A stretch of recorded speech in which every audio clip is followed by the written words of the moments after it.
Chapter 201, Intense 1. After the farm reached level 21, it had given Zhao Hai many benefits. Zhao Hai, however, was wondering about what would happen when the ranch also reached a high level. At that time, what sort of benefits would they obtain? Even if they couldn't get any benefits, so long as they could raise more magic beasts, their overall strength would increase. Just raising the blue-eyed rabbits alone made them earn a profit in gold coins. Green and the others nodded as they now knew what they should currently upgrade. In their opinion, however, leveling up the ranch wasn't as important as leveling up the farm. By leveling up the farm, once they reached level 30 they would be able to detoxify Zhao Hai's water of nothingness. Right now, Zhao Hai had Kair and Zhao Wen by his side. As such, they weren't worried about his security, yet they still wished to cure him quickly. Once that happens, he would be able to find a wife and try to sire a child,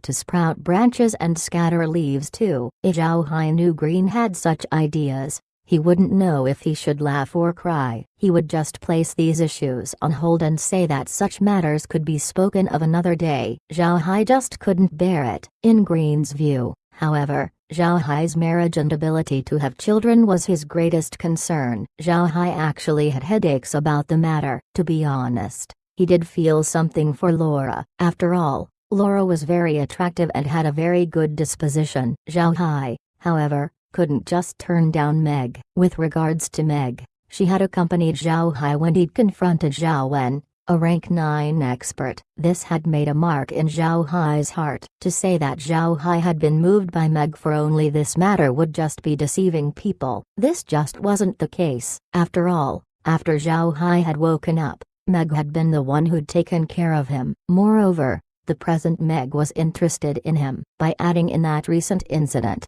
asking Zhao Hai to give Meg up would be impossible. Zhao Hai had been a person who believed in a single love. He was also a perfectionist. His beliefs meant that he did not judge multiple loves as true love, but rather, universal love. However, this term was just sugarcoating the act itself. When love arrived, it wouldn't be something he'd be able to control. The more one would try to control it, the less one would be able to. It was almost like a drug. Unknowingly, one would start to sink into it. When one truly encounters love, their view will start to become completely different than how it had been. At that time, what kind of choice would one make? For a man, it could possibly be a good choice since monogamy wasn't practiced on the Ark continent. Instead, marrying several women was the norm. For an idealist, however, this choice would be difficult. Zhao Hai wanted the perfect love, but he didn't have any control over his heart. What was it that restrained a human the most? It wasn't the law,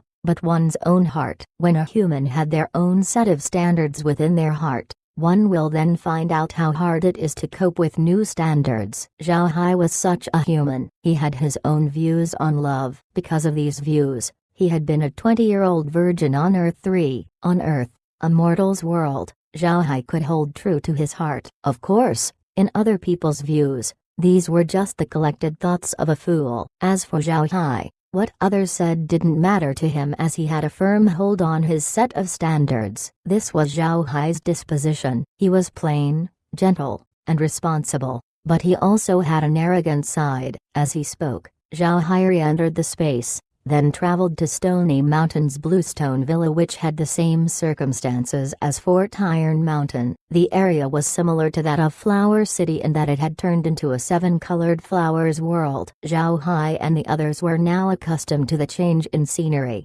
so they weren't that surprised anymore. Sitting down in the living room of Bluestone Villa, Zhao Hai contacted Laura through his undead. He wanted to know if there had been any matters that have occurred these past few days. Zhao Hai had expected something, but there really hadn't been anything going on. Lydia and his followers were unexpectedly staying honest lately. They didn't cause much trouble. Casa City was also tranquil, aside from the small sensation that had been caused when Laura brought along the undead the other day. There hadn't been many incidents occurring.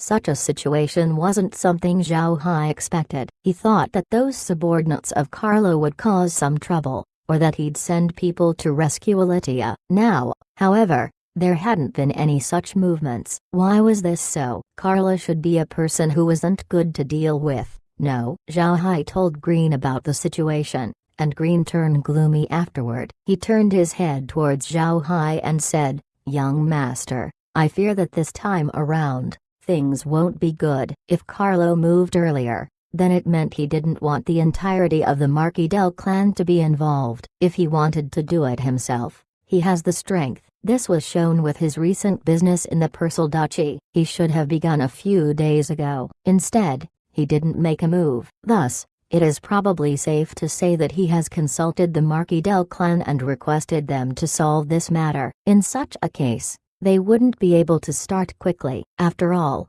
they would need time to consolidate their own forces. Zhao Hai nodded. He understood what Green meant. If this matter was something Carlo wished to solve himself, then they wouldn't need to worry. With Carlo's strength, they wouldn't even need to pay attention. If this matter was handled by the Marquis del clan, however, then it would be troublesome. The Marquis del clan was a formidable commercial clan that stretched across half the continent. Although they had an overbearing conduct, which increased the number of enemies, they had their own means of dealing with them. Furthermore, their strength was also high. They needed such strength, else they wouldn't have their present status. Although he was currently in a coalition with Laura and Devon, which allowed them to put up a fight with the Marquis del clan, the winner at the end was still an unknown.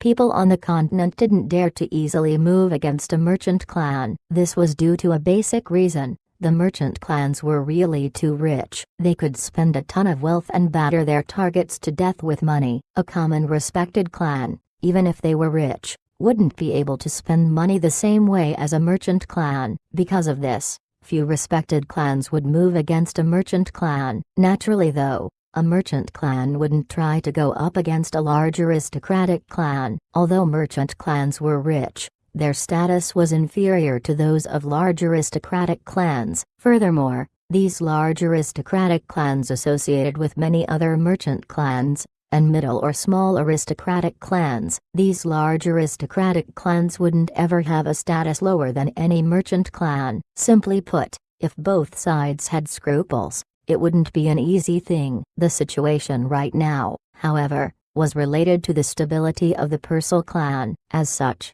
Evan had tied himself to a pledge with Zhao Hai and Laura, preparing to cope with the Marquis del clan. Obviously, Carlo had thought of this point and therefore, wouldn't make a move because of it. Instead, he reported it to the Marquis del clan headquarters, asking Su to decide. Almost everyone on the continent knew that one cannot easily please a rank 9 expert. Even if the clan wanted them to move, they would be required to pay a huge price. Therefore, if two clans were to really fight against one another, they would rely heavily on their rank 8 experts. This was also something their economic status depended on. With their economic strength, the Persal clan and Laura could not beat them. However, would the Marquis del clan try and fight them to the death? The answer was number. The Marquis del clan was an overbearing merchant clan. With regards to the interests of merchants, war was the most stupid way to solve problems. It was just something merchants didn't like. Letting both the Marquis del clan and Persal clan wound one another because of this situation wouldn't be possible. Su,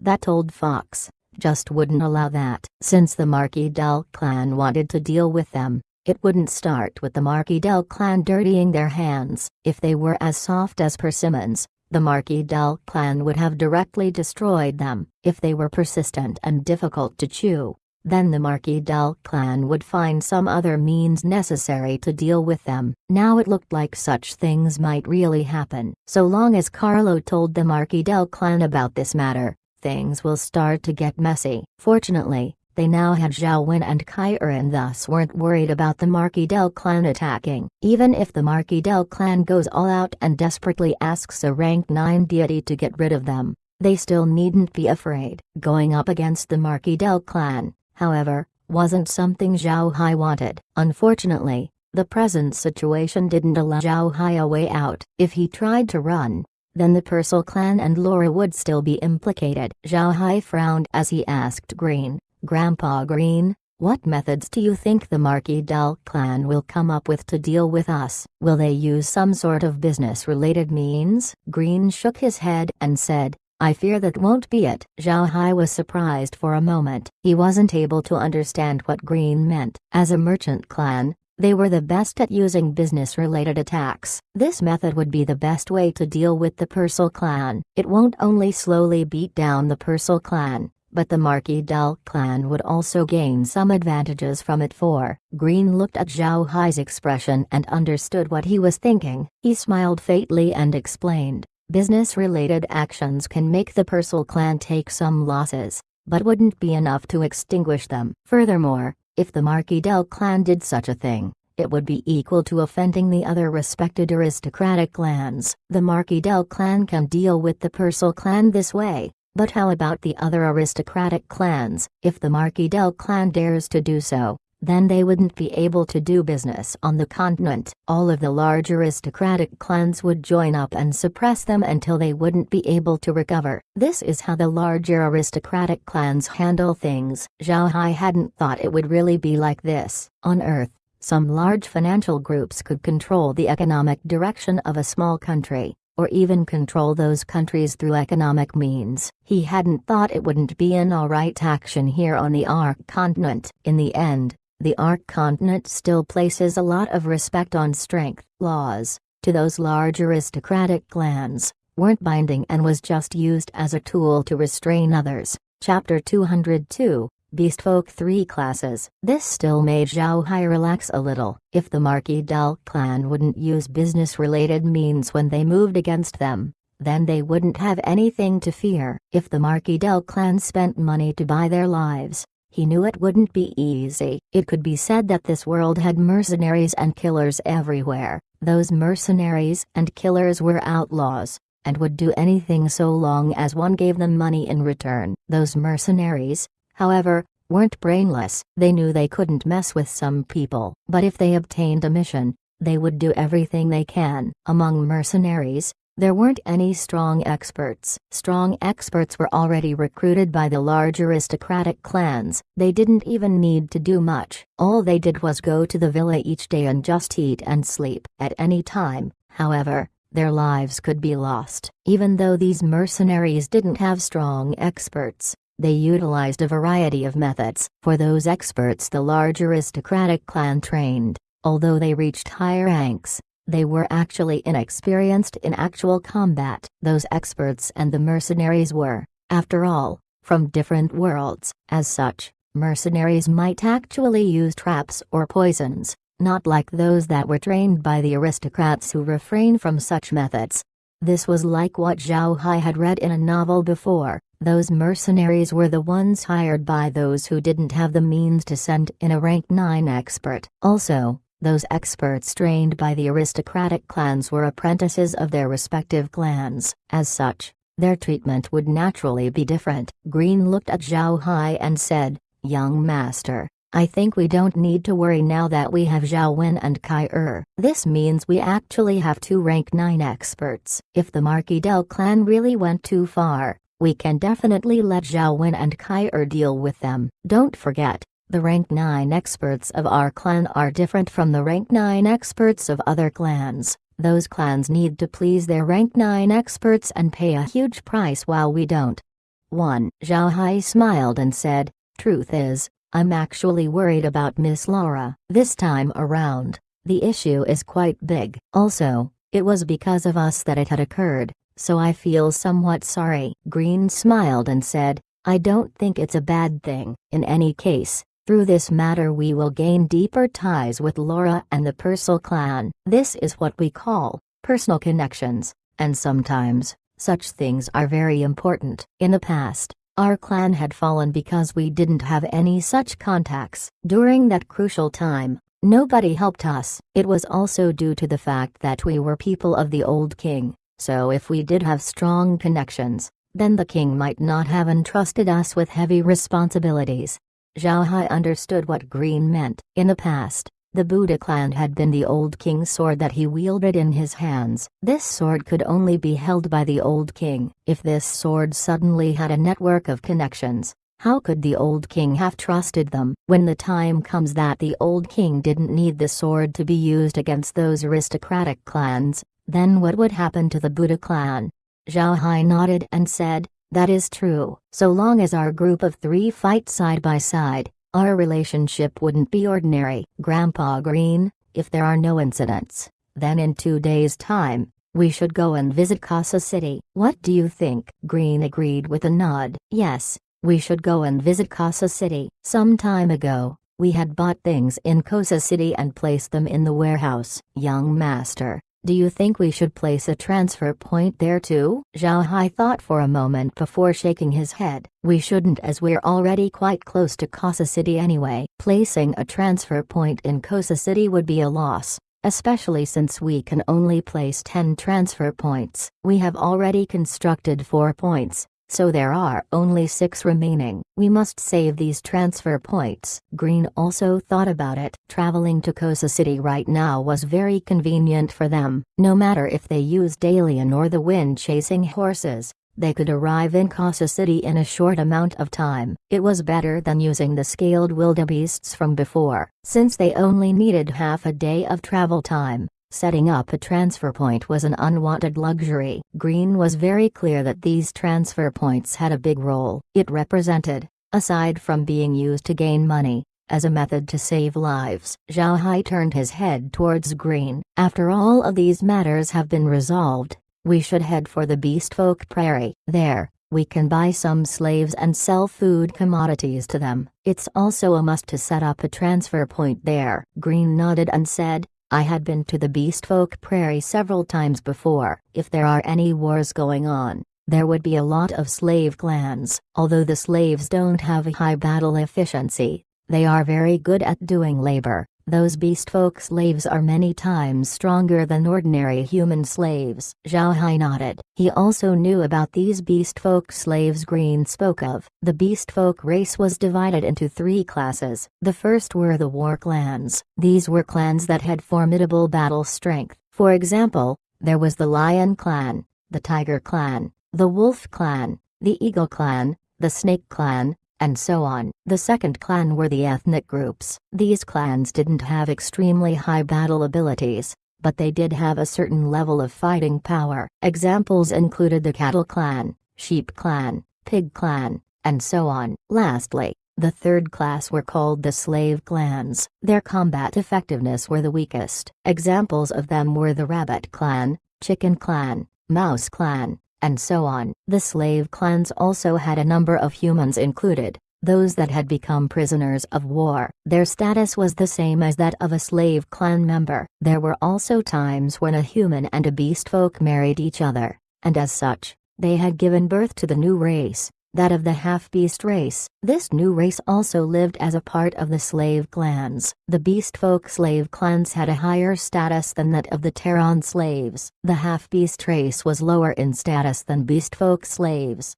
and their status was actually similar to that of Terran slaves. Naturally, this was all superficial. The reason why the slaves clans were called such among the beastfolk classes was because they had masters. So long as the master wished, they could sell these slave clans at any time. On the continent, only a few would go and buy slaves from the beastfolk because slaves in the beastfolk prairie were not the same as slaves in places like the Ixu Empire. The beastfolk slaves could not plant anything as they only knew how to herd. As such, these slaves wouldn't be able to farm, only herd. In the Ixu Empire, however, the primary livelihood was farming, and there wasn't much land like prairies that were suitable for herding. Those who bought beastfolk slaves needed to teach them how to farm. Since they hadn't been able to learn how to farm, their prices were cheaper compared to local slaves bought on the continent. This wasn't a problem for Zhao Hai since his fields didn't amount to much. Allowing these slaves to study how to farm would enable them to quickly learn the trade. Farming. Such a subject could be said to be simple, yet for all its simplicities, it also had some difficulties. As long as the elders learn farming, then guide and teach the young ones afterwards. After several years, there wouldn't be a problem. Zhao Hai wanted to go to the beastfolk prairie and have a look. He especially wanted to have a look at the magic beasts in the prairie. If they went there, they could obtain a lot of magic beasts. Perhaps it could even help them upgrade the ranch. Suddenly, they heard an eagle's cry in the sky. It flew down and was shown to be an eagle sent by Laura to Zhao Hai. However, It wasn't red as it hadn't been in the space when the transformations caused by the upgrades had happened. Zhao Hai beckoned and the eagle entered the room slowly. Tied to the eagle's talon was a small bag. This small bag was filled with many things. Zhao Hai inspected the bag and found that it was stacked full of red paper. Obviously, these were the marriage certificates Zhao Hai had asked for. He examined them and found that the craftsmanship was very good. Zhao Hai gave Green the marriage certificate and he looked at it closely. It was very refined, and the quality of the paper was also very high. There was also a piece of paper in the bag. This paper contained information Zhao Hai wanted, gathered by Laura's information network across the Persal Duchy. Laura's current influence wasn't only concentrated in the Persal Duchy, she could also gather information from other places. However, although she could get them, they wouldn't be very detailed. As such, Laura hadn't reported them to Zhao Hai before. Zhao Hai carefully read the information written, which was packed with details. The situation in Kosa City at the moment required various responses, and Laura was on top of them. Although there wasn't any important matters happening in Kosa City, from the intelligence report, Zhao Hai saw a trace of something surging underneath it all. Obviously, those large merchant firms in Kosa City knew about Laura's movements. These people weren't fools. If Laura had her own intelligence network, they had theirs as well. Adding in the fact that they had conflict with her in the past, then due to her movements these people began to have their suspicions. Even if they didn't find anything, these people wouldn't give up so easily. In this world, nothing could truly be kept secret. So long as someone looked closely, they would be able to find clues. Many of those from the large merchant clans were aware of Elatia. They knew Elatia was the head servant of Carlo, and was an honored and popular character. Now, however, he had been restrained by Laura. As such, even fools could see something had happened between Laura and Carlo. With regards to the Marquis del clan, the large clans on the continent had a certain level of knowledge about them. They also knew of the standing Karen and Laura held within the Marquis del clan. This time around, the battle between Laura and Carlo was something these large merchant clans thought fun to watch. Afterward, however, they found something that was a bit off. The Persal clan was participating in this matter, and that had made the large clans puzzled. Although Laura had helped the Persal clan, she supposedly wouldn't be given this much face. If the Marquis del clan moved, would that mean they dared to go up against the Persal clan? With further investigations, they immediately found out Carlo's goal. It was too obvious. First, Lydia had gone to the Grand Duke's mansion to meet with the Grand Duke and had then been detained the following day. Next, Laura had visited Stony Mountain and was ambushed along the way. When she came back, she led an army of undead. If they still didn't understand the situation, then they surely wouldn't be based in Kosa City. Chapter 203, Kair's Abilities. In all honesty, those large merchant clans within Kosa City all had ideas about Zhao Hai. Since their businesses were based in the Persal Duchy, they knew about the opportunities provided by the Taoan products a great deal earlier than Carlo.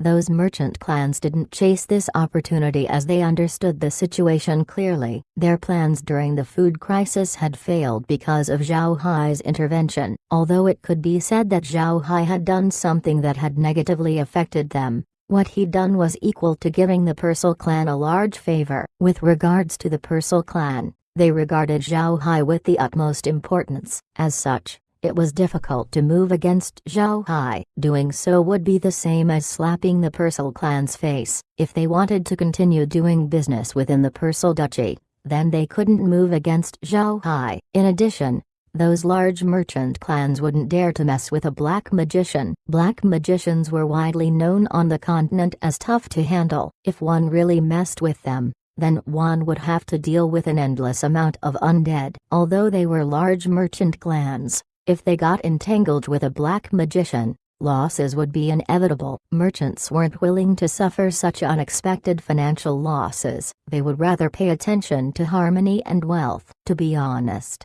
these large merchant clans didn't have a very good opinion of the Marquis del clan. The Marquis del clan, however, had a great deal of potential and were in the limelight. As such, they didn't want to offend them. For this current matter, The large merchant clans just wanted to watch and see what would happen. Although they had made their own preparations, the people from these large merchant clans didn't think the Purcell clan would be defeated. One side was a large and respectable clan that had a duchy as their fiefdom. Would they lose against a merchant clan? It was impossible. An unprecedented matter. Great aristocratic clans had their own circle. This circle wasn't something the circle of the large merchant clans could compare with. Such a thing was mainly because the aristocratic circle was a great deal more reliable, and had a greater strength behind it. The merchant clans just couldn't compare. If the merchant clans had a grasp on wealth, then the aristocratic clans had a grasp on power. Sometimes, even if one could spend their wealth, one wouldn't be able to buy power. However, if one had power, then it was simple to acquire wealth. It was precisely because of this that those large merchant clans had made their preparations. They didn't dare to move against the Purcell clan though. Instead, it was the other way around. They were preparing to deal with the Marquis del clan. Don't just look at them as merchant clans. The actions of the Marquis del clan had truly been too overbearing, and their reputation within the business circle wasn't good. Unexpectedly, the Marquis del clan wanted to deal with the Purcell clan at the moment. This was a very good opportunity for the large merchant clans to tidy up the Marquis del clan. They certainly wouldn't let such a chance slip by. The report Laura had sent to Zhao Hai didn't have such matters written within it. Although Laura's intelligence network was strong, it was still impossible to pry out such secret matters. While Laura looked like she was spying on those large merchant clans, her actions were just a small trick. Zhao Hai explained to Green these matters afterward. Green thought that the goal of these large merchant clans couldn't possibly be to deal with the Purcell clan. They had just recently offended the Purcell clan, so if they moved against them this time, then they'll have offended them once more. Later on, they wouldn't be able to do business in the Purcell duchy. With such thoughts, Green decided that the goal of these clans would possibly be to deal with the Marquis del clan. Zhao Hai agreed with what Green said. They chatted for a bit, then Zhao Hai wrote a letter of thanks to Laura afterward and readied the eagle. After setting up the eagle, several spatial bags appeared in front of Zhao Hai. He gave a few to Green and the others. These spatial bags were the ones Zhao Hai had previously used for storing the seeds bought from before and couldn't be taken outside.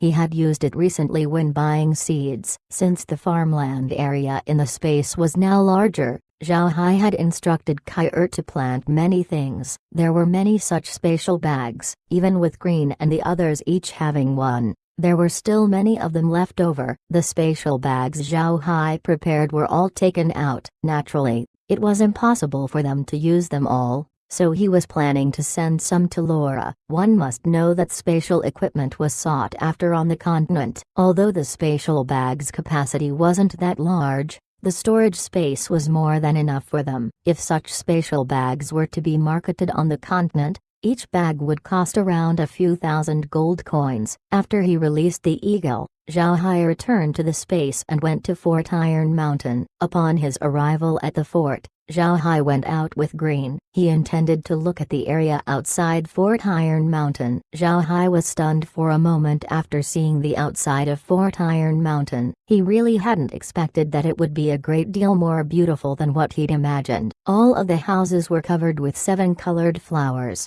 and the most important thing was that all of the windows had been blocked by vines. During the day, those vines would curl up. When evening came, they would automatically roll back down. It was like an automated curtain, and this made Zhao Hai joyful. Seeing these small vines, Zhao Hai immediately called out Kai. Kai liked to stay inside the space. Since she herself was a plant sprite, the space was the place most conducive for plant growth. Naturally, she liked to stay inside the space. She was puzzled as to why she was called out by Zhao Hai, so Kai asked, "Young master, what do you want me to do?" Zhao Hai pointed towards those fine vines and said, "Kai, those thin vines are good, but what about winter? Won't those vines be frozen when winter arrives?" Kai smiled upon hearing Zhao Hai's questions. "Young master, you underestimate me. I came from the devil world, and the environment there is a lot worse than here. That place is a lot colder throughout the year than here on the continent, and I'm afraid of the cold. Don't underestimate these flowers. These flowers not only emit light in the evening, but also release a certain amount of heat when it is cold. As such, the castle will not have a low temperature during the winter months. Zhao Hai couldn't help but be stunned for a moment. He really hadn't known Kai had such abilities. Kai looked at Zhao Hai's expression and smiled. Young master, you don't truly understand what kind of situation the devil world is in. If I didn't have such abilities, then how would I get the respect of the creatures of the devil world? I will tell you. This isn't the limit of my abilities. Some creatures from the devil world eat my leaves and gain increased longevity. These are the reasons why those creatures give such great respect for me. Zhao Hai nodded. An idea appeared in his mind. Since Kai had such abilities, then when winter came, couldn't he use Kai to build a greenhouse? If such a thing was possible, then during winter, he wouldn't be able to just plant in the space, but outside as well. Zhao Hai gently shook his head and threw away the idea. Now wasn't the time to think of such things, as winter was still far away. So long as he had Kai, thoughts about building a greenhouse would be too simple. Zhao Hai and Green slowly walked out of the castle. They looked at the castle square and the outside of the castle and found that the slaves were very busy. The vegetables they planted had now grown to become little seedlings. In addition to looking out for pitifully small ones, there was a need to eliminate the extra seedlings. This was so that they could allow the rest of the vegetables to grow and mature as long as they could and become as big as possible. Looking at the greenery emerging from the ground, Zhao Hai and Green's mood became particularly good. Green's eyes were watery as he thought of the first time they'd arrived here in the Black Waste. They were truly in despair then. During that time, he really had no ideas in mind. He just wanted to keep Zhao Hai's life safe. Who knew that this would be given to them, and that they would reach their current situation? The two went to the canyon to have a look. The corn planted there was now tall and long. This was due to the special care given by the slaves, which allowed it to grow well. Zhao Hai was satisfied. Zhao Hai next went to check the blue-eyed rabbits. These blue-eyed rabbits had a very abnormal maturity speed. This may have possibly been due to the space's radish leaves that were given as fodder. Those leaves allowed them to mature faster, and thus have a faster reproduction speed. This made Zhao Hai the happiest. The Black Waste could now be considered on track. It was now possible to support their current population of people and live on the lands of the Black Waste. This was a very good result. After seeing all this, Zhao Hai and Green returned to the castle. After they sat down, Meg gave each of them a cup of tea. Zhao Hai drank the tea and sighed. Now that the day has passed, we have at least achieved a few of our goals. Haha, Grandpa Green, don't you also think so? Green nodded. He smiled and said, yes. Today, we have achieved a few of our goals. Haha, after arriving here in the Black Waste, I never dreamed such a day would come. If not for the young master's space, our Buddha clan would have ended. Zhao Hai smiled faintly. He turned his head over to Green and said, Grandpa Green, tomorrow, we'll go to Casa City and see Laura. I want to give her several spatial bags and ask her to buy some fingerlings too, to place in the moat over there. Now that we have Kai, the 7 colored vines can be used as fences for the moat, so we won't need to worry about placing the fingerlings there. The tarn also has many crystal horned larvae 3. As such, we can breed the fingerlings there and, later, we can eat fish. Green nodded and said, indeed. Anyway, young master, will you ask Zhao when to go into the carrion swamp and capture some magic beasts? In any case, she is very familiar with the carrion swamp, so there shouldn't be a problem with that, right? Zhao Hai nodded. Yes, there shouldn't be any issues. Still, we should be careful. If we let the other magic beasts know of our situation, it will be very troublesome for us. Didn't Zhao Wen say that there were more than 10 rank 9 magic beasts in the carrion swamp? If these magic beasts tried to look for us and cause trouble, then that will mean the people on the continent will know of our existence. Then we'll be in danger. Green nodded. Zhao Hai continued, we'll just let Zhao Wen do some small-scale magic beast hunting and see what happens later. Anyway, we'll soon go to the Beastfolk Prairie. That place will certainly have many magic beasts. I believe that when the time comes, Our ranch will level up." Green nodded. He had been to the Beastfolk Prairie and had some small understanding of it. He knew that there were many unique magic beasts on the continent that thrive there. If they could get those magic beasts into the space, then the space's promotion won't be that difficult.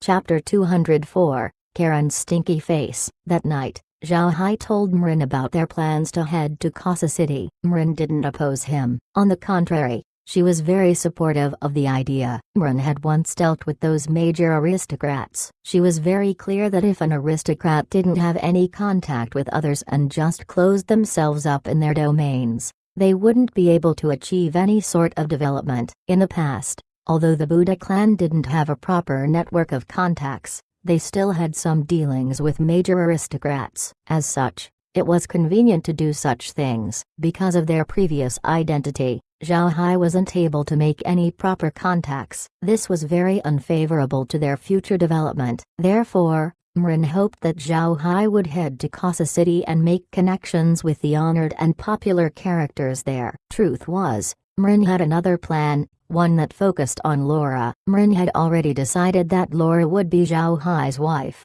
so she naturally wished for Zhao Hai to have many interactions with her. This would be good in growing their relationship and allow for earlier results. The next morning, Zhao Hai led Meg and Green out of Stony Mountain and towards Casa City. This time around, Zhao Hai rode upon Alien and they sat comfortably while riding it. Alien was quick, steady, and, when compared to the automobiles Zhao Hai remembered from Earth, more pleasant. Zhao Hai, however, also released several wind-chasing horses that followed behind Alien. This was so that when they reached the gates of Casa City, Zhao Hai could get off Alien and ride the horses before entering the city. When Zhao Hai arrived, news of him spread throughout the city. At almost the same time he'd entered through the city gates, the news was made instantly known to the city's large and medium-sized forces. One must know that Zhao Hai, towards those major influences and powers in Cosa City, was a mystical existence. Everyone was looking for an opportunity to contact him, yet he had hidden himself in Stony Mountain. Due to that, they didn't have a chance. Now, Zhao Hai had suddenly came to Cosa City. It wasn't only the large merchant firms, but even Evan was alarmed. Evan, however, wasn't too agitated. Although he wanted to see Zhao Hai, he was still a Grand Duke, the head of a duchy. Thus, if he went out and received Zhao Hai, then they would lose face. Laura was naturally the first to receive the news. When she heard Zhao Hai had come, she was surprised. It was only yesterday that she'd sent the letter through the Eagle, so how come Zhao Hai came today? Now wasn't the time to think of such things, however, and she immediately told Near, call Grandpa Quinjon quickly. Inform my father as well. Near quickly complied, turned, and ran. Laura stood and, with a loud voice, called, Searle. Although Searle was Laura's guard captain 1, his strength didn't amount to much. His loyalty and devotion, however, were the things that had earned him the position. He had followed Laura for some time now and wasn't a warrior without brains. When he noticed that Laura was in the middle of handling an issue, he seemingly turned into a steward rather than a guard captain. Searle ran in from the outside immediately. He wasn't wearing his full body armor, but rather, simple warrior clothing. Upon arriving, he quickly bowed to Laura and greeted, young lady. Laura nodded and ordered, go and open the main entrance quickly. Prepare to greet Mr. upon his arrival, then immediately tell the kitchen to prepare a few exquisite dishes. Today, regardless of what happens, Mr. must stay and eat with us. Searle complied and passed down the instructions. Laura stood and walked to her room. Once she was in her room, she opened her closet and immediately began to pick through her clothing. It took some time before she made her choice. Finally, she decided on her favorite dress, a lunar white prince's skirt too,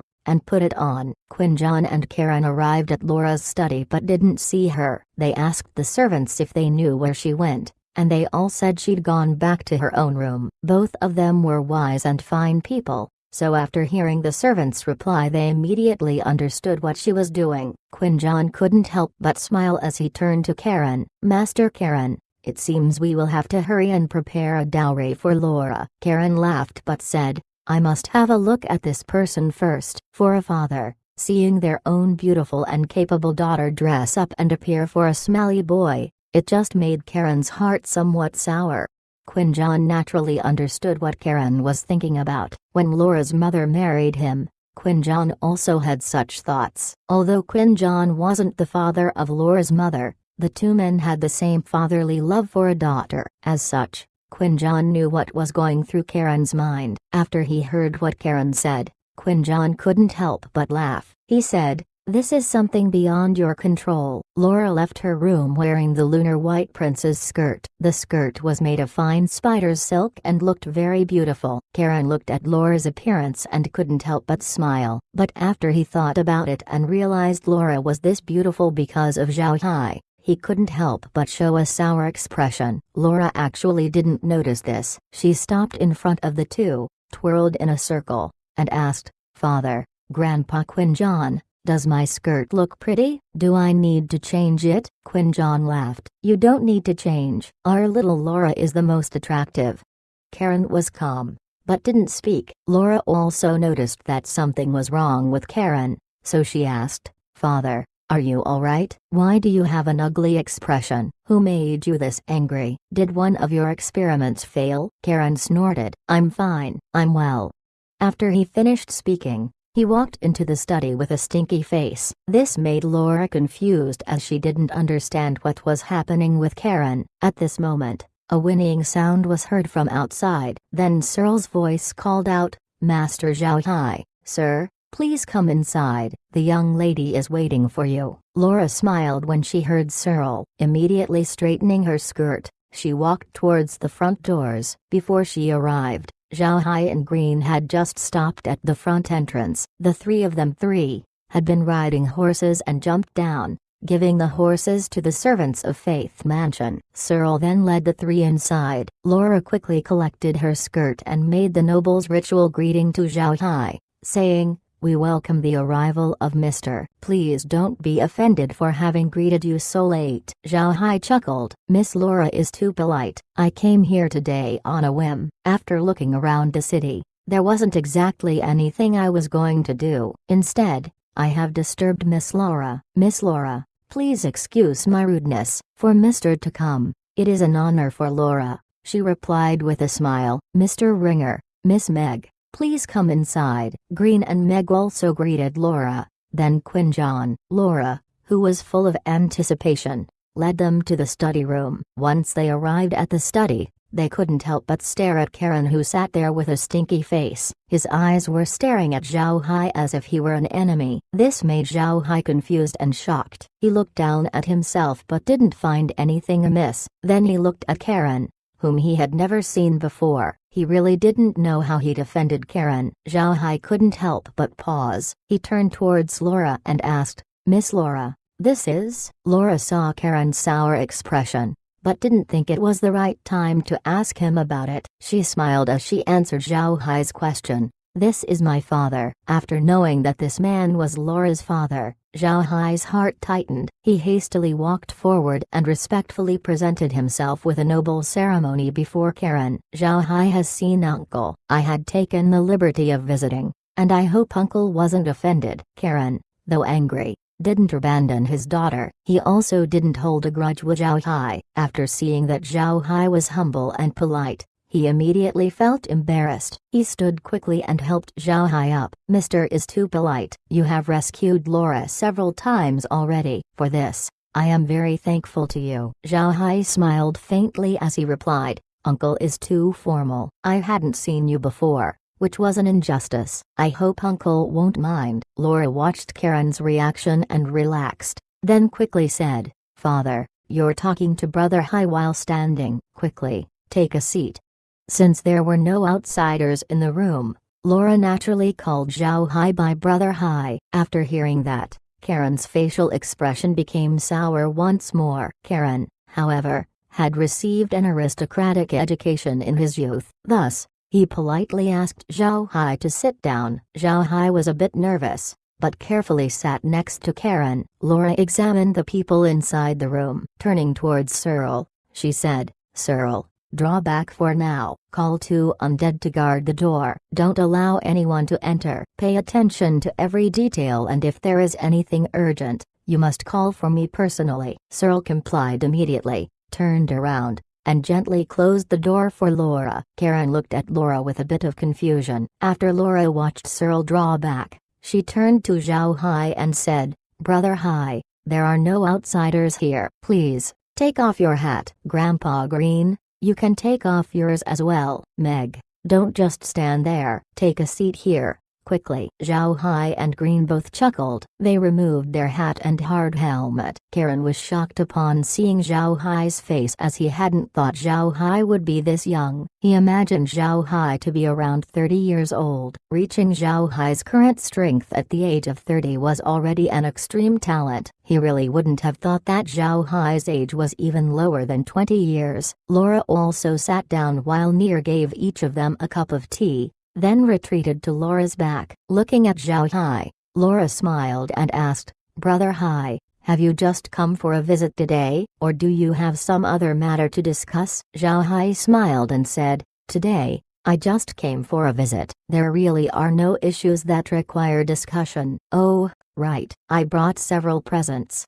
He waved a hand after speaking, and 3 spatial bags appeared in his hands. Zhao Hai placed the spatial bags on the table, then smiled and said to Laura, "This is my present to you." They are spatial bags. They have 10 square meters of space inside. Go ahead and take a look. Try it out. Laura and the others were stunned. They hadn't expected Zhao Hai would be this generous. Handing out spatial equipment that had no market price on the continent wasn't something they'd expected. Chapter 205 Sudden Change. Without waiting for Laura, Karen picked up a spatial bag and carefully began to examine it. These spatial bags looked like ordinary cloth sacks. They were brown-colored and had a hemp along the opening. Unextraordinary looking, they appeared inferior when compared to a woman's handbag that was manufactured on the continent. Such a bag, if one threw it in front of an aristocratic madam or young lady and didn't tell them it was a spatial bag, then they might be afraid to check or even pick it up. It may be possible they wouldn't even glance at it. Karen, however, wasn't looking at these superficial aspects. He was examining the magic arrays one placed on the spatial bag. Karen was a magic array researcher and mostly liked to study the magic parts of various magic tools. Common space tools, however, had above average, sophisticated magic arrays. Furthermore, it required a space magician in order to activate its space. This space magician also needed to be of a high enough rank in order to do the job, otherwise, the magic contained within would be pitifully small. This so-called activation was actually the sealing process. Once a space magician reached a higher rank, they could use their magic power to cut apart spaces into subspaces and then seal them. This procedure was also called the activation process. The magic arrays placed on spatial magic tools, to put it bluntly, was just a very special type of magic seal. Its most important function was to assist the magician when they divided a space into subspaces and help make them independent of one another. This enabled humans to be able to use them at any time. It was because of this that general spatial magic tools on the continent were made with metal too. Furthermore, the tools were made with a variety of metal types, and the quality of the requested metal made it so that the manufacture would be difficult. These spatial bags Zhao Hai had taken out were a type of spatial magic tool that had never before appeared or been heard of on the continent. This had certainly made Karen curious. Karen took the spatial bag and carefully examined it, but didn't find any special spot on it. He untied the rope that held the bag's mouth closed and checked it. When he still didn't find anything special, he frowned and opened the bag. He struck the bag's mouth and a projection of a magic array suddenly appeared atop the bag. This magic array projection was blue-colored, like the blue light shown from a firefly. Karen thought about it for a while and rotated the bag. The magic array projection also rotated along with the bag's movement. Karen made the magic array cover a chair and said, "Collect." The chair immediately disappeared. Karen then said, "Place." And the chair that had disappeared reappeared in its original position. Karen nodded and said, "Sure enough, the magic used isn't for sealing, but rather to gather and release. This is a good tool. In the end, I wonder how it was made. He'd spoken as if he were lost in his thoughts. Zhao Hai and the others stared dumbfounded after they watched Karen. Zhao Hai had wanted to explain to Karen the use of the spatial bag, but hadn't thought that Karen would be so unexpectedly intelligent. He had unraveled the function of the spatial bag, yet his reaction was too strange, right? Laura looked at Karen's expression and immediately knew he'd fallen to focusing on researching the magicry. Now, even if one shouted in his ears, he wouldn't be able to hear it. She couldn't help but smile at Zhao Hai. Brother Hai, don't worry. My father is normally like this. He really likes to study magicries and magic tools. When he starts, he forgets everything around him. Zhao Hai examined Karen's appearance. Karen really did look like one of those crazy scientists. In order to focus on the study of their subjects, they could get so carried away. Such people were worth admiring. Shaking his head, Zhao Hai said, Uncle is really such a rare person. It's precisely because of people such as Uncle that the development of magic here on the continent has reached such a degree. Laura heard Zhao Hai's thoughts about Karen and couldn't help but smile sweetly. She reached out and picked up a spatial bag, carefully examining it. Zhao Hai smiled and said, the use is how you saw. This spatial bag isn't very large. At most about 10 cubic meters. Any more than that and you can't fit anything else inside. Laura happily said, this is still very good, especially now. Most of the space equipment on the continent is controlled by and in the hands of those great aristocratic clans. Now we have our own. Furthermore, I heard that their space equipment isn't very large. This is really amazing. Zhao Hai smiled. I am glad you like it. For me, this thing isn't difficult to obtain. I cannot, however, take out too many as it would be conspicuous. Laura nodded and said, Brother Hai, rest assured, I will not easily reveal such a thing. By the way, Brother Hai, is this the only matter for today? Ah, yes, I visited today for this matter and also to tour Kosa City, Zhao Hai said with a smile. By the way, I wanted to ask you if you could help me buy some fingerlings. Do you know where to buy them? Laura frowned and said, fingerlings are easy to buy. I have ways to obtain them. The problem is how to transport them. Fingerlings are very delicate, and because of the distance between their location and Stony Mountain, I'm afraid that for every 10 being transported, one can only be saved. This is why I haven't bought them. Zhao Hai smiled. I see. Originally, it was like this. I say there's no problem. Please contact the seller and place a few orders. When the time comes, look for me and I'll take them. Laura immediately replied after hearing Zhao Hai. Alright, I'll contact them as soon as possible. Once they reply, I'll send someone to look for you. Zhao Hai nodded and was about to say something when suddenly, his complexion changed. He turned and told Green, Grandpa Green, people are attacking Stony Mountain. Let's go back immediately. Green was surprised for a moment. His complexion then changed and his eyes glazed over. Good courage, they really came.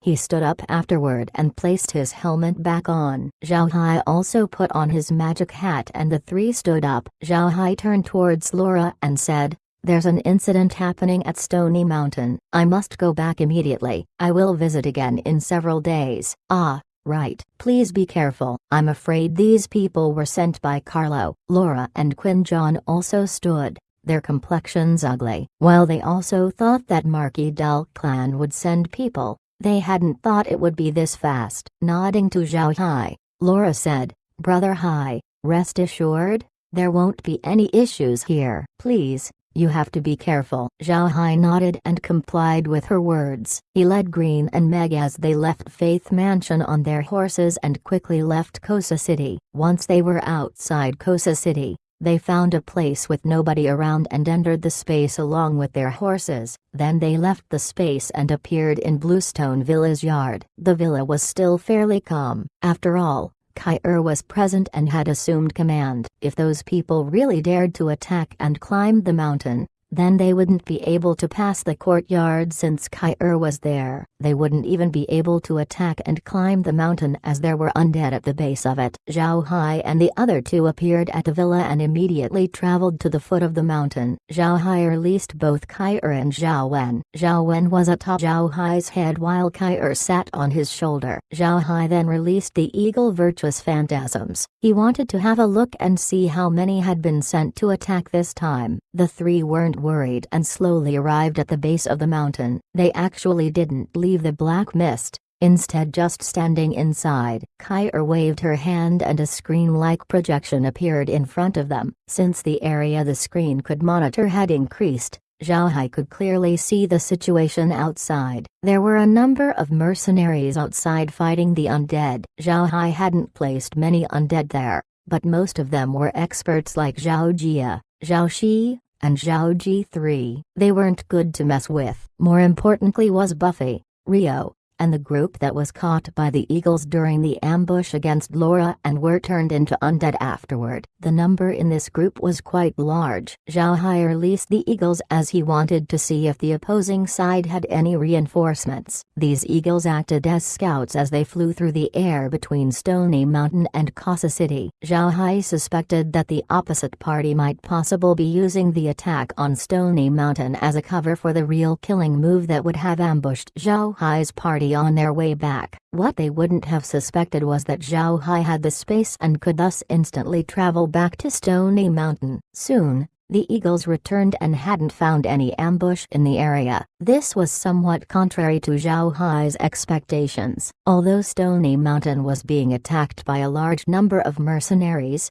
about 1,000 of them, they didn't have a genuine expert. There were several magicians, but none of high rank. These magicians were ones that specialized in area of effect attacks, but their magic power was too scarce and they couldn't keep it up. With Zhao Jia's team composition, attacking Stony Mountain with such a force was futile. What was this all about? Zhao Hai told Green the news and Green shook his head. Young master, I think we should go back to the outside of Casa City. After that, we can travel for a bit and see if an ambush happens there. What do you think? The reason Green suggested this was because there were many ways to avoid reconnaissance in this world. Don't think of anything else. Just using a stealth technique would allow one to evade the view of the eagles. If the other party really wanted to ambush them, then they would certainly use a foolproof approach. It wouldn't be like the last time when they failed to ambush Laura. That time, the reason the ambush against Laura was so carelessly done was because they weren't prepared. They hadn't thought Laura would be so daring to begin with. This time around,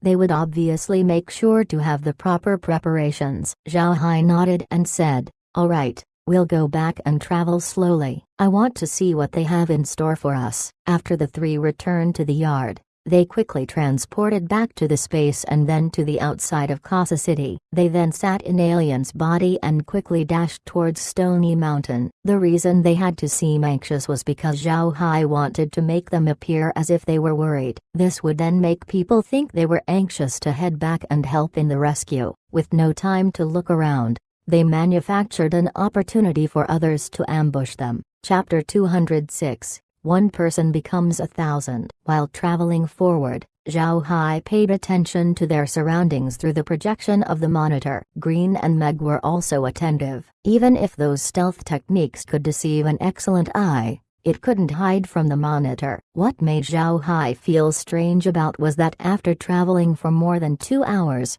they still hadn't found the existence of an enemy. If they continue for another half hour more, they would soon arrive at Stony Mountain. By that point, there would obviously be no good places for an ambush. Green was also a bit unsure and had shared Zhao Hai's thoughts that they would be ambushed past the halfway point to Stony Mountain. Now, however, they still hadn't found anyone. This was truly beyond their expectations. He looked puzzledly at the screen and said, "Aren't they going to ambush us halfway to Stony Mountain?" Suddenly, a green dot appeared on the screen. Afterward, there was a rapid increase in the number of green dots, the change visible to the naked eye. This made Zhao Hai and the others dumbfounded as they didn't understand what was going on. Before long, Those green dots had them surrounded. Green seemed to have thought of something and his complexion suddenly changed. One person becomes 1,000. Shu of 10,000 Shadows 1. Zhao Hai and Meg too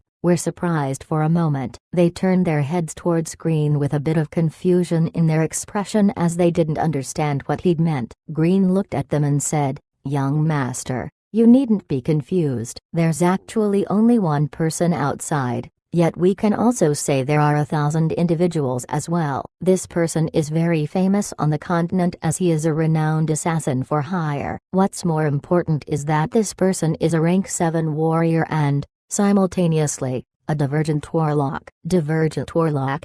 Zhao Hai and Meg both cried out in alarm at the same time. A couple of days ago, they had just said that Zhao Hai was a divergent warlock. They didn't expect that they would encounter a divergent warlock today. Zhao Hai couldn't help but stop alien. They were surrounded by 1,000 individuals. What was strange about these 1,000 individuals was that they all wore the same clothing and carried the same weapons. Only their posture as they wielded their weapons were different. Green, however, was calm this time around. He looked coldly at those silhouettes before turning his head towards Zhao Hai, saying, "Yes, a divergent warlock. Shu of 10,000 Shadows is very strange. He has a very enviable divergent technique, a doppelganger technique. His doppelganger technique creates sub-bodies that aren't dummies or illusions but real people. The attacks of these avatars of his are the same as his own attacks, and they also have the same strength as him. What's more important is that his doppelganger technique can allow his avatars to also use his weapon. I hear he can produce 1,000 avatars. As such, he can perfectly be described as one person becomes 1,000. Zhao Hai was surprised. "I really didn't expect that there could be such a divergent technique. It's really too great. No wonder the other side is assured. With 1,000 people used to deal with us,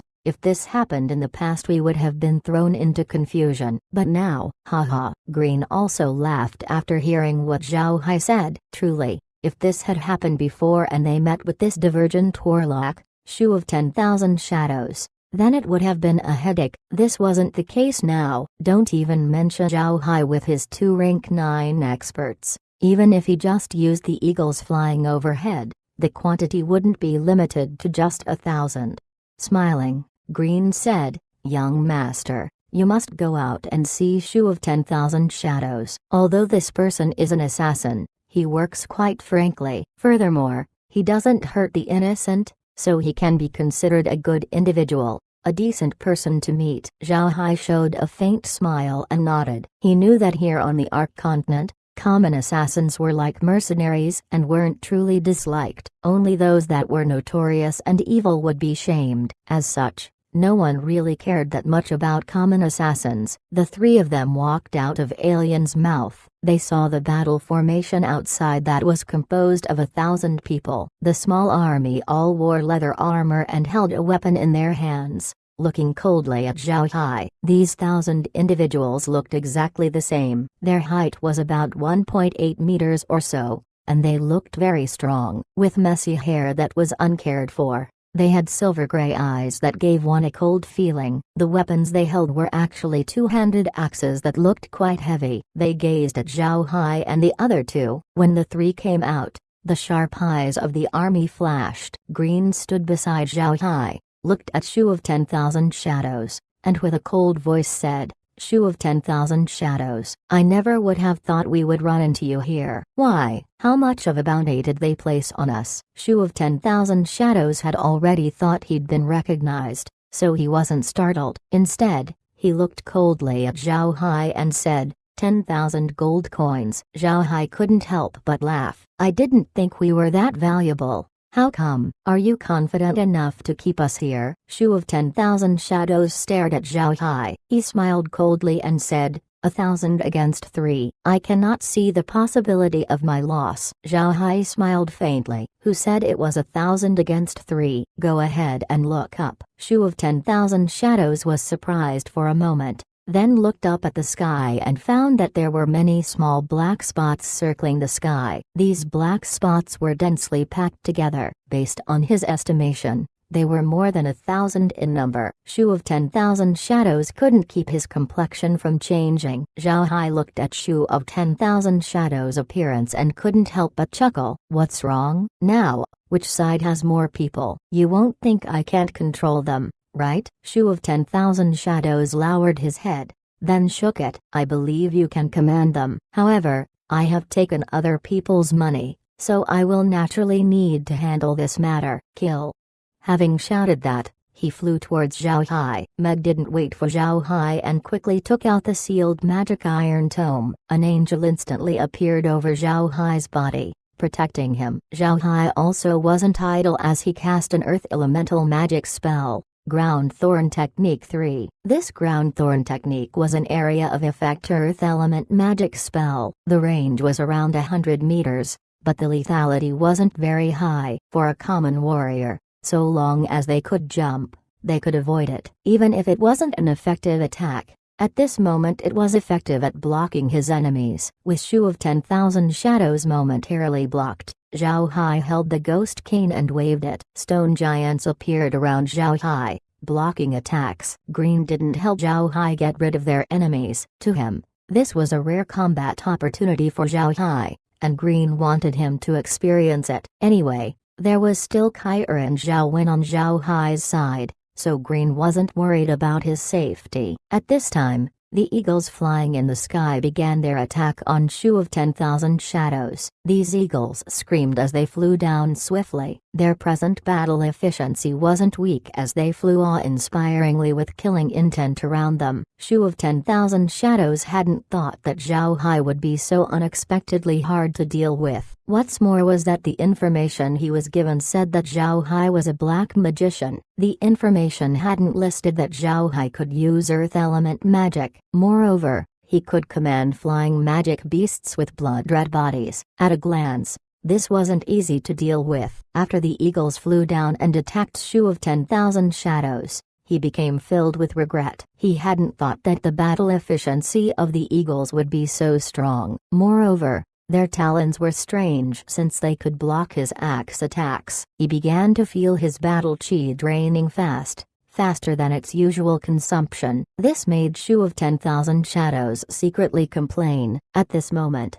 Alien looked up into the sky and suddenly roared. It fiercely charged towards Zhao Hai. It was unknown when exactly it had transformed into a large zombie predator. It struck rapidly, not giving Zhao Hai the chance to hide. Green and Meg were both startled. They had been standing beside Zhao Hai and had absolutely no guard up against Alien. The two would never have thought that Alien would change form at this time. Just then, Green angrily shouted. Alien threw itself onto Zhao Hai, but instead of crashing into him, it opened its mouth and swallowed Zhao Hai. Furthermore, they didn't know when but it had suddenly changed into skeleton form. After swallowing Zhao Hai, a sword appeared, piercing straight down onto its head. Right, a sword appeared above Alien's head and this sword was very hard. Alien's head couldn't help but be pulled downward, sinking together with the sword and into the ground. Green and Meg now clearly understood what had happened. Originally,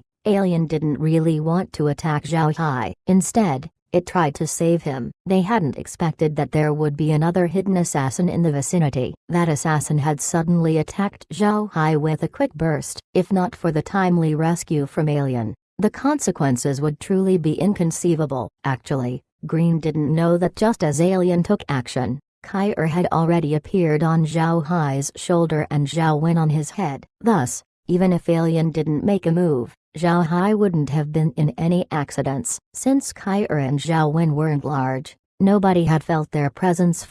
With the sudden appearance of the assassin, Alien didn't have to just save Zhao Hai but also had to take the brunt of the assassin's attack. One must know, however, that Alien was an undead variation. Spiritual attacks were his forte, so to suddenly move made the other shocked. That person, however, was strictly trained. Thus, when the person found out their attack had failed, he immediately wanted to retreat. Green didn't give the person a chance. With his spirit wind sword, he charged straight at the person. Zhao Hai was drenched in cold sweat. He hadn't thought that the assassin's stealth techniques would be this fierce. Not even Green 6, had found him. Thinking about this, Zhao Hai couldn't help but feel his heart tighten. He turned towards Kai and said, "Kai, help Grandpa Green. Don't let that assassin run." Kai complied immediately. With a swift movement, she suddenly appeared beside Green with the use of a spatial crack. Several vines extended from the inside of the spatial crack and headed straight for the assassin. This sudden attack greatly startled the assassin. His appearance was that of a person making continuous dodges with great difficulty. Yet,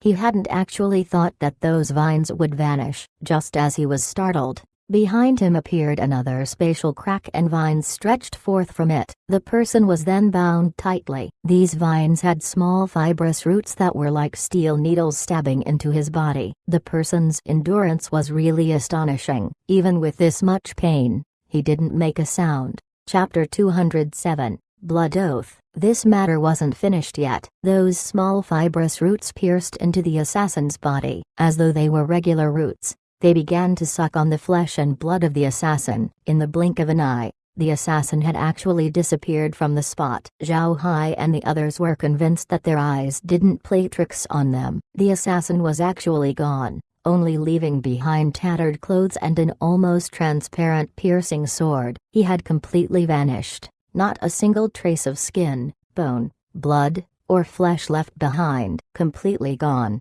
As if the person had never existed on this world. The three looked at the spot blankly. After causing the assassin's disappearance, one of the vines curled around that piercing sword and then vanished into the spatial crack. That assassin was at least a rank 8 expert. A rank 8 expert was instantly sucked dry. Had Kai really caused the person to disappear in the blink of an eye? The fibrous root hairs didn't leave behind a single thing. Wasn't this too formidable one? A thought flashed in Zhao Hai and the other's head. If that assassin wasn't a rank 8 expert, then it wouldn't have been possible for him to hide from Green. A rank 8 assassin that wanted to kill on purpose. Not even Green would be able to escape. Such strength, in front of Kai simply vanished from the world. Not even a bit remained. Such a strength made Zhao Hai and the others scared in their hearts. Zhao Hai turned his head to look at Kai's adorable figure. He suddenly imagined that she'd grown a tail and 2 sharp horns and became a little devil. Kai looked at Zhao Hai's appearance,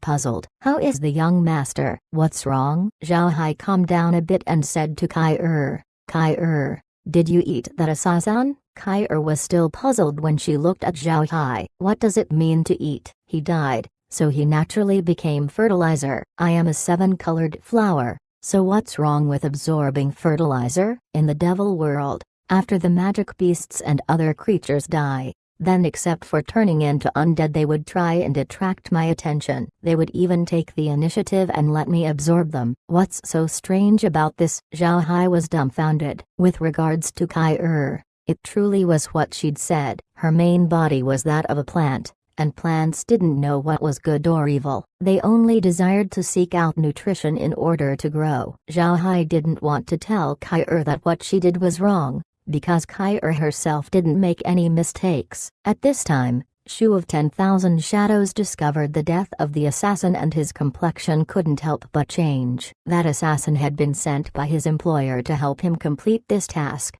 so the commission he obtained was only 10,000 gold coins. For these 10,000 gold coins, he wasn't entrusted to take Zhao Hai's life but to distract them and allow the assassin the opportunity to strike out and kill Zhao Hai. Assassins weren't fools. To take a life for money yet die in the process wouldn't earn them anything. Shu of 10,000 Shadows had previously inquired about Zhao Hai's strength before taking the assignment. Zhao Hai was at least a rank 8 expert. Moreover, he had several rank 8 experts by his side. If 10,000 gold coins was to be used to buy Zhao Hai's life, then Shu of 10,000 Shadows wouldn't accept such an assignment. The risk was just too great. The person who had hired him, however, had said that the 10,000 gold coins was just to attract Zhao Hai's attention. As such, Shu of 10,000 Shadows accepted the task. Yet now the true assassin was dead. This was the same as saying they had failed their task this time around. Currently, He didn't want to remain and continue to go all out against Zhao Hai. At this time, Zhao Hai walked out of Alien with Kai on his shoulder and Zhao Wen on his head. There shouldn't be any more worries. As he left Alien,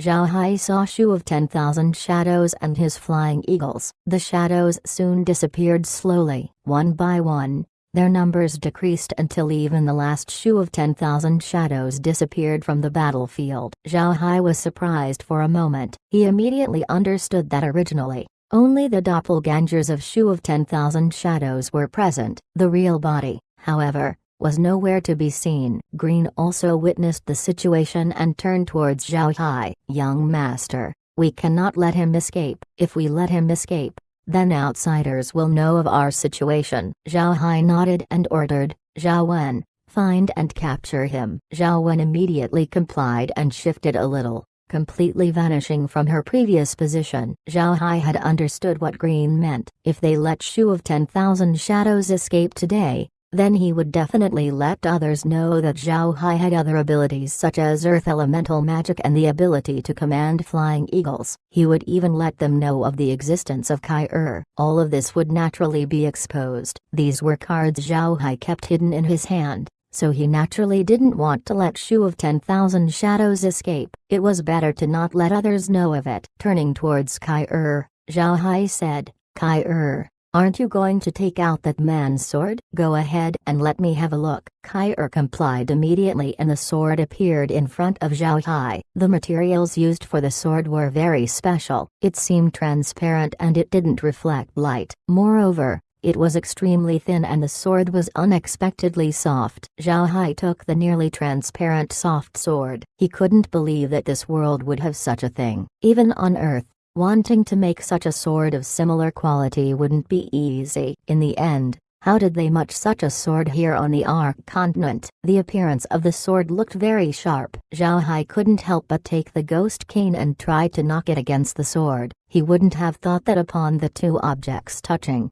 the eyes of the skull on the ghost cane would flash with a red light. The skull's mouth suddenly opened and bit the sword. Zhao Hai didn't respond fast enough and could only watch as it continued to bite into the sword. One bit after another, the sword was slowly eaten. Zhao Hai and the others were dumbfounded. They didn't understand what was happening. At this time, Kai turned to Zhao Hai and said, "Young master, the space has analyzed that the sword is made from some unknown animal's bone. That animal bone isn't only sharp, but also hard as steel. It was eaten by the ghost cane, so now the ghost cane can transform into that sword at any time. Even if you don't want it to transform into a sword, you can now make the ghost cane either soft or hard." This was an unexpected surprise. Zhao Hai was overjoyed. Looking at Kai, he asked, "Really? Does the ghost can really have such an ability?" Kai smiled. "It didn't have such an ability in the past,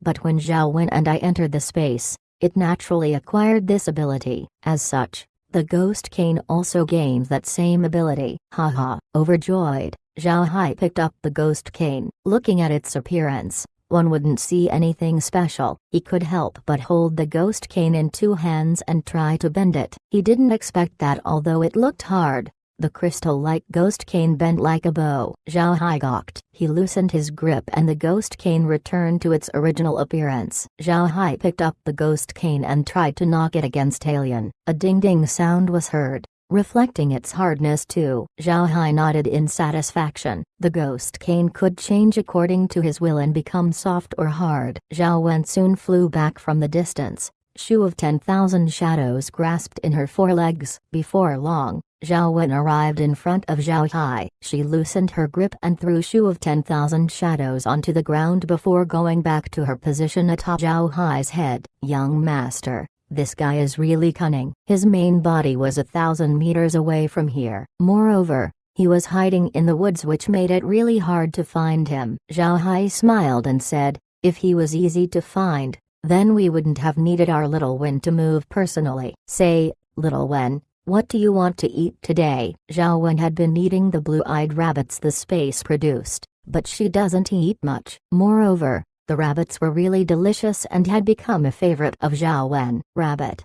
Zhao Hai had expected such an answer. Zhao Wen was more childish when compared to Kai Er. Kai Er, on the other hand, didn't have much contact with others, so she appeared somewhat naive. Zhao Wen was instead closer to a human child. Zhao Hai complied with Zhao Wen's wish. He then turned towards Shu of 10,000 Shadows and saw that he'd fainted and wasn't dead. Zhao Hai turned towards Green and asked, "Grandpa Green, what should we do with him?" Green was feeling somewhat awkward. Letting Shu of 10,000 Shadows live would mean he must keep the secret. Instead of that, they might as well just kill him, turning him into an undead as added security. With this thought, his eyes flashed and he said, "Young master, only a dead man can keep a secret. We must kill him." Zhao Hai's heart was somewhat uncomfortable, yet he couldn't blame Green for being ruthless. He just wasn't accustomed to killing someone who didn't have the ability to resist 3. At this time, Shu of 10,000 Shadows,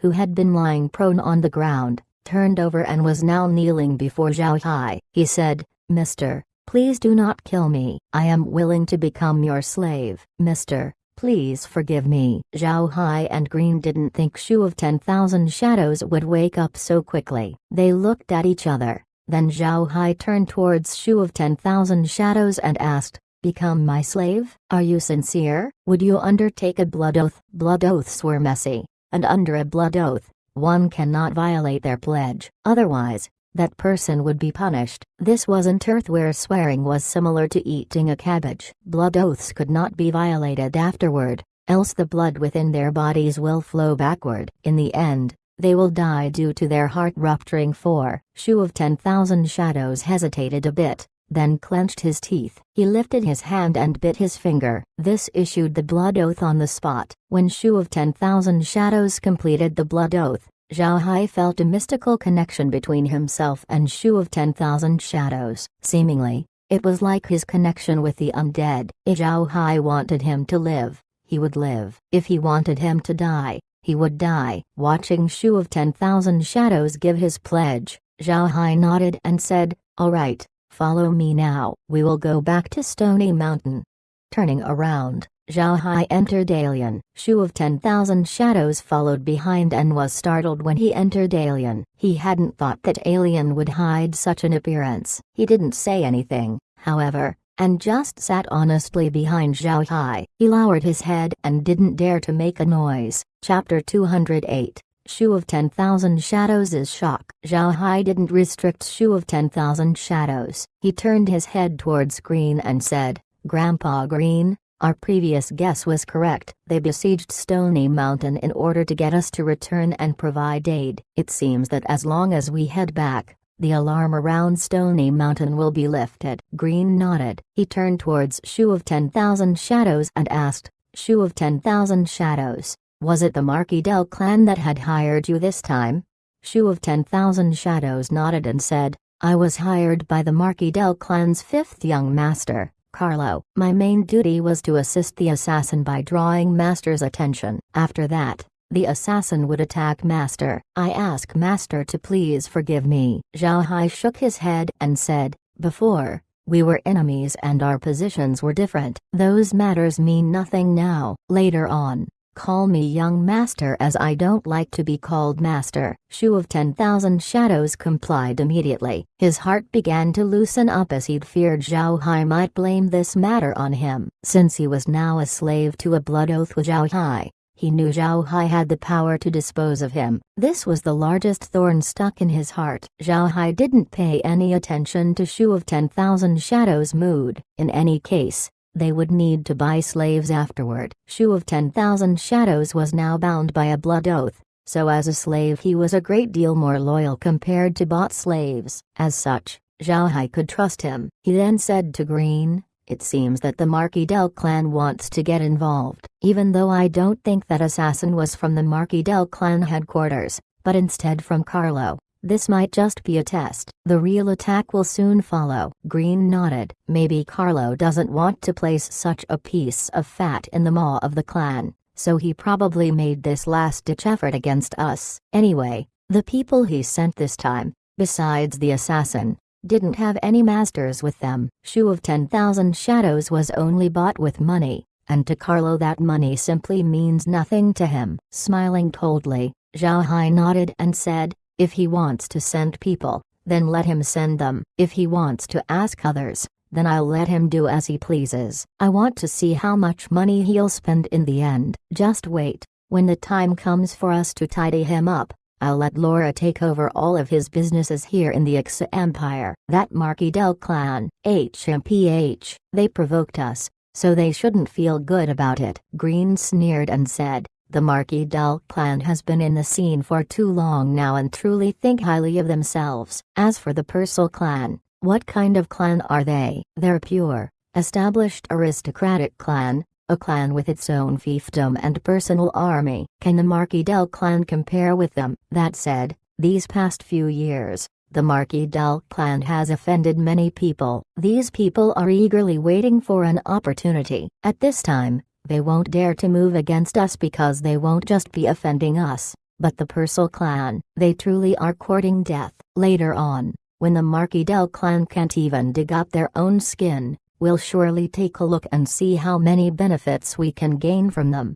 Zhao Hai revealed a faint smile. We don't have to think about the benefits. The advantage we have is our closer relationship with Laura and Devon. Oh, say, we don't have much manpower so we can grab that benefit. Nodding, Green said, that's also good. Haha, so long as the young master marries Laura, it will mean we gain the wealth of two people as a result. Zhao Hai couldn't bear to hear this and said to Green, Grandpa Green, those words can't be spoken irresponsibly. It will make us look as though we schemed for Laura's money. Green smiled. We had a part in how they had gotten their wealth as well. Laura has her current status thanks to us. Others might not know, but she clearly understands this. Otherwise, she wouldn't pay so much attention to young master. Ah, right, young master. We should notify Miss Laura to save her from needless worrying. Nodding, Zhao Hai said, after we return to Stony Mountain. When we get back, then we can send a letter to Miss Laura. First, we will have to check the situation. Green nodded. On the other hand, Shu of 10,000 Shadows was listening closely to their conversation. To be honest, as an assassin, he didn't need to understand these matters. Furthermore, he didn't work for the Purcell Duchy, and thus didn't have any interests in the duchy's gratitudes and grudges. Now, however, he was a slave of Zhao Hai's and thus needed to understand the situation of the duchy. When he heard what Green said, Shu of 10,000 Shadows was startled. This issue unexpectedly involved the Marquis del clan and Purcell clan. Those two clans were very famous on the continent. A bad step would mean dire results. After thinking about the situation, Shu of 10,000 Shadows didn't feel angry. Instead, he felt a bit lucky. If he did successfully deal with Zhao Hai this time around, then the Purcell clan would know of it and he'd be finished. The Purcell clan wouldn't be polite to him. Even if he were a divergent warlock, he feared it would be difficult to run from them and he might actually die. As they spoke, the group had almost reached Stony Mountain. Zhao Hai began to hear chaotic war cries, but he didn't stop Alien from moving forward. They continued on straight to Stony Mountain. Kai who was sitting on Zhao Hai's shoulder, waved her hand and a screen projection appeared before them. They all examined the screen and didn't notice Shu of 10,000 Shadows' shock. This was the first time Shu of 10,000 Shadows had seen a monitoring device that could project such a thing. What he didn't know was that the screen in the spatial villa was a great deal larger than this. It was the size of a person and had a crystal clear quality. Zhao Hai carefully observed the situation. The dressed-up mercenaries weren't that strong. As such, they couldn't charge into the mountain and many of them had died already. Looking at the map above the projection, he found several green dots that stayed at the opposite side of the mountain, unmoving. Evidently, this was where they commanded the fight. When Zhao Hai pointed out these green dots, the projection turned. Those few green dots began to enlarge, and Zhao Hai soon found the position of these green dots. Some of the dots then turned into 3 black magicians. These 3 black magicians, along with 2 mercenaries, were standing to the side of Stony Mountain. They were looking at the mountain, and also at Alien. Shu of 10,000 Shadows was dumbfounded after seeing all this. It was truly beyond his imagination. He wasn't a person who never had contact with a magician. On the contrary, To complete his assignments he had to regularly work with magicians. However, he had never seen magic like Zhao Hai's. He truly thought that Zhao Hai was using magic. On the continent, magic was really mysterious. No matter what abilities people had, unless it was extremely abnormal, it would be considered magic. In the past, he had seen magicians using reconnaissance magic before, but that kind of magic can only inform the magician casting it. When listening to the magician's description of the situation, it would always seem vague or unclear. Zhao Hai's ability was completely different. Everyone could see the real individuals, and even their movements were clearly shown. Shu of 10,000 Shadows even saw the individual hairs on the back of a black magician's hand. Zhao Hai was carefully examining those three black magicians when Green breathed in deeply and said, "This Carlo is really attentive. This time around, he even searched for three black magicians to deal with us. It seems like they want to use those three black magicians and have them deal with young master's undead." Haha. This was a good idea. High-ranking black magicians could steal a low-ranking black magician's summoned creatures, especially the native kind of undead too. The only thing was that their rank must be sufficiently high enough. This was because they weren't only dealing with the black magician,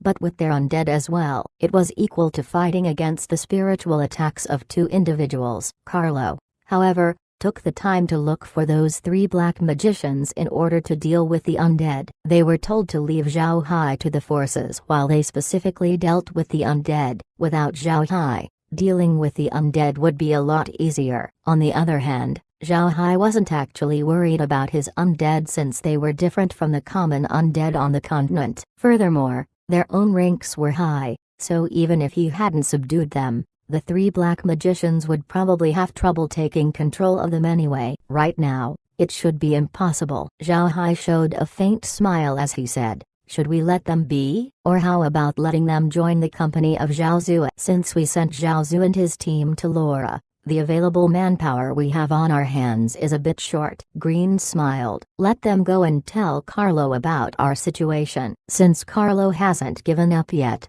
this will also let the Marquis del clan know we aren't easy to deal with." "That's fine as well," Zhao Hai replied with a smile. "That kind of person can't produce anything that can threaten us." Shu of 10,000 Shadows, go out and repel those mercenaries. Shu of 10,000 Shadows was surprised for a moment. He hadn't thought that Zhao Hai would call him. He immediately complied and left Alien. After leaving, he conveniently picked up a large sword off a mercenary soldier and activated his doppelganger technique. Then he went straight off towards those mercenaries, slaughtering them. Green was confused. Looking at Zhao Hai, he asked, "Young master, why did you send out Shu of 10,000 Shadows when you could have ordered the undead to easily solve the mercenaries?" Zhao Hai smiled faintly. "Shu of 10,000 Shadows was sent by Carlo to deal with us." Now that he suddenly lifted his hands against those mercenaries, what do you think Carlo will feel from this? He may consider that Shu of 10,000 Shadows had betrayed him and wouldn't let him off. In case this happens, then Shu of 10,000 Shadows can only rely on us, else death awaits him. Although I had used the blood oath to restrain him, it's better if he personally cuts off his past and feels good when staying with us. Green was surprised for a moment. He hadn't thought that Zhao Hai would think of this. Zhao Hai was also right. Although Shu of 10,000 Shadows was bound by a blood oath and wouldn't betray Zhao Hai, he wouldn't be loyal from his heart. Even if he doesn't dare to betray Zhao Hai now, if he doesn't work to serve them, then it might be possibly that he would do anything he can to make things troublesome for Zhao Hai. Chapter 209, Identity. As Shu of 10,000 Shadows left, Zhao Hai didn't pay any more attention to him and instead focused on the black magicians. He wanted to know what blaze the black magicians would use. Since Carlo had sent them to deal with him, their ranks shouldn't be low. What method will they use? Just as he was thinking this, Alien suddenly began to shake. Zhao Hai was surprised, then immediately understood. The opposite party was trying to control Alien in order to deal with them. This somewhat surprised Zhao Hai, but he decided to wait it out. Since the opposite party knew they were inside Alien, they must have thought of dealing with Alien first. So long as they controlled Alien, They could then move against Zhao Hai and the others who were inside this undead. They really did have a good scheme, but this scheme wouldn't be able to achieve their goals. First and foremost, they didn't know of Zhao Hai's greatest cheat. The space alien itself was already hard to deal with as it was a variation type of undead. Those fellows looking at alien should soon feel they have bad luck. To be safe, however, Zhao Hai brought Green and Meg into the space, then to Bluestone Villa. They sat around the living room and examined the situation outside. Alien was apparently quite irritated. He had obviously found out that the other party wished to deal with him. Moreover, since Zhao Hai left, Alien could feel relieved and move against those black magicians without a care. Therefore, once Zhao Hai left, Alien immediately threw itself in the direction of those three black magicians. Zhao Hai watched Alien's actions and didn't say anything. If those three black magicians escaped, then things would be easier. If they didn't, then they should just stay and become Zhao Hai's slaves. Meg took a pot of tea and poured some for Zhao Hai and Green, then sat with the other two and quietly watched the screen with them. At the moment, there were over 100 casualties among the mercenaries. Furthermore, they still couldn't break past the foot of Stony Mountain. This had begun to make them fearful. Zhao Hai was afraid that the other side might find out too much, so he didn't release the eagles and have them help in the defense. He entrusted everything to the undead and had them deal with the enemies. He didn't really care about the situation on the battlefield. They just wanted to see whether Alien could tidy up those three black magicians. The three black magicians apparently hadn't expected that Alien would find their location, or that it would charge them. They didn't know that Zhao Hai and the others were already gone and could only feel flustered. They began to panic and threw an attack at Alien. Alien itself understood spiritual magic, so it knew what to do at this time. Strengthening its own spiritual power, it immediately released a spiritual counterattack at the three black magicians. One must agree that Alien was definitely intelligent. Zhao Hai hadn't ever taught it how to fight. Instead, it seemed to instinctively understand how to defend itself and counterattack. Before it was assaulted, it hadn't displayed any strong spiritual attacks, but now it could hold its own and stay undefeated. Because of the results of their attacks a few moments ago, the three black magicians were confused and their actions became delayed. Alien then released its spiritual counterattack, which the three black magicians were unable to dodge. A spiritual counterattack was the most dreadful move against a magician. The damage wouldn't be light, but have high consequences. For instance, the entirety of their cultivation could be wasted, or they could become a disabled person or even an idiot. Lastly, they could possibly die. These consequences were not light in the least. Alien spiritual counterattack, this time around, wasn't light and heavily impacted the three black mages. The three's appearance shook and they were swept off their feet. The mercenaries with them saw what had happened and immediately stepped back. When they looked at the three black magicians, all they saw were pools of blood and a lack of aura. This made the two mercenaries greatly surprised. They were shocked at Alien's spiritual attack and quickly ordered the retreat. After giving this command, they ran as fast as they could and didn't even bother to tidy up the corpses on the ground. Zhao Hai smiled faintly. It seems that now, we have three more assistants. Meg, call Shu of 10,000 Shadows back. Meg complied and quickly walked down the mountain. She knew that if Zhao Hai didn't give his consent, then Shu of 10,000 Shadows wouldn't be able to climb the mountain. Never mind the fact that he was a rank 7 warrior. Even if he were a rank 8 warrior with 1,000 doppelgangers, he still wouldn't be able to breach through and climb the mountain. Shu of 10,000 Shadows looked at the retreating enemies and took back his avatars. He then stood at the foot of the mountain. Upon Alien's arrival on the mountain, Shu of 10,000 Shadows still thought Zhao Hai and the others were inside it. When Alien arrived at the mountain, it held 3 dead black magicians in its mouth. After spitting them onto the ground, it laid down at the foot of the mountain and shut its maw. This made Shu of 10,000 Shadows confused, and he didn't know what to do. As such, he just stood there and waited with Alien. At this time, The mists around Stony Mountain fluctuated. Shu of 10,000 Shadows quickly looked in that direction to see who was coming out. What he saw was the silhouette of a human. Then he was shocked. He hadn't expected that the one to come out would unexpectedly be Meg. Meg looked at Shu of 10,000 Shadows and said, "Shu of 10,000 Shadows, the young master wishes to talk to you within Stony Mountain. Come and follow me." She then turned and walked back up the mountain. Alien ran several steps forward before falling in behind Meg. Shu of 10,000 Shadows, although confused, didn't say anything and just followed Meg in. As they walked, Shu of 10,000 Shadows was sizing up the situation. They were surrounded by black mists and couldn't see anything past it. He didn't know how many undead were within the black mist. This made him afraid to take a wrong step and he followed Meg closely. Before long, they arrived at Bluestone Villa. Upon seeing Bluestone Villa, Shu of 10,000 Shadows was stunned. The beauty of the villa was beyond his imagination. He thought that Bluestone Villa would be like the rest of Stony Mountain, covered with black mists, gloomy, terrifying. He wouldn't have thought that this place would be like a flower garden. Those vines with 7 colored flowers gave people a sensation of beauty. It felt like walking through a dream. Shu of 10,000 Shadows couldn't help but pause outside Bluestone Villa and stare blankly. When Meg heard the footsteps behind her pause,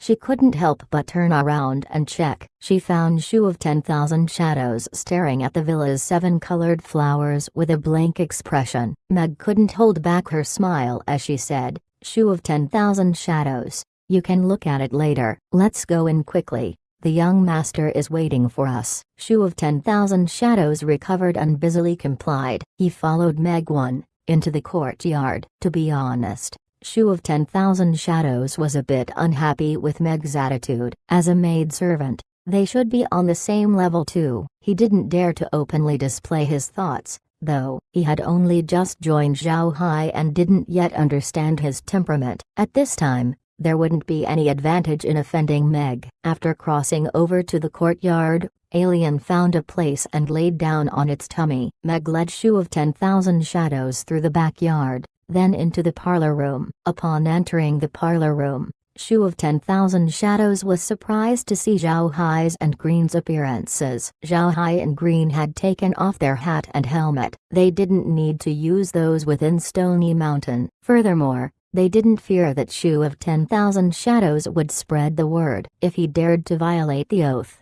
then it was equivalent to courting with death. What surprised Shu of 10,000 Shadows was Zhao Hai's age and Green's current appearance. Green and Zhao Hai were sitting, facing one another, drinking tea. They chatted quietly as they did so. Looking at this magician and follower, it seemed as though they were family. Zhao Hai looked at Shu of 10,000 Shadows and said, "Welcome back." Shu of 10,000 Shadows recovered and hastily bowed to Zhao Hai. "Yes, young master. What is your command?" Zhao Hai shook his head and said, "I don't have any other order for you. Since you did a good job, and are now my follower, I'll let you know of my identity." Shu of 10,000 Shadows stood there with a lowered head, but his heart wasn't tranquil. To be honest, he wasn't happy to be a follower of Zhao Hai. Zhao Hai hadn't told him who he was, nor what he did. The situation, however, revealed that he was stronger than others, so he could only become Zhao Hai's slave and make the blood oath. And now, with what Zhao Hai said, Shu of 10,000 Shadows couldn't help but whisper some words of suspicion within his heart. Zhao Hai saying this meant he probably had another identity, but in the end he couldn't think of what other identity he might have. Zhao Hai looked at Shu of 10,000 Shadows and said, "Since you had pledged yourself under a blood oath, we are now locusts tied to one rope 3. As such, I'm not afraid to tell you. If I told you my identity and said that you wouldn't be able to stay in the Ixa Empire for even a day after knowing it, would you be afraid?" Shu of 10,000 Shadows couldn't help but jump. He quickly knelt on one knee and said, "Please be relieved, young master. Although I, Shu of 10,000 Shadows, am an assassin, I meant what I had said. I said I would follow the young master, and thus will be loyal to the young master. Please, rest assured, young master." Zhao Hai nodded. "Good. Remember your words. Now, listen up. My former name was Adam Buddha, and I have changed my name to Zhao Hai Buddha. I am the Buddha clan's current patriarch." Shocked, Shu of 10,000 Shadows couldn't believe what he'd just heard as he looked at Zhao Hai. He hadn't expected Zhao Hai to say he was of the Buddha clan. The Buddha clan was very famous on the continent. It wasn't because of anything but the fact that they had been placed in the Black Waste by the Xia Empire. After so many years, that place had finally become the fiefdom of an aristocratic clan. Due to this, the Buddha clan became famous quite easily. Furthermore,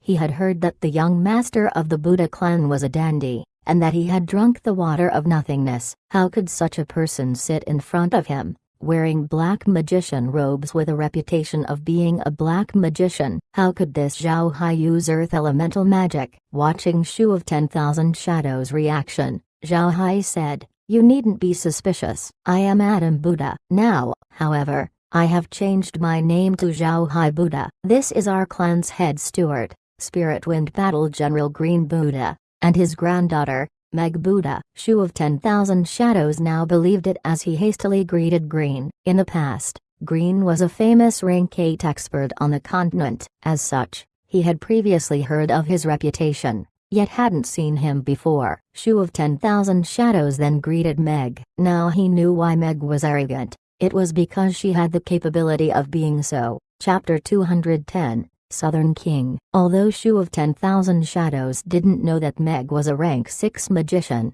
just the fact that she was Green's granddaughter was enough for her to be prideful. Green's importance within the Buddha clan was something known by most on the continent. If it weren't for Green and Mran, then the Buddha clan would have been extinguished long ago. Due to this, after he heard that Meg was Green's granddaughter, Shu of 10,000 Shadows' tiny feeling of dissatisfaction within his heart vanished.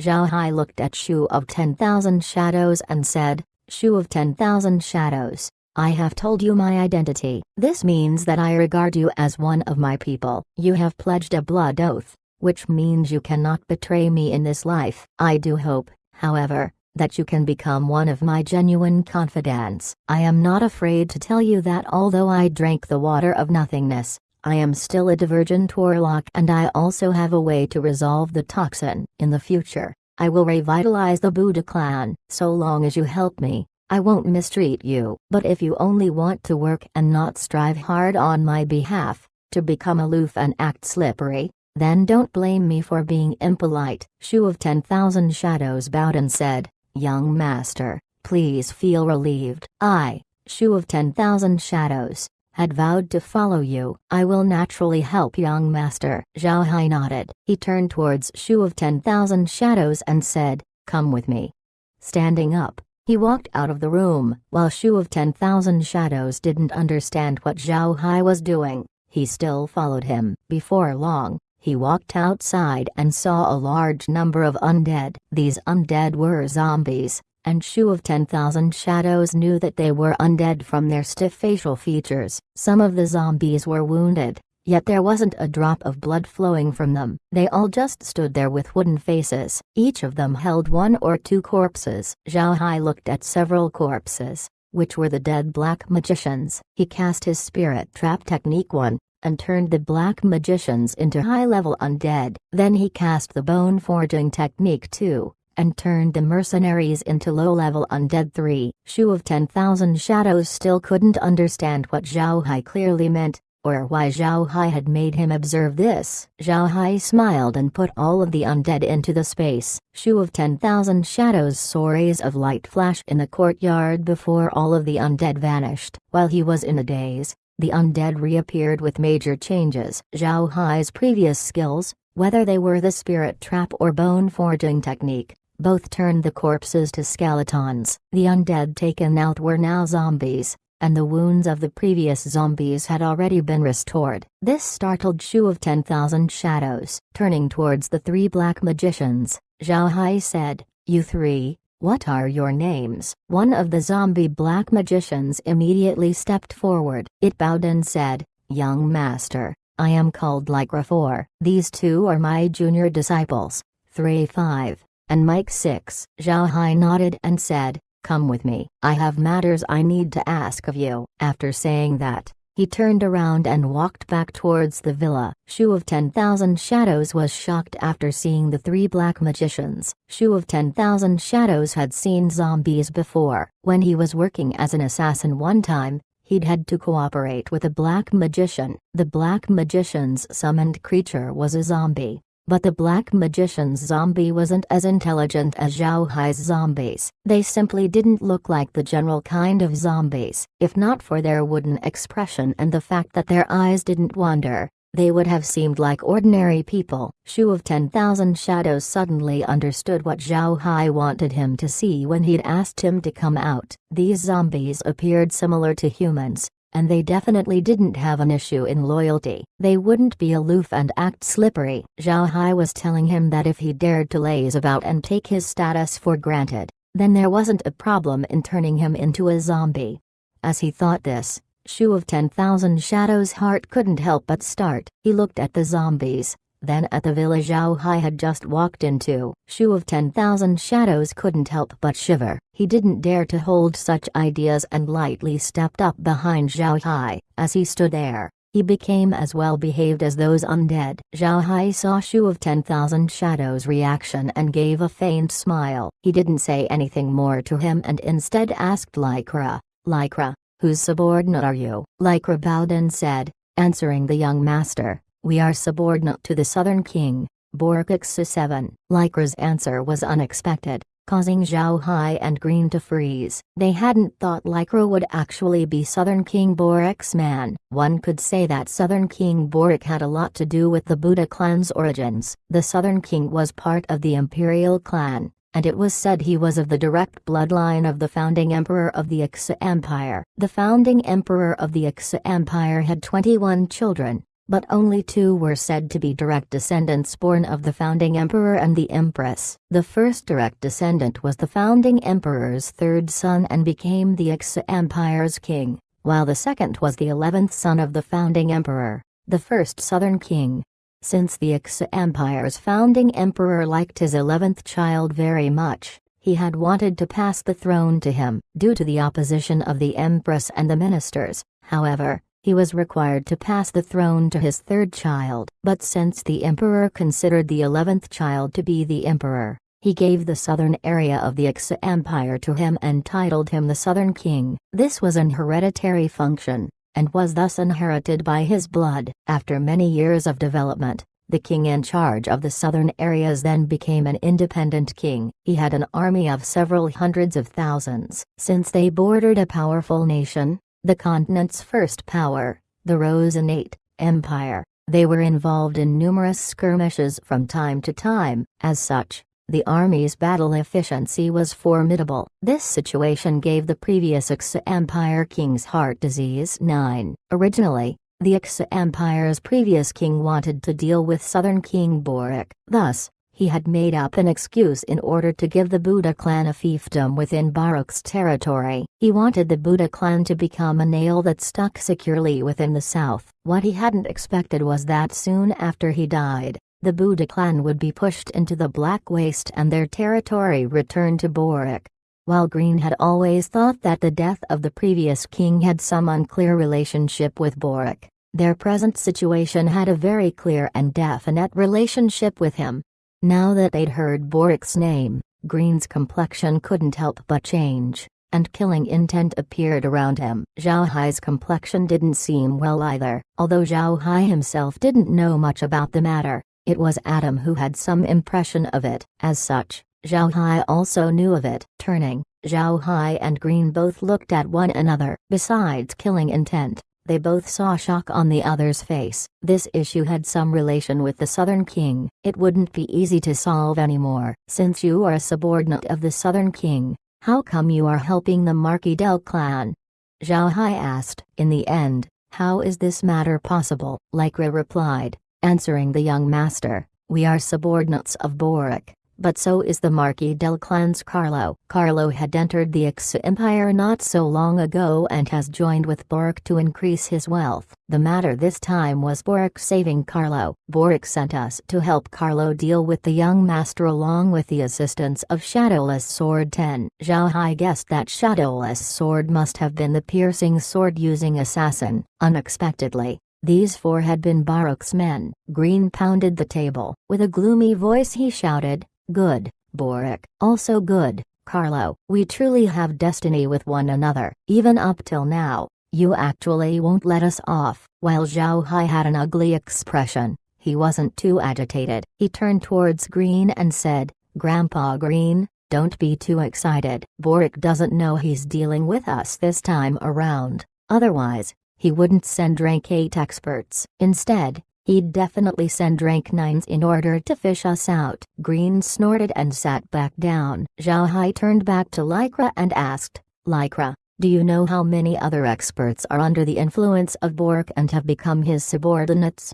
Lycra said, "Boric currently has many experts under him. There are about 100 rank 8 experts and 5 rank 9 experts that I know of. With the addition of Carlo's influence, there are also a few mercenary groups that I am unsure of. This time, if we didn't agree to cooperate with Carlo, then I'm not sure he'd even tell us about Carlo's identity." Zhao Hai nodded. What he'd just been told was in line with Boric's style. He waved his hand, allowing Lycra and the others to draw back. Turning his head to Green, he said, "Grandpa Green, we must tell this matter to Laura and Devon. This opponent is too strong, and we must find a way to change our methods." Green nodded. "Boric isn't easy to deal with. He's a villain that seeks revenge for the slightest grievance. Our Buddha clan's current situation was all due to him. Since we have killed many of his subordinates today, he will certainly not give up. We need to prepare ahead of time." Zhao Hai nodded. "We should help with the preparations." "Oh,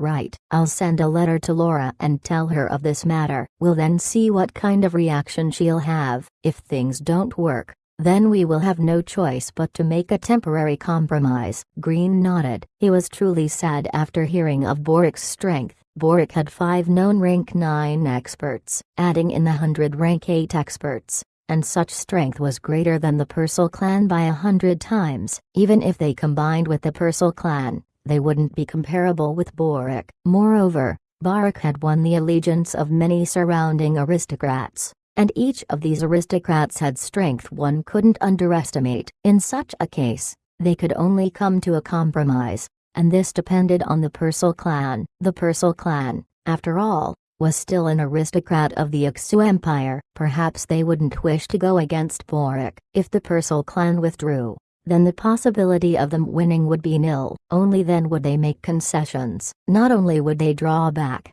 but they feared that Laura would have to retire. Thinking about such matters, Zhao Hai felt frustrated. They had made many improvements at this time, but they suddenly found themselves up against an untouchable figure. This feeling was truly rotten. Chapter 211, Blood Still Not Cold. Zhao Hai and Green stood in the courtyard of Bluestone Villa, looking up at the flying blood-red eagle in the sky. It had eyes filled with intolerance and a powerful pressure that could not be helped. It wasn't until the blood-red eagle disappeared without a shadow that the two of them returned to the parlor room. Meg served them some tea, but Zhao Hai and Green weren't in the mood to drink. Zhao Hai turned to Green and asked, "Grandpa Green, do you think the Purcell clan would help us?" "I think it's best to not recklessly confront Boric. Our current strength is still too weak. The time to fight isn't now." Green nodded. "Yes.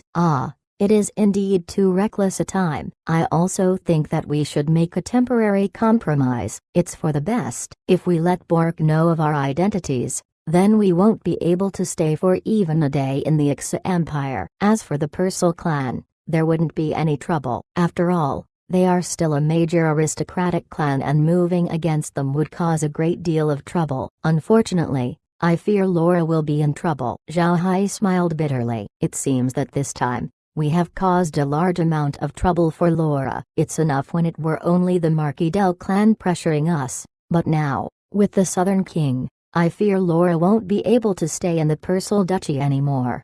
Green also smiled strangely. Behind Zhao Hai, Shu of 10,000 Shadows felt somewhat strange. When Zhao Hai found out the Southern King was behind the attack, although he seemed worried, he acted more worried about others rather than himself. He didn't seem to care about his own safety, but why? Did they have a method to preserve their own lives? Zhao Hai suddenly stood up and turned to Green, saying, "Grandpa Green, I think going to Kosa City will be better. Just writing a letter will make it difficult to explain things. This situation is truly too big, and it will affect aspects of our relationship." Green nodded. "I also think it's better to discuss this matter face to face." "Alright, let's go to Kosa City." Meg looked up at the sky and said, "Grandfather, young master, it's quite late now. I think it's best to go tomorrow. Something bad might happen if you go this late." Green and Zhao Hai looked up at the sky. It really was quite late. If they traveled to Kosa City now,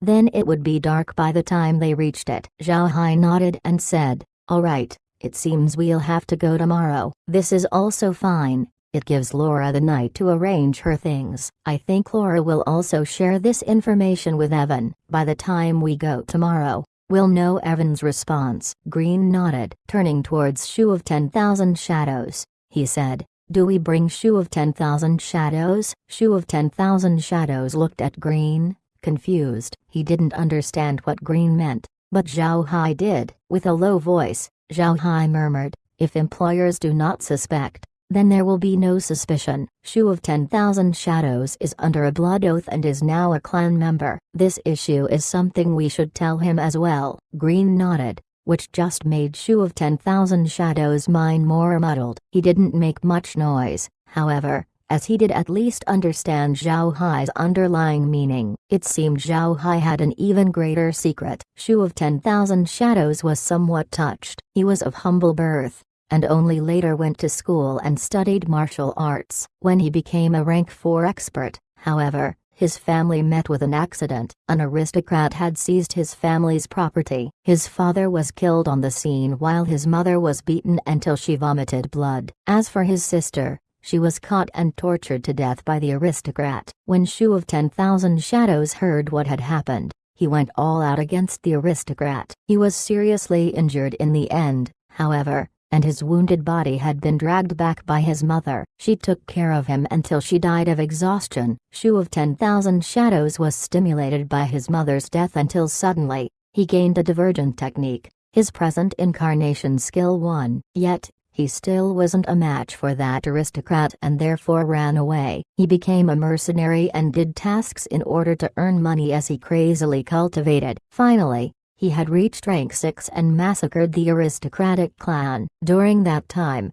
he wasn't only a rank 6 expert but could also produce 400 avatars. That aristocratic clan was only a minor one and didn't have any strong experts on its side. Thus, it was extinguished by him. After getting his revenge, he became an assassin and slowly made a name for himself. There were many aristocrats that wished to win him over, but he didn't agree since he hated the aristocrats. Wandering for several years, Shu of 10,000 Shadows soon found that it was difficult being a solo warrior. As such, he tried to make a few friends, especially with excellent magicians. Afterward, he chanced upon the identity of a magician he was on good terms with and found out that the magician was an aristocrat. The magician invited Shu of 10,000 Shadows to join his clan, and after some thought, Shu of 10,000 Shadows finally agreed. What he didn't think was that after joining the magician's clan, the magician wouldn't actually trust him. The magician didn't reveal anything about his clan and,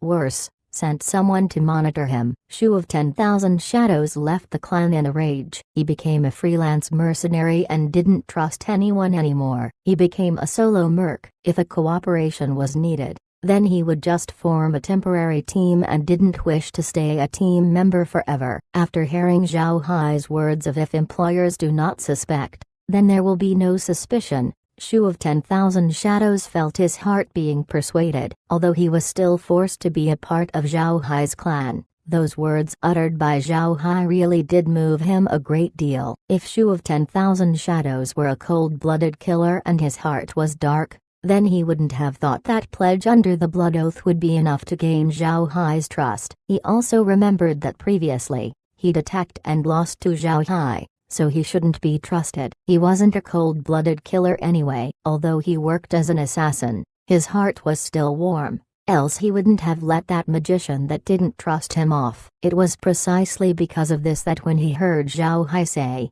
"If employers do not suspect, then there will be no suspicion," he was moved. Zhao Hai looked at Shu of 10,000 Shadows and spoke with a low voice. "Shu of 10,000 Shadows, to tell you the truth, Stony Mountain is just a temporary residence of ours. It is so that we can extend our branches into the Persal Duchy. Our roots are elsewhere. I will now take you to it, the place of our Buddha clan's roots. That place is an eternal secret. You must remember to never mention this to anyone, even within your dreams. You must not utter a word too. Understood?" Shu of 10,000 Shadows immediately moved to Zhao Hai's front and knelt before him. "I ask the young master to please feel assured that I, Shu of 10,000 Shadows, will not utter this secret, even after death. Shu of 10,000 Shadows will not betray young master's trust." Zhao Hai stood and said, "In that place, aside from Grandpa Green and the other old members of the Buddha clan, there are also the slaves we had brought along. Those slaves cannot betray us. Besides them, there is only you, Shu of 10,000 Shadows. Later, our Buddha clan cannot be reached. Let us go see it." Shu of 10,000 Shadows nodded with effort. Zhao Hai helped him back up and turned his head looking into the parlor room and nodded to Green, saying, "Let's go." With his intent, they moved back inside the space.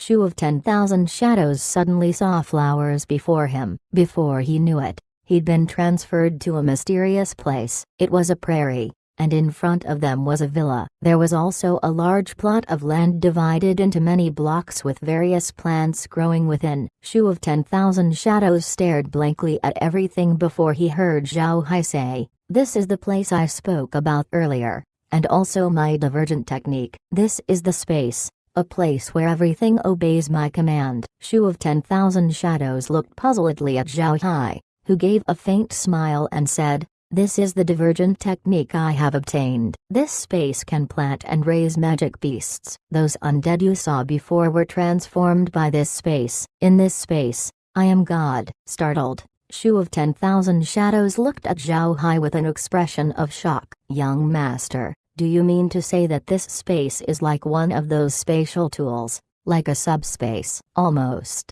replied Zhao Hai with a smile, "but they are not quite the same as this space. You can say that there is a unique principle in this independent space, and not for a subspace. This space exists because I exist." Shu of 10,000 Shadows showed an expression of surprise. "Great, with this space, young master wouldn't be afraid of any attacks. This is really a good place." Zhao Hai was speechless. Shu of 10,000 Shadows' way of thinking was the same as Green's from when he first entered the space. Zhao Hai felt happy. Now he knew and could say that Shu of 10,000 Shadows' heart was truly with him. Smiling, Zhao Hai said, "All right, let's go and look at our domain." Shu of 10,000 Shadows' vision blurred once more and suddenly, they arrived at Fort Iron Mountain. Upon their arrival at Fort Iron Mountain, Shu of 10,000 Shadows looked puzzled as he examined his surroundings. "Young master, where are we? Why is there such a flower?" He was, of course, referring to the Hell Rainbow flower. Zhao Hai smiled. "Have you forgotten where the Buddha clan manor is? We are in Fort Iron Mountain. Outside is the Black Waste." Shu of 10,000 Shadows was shocked. "Young master, you said that outside is the Black Waste? Then does that mean we came from outside of Casa City to Fort Iron Mountain in the Black Waste?" Zhao smiled as he said, "Yes, we went from Stony Mountain to Fort Iron Mountain, ha ha ha." When they heard Zhao Hai, Green and Meg also laughed. Shu of 10,000 Shadows didn't smile with them. He was just too surprised. From Casa City to Fort Iron Mountain, even with a fast horse it would take a month of travel. Yet, they arrived here in just the blink of an eye. This was too godly, right? Mren and Woodhead arrived at this time. Mren looked at Shu of 10,000 Shadows with confusion and asked Zhao Hai, "Young master, this is?" Shu of 10,000 Shadows' expression was too rich. and when Mrin looked at him she knew he wasn't an undead, so she'd asked. Zhao Hai smiled faintly. This is Shu of 10,000 Shadows. He is now one of us. Shu of 10,000 Shadows is pledged under a blood oath, so he won't betray us. Grandma Mrin, please feel relieved. Shu of 10,000 Shadows. This is Grandpa Green's wife, Grandma Mrin. The two over there are Woodhead and Stonehead 4. Chapter 212, Fig Thing Spirit. Click here to show. Hide editor's title. Shu of 10,000 Shadows knew that these people were the Buddha clan's genuine and most trusted subordinates. As such, he didn't dare to be neglectful. He moved forward and hurriedly greeted them. Mrin didn't say anything, but returned the greeting, and both Woodhead and Stonehead did the same. After watching the greetings, Zhao Hai turned to Woodhead and Stonehead and said, Woodhead, Stonehead, help make Shu of 10,000 Shadows familiar with the surrounding area and then lead him back to the parlor room. Woodhead and Stonehead immediately complied and led Shu of 10,000 Shadows away. Zhao Hai and Green led Mrin to the parlor room and Meg served tea to them as they sat. Zhao Hai then told Mrin the information they'd obtained from Lycra while also informing her of their decision. Mrin frowned. With a sullen face, she said, what the young master said is true. Our current strength isn't capable of confronting Boric. It seems that right now, we can only hide. This is too hateful. Zhao Hai and the others had ugly expressions. When they talked about Boric, with regards to everyone, it was truly too big a blow for them. Their main source of income currently came from the Persal Duchy. If they gave up their business there, then it was equal to breaking off from their source of income. To them, this certainly was too much like a death blow. Mrin frowned. I'm afraid this matter isn't going to be simple. We still have a previous grudge with Boric. If he were to find out we're hiding, wouldn't he also go to the Black Waste and cause trouble? Both of them understood what Mrin meant, although it could be said that Boric didn't know they, as Zhao Hai and servants, were members of the Buddha clan. Both sides already had a grudge against each other. If Boric knew Laura ran, then his fury wouldn't have a place to vent. Perhaps he'd send his subordinates to rush into the Black Waste and look for them instead. With regards to the Buddha clan, this was troublesome. Zhao Hai frowned. When he looked outside, he saw that currently, the seven-colored mist was a lot thicker than it was a few days ago. It was almost similar to the mist inside the carrion swamp. Zhao Hai's mind flashed with an idea. He couldn't help but chuckle as he said, it's fine, Grandma Mrin. You don't need to be worried right now. Fort Iron Mountain has been surrounded by the seven-colored smog. If Boric truly dares to send people here and look for trouble, then we won't be polite. It will also be good to let them stay. As Zhao Hai said this,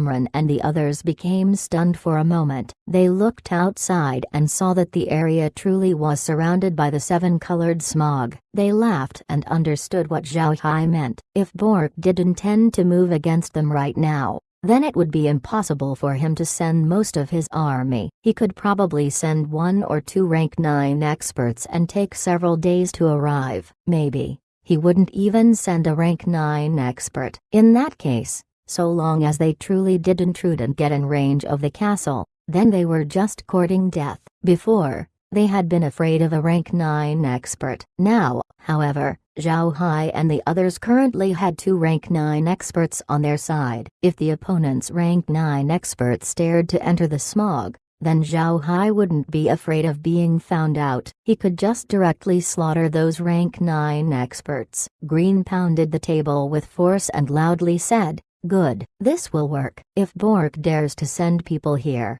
then let them come. We won't let them return. This will be us collecting interest. In any case, our position is covered with the seven-colored smog, and is similar to the carrion swamp. Even if they died inside the smog, nobody would dare to think anything odd. At this time, Shu of 10,000 Shadows and the other 2 had just returned from the outside. Shu of 10,000 Shadows looked quite giddy at this time. He was truly excited as he hadn't thought Zhao Hai's space could actually improve the Black Waste. When he thought about the Black Waste area, it made him want to laugh. He had now completely regarded himself as a member of the Buddha clan. First, it was due to the trust Zhao Hai had shown him. Second was the blood oath he had pledged, which made him unable to betray the Buddha clan for the rest of his life. 1. Zhao Hai examined Shu of 10,000 Shadows' appearance and smiled faintly. Shu of 10,000 Shadows, how is it? Does the place look good to you? Shu of 10,000 Shadows nodded. Yes,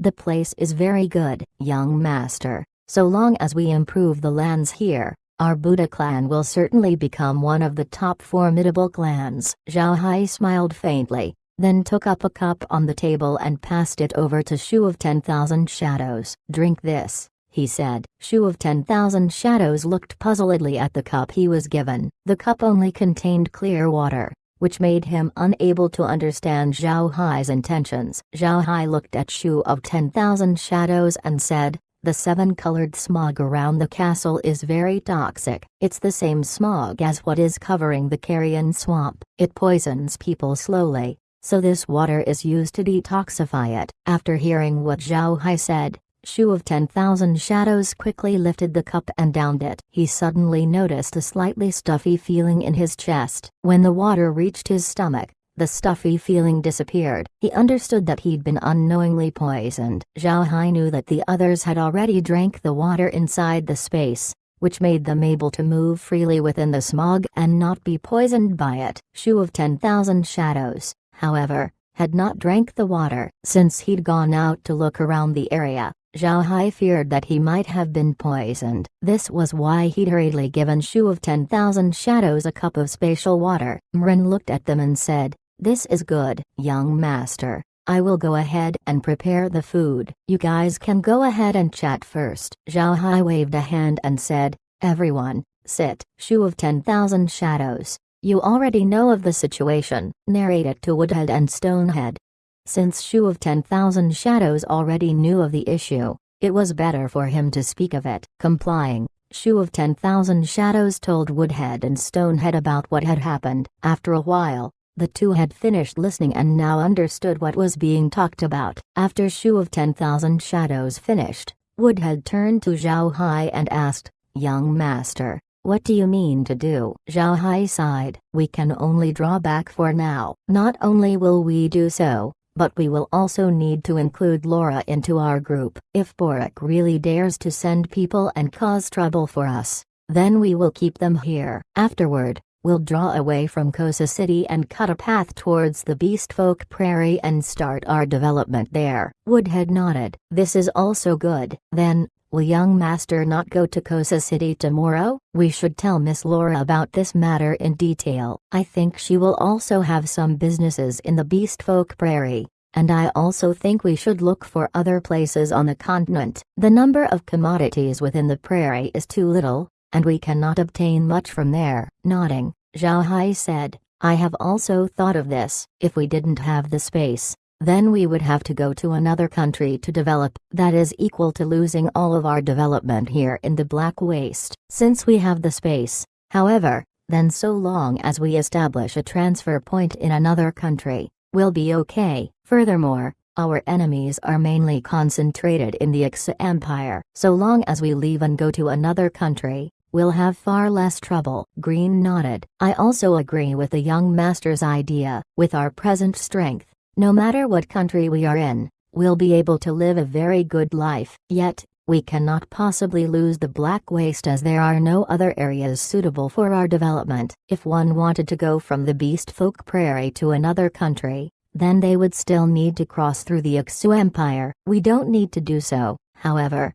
Since we have the space, we can just place transfer points and connect to any place in the world from the Beast Folk Prairie. This is our greatest advantage. Young master, I think we should go to the Rosen Empire. Although the Rosen Empire and Ixia Empire are close to one another, there is some friction between them. Since our relationship with the Ixia Empire isn't good, we should be very safe if we go to the Rosen Empire. Zhao Hai nodded and said, that is something we can go and discuss about tomorrow with Laura. I also wanted to have a look and see how the Persal Duchy will take this matter. If the Persal Duchy will truly put up a reckless fight against Borak, then we will not join and fight with Borak head-on. I don't think the Persal clan will do so, though. This time around, the enemy isn't only Borak, but also the Marquis Del clan. Green nodded. At present, Even if Evan is in power within the Purcell clan, he won't push hard for going against Boric, especially with the addition of the Marquis del clan. For the Purcell clan's benefits, Evan will certainly withdraw from our alliance, leaving only Laura and us. We do not have the means to stand up against the combined forces of Boric and the Marquis del clan. Zhao Hai sighed. The issue here is what Laura will do. It may not be possible for her to give up the whole of the Purcell duchy. After all, she had established her roots here. For her, giving up on the duchy is just too difficult. Green and the others were also silent. They knew that giving up all of one's businesses within the Purcell duchy would be hard. For Laura to give up on everything she had, as a person, it was truly too difficult. Zhao Hai sighed. If there is really no other way out, then we will receive Laura here. Anyway, Laura won't be able to stay in the Ixa Empire anymore, especially now that it isn't only the Marquis del clan she shall be facing, but also Boric. The Marquis del clan's strength in the Ixa Empire might not be strong, but Boric is different. He is the Southern King, the one who dared to challenge for the king's throne. Green nodded. It seems like this is the only thing we can do for now. We have implicated Laura this time around, so no matter what, we cannot have her experience danger. Sighing, Zhao Hai said, in the end, it is our strength that is too weak. If we had the same strength as Boric, then who would dare to move against us? HMPH, just you wait. Sooner or later, no one on the continent will dare to underestimate our Buddha clan too. Green examined Zhao Hai's expression and smiled faintly. This time around, he thought the issues weren't that bad. This was especially so with Zhao Hai in such high spirits and morale, something rarely seen with Zhao Hai's body as it is. Green had been confused at the different aura Zhao Hai had exuded when he'd woken up. Although he appeared very calm when managing things, he was actually quite impulsive and conservative,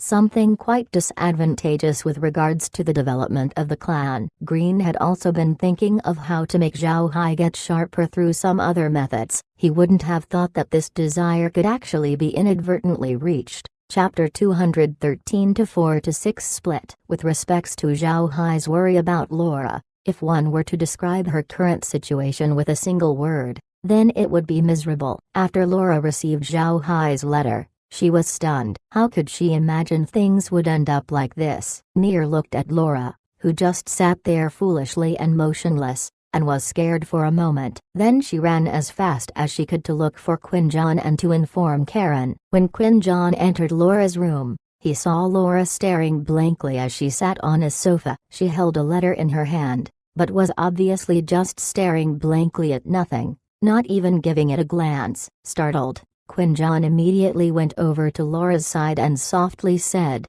"Laura, little Laura, what happened to you?" As if she'd just stepped on a cat's tail, Laura jumped. Her eyes began to tear as she said, "Grandpa Quinjon, what do we do? What should we do?" Quinjon was scared when he saw how Laura was acting and hastily asked, "What is it? What has happened?" "Little Laura, calm down and talk to Grandpa." Laura was consoled by Quinjon's voice and slowly calmed down. Her tears still fell, however, and she sobbed lightly as she passed the letter in her hand to Quinjon. Quinjon took the letter and carefully read it. The more he read, the more ugly his face became. He never would have thought that such a situation would happen. Originally, the Marquis del clan by itself was already a large headache, adding in the Southern King, and it was no wonder Laura became so agitated. After he read the letter carefully, Quinjon placed it on the tea table. He looked at Laura and sighed. As he was reading the letter, he had begun to weigh things in his heart. Finally,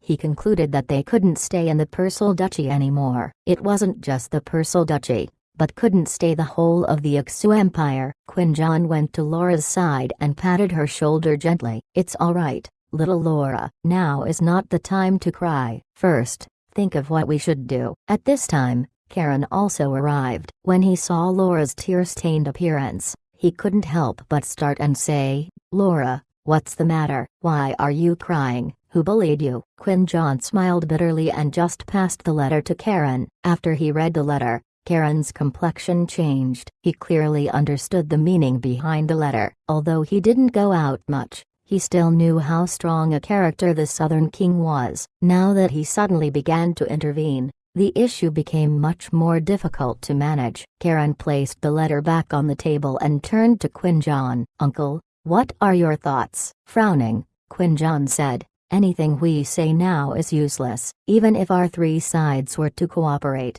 we cannot fight against Boric. I think we need to tell Evan of this matter. Then we must prepare to leave the Persal Duchy as soon as possible. It would be better to leave the Ixu Empire itself." Karen also frowned as he said, "We're going to leave the Ixu Empire." Leave the Ixu Empire in order to avoid being hunted down by Boric. Yet, what about the Marquis del Clan? The Marquis del Clan is situated in the northern area of the continent and possess a very strong influence there. Even if we leave the Ixu Empire, it will be very difficult for us to run away from them. Don't forget, we have already withdrawn from the clan. Quinjon nodded. "This is something I understand as well, but so long as we go to another country, even if we face the Marquis del Clan, it would be alright. By doing so, at least we won't have to fear Boric going ahead and becoming our enemy." Karen thought about it for a while, then nodded. Compared to facing two formidable enemies, it was without a doubt better to face just one. Furthermore, in other countries the Marquis del Clan wasn't omnipotent. Laura had calmed down by this time. She cleared away the tears on her face and said, "I'll immediately go to the Grand Duke's mansion and explain the situation to the Grand Duke." "Grandpa Quinjon, I'll leave you here to begin the preparations." Quinjon nodded as Laura stood. She told Near to prepare the carriage as she rushed towards the Grand Duke's mansion with the fastest possible speed. The situation must be explained to Evan, especially since Evan had been so good to her. She thought she shouldn't hide such an important matter. When Laura arrived at the Grand Duke's mansion, Evan was informed of her coming. He immediately welcomed Laura to the study. When he saw Laura enter, he was stunned to see her red eyes, which were obviously caused by crying. Evan didn't know what matter could make Laura cry this much. Evan hastily said, "Little Laura, how are you?" "What happened?" Laura looked at Evan and bitterly smiled. She reiterated the contents of the letter Zhao Hai had sent. Evan listened to Laura's explanation and couldn't help but frown. He hadn't thought this matter would become so troublesome. After Laura finished, she looked at Evan and said, "Uncle Evan, the situation this time is very troublesome. We have already come up with a plan. We are ready to temporarily withdraw from the Persal Duchy. We won't need to clash with both Boric and the Marquis del Clan that way. What are your thoughts?" Evan looked at Laura and sighed. "Little Laura, your uncle cannot deceive you. With this kind of situation, our Persal clan is incapable of participating. Furthermore, we cannot assist you. It is truly better for you to leave. Be at ease that I can keep your stores as is. I will send people to take them over and send you the monthly income. This will work, even if I am temporarily taking them over." Surprised, Laura didn't think Evan would give such a proposal. She couldn't help but be moved. Laura knew Evan wasn't seizing her stores. If Evan wanted to seize them, then there was no need to say those words. So long as they leave, it would have been okay for him to take them over freely. Obviously,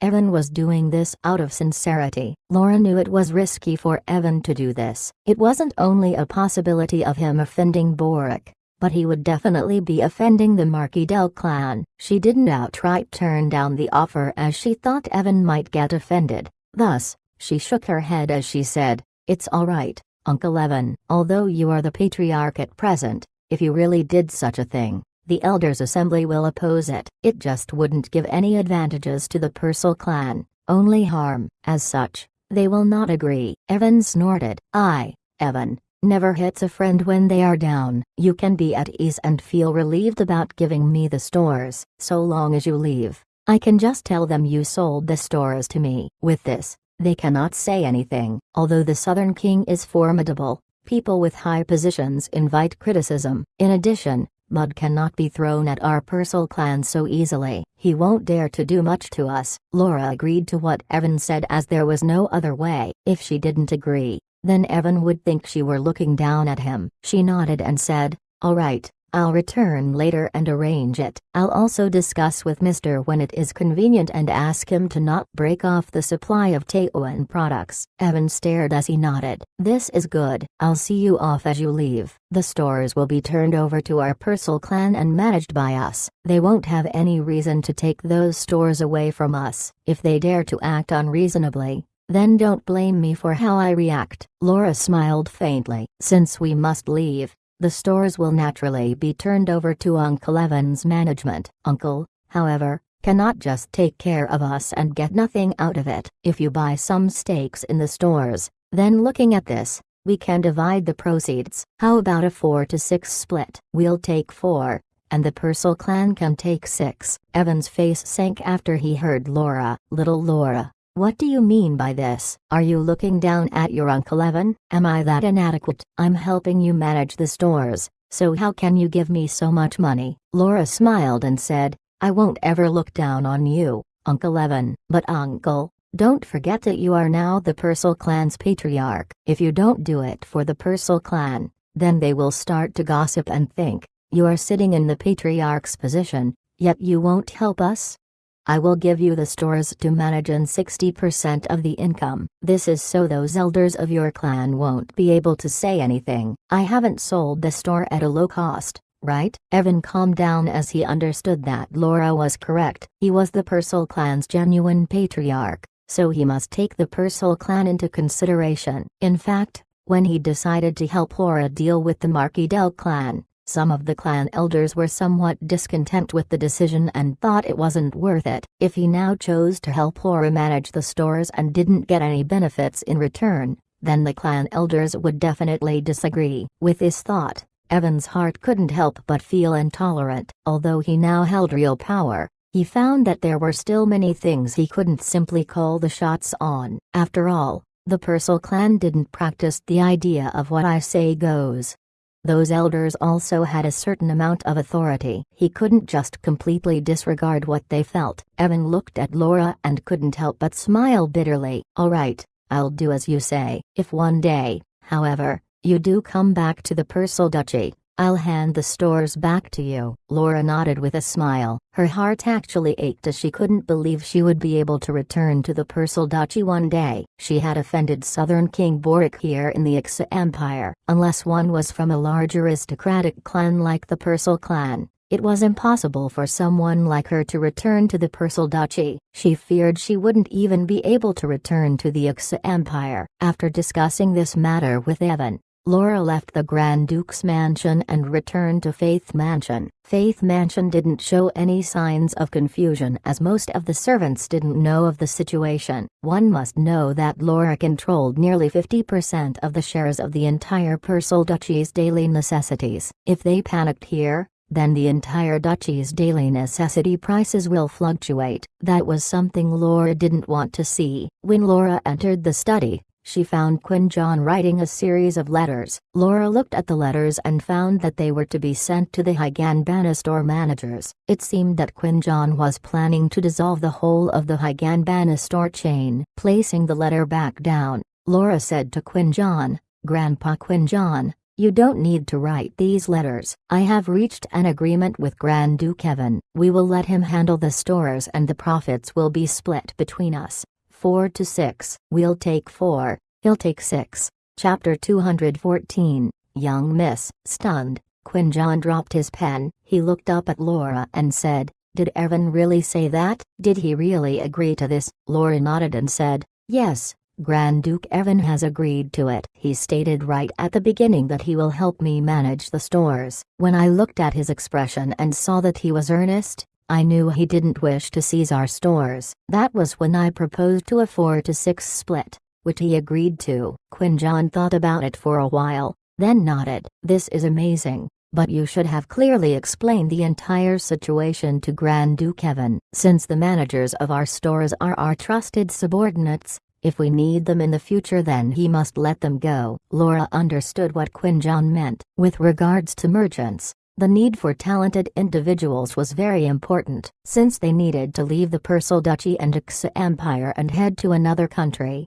They would need to continue to do business in order to live. Doing business with untrusted subordinates wouldn't be good. This was Quinjon's meaning. Nodding, Laura said, "Please don't worry, Grandpa Quinjon. I will tell him that later. As matters stand right now, however, we will need to change the contents of the letters." Quinjon nodded. "Then let us have them came to Casa City all at once. Once they are here, we can explain the situation to them and let them make their preparations. I will send Cyril to clean out the treasury and bring anything we need to pack up." Fortunately, Mr. had sent us several of those spatial bags, else we wouldn't be able to take much with us. Laura smiled wryly and turned to Quinjon. "How about my father?" Quinjon forced a smile and said, in his eyes, "Is there anything more important than his darlings? He is going to pack up his darlings one." Laura couldn't help herself and smiled bitterly. She knew what Quinjon meant. Those darlings Quinjon referred to were the magic array books Karen had collected throughout the years, along with several of his experimental notes and testing tools. These were all more important to Karen than anything else. She looked at Quinjon as asked, "Quinjon, have you thought about where we will be going? Are we going to directly leave the Purcell Duchy?" Quinjon placed his pen down and thought for a while, then said, "Leaving directly wouldn't be good right now. We currently have two options. First is to move to the Beastfolk Prairies where we have several businesses set up. If we go to the Beastfolk Prairie now, then no matter if it's the Marquis Del clan or Boric, neither are strong enough to directly contend with the Beastfolk Prairie's strength. If we go there, then they wouldn't dare to send out experts to deal with us. We should be safe there." Laura nodded. "There isn't any problem with going to the Beastfolk Prairie, but we cannot stay there forever. We can also go to other places on the continent through the Beastfolk Prairie. There are 3 roads, with the first being the Purcell Duchy, the second road leads to the Elven Forest too, and the third is the sea route. Going back to the Purcell Duchy is definitely impossible. So that only leaves us with the Elven Forest and the sea route. The Elven Forest is the domain of the elves. With regards to them, they aren't friendly with the other races. We don't have much time on our hands, so we cannot prolong our actions, thus going through that route is not feasible. The last route, the sea route, is a dangerous one. Although the other countries can send trade fleets towards the Beastfolk Prairie, their trade fleets are easily exposed to pirate attacks. This also isn't a feasible option. Is there any other way? Quinjon looked at Laura and smiled faintly. "There is another, more simpler way, and that is Zhao Hai. The matters this time won't allow Zhao Hai to stay in the Purcell Duchy. Their identity would be exposed otherwise. I had heard, in the past, that the Buddha clan's misfortunes all stem from Boric. If they allow Boric to know they are here, then they will be in danger. Therefore, they will most certainly leave. Zhao Hai has a treasure that can be used to easily transport things, otherwise he wouldn't have been able to so easily deliver food to the Purcell clan in their time of need. This time, we can go and find him. For sure, he will be able to take us to safety. However, that treasure may be an important clan treasure, so if he does use it for us, then there will be conditions attached." Laura couldn't help but blush when she heard what Quinjon said. She remembered what condition Zhao Hai had proposed to her before. If she wanted to know the true secret of the Buddha clan, then she must marry Zhao Hai. With this thought, Laura couldn't help but turn a deeper shade of red. Quinjon smiled when he saw Laura's reaction. For the condition Zhao Hai had told Laura, Quinjon knew of it. Laura's many contacts with Zhao Hai had been something Quinjon had paid attention to. After all, for these past years, Zhao Hai had been the only real man Laura set her eye on. Therefore, every time Laura came back after visiting Zhao Hai, Quinjon would find the opportunity to ask near about what Zhao Hai said. As such, the condition Zhao Hai had stated to Laura was naturally passed to Quinjon. When Laura saw Quinjon looking at her, she became even more red. She saw his expression and knew that Quinjon understood what she was thinking. It could only be Nier that told him. She couldn't blame Nier for telling Quinjon about this matter. Laura was just a bit shy about it. She was still a girl, after all. Furthermore, she really did have some interest in Zhao Hai. Yet, she was slightly afraid of meeting Quinjon's eyes. In the end, Laura clenched her teeth and said, "All right. Let's go to Brother Hai so that we can leave with him." Furthermore, We can discuss the future whereabouts of Brother Hai later on. We will need to cooperate with him." After hearing what Laura said, Quinjon's eyes shone brightly. He understood what she meant. It seemed Laura really did have feelings for Zhao Hai, since saying such things was equal to accepting Zhao Hai's condition. Actually, Quinjon quite liked Zhao Hai. Since he knew Zhao Hai possessed a mysterious divergent technique, his future was limitless. Moreover, since Laura would be with him, this made Quinjon very happy. Laura looked up at Quinjon, who smiled faintly and said, "All right, we'll finish packing up here and then go to Zhao Hai." "Young lady, it's better to send a letter to Zhao Hai first and not just go directly." Nodding, Laura looked up at the sky and said, "I'll write a letter and send it tomorrow. It's quite late now, and we have to rest early." "Oh, by the way, Grandpa Quinjon, we've forgotten something." "Forgotten what?" asked Quinjon. Laura's eyes flashed coldly. "We've forgotten about Lydia." Quinjon was stunned after he heard what Laura had said. His face sank as he said, "Yes, we've forgotten about his group, but I would still like to keep them. Contact Zhao Hai since he's a divergent warlock. Although I don't know what his divergent technique is, looking at all his undead, he possibly knows how to turn people into undead. If we can truly use these fellows by letting Zhao Hai turn them into undead, then that'll be good." Laura didn't oppose it since she had a mutual hatred against Carlo now. Incidentally, they also hated Elatia, so she naturally didn't go against Quinjon's words. They discussed several more matters before finishing and going off to rest. None of them could afford to be flustered right now and instead should act normally. Otherwise, flaws might be discovered. The next morning, Zhao Hai and the others got up early. After eating their breakfast, Zhao Hai led Green, Meg, and Shu of 10,000 Shadows towards Kosa City. When they arrived at Kosa City, the city gates had just been opened. Zhao Hai immediately entered the city and went straight towards Faith Mansion. Since events were happening quickly, they didn't want to lose much time. Zhao Hai going towards Faith Mansion was something Laura had just found out. She was prepared to write a letter, but didn't know Zhao Hai would arrive this early. They welcomed Zhao Hai and his group into the study. Laura looked puzzledly at Shu of 10,000 Shadows and asked, "Brother Hai, this is?" Zhao Hai smiled faintly and said, "This is Shu of 10,000 Shadows. He was previously invited by Carlo to move against me, but has currently taken a blood oath to serve me." Miss Laura needn't be worried. Laura was surprised for a moment, but immediately recovered and greeted Shu of 10,000 Shadows, who then hurriedly greeted her in return. Afterward, he moved back to his previous position behind Zhao Hai. Zhao Hai turned his head towards Laura and said,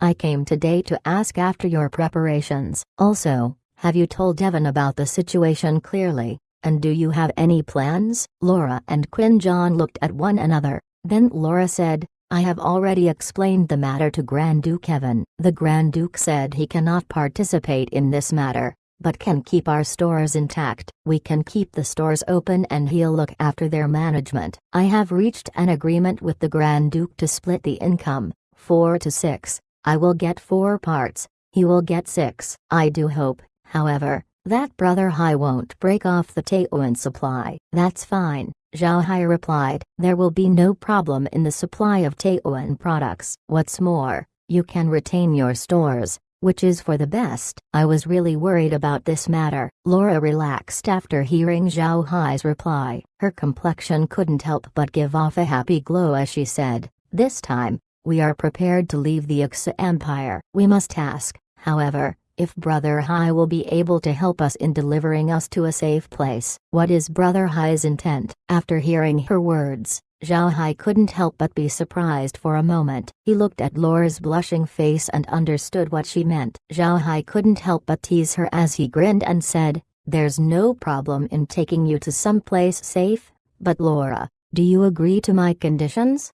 As Zhao Hai spoke those words, Green and the others stared closely at Laura. They were waiting for her reply, which made her face even more red. She finally gathered herself up and gravely looked at Zhao Hai, saying, "Please, Brother Hai, help me." After he heard what Laura said, Green couldn't help it anymore and laughed. "Good, Great. It seems like we'll have to change what we call Miss Laura and instead call her young Miss 4. Laura's face became redder, and Zhao Hai also blushed. He didn't think Laura would actually comply, so he felt a bit awkward. Behind that awkwardness, however, was a bit of excitement. Even if Laura wouldn't have complied, he'd still have told her his secret. Now, however, since she did agree, it made things a lot better. Chapter 215, Do You Hate Me? Quinjon sighed. Although he knew this day would come, it still made his heart uncomfortable. After all, he'd watched Laura as she grew up. Now, suddenly,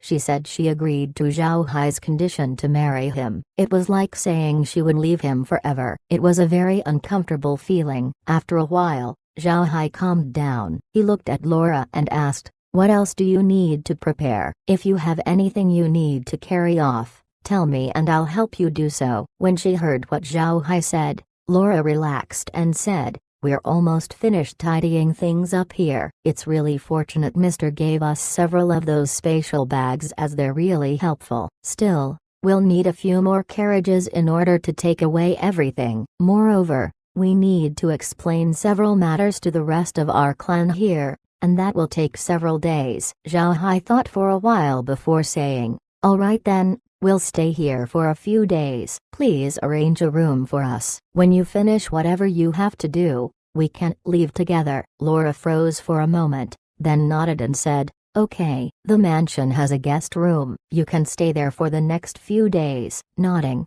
Zhao Hai said, "You should speak to Evan. After we leave, he can send people to Stony Mountain every 5 days to get the commodities. Once they are at Stony Mountain, they just need to knock on the ground 3 times. We will arrive the next day and they can pick up the commodities from a warehouse. If they don't knock, however, then they can't get the products." Laura nodded. "All right, I'll tell him that. Also, I have some of Carlo's subordinates held captive. I wish for them to pay for their crimes. What do you think?" After thinking for a while, Zhao Hai said, "That's fine. How do you want me to deal with them? Do you wish them to be silenced?" Laura looked at Zhao Hai and sighed. "I don't really want to silence them, but we can't control them. The threat they represent is too large. While Lydia and his team have been obedient these past few days, we already have some sense of them. As such, I don't trust them." Zhao Hai nodded and said, "All right, I understand. Hand them over to me and I'll deal with them." Laura nodded. She turned to Near and said,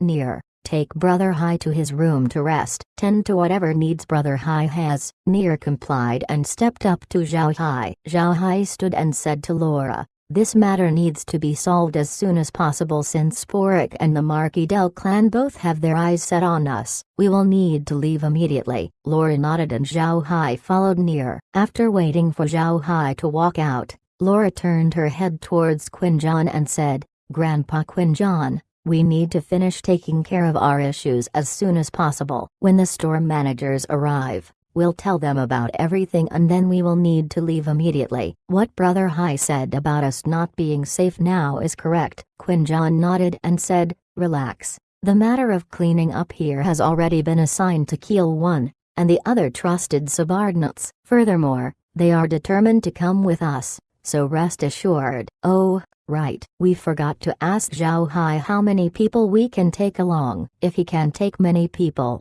then everything will be fine." Laura frowned. "I forgot to ask. Let's talk about it when it's time to eat. Anyway, he'll be staying for the next few days, so there's no need to worry." Quinjon nodded and gave a faint smile. "I noticed that Zhao Hai is very concerned about you. In fact, he'd probably take you in even if you didn't accept his request." Laura paled as she glanced at Quinjon. Sighing, she said, "To be honest, I have a very good impression of Brother Hai. We've met with great misfortune at this time, and only Brother Hai could and would help us. Moreover, from our previous meetings he didn't say much. He didn't try to coax a girl with his words. The condition he put forward was actually a proposal in disguise. With his disposition, doing such a thing was already being forward. Why wouldn't I comply?" She relaxed. In all honesty, with her business running all year round, as well as the people she dealt with, Laura's disposition was a great deal more open than Zhao Hai's, which was a bit nerdy. In terms of love, She was braver than Zhao Hai and dared to say what she liked and what she hated. Therefore, she accepted Zhao Hai's condition. Quinjan smiled faintly. I'm afraid you can't see the point. Although Zhao Hai is good to you, he really isn't good to others. He also isn't very consistent with the rumors, the one where he's said to be a dandy, yet now he isn't. If you marry him, he'll certainly be good to you. At least he's stronger when compared to those other dandies, so I'll feel more relieved. Laura snorted. I'd rather find an honest man than a dandy if I could. Zhao Hai looks honest and capable, so I'll choose him. Quinjan laughed and said, Ah, you're not a shy little girl anymore. You actually said those words. Laura had finally calmed down by now and chuckled. This is what we call seizing the opportunity. If I miss this chance, then it would be an injustice. You might not have noticed, but that Meg has been covetously eyeing him at the same time. Quinjan and Laura smiled, and the depressing mood seemed to have dissipated from their hearts. For the past few days, Laura had felt depressed. She had worked hard these last few years to lay down the foundations for her business, yet now they were forced to leave their homes. With the current situation, how could anyone describe the depression she felt? Due to her mood influencing her, Laura had complied with Zhao Hai's condition, a marriage proposal in disguise, in return for him rescuing her. She'd said words of compliance, and was now smiling. She had been suppressing the mood in her heart, most of which had already disappeared. Right now, she was thinking about Zhao Hai's conditions. Since she complied with it, there didn't seem to be anything harmful within it. There was silence for a time, then Quinjan turned and looked at Laura. Little Laura, you agreed to Zhao Hai's condition, but you should be clear about some matters. Zhao Hai is the only successor to the Buddha clan. As such, Green will certainly make Zhao Hai find other wives in order to increase the clan's fertility. This will allow the Buddha clan to grow branches and leaves and thrive. In the future,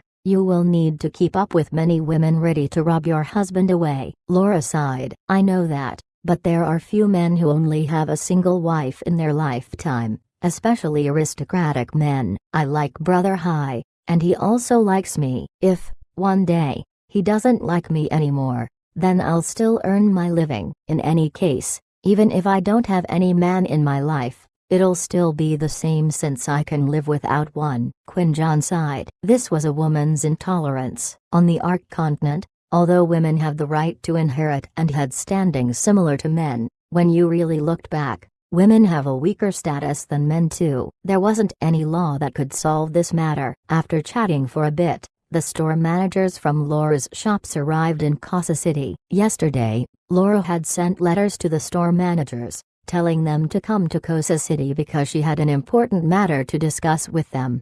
To the large merchant firms, they already knew Casa City was in a turbulent period. It was like some important matter was about to happen. Because of that, they didn't feel it was strange when they saw Laura's actions. These store managers were the genuine aides trusted by Laura as she had personally trained them. They had obligations towards Laura and were therefore dead set on following her. Since Laura had called for them, they knew that an important matter had recently popped up. After she called for them, they quickly arrived at Casa City. Those who came from afar rode wind-chasing horses since late last night. They had tied several horses in order to lessen the need to make a stop and swap. Noon the following day, all store managers had arrived. Laura didn't immediately meet with the store managers. Instead, she first let them eat and rest till later in the day. At noon, she invited Zhao Hai to eat in the dining room. The food served by Laura was quite different from what Stony Mountain had. They ate the best veal with other delicious dishes and also had very fine wine. Zhao Hai,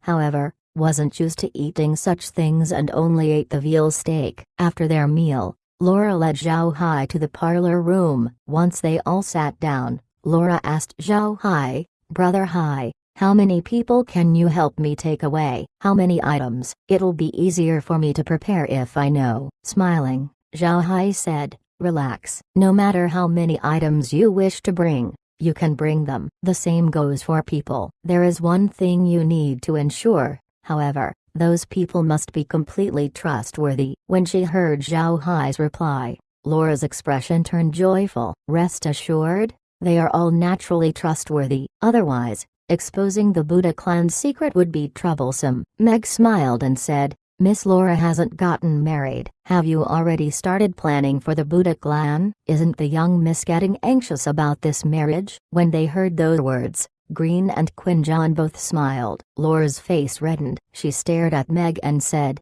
HMPH, you're talking nonsense. I won't let Brother Hai marry you. Meg's face also reddened. She hadn't thought Laura would unexpectedly see through her thoughts. Zhao Hai also didn't think Laura would tease Meg like that, and it made him embarrassed. He glanced at Green and said, Grandpa Green, Grandpa Quinjon, everyone can leave first. I wish to talk to Laura alone. Green and Quinjon looked at each other simultaneously and both saw a happy expression on the other's face as they turned and left. Zhao Hai and Laura were thus left alone in the room. This was the first time Laura was alone with Zhao Hai. She was somewhat anxious as she looked at Zhao Hai. She didn't know what Zhao Hai wanted to say. Zhao Hai had an infatuated expression as he looked at Laura, which made her heart beat faster. After some time, Zhao Hai said, Laura, do you hate me? Laura was surprised. She didn't understand what Zhao Hai meant. They were now engaged,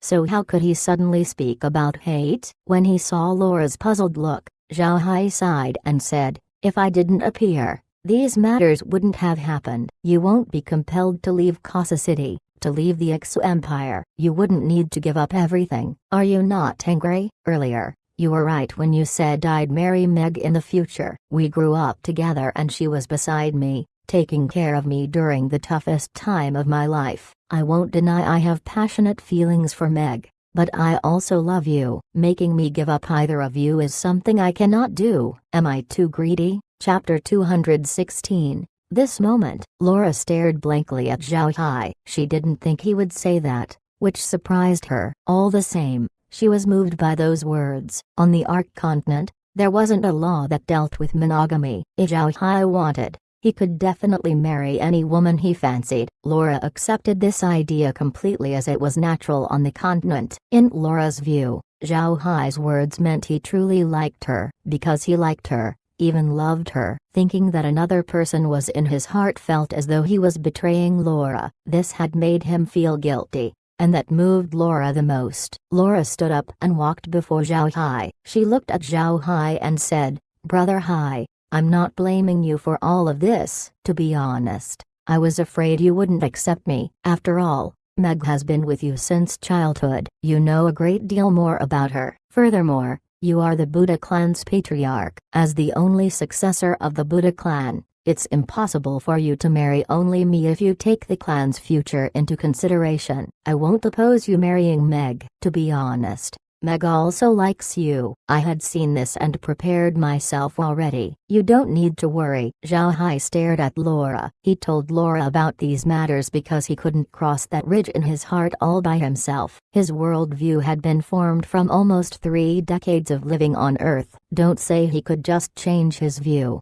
Zhao Hai truly felt affection for Laura, and that had caused him to feel sorry towards her. Now that he heard Laura's feelings, Zhao Hai felt a bit better. He looked at Laura and pulled her into his arms. Laura was surprised, but didn't resist. Instead, she gently leaned her head onto Zhao Hai's chest. They didn't speak, but during that moment, they both felt the other's warmth. After some time, Zhao Hai said to Laura, Laura, I'm sorry for making you lose your business after you did everything you could to painstakingly take care of it. If it wasn't for me, you wouldn't have fallen to such a state today. Laura sat down and leaned against Zhao Hai's arms. She looked at him and said, Brother Hai, don't say such things. I could have such success because of you. If not for you, it would have been impossible for me to achieve all I have today. Just as I said before, I am now your fiancé. If you're going to be so polite towards me, I'll be angry. Zhao Hai watched Laura's expression and saw that she was only pretending to be angry. His heart was filled with warmth as he looked at her. Laura's beauty, intelligence, and compassion all attributed to the warmth Zhao Hai felt. He was moved. He couldn't help but cling tightly to Laura, as if to crush her against his body. Laura felt his stirred emotions and smiled sweetly as she was held tight. At this moment, Their hearts were tied together and couldn't be separated. With Zhao Hai's intent, Laura and he moved and appeared inside the spatial villa. Laura suddenly felt her surroundings shift, as though she wasn't in her study anymore. When she took a more curious look around, she truly did see that she wasn't in her study. Laura whispered uneasily to Zhao Hai, "Brother Hai, we're in a strange place." Zhao Hai loosened his embrace of Laura and smiled faintly. "This isn't a strange place one. It's our Buddha clan's greatest secret. This is my domain." Surprise! Laura looked around puzzledly. Zhao Hai smiled and pulled Laura up. They then went out of the villa and looked at the prairie outside. As Laura looked around, she found many fruit trees, bamboo rice plants, radishes, and other crops. Most importantly, she saw firefishes within a hot spring. Upon seeing these, the intelligent Laura immediately understood this was where the Taoan products came from, but she didn't know where exactly they were. Zhao Hai looked at Laura and smiled. "Do you now know why I said only through marriage would I tell you my greatest secret? It's because of this place. This is the divergent technique I obtained. This entire space is mine, and I am God here. When I plant crops here, such as fruit oil trees, they will mature in only a few days. Bamboo rice can mature several times a day. Furthermore, the water and soil from this space can make the lands of the Black Waste arable enough to plant crops there. Lastly, placing undead in here will make them my summonable creatures. This is a world of infinite possibilities." Laura was confused as she looked around. While she could understand the explanation Zhao Hai gave,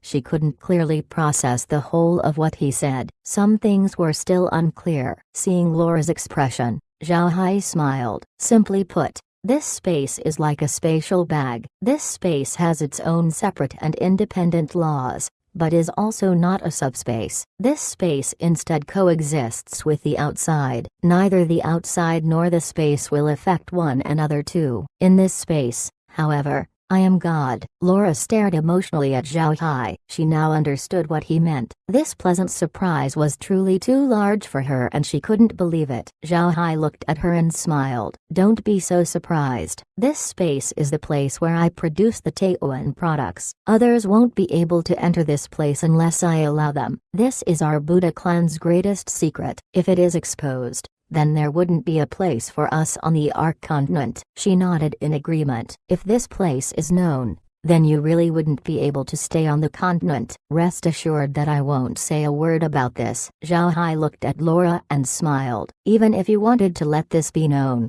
it's already too late. Remember, you're now my fiancé." "Ha."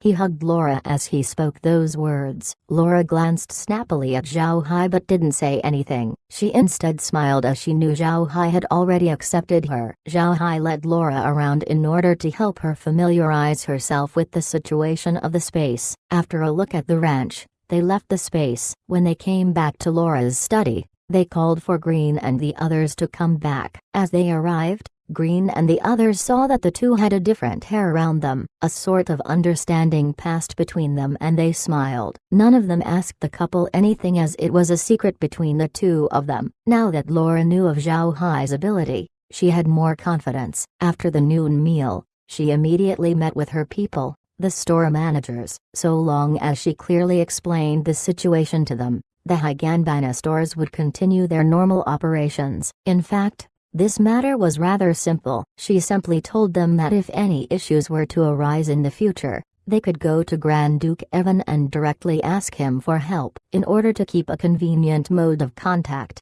Laura also told them of the Eagle Virtuous Phantasms. If Laura had any issues herself, she could send the Eagle Virtuous Phantasms to look for them. If the store managers needed Laura, they could just go to Stony Mountain. After explaining the current situation to them, she moved on to the people of Faith Mansion. Not all of them would be going with her. Aside from Quinjon, Karen, Near, and Keel, they only allowed their most loyal servants come along. As for the others, if they wanted to become commoners, then they would receive severance pay. If they wanted to stay and work in the Higanbana stores, Laura could tell Evan of it. They finished packing their things up as, later on, they wouldn't be living in Faith Mansion anymore. These past couple of years, Laura had accumulated a great many good things. Since this was the case, she couldn't let others take care of them for her. As such, she'd take them all away. After eating dinner, Zhao Hai called for Karen, Quinjan, and Near and had them gather in the study. He then led them into the space. In any case, since they would be following Zhao Hai from now on, Zhao Hai wasn't afraid to let them know his secret. Karen was shocked when he arrived in the space. This place had a very good environment. The first thing that came into his mind upon seeing his surroundings was that it would be a good place for his experiments. He immediately fell in love with the place and, without hesitating, occupied the basement of the spatial villa and set it up as his experiment room. Zhao Hai had no way to make Karen's account for the matter. To be honest, Zhao Hai really did admire Karen. Although in the eyes of everyone else, Karen's research was useless, Zhao Hai saw that Karen's value couldn't be compared to others. The Ark continent was currently in the initial periods of Magic and Machine School of Learning. Zhao Hai thought that the unfolding future would be dependent upon people like Karen. As such, Karen's approach to matters was something Zhao Hai allowed without regret. Zhao Hai also brought Quinjan and the others to Fort Iron Mountain. This was, after all, their rear base. As such, he must let Quinjan and the others know of it. He then led them back into the spatial villa to continue their discussion on what to take with them. Laura proposed a major move, which Zhao Hai and the others weren't opposed to. If it wasn't for Zhao Hai's space, then Laura wouldn't be able to take away so many things. Since Zhao Hai did have the space,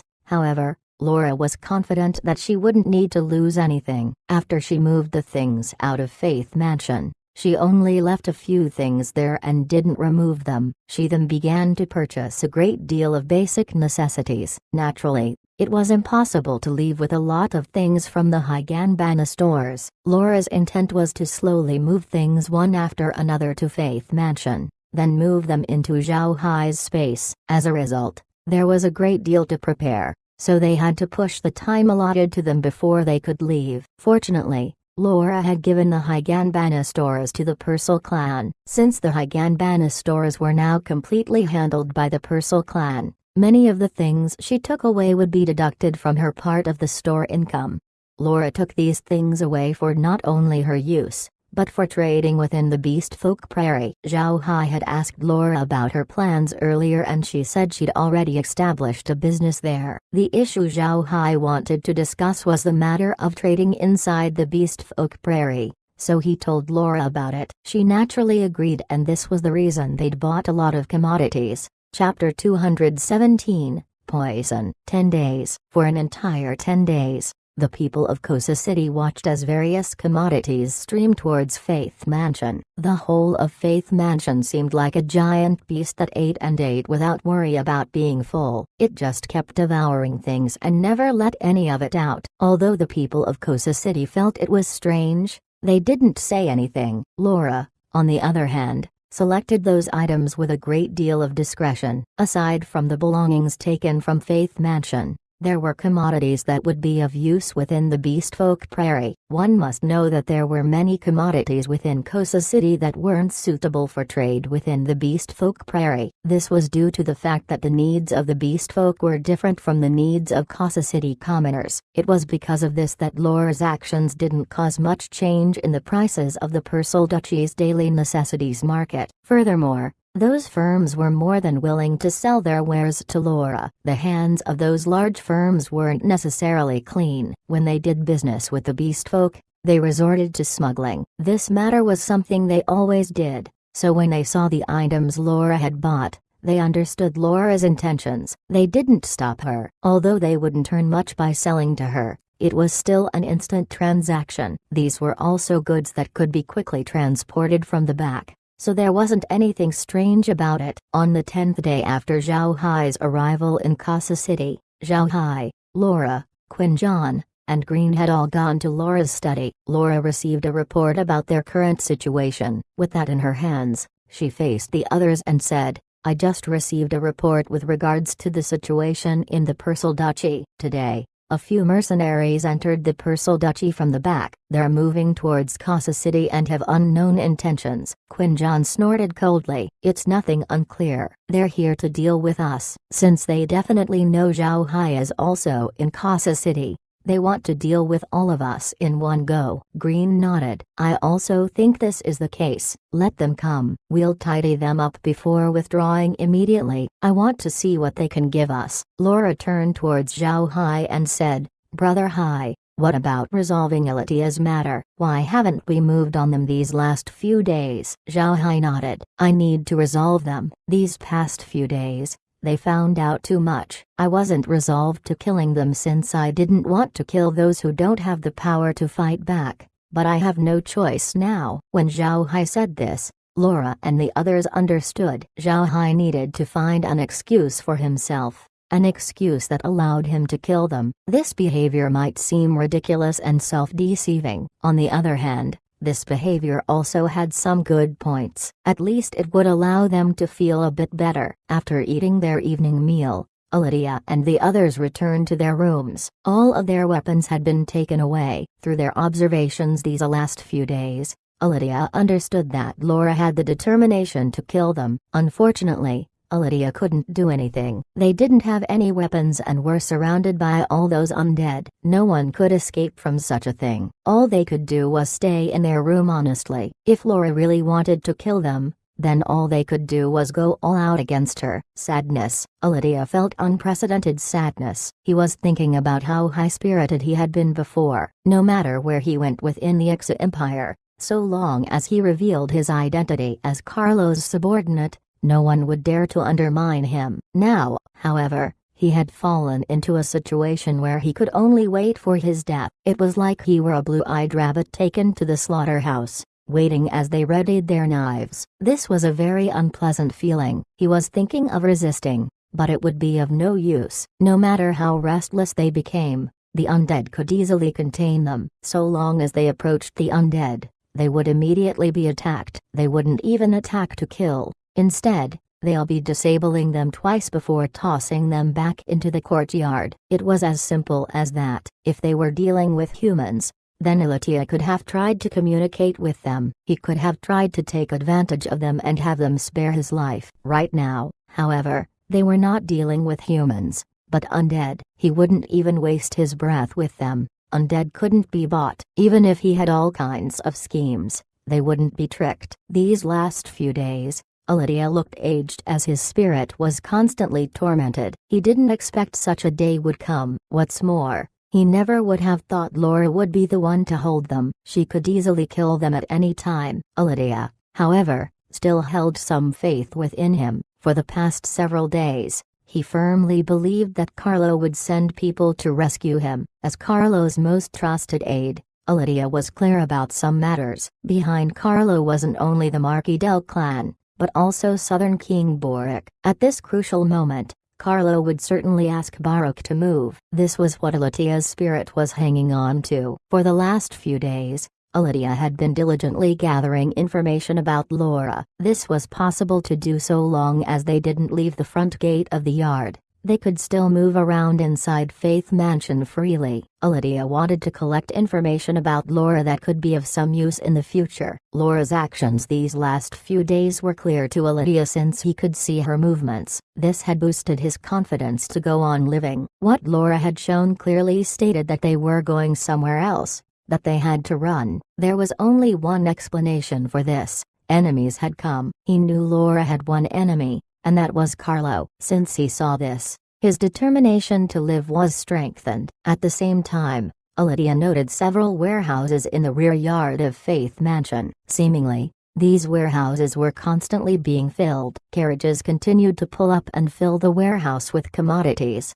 but it was like the warehouse was a bottomless pit. Alitia didn't suspect the use of spatial equipment within the warehouse. He instead thought that there was a secret passage inside, that they were using that to ship commodities out. He secretly wrote this down in order to inform Carlo. Alitia knew, however, that this would be difficult. He knew Laura wouldn't let them off. Since he was able to notice the commodities entering Faith Mansion, he knew Laura didn't try to avoid their attention. As such, he knew Laura decided not to let them off. Yet, he was still holding on to the belief that, somehow, they would be able to go on living. That night, as per usual, Lydia observed and counted. Since the time Laura had begun transporting commodities into Faith Mansion till now, it had been a full 10 days. It wasn't an exaggeration to say that the amount of commodities was enough to fill the whole of Faith Mansion. Oddly, everything that entered Faith Mansion seemed to have disappeared. Lydia didn't truly understand how Laura was able to move those things. Lydia lay quietly on the bed,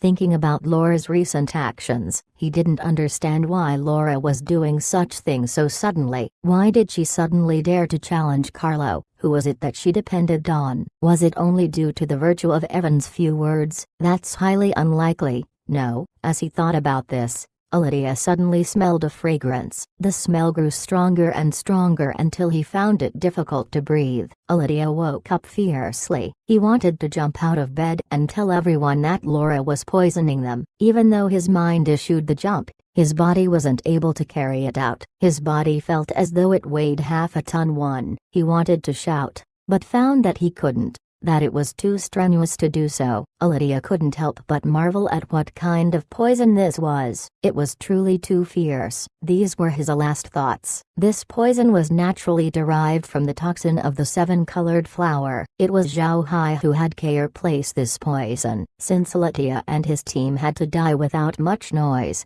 Zhao Hai decided to let Kair use the poison. The poison taken from the toxin of the 7-colored flower was further strengthened due to the space. Compared to how it was before, it wasn't only just formidable. Before, it could be regarded as a simple chronic poison. Now, however, it was merged with the toxicity from the space's pesticide and could now be described as highly poisonous. That night, the silent execution of Lydia and his team didn't cause too much noise. Zhao Hai turned them into undead afterwards. Unfortunately, Lydia didn't seem to know much, aside from his knowledge of the relationship between Carlo and Boric. Lycra knew more than him. Although Lydia shared some information on Carlo's situation, this wasn't very important to them. Compared to the powerful southern king Boric, Carlo was, at best, a jumping clown. On the 11th day, Laura didn't transport anything to Faith Mansion. The commodities they'd transported the last several days had already been excessive and might soon affect the necessities market within the Purcell Duchy. Laura didn't want to offend the Purcell clan in their last moments. Laura started to send people away. If they wanted to be free commoners,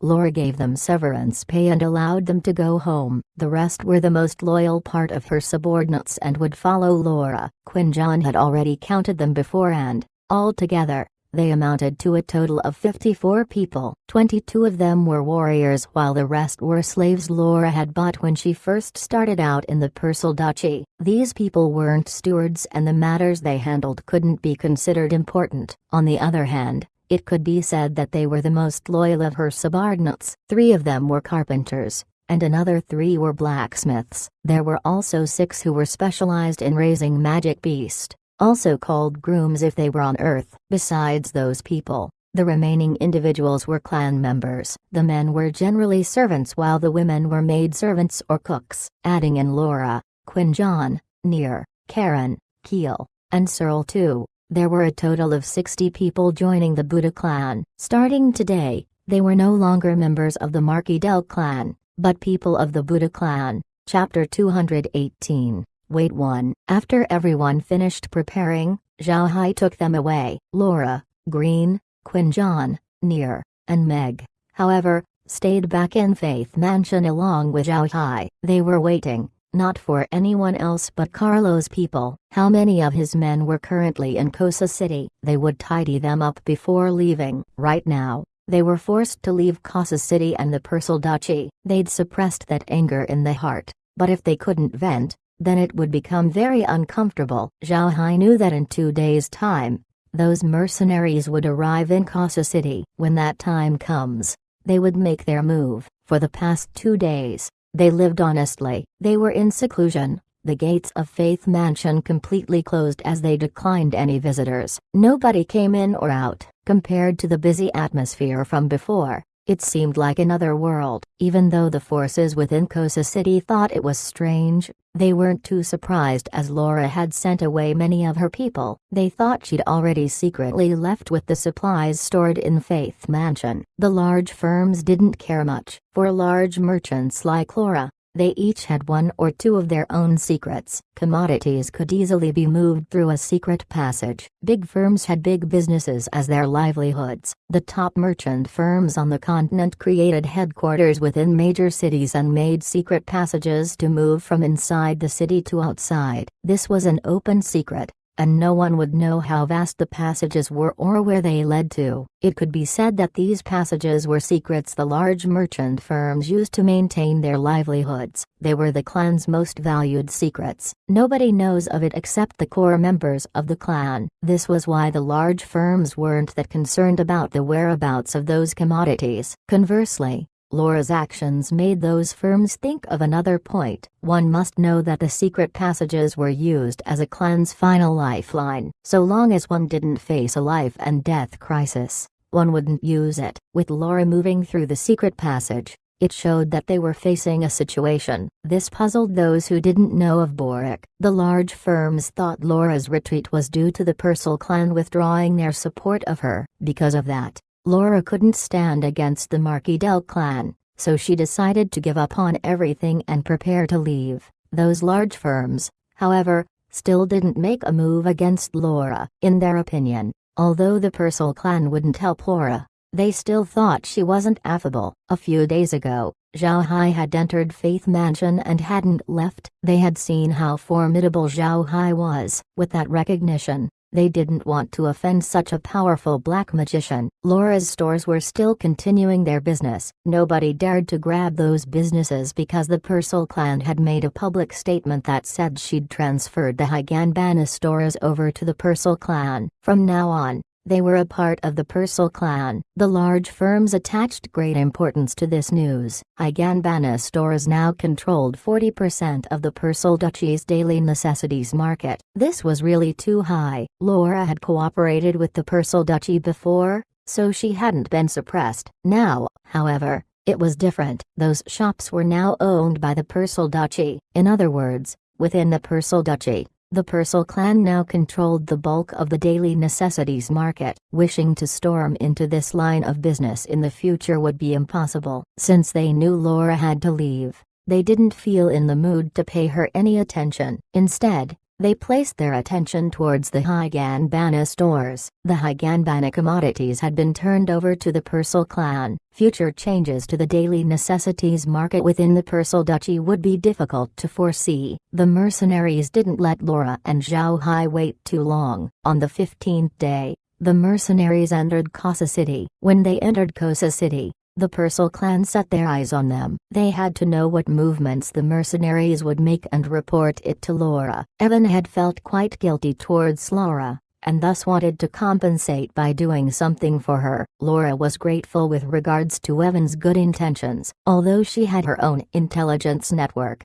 she didn't move them. After all, the Higanbana stores had already been given over to the Purcell clan. She'd make the Purcell clan unhappy with her petty actions. As such, she'd wait for the gust of wind to cross first. Then she'd make use of her intelligence network at that time. These days, Laura didn't idle. Those that were willing to leave with her were sent to Fort Iron Mountain. Zhao Hai hadn't intended to place humans at Stony Mountain, so Kair had withdrawn her 7 colored flowers and vines. Furthermore, the black fog had dispersed. But since it was still a known domain of Zhao Hai, no one dared to go up because of his reputation. As a place where a black magician had stayed, not many had the guts to venture there. They feared the toxins. Other than that, there was a stipulation set for an individual's property. This stipulation had defined provisions. For example, Zhao Hai bought Stony Mountain, so if anyone broke into it there would be repercussions and Zhao Hai could kill them. They weren't afraid that those sent to Fort Iron Mountain would run away. Even if there was a spy among them,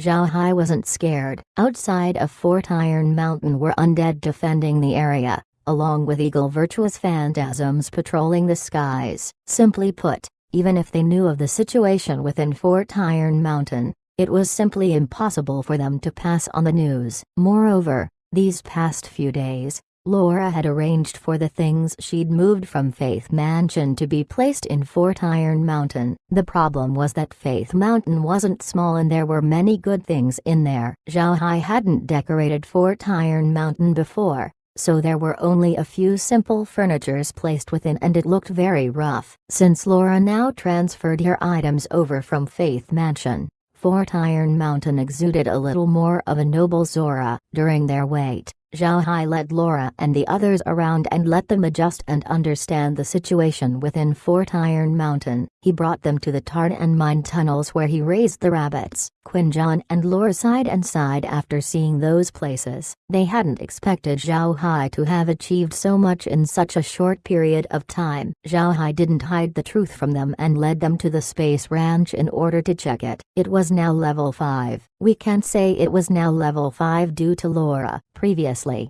Laura gave Zhao Hai many magic beasts that he then raised within the space. Some of those were many-legged insects too, or long-haired swine 3. With the help of those, Zhao Hai's ranch was upgraded. Furthermore, he could now raise 100 more animals, which made Zhao Hai happy. He immediately raised a number of those long-haired swines. The space's rating for those long-haired swines was level 4 magic beast. Outside the space, however, it was given a rating of level 1 since it had no aggressiveness and was known as the continent's most common carnivore 4.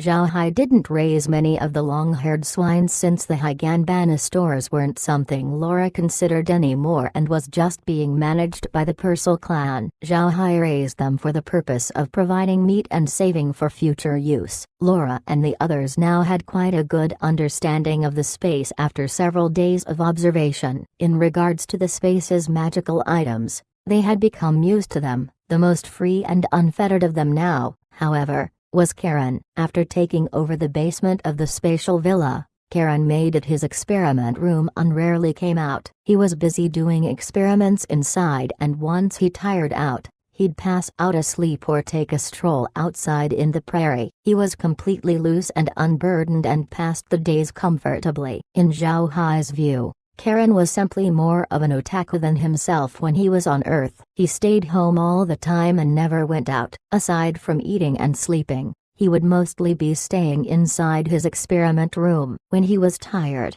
he'd just take a short stroll but never said anything about leaving the space. In Karen's words, he didn't like to see many people. Back in Faith Mansion, he didn't leave the mansion and only went in and out of his room when he was tired. He'd also walk around in the courtyard, but never passed the gates of Faith Mansion. When Zhao Hai heard him, he became speechless. Karen was simply a higher quality otaku. He also wanted higher quality goods than Zhao Hai. Zhao Hai was tolerant. Wanting an otaku to contact the outside was a very difficult thing to do. Not to mention that Karen was focused on his research. So he was that kind of otaku. Making him get involved with others and wanting him to change was too difficult. Zhao Hai didn't want him to change anyway. Now that space had grown, he could go out and stroll around whenever he wanted. Not wanting to leave his room was alright as well since the air within the space was good. He didn't need to fear any dangers occurring and it was actually good for his body to stay inside the space 5.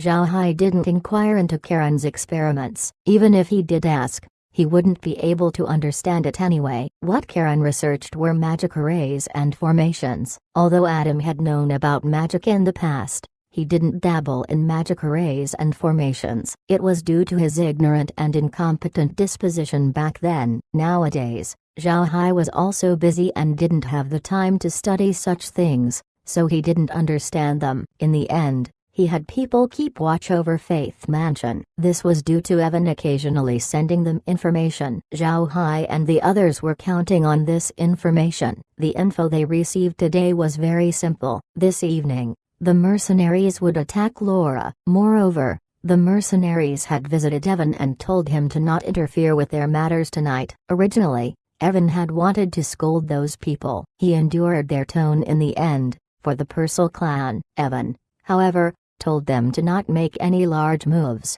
else he would be impolite. Chapter 219 Black Magician Alliance 1. With the information she held in her hands, Laura smiled wryly and said to Zhao Hai, "This situation is somewhat difficult to handle." Bork even told the Purcell clan to not interfere with what's going to happen tonight, and the Purcell clan agreed. Luckily, Grand Duke Evan is a good person, else he would just pretend to cooperate with us, but is in fact working with Southern King Boric to deal with us. Even if we have Brother Hai's space, I fear it will be difficult to escape this unharmed. Quinjan nodded as he understood what Laura meant. Although Zhao Hai had the space, if not for Evan being in an alliance with them, Zhao Hai wouldn't have been able to travel to Casa City. If not for all of these matters being pushed forward, Zhao Hai and Laura wouldn't have come to such a result. These kinds of feelings required a due process. Love at first sight. Such a thing only existed in legends. Even if there was truly such a thing, it wouldn't have been born within Zhao Hai and Laura's bodies. What was undeniable was the fact that Zhao Hai had saved Laura's life. This had created a favorable impression of Zhao Hai from Laura. Zhao Hai, on the other hand, also had a favorable impression of Laura, and this was somewhat due to her likeness of Taylor Swift too. Aside from that, Laura had helped him a lot by selling the crops he harvested from within the space. This was equal to helping Zhao Hai in a big way and deepened his impression of Laura. Although they had a very good impression of each other, the time they'd spent with one another was still too short to reveal much. Now, however, they were being forced to leave their homes and face an unclear future. This was a person's most vulnerable time, and was also a time where sentiment can be easily built up. They would be more impulsive and even the smallest of emotions could be boundlessly enlarged. Zhao Hai and Laura had a mutually favorable impression of one another. Adding their emotions to this fact, and the couple had sparked something to life. Their hearts and minds were open to the other and had reached this current stage. Now, after deciding upon this matter, Zhao Hai and Laura were able to confidently face the opposing party. Their feelings have already reached the destination and their hearts have already recognized the other as their lover. This naturally calmed them and made them more confident. Individuals were like this. When things happen, their hearts would feel uneasy and cower easily in the absence of positivity. When they truly faced something head-on, however, and solved the matter, they would naturally feel more confident. All that had happened were a series of coincidences. If not for Carlo pressing harder and harder, some of this may not have been born. Even if it did, it wouldn't have been so quick. One could say that Carlo's actions had been the catalyst that sped up this relationship. Zhao Hai smiled lightly. No wonder Evan, though he has a large clan, is still able to manage it. He has achieved this degree of power and is still good. After all, unlike us, he didn't have to give up everything here and leave the Ixu Empire. So long as he is still within the Ixu Empire, he has no choice but to give Barak several points of face. This, however, doesn't apply to us. As such, we can just deal with this attack. Laura faintly smiled. Yes, we can deal with it. These days there has been a foul air. The feelings in my heart haven't yet been released. Quinjan and the others smiled. They weren't afraid of the oncoming attacks at all. Even though they could also be attacked by strong rank 9 experts, they also had 2 of their own rank 9 experts. So long as the black smog continued to cover Faith Mansion, people on the outside wouldn't be able to see what happened within. With this, they could openly fight. Boric, however, probably didn't dare to truly send rank 9 experts to Casa City just to chase them down. If he really did send one, then it would be equal to giving no consideration for the Purcell clan's face. This would cause the Purcell clan's rank 9 expert to be impolite. There was an unwritten rule within the continent. For a city guarded by a rank 9 expert, other rank 9s weren't allowed to enter without a reason. Otherwise, it would be seen as a challenge towards the guarding rank 9 expert. Although the Purcell clan was still uncertain of Wind Saint Buffy's fate after he'd entered the Carrion Swamp, they still had the Universal Origin Sword Saint to assume command. The Universal Origin Sword Saint was very famous within the continent. Most wouldn't dare to stroke a tiger lightly. It was precisely due to this that Zhao Hai wasn't worried. So long as there wasn't a rank 9 expert, Green could just deal with them. As such, they needn't be afraid. Just then, Green's complexion suddenly changed. With a cold voice, he said, "You out there, come out. Otherwise, don't blame me for being impolite." A gloomy voice sounded. "You are indeed ferocious, worthy of being a peak rank 8 expert to be able to see through my ghost sneaks technique 3. Upon hearing the voice, Zhao Hai immediately stood up. Meg took out her sealed magic iron tome and cast a great deal of light element protection magic upon Zhao Hai. Quinjan also moved to protect Laura's back. Green stared at a corner of the room and coldly said, "Rank 8 Black Magician, a powerful existence has suddenly appeared. It's a pity you aren't all that proficient in using the Ghost Sneaks technique." Ghost Sneaks technique was an advanced level black magic. This magic was mainly used for assassination or for running away from an enemy. This was a specialized black magic technique and there was no way for other magicians to learn it. This Ghost Sneaks technique, once used, allowed one to become invisible like a ghost and stop others from feeling their existence. Due to these characteristics, it was called Ghost Sneaks technique. Green had, however, seen this Ghost Sneaks technique before. On the battlefield, the opposing force would do anything to kill the other side. Green became famous and was known as the Spirit Wind Battle General during such a time. As such, assassinations aimed for his life was a common occurrence. This Ghost Sneaks technique was something he'd witnessed several times. This had caused him to become experienced in its use, otherwise he'd have been unable to detect the presence of the black magician just now.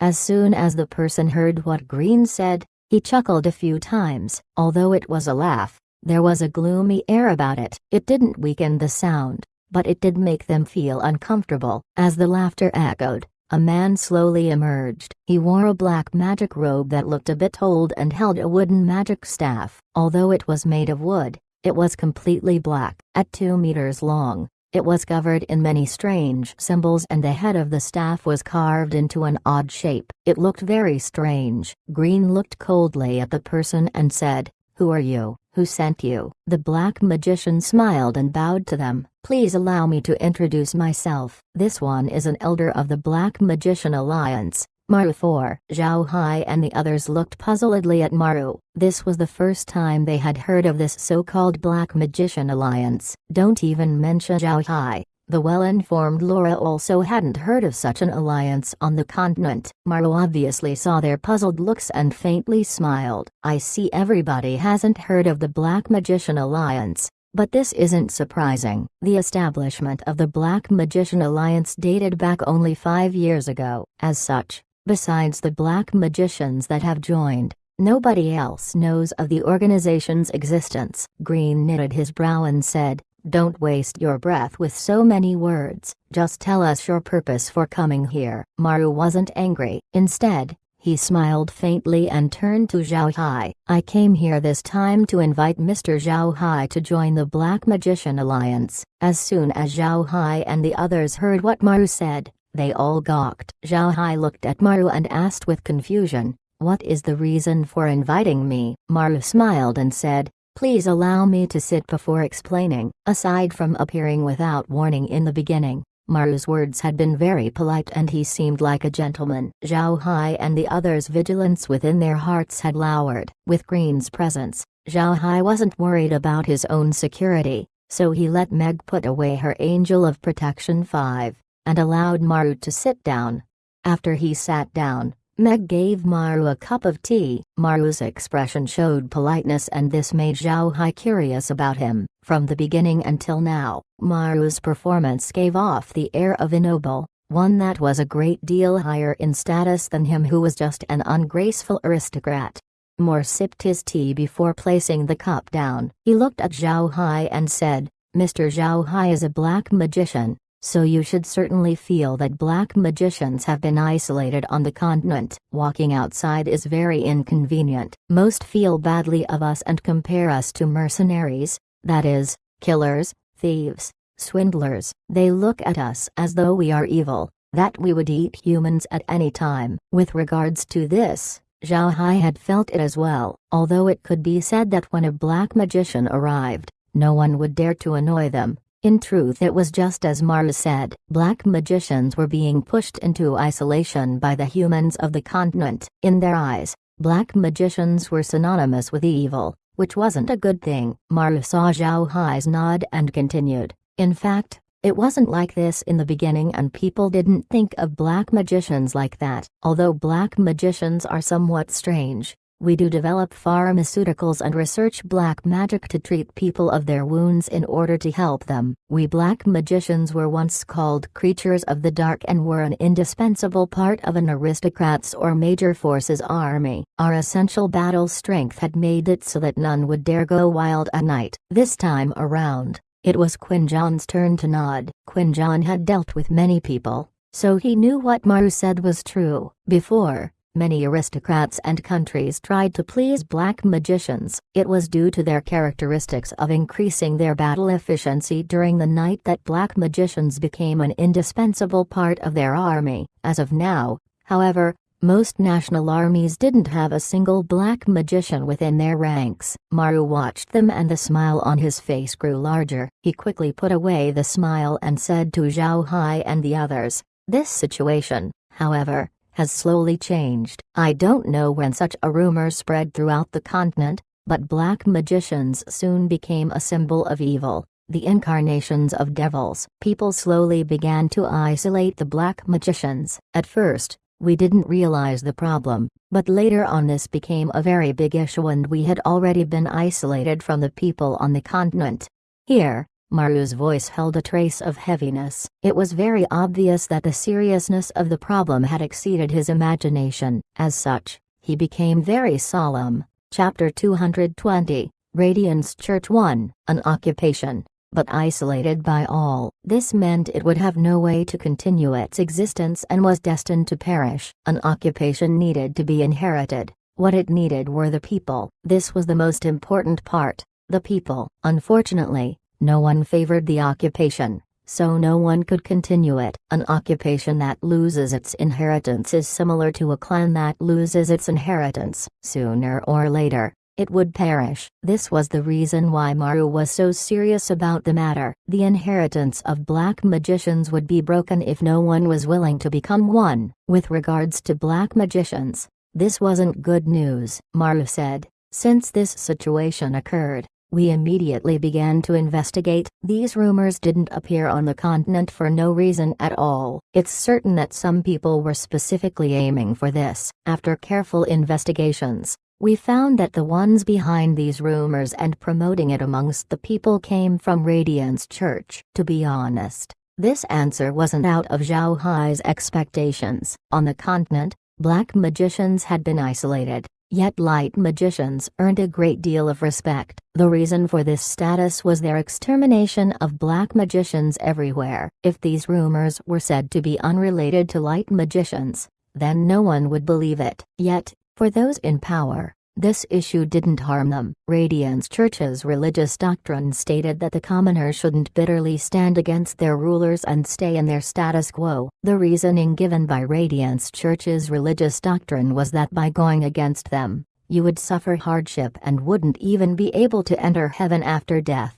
What is heaven? Nobody has seen it. But the Radiance Church's religious doctrine states that it is a world of beauty. It is a place where people didn't need to do anything, yet would be able to eat good food and wear extravagant clothes. Without a doubt, such a doctrine was favored by those in charge and wouldn't be opposed by many who ruled countries. As such, Radiance Church missionary work went unimpeded and they continually suppressed the black magicians while also taking an uncaring attitude to everything else. Maru looked at Zhao Hai and found that he didn't look that surprised. He smiled bitterly as he ridiculed himself. He'd observed that these people already knew of this issue. Zhao Hai and the others looked as though they'd already guessed this before, while those on Maru's side had spent so long to come to such a conclusion. Maru smiled bitterly and said, "It was due to this insight that the black magicians set up their own organization. The Black Magician Alliance. There are two main purposes for this organization. First is to oppose the Radiance Church. The second is to pass down the magical techniques of black magicians. Zhao Hai nodded and looked Maru in the eye. So this is the reason you looked for me? To have me join the Black Magician Alliance because I am a black magician? Maru nodded. Yes. It is because you are also a black magician. A black magician like you will certainly be hunted down by the Radiance Church. Some time ago, Gurren too had tried to harm you. It was actually the Radiance Church that sent him to deal with you. Furthermore, you still do not know how strong the Radiance Church is. Their power is a great deal stronger than what was displayed back then. Zhao Hai and the others looked at Maru, who also looked back at them. You may not believe it, but right now, many small duchies are currently being directly controlled by the Radiance Church, Maru said with a cold voice. Furthermore, Southern King Boric is a Protector Knight 3 of the Radiance Church and was also ordered to deal with you. So aside from Carlo, this was definitely due to the Radiance Church. This was contrary to what Zhao Hai and everyone else anticipated. They didn't think that the powerful and influential Southern King Boric would willingly become a Protector Knight of Radiance Church. This truly surprised them. Maru looked at Zhao Hai and said, "Don't be so surprised. Radiance Church is composed of 3 divisions. First are the various archbishops headed by the Pope. Next are the Protector Knights of the Round Table Knight Order 4. The last division are those who follow the teachings of suffering monks and make up the Monk Order 5. And the 3 groups are relatively independent of one another. The main task of the Pope is to manage the daily operations of the Church. The Round Table Knight Order protects the Church while the Monk Order's main duties constitute missionary work." Zhao Hai and the others listened quietly. Hearing such a detailed explanation from Maru showed that they hadn't been investigating Radiance Church for only a few days. It seemed like the phrase, "the person you understand the most is your enemy," wasn't wrong. Maru continued. Although the Pope manages the daily operations of Radiance Church, he doesn't have the power to control the Round Table Knight Order, nor the Monk Order. The knights within the Round Table Knight Order of Radiance Church are in fact made up of members that are powerful figures of various countries. The identity of each individual isn't simple and they manage the Round Table Knight Order, which is similar to managing the entirety of the Church's armed forces. The Pope, in addition to managing the daily affairs of his archbishops, also controls some of the Church's outside powers, such as a few assassin organizations and mercenary groups. Compared to these two, the Monk Order seems relatively weaker, but could be considered Radiance Church's most devout followers. They generally wear coarse clothing and travel for a long period of time around the continent in order to spread the teachings of the Radiance Church. As they do so, they heal people of their illnesses and do not possess riches. They do not hunt for their food, but instead rely on charity. The Monk Order is composed of magicians, but since the Church is getting more and more rich, fewer individuals are willing to become suffering monks. There are only a few true suffering monks left. After telling them of such, Maru couldn't help but reveal a color of admiration. It was clear that he had a high level of approval of those suffering monks. It was sad, however, that they were now enemies of the Radiance Church. This was the first time Zhao Hai had heard of such self-torture as an occupation. It sounded relatively similar to what he knew of monks, but they were also different. They sounded a great deal stronger than regular monks. Maru sighed. If the Radiance Church could be like those suffering monks, then the continent would be very lucky. What a pity. Nowadays, only a few of those magicians could endure such hardship and become a suffering monk. Right now, the Radiance Church is controlled by the Pope and the Round Table Knight Order. They resort to finding ways of increasing and enhancing the status of the Radiance Church in the hearts of the people on the continent. They are hanging on to the laws of the land in order to make money. They are greedier than merchants and have a darker heart than politicians. 6. Maru clenched his teeth as he said this. It was obvious that the suppression of the black magicians had been led by the Pope and the Round Table Knight Order. Maru calmed down and looked at Zhao Hai, saying, "You may not believe it, but previously, the immortal mercenary group that had attacked Laura was controlled by the Radiance Church. It was also the same with Gurren 7. and those 3 black magicians that had been hired to attack you. The ones behind the scenes is the Radiance Church. No one knows of this, however. On the outside, the Radiance Church shows a benevolent and compassionate appearance, but are actually secretly participating in evil deeds comparable with devils.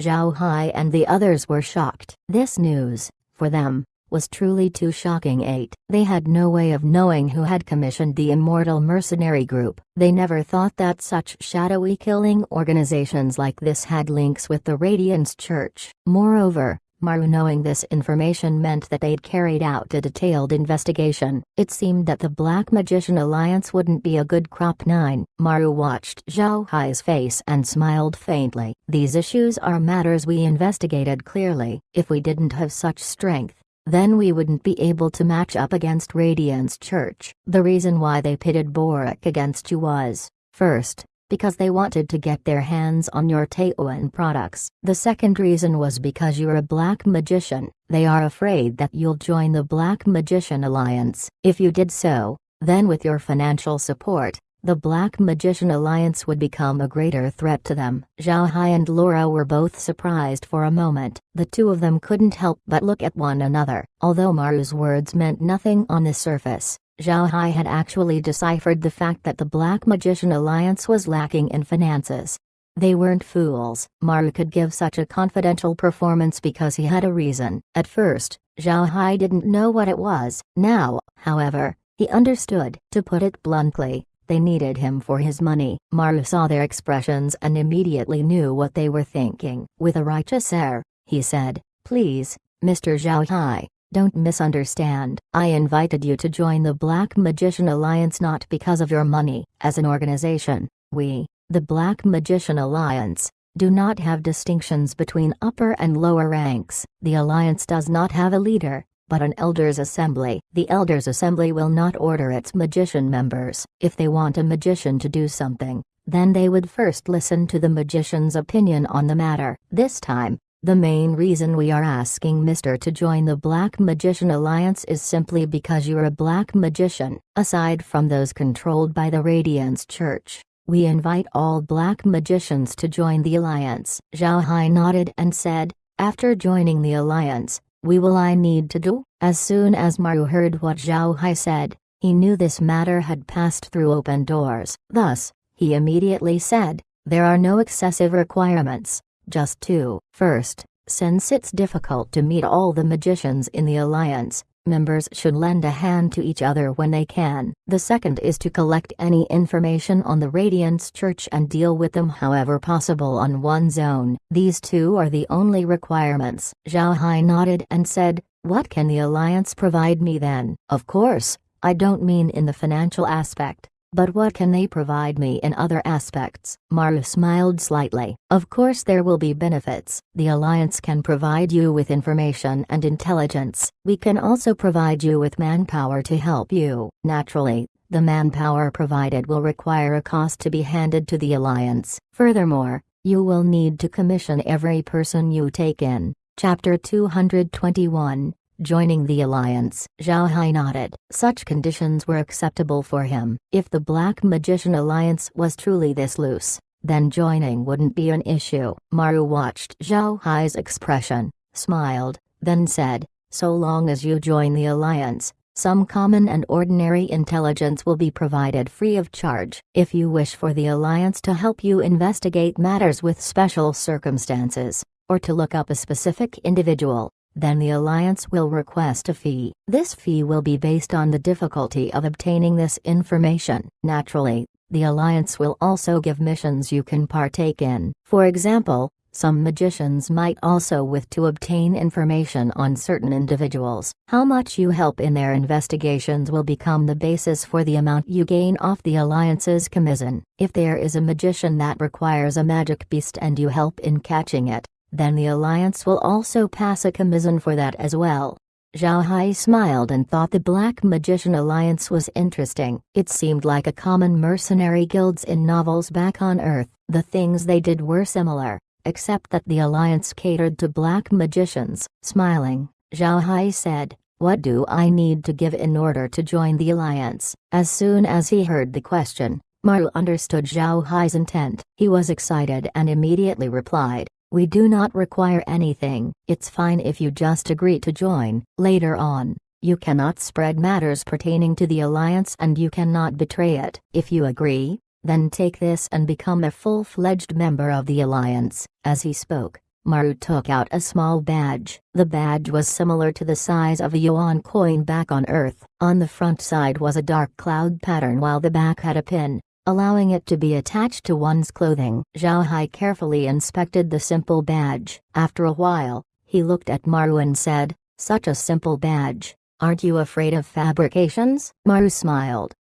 Although this badge looks insignificant and made of simple metal, it was actually made by an elder of the Alliance. They performed a few magic experiments and obtained this. Although it isn't a hard metal, it has very good elasticity. It can change its shape when subjected to external force, then slowly change back to its original state. Moreover, the badge has a number that prevents others from making a counterfeit. Memory Metal 1. As Zhao Hai listened, he thought the material of the badge was similar to memory metal. He really didn't think there would be such a thing on this continent. Zhao Hai took up the small badge and carefully checked it, yet he couldn't see anything peculiar about it. He placed the badge back on the table and turned to Maru. "If the alliance had a lot of rules, I wouldn't have agreed to join." Maru couldn't help but feel happy. He had a certain understanding of Zhao Hai. He knew Zhao Hai was very strong. During the time Gurren too had tried to cope with Zhao Hai, his group disappeared without a trace. There was also the attack on Laura by the immortal mercenary group that he repelled. Later on, they too had vanished from the continent. This had proven Zhao Hai's strength. Such a powerful black magician joining the Black Magician Alliance would definitely increase their strength. This was what made Maru truly happy. Obviously, the Black Magician Alliance was more into preservation when compared with the Radiance Church. Their aim was simple. Just as Maru said, they aimed to first help other black magicians and pass down their magic techniques. The second goal was to resist the Radiance Church. Compared to Radiance Church, the Black Magician Alliance's organization structure was quite loose and less utilitarian. Because of this, Zhao Hai decided to join the alliance. Once he saw Zhao Hai taking the badge, Maru felt relieved. He smiled and said, "Good. From now on, you are a member of the Black Magician Alliance. Our alliance's main goal is to help other black magicians and resist Radiance Church. For the rest of the time, you can do your own thing and needn't worry about being restrained." Zhao Hai smiled. "This is good. Since Sir Maru has come this time,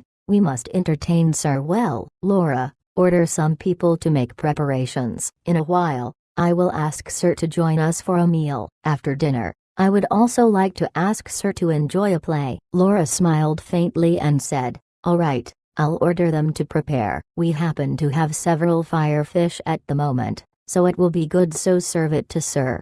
She then told Nier to start preparing. Maru looked at them strangely. After hearing him speak Laura's given name, it seemed that Zhao Hai and Laura had some sort of relationship. It wasn't just that of a collaborator with her benefactor, but instead displayed a sort of intimacy. What was more important was that he heard Laura telling him to eat firefish. Although firefish was not an advanced level magic beast, it was very difficult to eat some. Maru was only a black magician and hadn't eaten firefish before. Laura suggesting this was truly surprising. Before, Laura had returned with firefish from her visits to Zhao Hai's place. It wasn't a gift, but something they ate privately, and it also hadn't been sold to her. As such, no one else on the continent knew Laura had a large amount of firefish in her possession. Maru felt extremely flattered with the accommodations. One must know that firefish were very high quality. With the present status of black magicians, few could eat such delicacies. He hadn't expected he would taste some today. With regards to the play Zhao Hai had invited him to watch later, he understood what Zhao Hai had meant. He had investigated earlier before he came. For the past 2 days, Bork had sent his people into Casa City. It seemed that they were here to deal with Zhao Hai. He didn't understand it at first, but now that he was being asked to deliberately stay here a bit longer, he knew Zhao Hai's intentions. Zhao Hai had stayed back in order to wait for the people Baruch sent. Maru, however, didn't say anything about that. He stayed and waited. In any case, Bork was also a member of Radiant's church, so tidying up his men would be a good thing. Zhao Hai turned to Maru and said, "Sir Maru, may I know how many members the Alliance has?" Maru nodded. "Naturally. We currently have a total of 13,600 members. Although this may look like a lot, one must understand that the Alliance aims to invite every black magician on the continent. While there are some black magicians we cannot contact, there are also those who are reluctant to join. On the continent, about 40 or so out of 100 meetings result in recruitment. If we only have so few, then our days will be tough." Zhao Hai nodded. Although he didn't understand much about the situation of the Ark continent, he had a certain understanding of the Persal Duchy. As such, he knew the population of the Ark continent was immense, and its size was probably greater than that of Earth. The population shouldn't be lower than that of Earth. In this case, as an organization of the Ark continent, even with a member count of over 10,000, it was a very skewed ratio. Zhao Hai turned to Maru and asked, "Does the Alliance have any semblance with the church? Like, do we control several mercenary groups?" Maru smiled and said, "As you know, the Alliance is an organization wherein those in direct control have no great power. Some magicians, however, have established their own forces, such as yourself. At present, your influence isn't small. In the future, the Alliance may ask for your help when necessary. Your strength is a part of the Alliance, and unlike the Radiance Church, we don't directly order our members. We generally please the magicians working with us. As such, we usually give notice to the magician beforehand and seek their advice. If you don't wish to help, then we won't force you." Zhao Hai curiously asked, "What if a magician always declines to help? Will the Alliance still provide information to him? Wouldn't this be a loss for the Alliance 3? Maru chuckled. "The Alliance isn't a merchant group. It was established to help black magicians and help them pass down their magic. At the same time, we resist the Radiance Church. Helping the Alliance is voluntary. We won't force anyone." Zhao Hai somewhat admired Maru and the Alliance. So far, the things that had been presented by the Alliance showed that they wished to help black magicians. Furthermore, the utilitarianism wasn't forced. Seeing this, it truly was actively trying to help the black magicians. Nodding seriously, Zhao Hai said to Maru, "Sir Maru, please help me pass a message along to the Elders' Assembly. If there is anything I can help with, please don't be polite." "So long as I can help, I shall." Maru laughed. "All right, I will certainly pass on this message." Zhao Hai, "We black magicians have been pushed into a dead end now. If we do not give our all, then it will be our own bad luck in the end." Zhao Hai nodded. Although he wasn't a true black magician, helping the black magicians whenever he could was equal to gaining a patron. If anything happened in the future, then he could ask the Black Magician Alliance for help. This was very important for him. Around this time, the food had finished being prepared. Zhao Hai and the rest moved to the dining hall and Meg immediately set the meals. The truth was, these meals had been prepared within the space. They'd been prepared by Marin. What Laura had said earlier had just been a cover. Maru had invited Zhao Hai to join the Black Magician Alliance, and Zhao Hai didn't wish to be malicious. It was just that the space wasn't something Zhao Hai could easily share with Maru. This was his greatest secret, except for those whom he was intimate with, like Laura, in which he was sure wouldn't betray him. He wouldn't easily tell others about it. 6.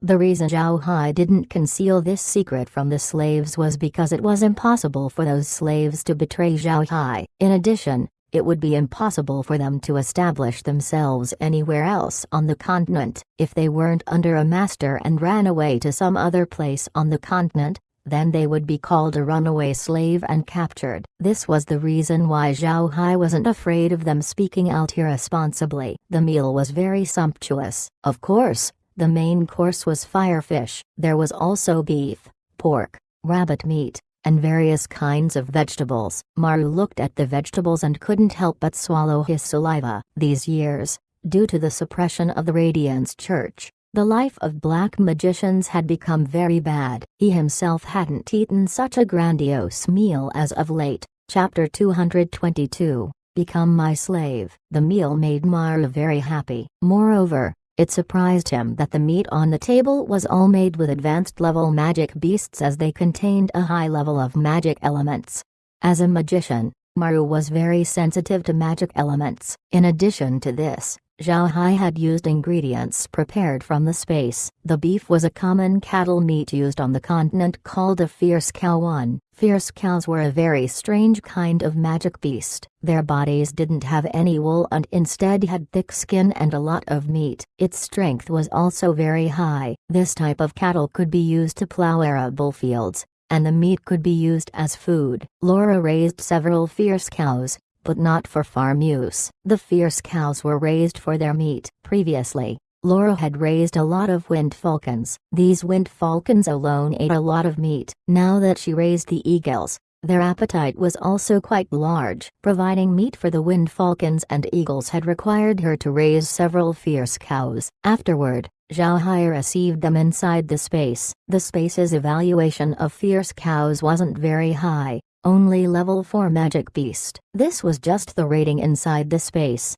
However, outside, the rating of fierce cows was only level 1. The highest level of animals within the space was level 50, but on the Ark continent the highest was only a level 9 magic beast. Reaching level 10 would be the same as reaching godhood, and that only existed in legends. This was the reason why the assessment of animal levels inside and outside the space was different. The reason why Zhao Hai raised fierce cows was for their meat. They were all used to eating space-produced meat, so the meat outside always tasted off. This was why they were currently eating products taken from inside the space. Products that were produced from within the space was of high quality. These were good ingredients which, in turn, naturally enhanced the flavor of the dish. Along with the use of cooking methods from Earth, Maru's appetite was greatly increased. After dinner, they went into the parlor room where Nier and Meg served them tea. Zhao Hai drank a mouthful of the tea and looked at Maru, smiling as he asked, "Sir, what do you think of tonight's meal? Was it delicious?" Maru replied with a smile, "Delicious. It was too delicious." "Is this the continent's famous Daoan products? They are truly extraordinary. I really didn't expect Mr. Zhao Hai to have such good things. No wonder Boric has thoughts about them." Zhao Hai smiled faintly. Yes, good things are always on a person's mind. Just then, Zhao Hai's expression changed. He turned to Maru and said, "I didn't think that the play would start just after we finished eating." Interesting. As soon as Maru heard what Zhao Hai said, he knew the play was being staged. He smiled and said, "Yes, just finished dinner and we can already see a good play." "Haha, I hope it's a splendid play." Zhao Hai smiled faintly. He turned to Laura and said, "Open the doors and let the people acting in the play come onto the stage. Let us have those watching the play be comfortable. There's nothing else we can do but show our due respect for their feelings." Laura smiled faintly and nodded. Nier and Meg ran to open the doors and windows of the parlor room. Maru didn't know when it happened, but the entire courtyard began to be filled with undead. Some of those undead wore the armor of warriors while others looked like magicians in their presentation. They appeared in the courtyard one after the other and stood motionless like statues. Furthermore, the entire courtyard was covered with a black fog. One simply couldn't see the situation outside, but could only hear the sounds of footsteps. The number wasn't small. Maru looked at Zhao Hai with astonishment. These undead were obviously being summoned by Zhao Hai, but he didn't see when Zhao Hai had summoned them. There weren't movements of any sort, nor did he make any sound. What's more, he didn't feel any magical fluctuations. This surprised him. Many black magicians would study how to hide magical fluctuations. After learning how, they would only be able to use it for casting low-level magic. This made it difficult for others to detect their magical fluctuations, and it could be used for sneak attacks. This method, however, required a lot of preparation. If the opposing magician noted them, then using this method would be difficult. Hiding magical fluctuations using any method wouldn't completely erase the presence of magical fluctuations either. Rather, it could only weaken it. When a person didn't pay close enough attention, the magical fluctuations wouldn't be felt. If one were to carefully observe, however, then it could be found. Maru felt nothing when Zhao Hai summoned his undead. There were no magical fluctuations of any kind, which was the most surprising part. Naturally, it was impossible for Maru to know that Zhao Hai didn't use the common dark summoning magic technique. If he knew this, then he wouldn't be so surprised. Zhao Hai didn't pay attention to Maru. He watched the front of Faith Mansion and wanted to see what method the intruders would use to break through the walls and enter Faith Mansion. Just then, a knock suddenly sounded at the door. Zhao Hai and Laura were surprised for a moment. How come there was someone knocking at the door at this time too? Zhao Hai couldn't help but smile gently. The people at home are resting. Come back tomorrow. As he said this, Zhao Hai and Laura laughed. They didn't need to ask for the identity of those currently knocking, as they were surely those people were sent by Boric. The opposite party's action of knocking on the door was supposed to make them feel tense, as though they despised them. Unfortunately, Zhao Hai answered with a joke which ruined their plans completely. They wanted to pressure Zhao Hai, but were instead ridiculed. Sure enough, after Zhao Hai's joke, a voice was heard from outside. Junior, you have some balls. After they heard those words, a loud bang sounded from the front doors. The two thick wooden doors fell inward. Zhao Hai and the others didn't pay any attention to the fallen doors. They did, however, look towards the doors in order to see who had come this time around. 5 individuals stood outside. Those 5 all wore white magic robes and carried white magic staffs in their hands. Zhao Hai understood that these 5 were all light magicians. Moreover, their ranks weren't low. The 5 light magicians stood beside an extravagant-looking carriage. The body of the carriage was colored a pure white that glistened in the night. There weren't any ordinary horse-shaped magic beasts pulling the carriage, but lion-shaped ones. Those lion-shaped magic beasts were also white and didn't only exude a fierce battle aura, but also an aura of holiness. Laura whispered to Zhao Hai, a carriage made of sacred light wood 3. It seems these are people of Radiance Church, and their statuses aren't low. From their appearances they should be white-clothed bishops. Pulling their carriages are level 6 light element magic beasts, Moonlight Lions 4. Their battle quality is high and they also use light elemental magic. Standing behind the 5 white-clothed bishops was a platoon of knights. The appearances of those knights was quite distinct. They each had a cross beneath their uniforms and rode white-horned war horses. Those white-horned war horses were equipped with bright silver armor. Each knight wore bright silver body armor and held a 4-meter-long knight spear in their right hand. A large tower shield was held in their left hands and there were white feathers that stuck out of their body armor. Beneath the spearhead of their knight spears was a triangular flag. The spears pointed toward the sky, allowing the triangular flag to wave in the air. Zhao Hai examined the appearance of those mighty knights and muttered, I have to say, the look of those fellows is really good. It's just that I don't know what's beneath the armor. Would there be a human, or a ghost? As Zhao Hai's voice faded, a colder one came from one of the white-clothed bishops. Are you Zhao Hai? Dirty black magician. Today, for the glory of God, we'll make you disappear forever. Zhao Hai looked at the 5 white-clothed bishops and smiled. How many times have you said that line? How can you say it so smoothly? Today, didn't you promise the Purcell clan you wouldn't make such a big ruckus? Listen to me. We should speak from the heart and not use any actions. I may have attacked first, but this way we can save a lot of trouble. 5. When she heard Zhao Hai, Laura couldn't help but smile. She didn't expect Zhao Hai to be such a rascal at this time and unexpectedly say these words. Zhao Hai's disposition was quite cheerful, but he was a person who stayed at home for too long, so he appeared a bit dull. In addition, he'd just moved to the Ark continent. Because of the pressure, he hadn't been able to joke a lot. Today, however, he had joined the Black Magician Alliance and was about to leave the Purcell Duchy. As such, he loosened his heart a bit. He couldn't help but say a couple jokes with the white-clothed bishops. Those white-clothed bishops didn't expect Zhao Hai to be this relaxed when he saw their lineup. The bishop in the middle couldn't help but angrily say, Junior, you dare speak such nonsense? A dirty human like you needs to be purified under the brilliance of God. That's the only way out. Zhao Hai smiled and said, that's a good choice. You came at the wrong time. However, the brilliance of God can purify in the day, but at night the brilliance of God is replaced. Haha, I see your fancy carriage and big cats pulling it. I also see the knights behind you look very good. I am quite reluctant to make you all my slaves. Maru sat beside Zhao Hai and,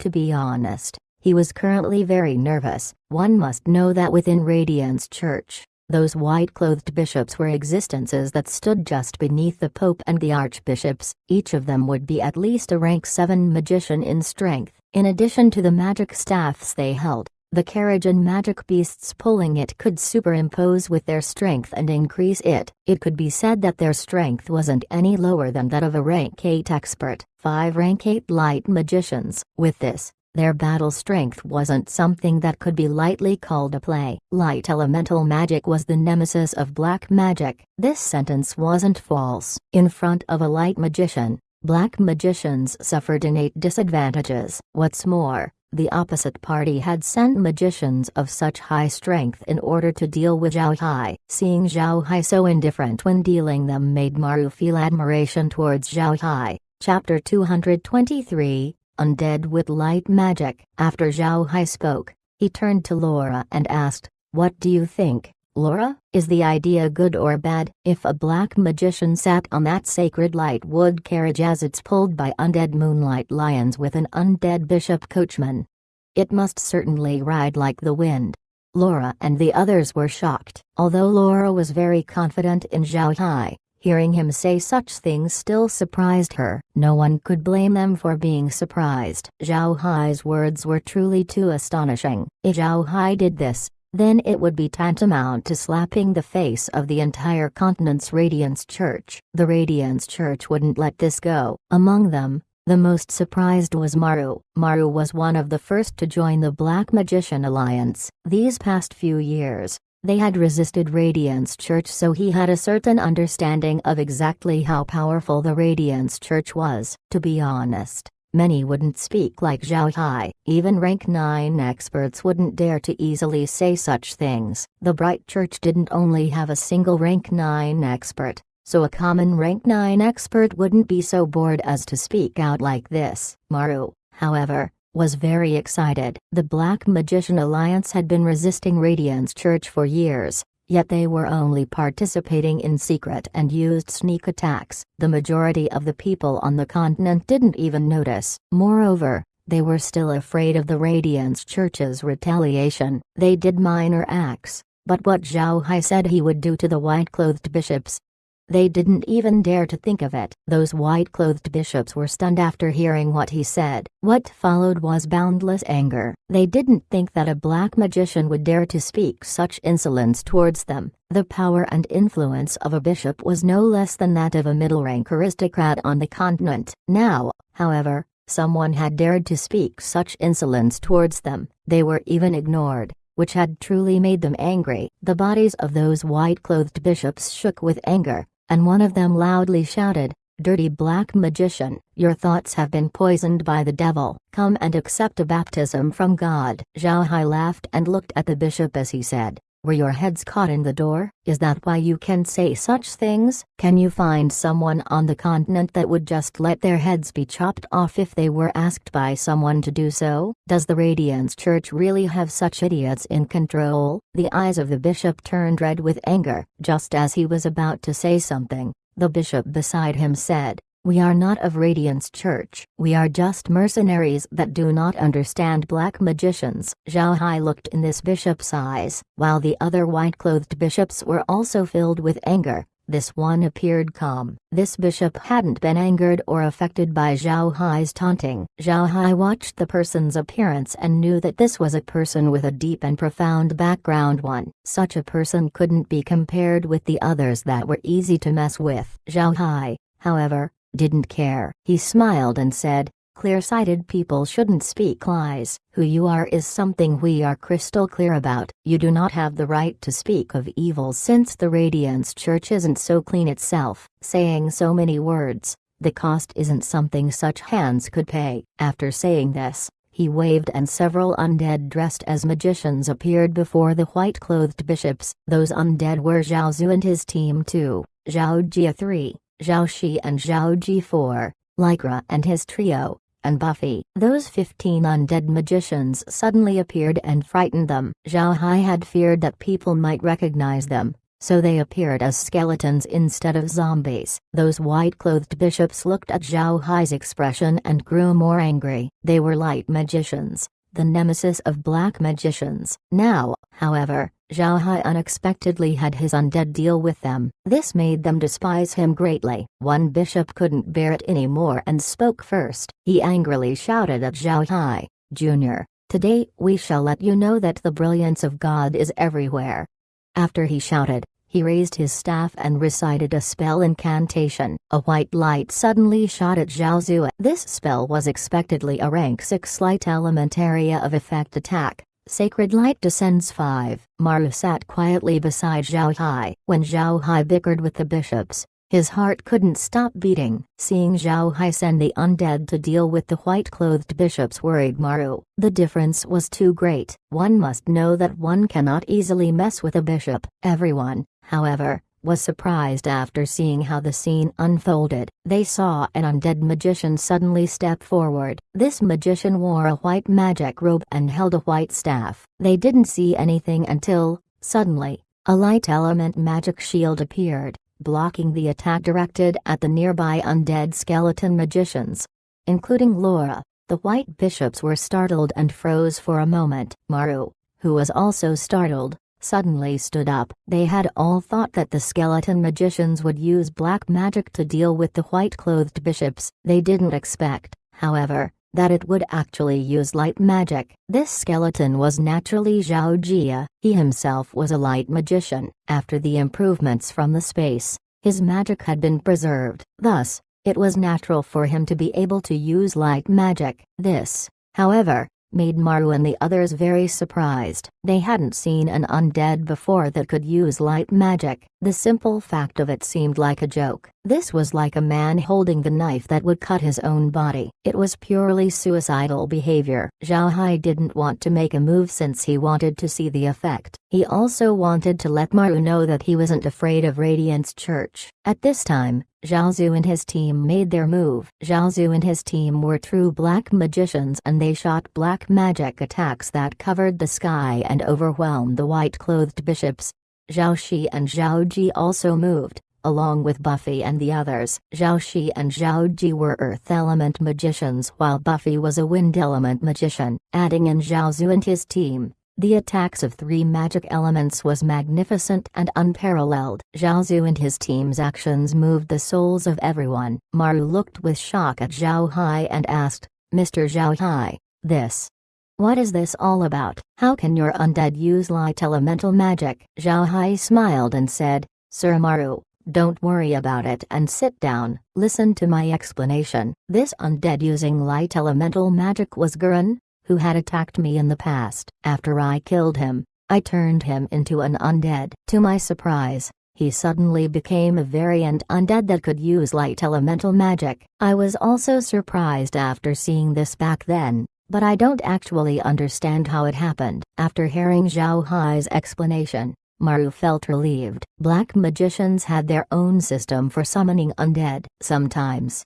there would also be variations. As such, while Zhao Jia's ability was strange, it wasn't completely out of the norm. Even though Maru had calmed down, he still felt it was inconceivable. An undead that could use light elemental magic, even though he personally saw it. If he told others they wouldn't believe him. Maru still didn't feel this was right. He turned to Zhao Hai and asked, "What about the other skeleton magicians? What's going on with them? What are their ranks?" A low-ranking undead wouldn't be able to use magic. Since Zhao Zhu and his team could use magic, Maru knew that they were all high-ranking undead. Zhao Hai smiled and said, "How should I put this? I'd say it's all thanks to my lucky magic cane that I found. I don't know what it's made of. While I was hunting for magic beasts in the forest, I fortunately found it. This magic cane has a very special ability. Using it to cast the bone forging technique on the dead blesses it with a spirit trap technique. That's the reason why I can summon high-level undead." Maru stared at Zhao Hai's ghost cane with a pair of shining eyes. Zhao Hai laughed inside his mind. He remembered what Sir Wei Ziabao 6,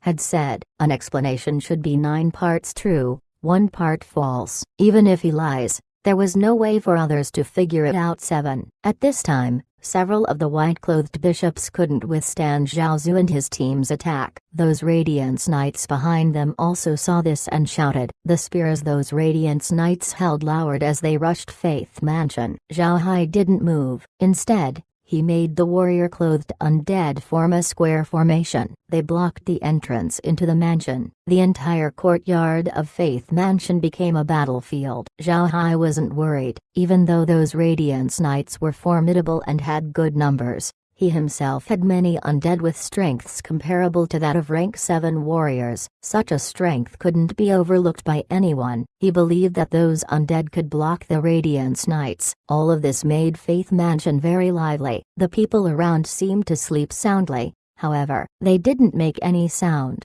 so there was no problems with killing everything here. Such a great ruckus should have already alarmed the city guards into action. The city guards, however, seemed to have taken a vacation. Not one figure could be seen. It seemed that the Radiance Church really had made a call to Grand Duke Evan. With regards to Evan's response, Zhao Hai understood it. Although the Purcell clan was a large clan, the combination of Boric and the Radiance Church going into action was too strong, so the Purcell clan had given in. That warning earlier was enough for them. Sure enough, following Zhao Hai's thoughts from before, the Radiance Knights were repelled by the undead warriors at the front doors. They hadn't been able to crash into Faith Mansion. Suddenly, at this time, shadows of several courageous people appeared as they crawled up the walls surrounding Faith Mansion and leapt over. Those people wore mercenary clothes and held weapons. They looked at Zhao Hai, the person they were to deal with.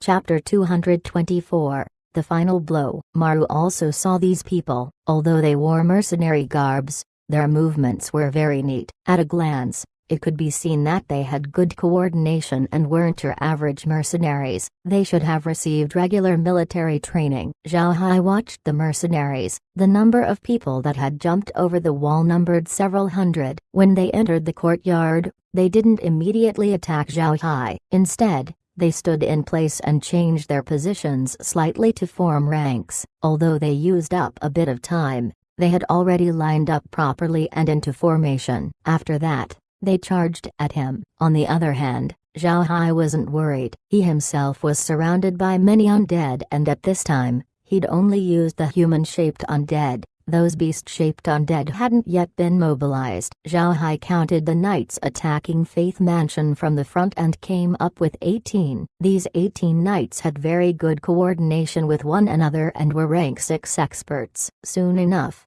no matter if it was Maru or the white-clothed bishops, they realized the abnormality of the situation. Those undead were really too special, as they didn't fear the attacks of the Radiance Knights. One must understand that the weapons and equipment of the Radiance Knights had been blessed with light elemental magic. In addition, those knights themselves had very high battle strength. Zhao Hai, however, had only sent 100 undead to withstand the attacks of the Radiance Knights. This was simply inconceivable. Knights and warriors were different. The general understanding of the populace was that knights were a more advanced profession than warriors. Knights could be called the aristocrats of warriors. An ordinary warrior wore leather armor at best and were equipped with a poor quality weapon. If a warrior wore armor and had a good weapon, then they wouldn't simply be called a warrior. A knight, on the other hand, must have a horse and wear full body armor. Their weapons weren't like of warriors who only used a single type of weapon. Knights must have a knight spear along with a tower shield and a heavy sword.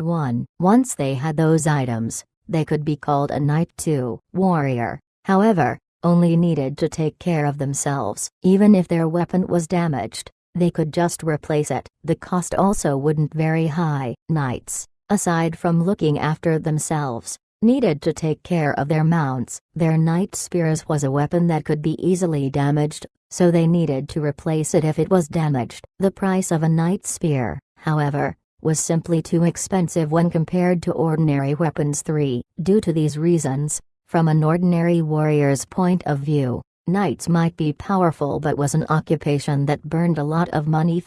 If one wasn't an aristocrat or a rich person, then there was no way to become a knight. Also, due to the fact that knights were so rich, many of them would have a knight attendant. The knight attendant would usually take care of the day-to-day life of the knight, such as looking after their mounts. When the knight goes into battle, they would be beside the knight 5. The battle strength of a knight was, without a doubt, formidable. Their strength was directly related to their mounts. If the mount was formidable, then the knight would be formidable. Naturally, if they wanted a formidable mount, then they would need to spend a considerable amount of money. These Radiance Knights had uniform mounts. Each of them had a rank 5 magic beast, a unicorn 6. Unicorns were rank 5 light element magic beasts, and there were rumors that the rank 9 saint beast of the elf race had a blood relationship with the unicorns. They had a very high battle strength and could carry heavy loads. These were very good mounts. The Knights of Radiance Church mostly used these kinds of unicorns as their mounts. This wasn't only because of their battle strength, but also because it looked very strong. When fighting against 100 ordinary warriors, an 18-member squad of knights would be more than a match for them. A single mounted knight's strength could easily tear apart a warrior's formation with ease. After a few assaults, they could easily kill those 100 warriors. Unfortunately, this time the knights were not facing ordinary warriors, but undead as strong as a rank 7 warrior. The night charge didn't go smoothly, and they didn't have a method to tear down these undead. This was truly a very rare matter for them 7. Dealing with common undead was a very simple problem for these Radiance Knights, since their weapons were all blessed with light element magic. So long as they encountered undead, they could inflict great damage to them. The problem was these undead weren't normal, common undead. These undead were not afraid of light element magic. Maru stared as he watched the situation. What he saw today was something he'd seen in the past, a battle between Radiance Knights and undead. Today, however, the battle had gone beyond his cognition. The undead and Radiance Knights both resisted the other greatly and didn't fall to the wind. This, in his opinion, was a fantastical scene. The undead surrounded by those mercenaries blocked their attacks continuously. Zhao Hai just sat there like one of the old gods. It was as if he truly was watching a play before him instead of a live battle. Maru didn't know what Zhao Hai was thinking. He suspected Zhao Hai wasn't just a madman. A madman wouldn't be able to do such a thing. Maru didn't know whether it was right or wrong to invite such a super madman into the Black Magician Alliance. At this time, Laura looked at the people outside and said to Zhao Hai, "Brother Hai, don't drag this out for too long. It'll be bad if you do this and have to give a confession to the Grand Duke." Zhao Hai nodded and waved his hand. Suddenly, a lot of undead magic beasts appeared within Faith Mansion. The characteristic of these undead was that they were all very large. Each undead was at least 2 to 3 meters in height. Some were even 5 to 6 meters tall. Moreover,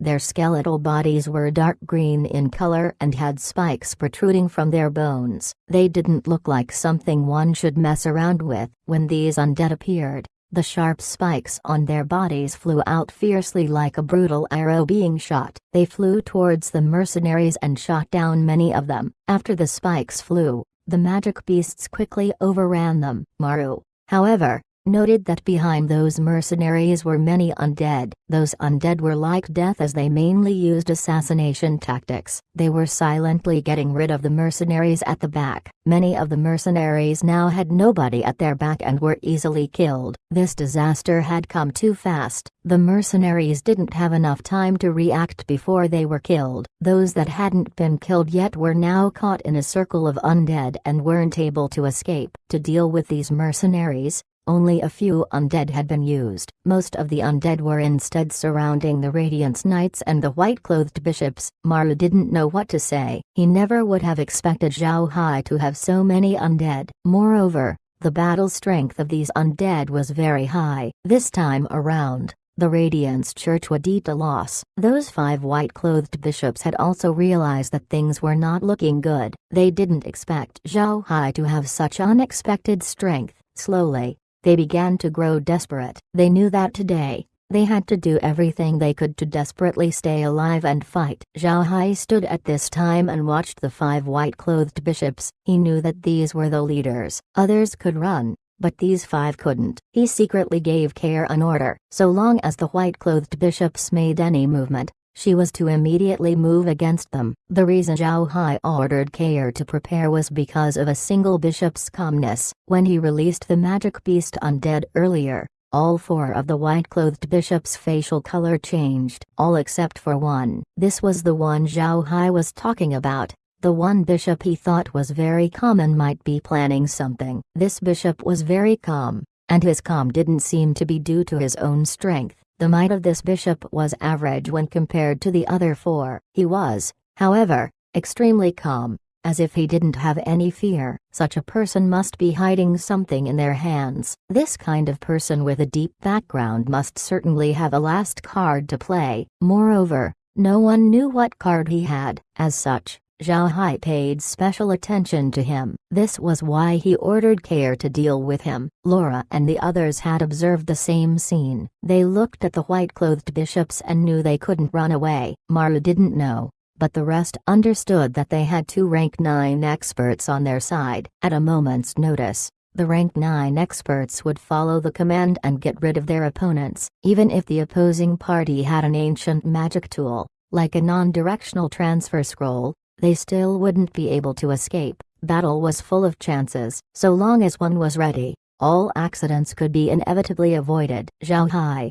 this time around, was ready. He was waiting for all of his enemies to arrive. If the enemies didn't come, then there was no problem. If they did, then they wouldn't be able to escape. The mercenaries went down one after another, and the battlefield didn't give off any suspense anymore. Both the Radiance Church and Barrack's plans had been completely defeated. Just then, 3 shadows appeared from the white-clothed bishop's carriage. 3 white-clothed bishops weren't able to react before 3 piercing swords claimed their lives. Although the white-clothed bishops used a light element protective shield, they weren't able to block the attack of those piercing swords. As such, the 3 white-clothed bishops died in the blink of an eye. At this time, Zhao Hai was still paying attention to the calm bishop and saw his facial expression finally change as he gritted his teeth. He looked maliciously at Zhao Hai as he extended a hand to his breast. Just as he was about to touch it, vines erupted from the ground and thrust towards the chest of the 2 remaining white-clothed bishops. When the vines came,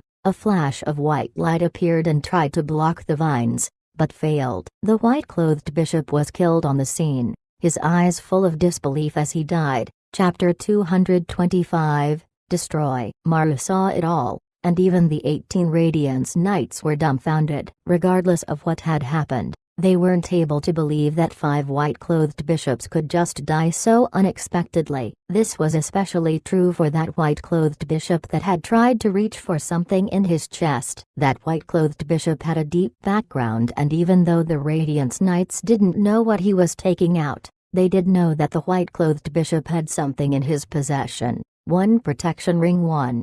A protection ring was a common magic item on the continent. This type of magic item was imbued with magic arrays that had been founded from the research circles. After a long period of research, they were able to seal protection magic into a ring, which is where it got its name. Protection rings were divided into several grades. Low-level protection rings were disposable, one-time use items. The materials used for such an item weren't special and were common materials like wood or stone with low-level protection magic sealed within. These were relatively cheap and common. High-level protection rings, however, were made of metal alloys which could seal high-level protection magic. They could also be repeatedly used and were regarded as a more precious magic item. The father of this white-clothed bishop was a red-clothed archbishop and a rank 8 expert. To ensure his son's security, he had given that white-clothed bishop a high-level protection ring. It could even block a rank 8 expert's attack without breaking. This pitiful ring,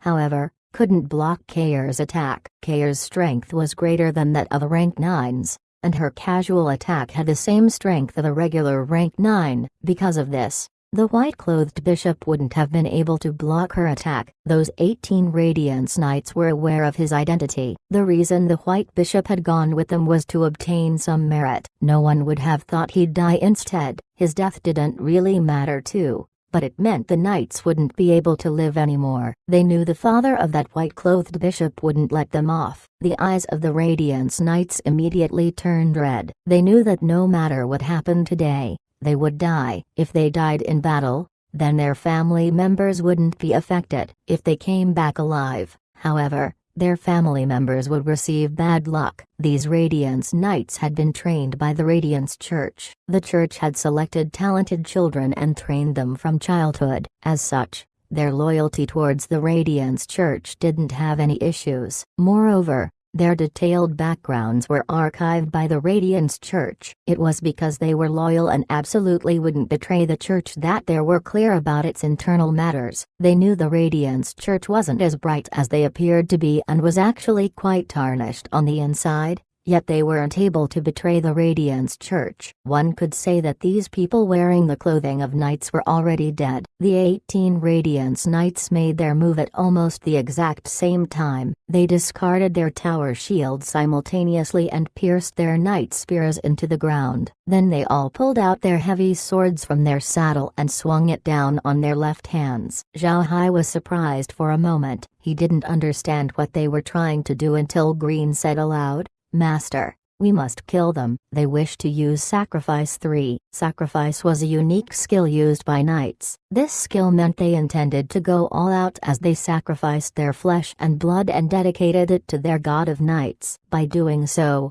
they would gain a strength that was greater than what they currently had. This skill, however, once used would claim a knight's life, sacrificing oneself to obtain greater power. The skill's duration was just an hour as well. After that hour, the knight would die, so the use of sacrifice was akin to suicide. Once a knight used sacrifice, they would generally obtain a boost in strength of 2 ranks. In other words, once these Radiance Knights used sacrifice, they would be able to reach rank 8. On the continent, a rank 8 knight was a master, an almost invisible existence below rank 9 deities. Zhao Hai smiled coldly and waved his hand. Several vines drilled up from the ground and straightened, thrusting at the heads of the knights. The 18 Radiance Knights didn't even have a chance to groan before they died. Although sacrifice was very powerful, it still needed time to prepare. The 18 Radiance Knights weren't able to complete their preparations in time before they were killed by Kair. Zhao Hai didn't want to wait, so he made Kair attack twice. He didn't care if they died several times over. In a flash, Kair killed the remaining mercenaries and ended the battle. One couldn't say that the strength of the opponents were weak, just that Kair was ridiculously strong. Even if those Radiance Knights were to complete their sacrifice, they would at most amount to a rank 8 knight. Compared to a rank 9 expert, those rank 8s were just too weak for. It was just like when the rank 8 expert, Green, faced the rank 9 expert, Saint Buffy, and didn't have a chance to fight back. Don't even mention Buffy. Kair didn't have trouble with these mercenaries that were weaker than rank 8. Almost instantly, Faith Mansion became quiet. Zhao Hai waved and the undead all picked up a corpse. He then took them back into the space. The living unicorns and moonlight lions hadn't been received by Zhao Hai yet. He had to wait till Maru left before he could do so. After the corpses were taken away, Zhao Hai turned to Maru and said, "Sir Maru, we shall leave this place immediately. You must also leave. While the sky is still dark, you should leave Casa City as soon as you can. The Radiance Church has eaten such a big loss and certainly wouldn't give up. In the future I shall not contact you. If there is any matter, then come to Stony Mountain and knock on the ground 3 times. Write the matter on paper and place it in a room. I will then contact you at an appointed time." Maru looked at Zhao Hai deeply and found that he had many secrets and a strength beyond his imagination. He, however, wasn't ready to inquire into it. In any case, Zhao Hai had already joined the Black Magician Alliance and him having such strength would be beneficial for the alliance. Why would they inquire into his secrets when it might offend Zhao Hai? 5. Maru breathed in deeply, then nodded and said, "All right, then we'll keep in contact in the future. If Mr. Zhao Hai needs help from the alliance, then you mustn't hesitate to contact us. We have members of the Black Magician Alliance here within Cosa City. If there is any matter, you can go and look for them." After he said this, He handed over a small book to Zhao Hai. This small book had obviously been prepared to be given out earlier, but he gave it now. Zhao Hai wasn't polite and received the small book. He nodded and said, "All right, if I have any matters I will immediately contact you. I won't send you off." Maru nodded his head and bid Zhao Hai farewell. Then his stature flashed and disappeared in place. Zhao Hai asked care to check on Maru until he left. He then received the sacred light wooden carriage along with the unicorns and moonlight lions. He then turned to Laura and she also turned to Zhao Hai. Taking a deep breath, Laura carefully looked at Faith Mansion, then turned back to Zhao Hai and said, "Brother Hai, let us begin." Zhao Hai nodded and pointed his ghost cane towards the floor, then took Laura and the others and disappeared from the courtyard. As they disappeared, the ground beneath Faith Mansion began to shake fiercely. The area affected by this quake was small and didn't bother the neighbors of the mansion. Not long after, except for the walls of Faith Mansion, there was not a single building within the area. All of the houses had been taken down. Laura actually did have a secret passage, but it had disappeared without a trace due to this violent quake. This was an earth element magic spell that Zhao Hai and the others had agreed to be used in order to eliminate their tracks. Although they wouldn't face problems when they moved into the space, they had to destroy Faith Mansion in order to lessen suspicion. This was the real reason why Zhao Hai felt sorry for Laura. Upon entering the space, Zhao Hai first went and moved the unicorns and moonlight lions into the spatial ranch. Zhao Hai had just entered the ranch with the two magic beasts when the space suddenly prompted, "Discovered unicorn-shaped animals. Evaluating level 25 animal. This animal can be raised inside the space. It has a maturity time of 36 hours and can give birth to a foal every 12 hours. A total of 8 foals can be birthed." Digitizing animal. Animal can now be purchased from the spatial shop. Discovered lion-shaped animal. New form variation. Evaluating level 30 animal. This animal can be raised inside the space. It has a maturity time of 40 hours and can give birth to a cub every 12 hours. A total of 8 cubs can be birthed. Digitizing animal. Animal can now be purchased from the spatial shop. With the discovery of new animals, the spatial ranch has reached the requirements for upgrade. Spatial ranch has been upgraded to level 6. In all honesty, Zhao Hai wasn't surprised by the spatial ranch's upgrade. What he didn't expect was that the unicorn and moonlight lion would be given such a low rating by the space. Yes, in Zhao Hai's view, the unicorn and moonlight lion's ratings were low. One must understand that these two were magic beasts that, on the Ark continent, were rank 5 and rank 6 magic beasts. They would be considered the equivalent of young masters. Yet, the spatial ranch had assessed them as level 25 and level 30 respectively, which wasn't high 6. In the original list of animals for the spatial shop, a level 25 animal was a crane, and a level 30 animal was a hippo. Although the crane could fly and a hippo's battle efficiency wasn't low, they were quite lacking when compared to magic beasts. How come the space ranked those two magic beasts so low? 7. Yet, while this idea circled Zhao Hai's head once, he didn't think much of it. Anyway, there were more magic beasts on the Ark continent. When the time came that his level increased, he would be able to buy animals from the spatial shop and be able to compare them and know. Right now, Zhao Hai needed to deal with the corpses of the 5 white-clothed bishops. These white-clothed bishops were core members of Radiance Church. They certainly knew more matters about the church. For Zhao Hai,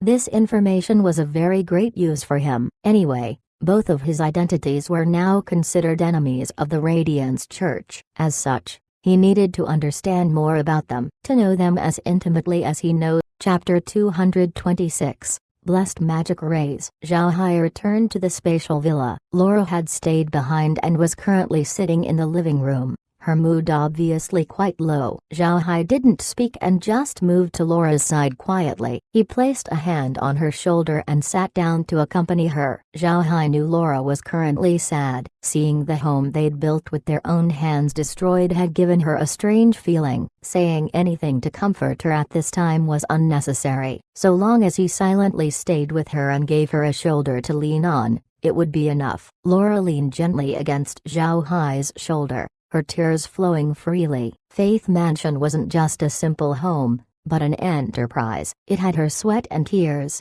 and was also the home of her heart. Holding Laura's hands tightly, Zhao Hai said with a low voice, "Laura, rest assured that we will come back sooner or later. When that time comes, we'll build something grander and more attractive than Faith Mansion." Laura's tears didn't stop, so Zhao Hai then whispered, "It's all right, don't cry. Crying isn't beautiful. Although you have lost Faith Mansion, you gained the space and Fort Iron Mountain, and also me. What, aren't you satisfied with one?" When she heard what Zhao Hai said, Laura smiled through her falling tears. Zhao Hai looked at Laura and said, "Don't cry. If Grandpa Quinjon and the others see this, they might think I'm bullying you. If your father sees this, then it'll be a lot more serious and he might blow up my house." When she heard his words, Laura wasn't startled but began to smile more than cry. Her tears fell more, but this time around they were tears of joy. Zhao Hai couldn't help but pat his head as he murmured,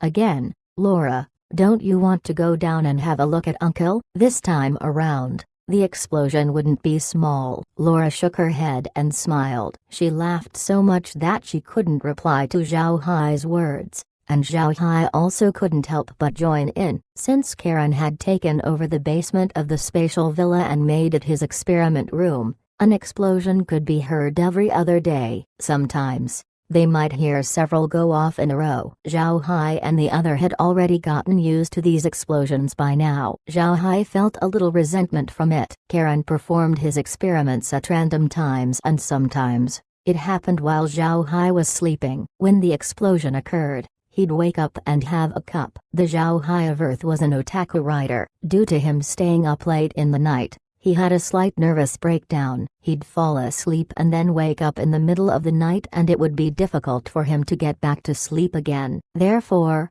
when Karen made those explosions, Zhao Hai would take a cup too. He now thought he wouldn't get any sleep this night too. He couldn't, however, say anything to Karen and continued to endure it. At the moment, it was better. Even though there would be an explosion at night, he'd just turn over and sleep. One had to admit that a human's ability to adapt to changes was truly amazing. After some time, Laura stopped laughing. She turned to Zhao Hai and said, "Brother Hai, you haven't dealt with the white-clothed bishop corpses yet. Why not deal with them now?" Zhao Hai nodded. "Their processing has been a bit long. Let's go see and you can ask them anything. Moreover, the bodies of those white-clothed bishops should have a lot of good things on them. I just happened to have brought them for you." Laura smiled and said, "If there is a good magic item, then we might as well give it to Father and have him study it. Perhaps we can get something good from them through his research." Zhao Hai smiled helplessly. He followed Laura outside the spatial villa and took out the corpses. He first made those ordinary mercenaries into undead. He only left 2 corpses back and turned them into high-ranking undead,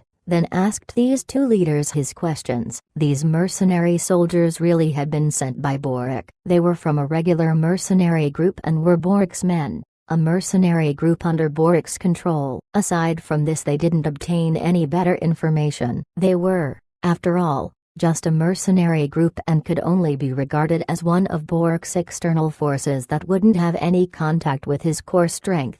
Since he didn't obtain any useful items from these mercenaries, Zhao Hai gave up on them. He then transformed the 18 Radiance Knights into high-ranking undead. These knights knew more than the mercenaries, but what they knew consisted mostly of knowledge about the Radiance Church's teachings for their protector knights. They were part of the commonly used Radiance Knight groups. The entirety of the Radiance Knight group was, on the surface, quite small. They were said to have only 500 individuals, and most of this group didn't have unicorns as their mount. After all, a unicorn was a rank 5 magic beast that wasn't easy to obtain. Their actual numbers, however, amounted to 1,000 Radiance Knights. Among this 1,000, a good 200 were unicorn-mounted knights that were considered the elites. This time around, they had sent 18 of them to deal with Zhao Hai. It was obvious to see that the Radiance Church had attached great importance to this black magician. These Radiance Knights,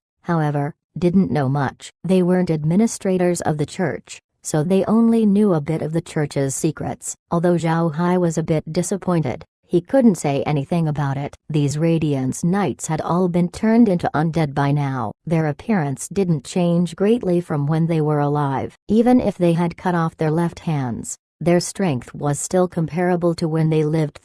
After Zhao Hai moved the Radiance Knights away, he began to turn the white-clothed bishops into undead. The one that had wanted to take out something was named Lindsay Baker 4. His father was Rooney Baker 5, a red-clothed archbishop. This Lindsay Baker had a really good item in his possession. There wasn't just a high-level protection ring, but also an ancient magic scroll, a non-directional transfer scroll. This scroll hadn't been something Rooney Baker had given to Lindsay, but was instead something Lindsay had obtained on his own. He was innately selfish. Although his father was good to him, he didn't even tell his father about the scroll and had secretly hidden it. He'd placed it on his body as he was afraid of losing it. He'd also killed everyone who knew of the scroll, so no one else knew he had such an ancient magic scroll in his hands. Zhao Hai held the ancient magic scroll and looked at it foolishly. Ancient items made long ago referred to something that had become incredibly aged,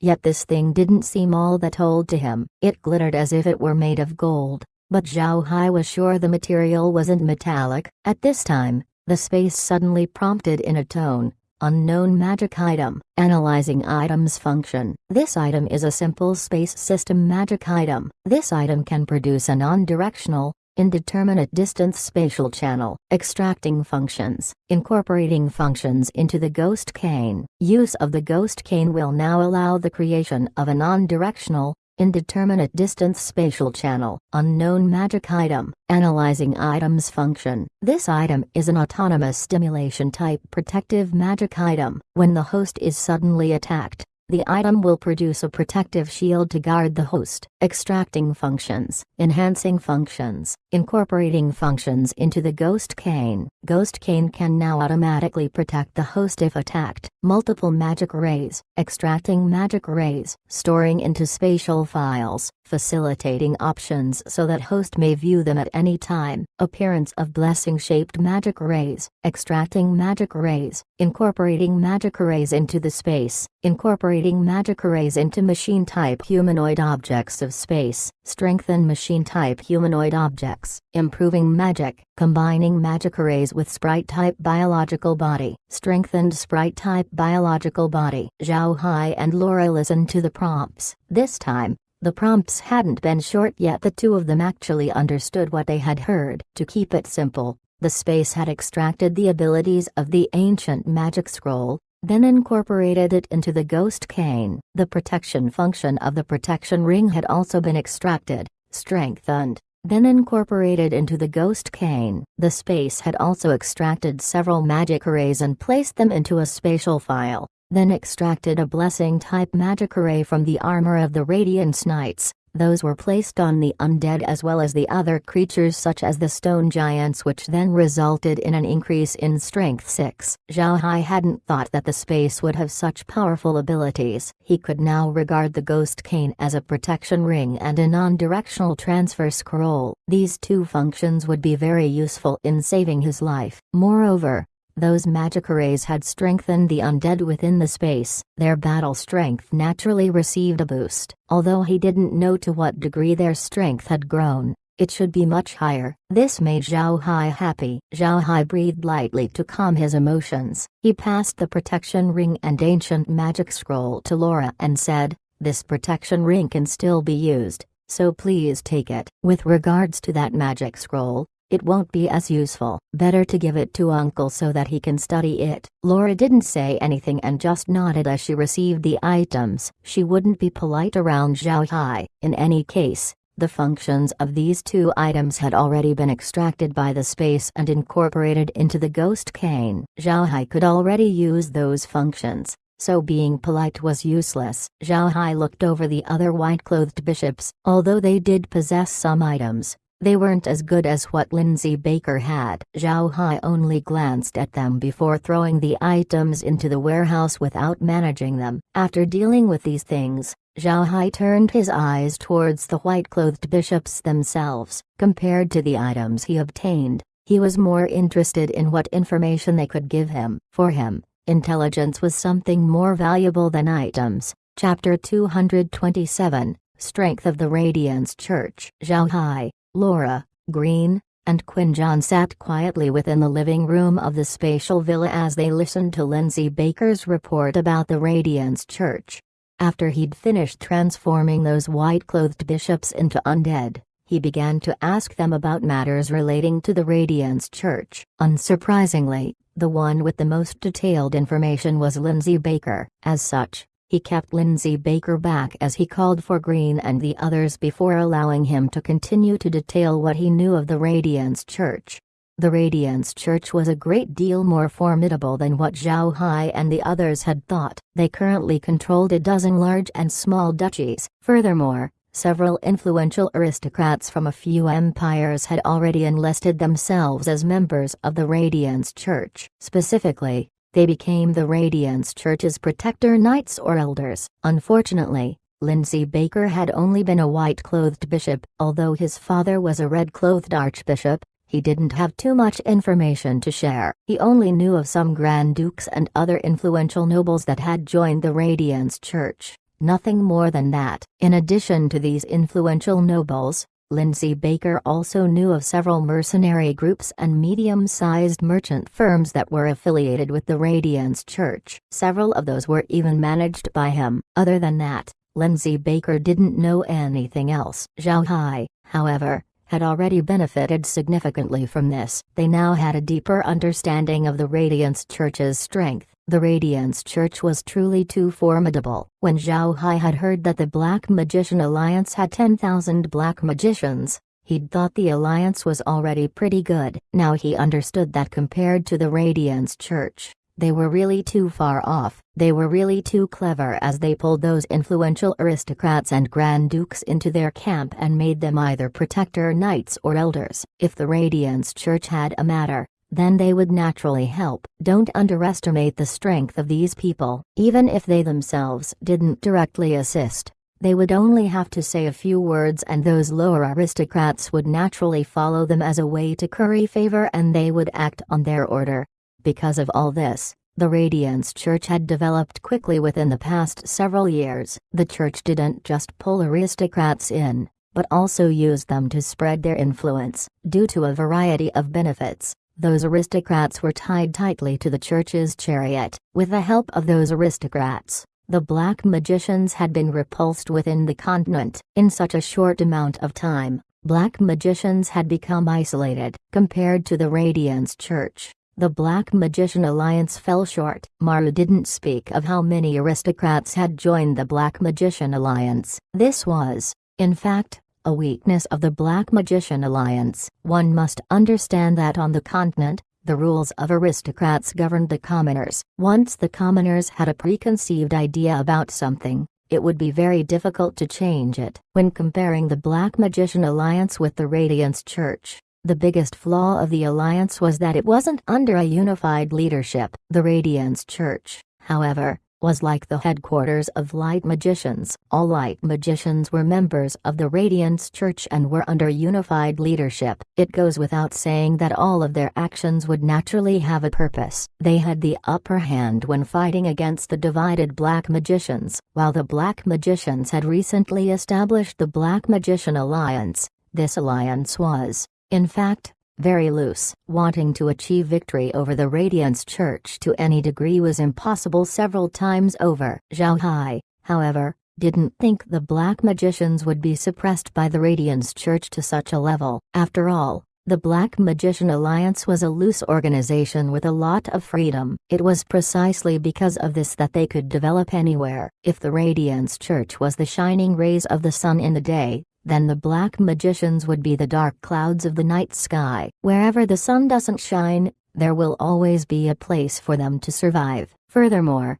the Radiance Church wasn't in a state of crisis at the moment. While they grew quickly and desperately pulled aristocrats into their camp, for any empire this became a factor of instability. Those great empires might possibly go against the Radiance Church. When this happens, the Radiance Church wouldn't be able to continue their arrogance. Zhao Hai thought that if the great empires were to deal with the Radiance Church, It would create a large opportunity for the black magicians. A great aristocrat didn't wish to see one side being dominant. They wanted the play to be balanced. To deal with the Radiance Church, there was no more appropriate enemy than the black magicians. Once the Radiance Church began to threaten their rule, the great empires would start to check and balance them. They would begin to move their own influence in a battle of wits against the Radiance Church, and the black magicians would be a vital part of this. Of course, at present, these were all just Zhao Hai's conjectures.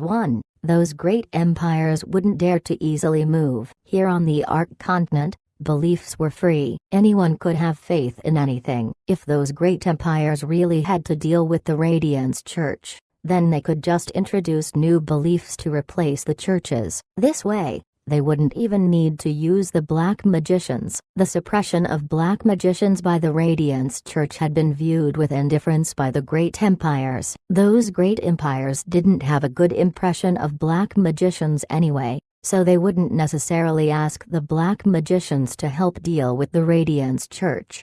After they listened to Lindsay Baker's explanation, Green and the others were in a heavy mood. The strength of the Radiance Church was beyond their imagination. Later on, when they began to act on the continent, they feared it would be difficult for them to move. Zhao Hai waved and recalled Lindsay Baker. He then turned to Green and said, "What does Grandpa Green and Grandpa Quinjon think of this?" Green pondered for a moment. "They're not easy to provoke. It seems we will have to implement our plans. First, we hide in the Beastfolk Prairie for a while." Quinjon nodded as he said, "Although the strength of the Radiance Church is formidable, it's impossible for their influence to reach the Beastfolk Prairie. For the Beastfolk, there is only one god. The Radiance Church is radically unpopular there. As such, nobody would buy into their words. After arriving in the Beastfolk Prairie, we will need to stay there for some time. After we're out of the limelight, we can come back." Murn too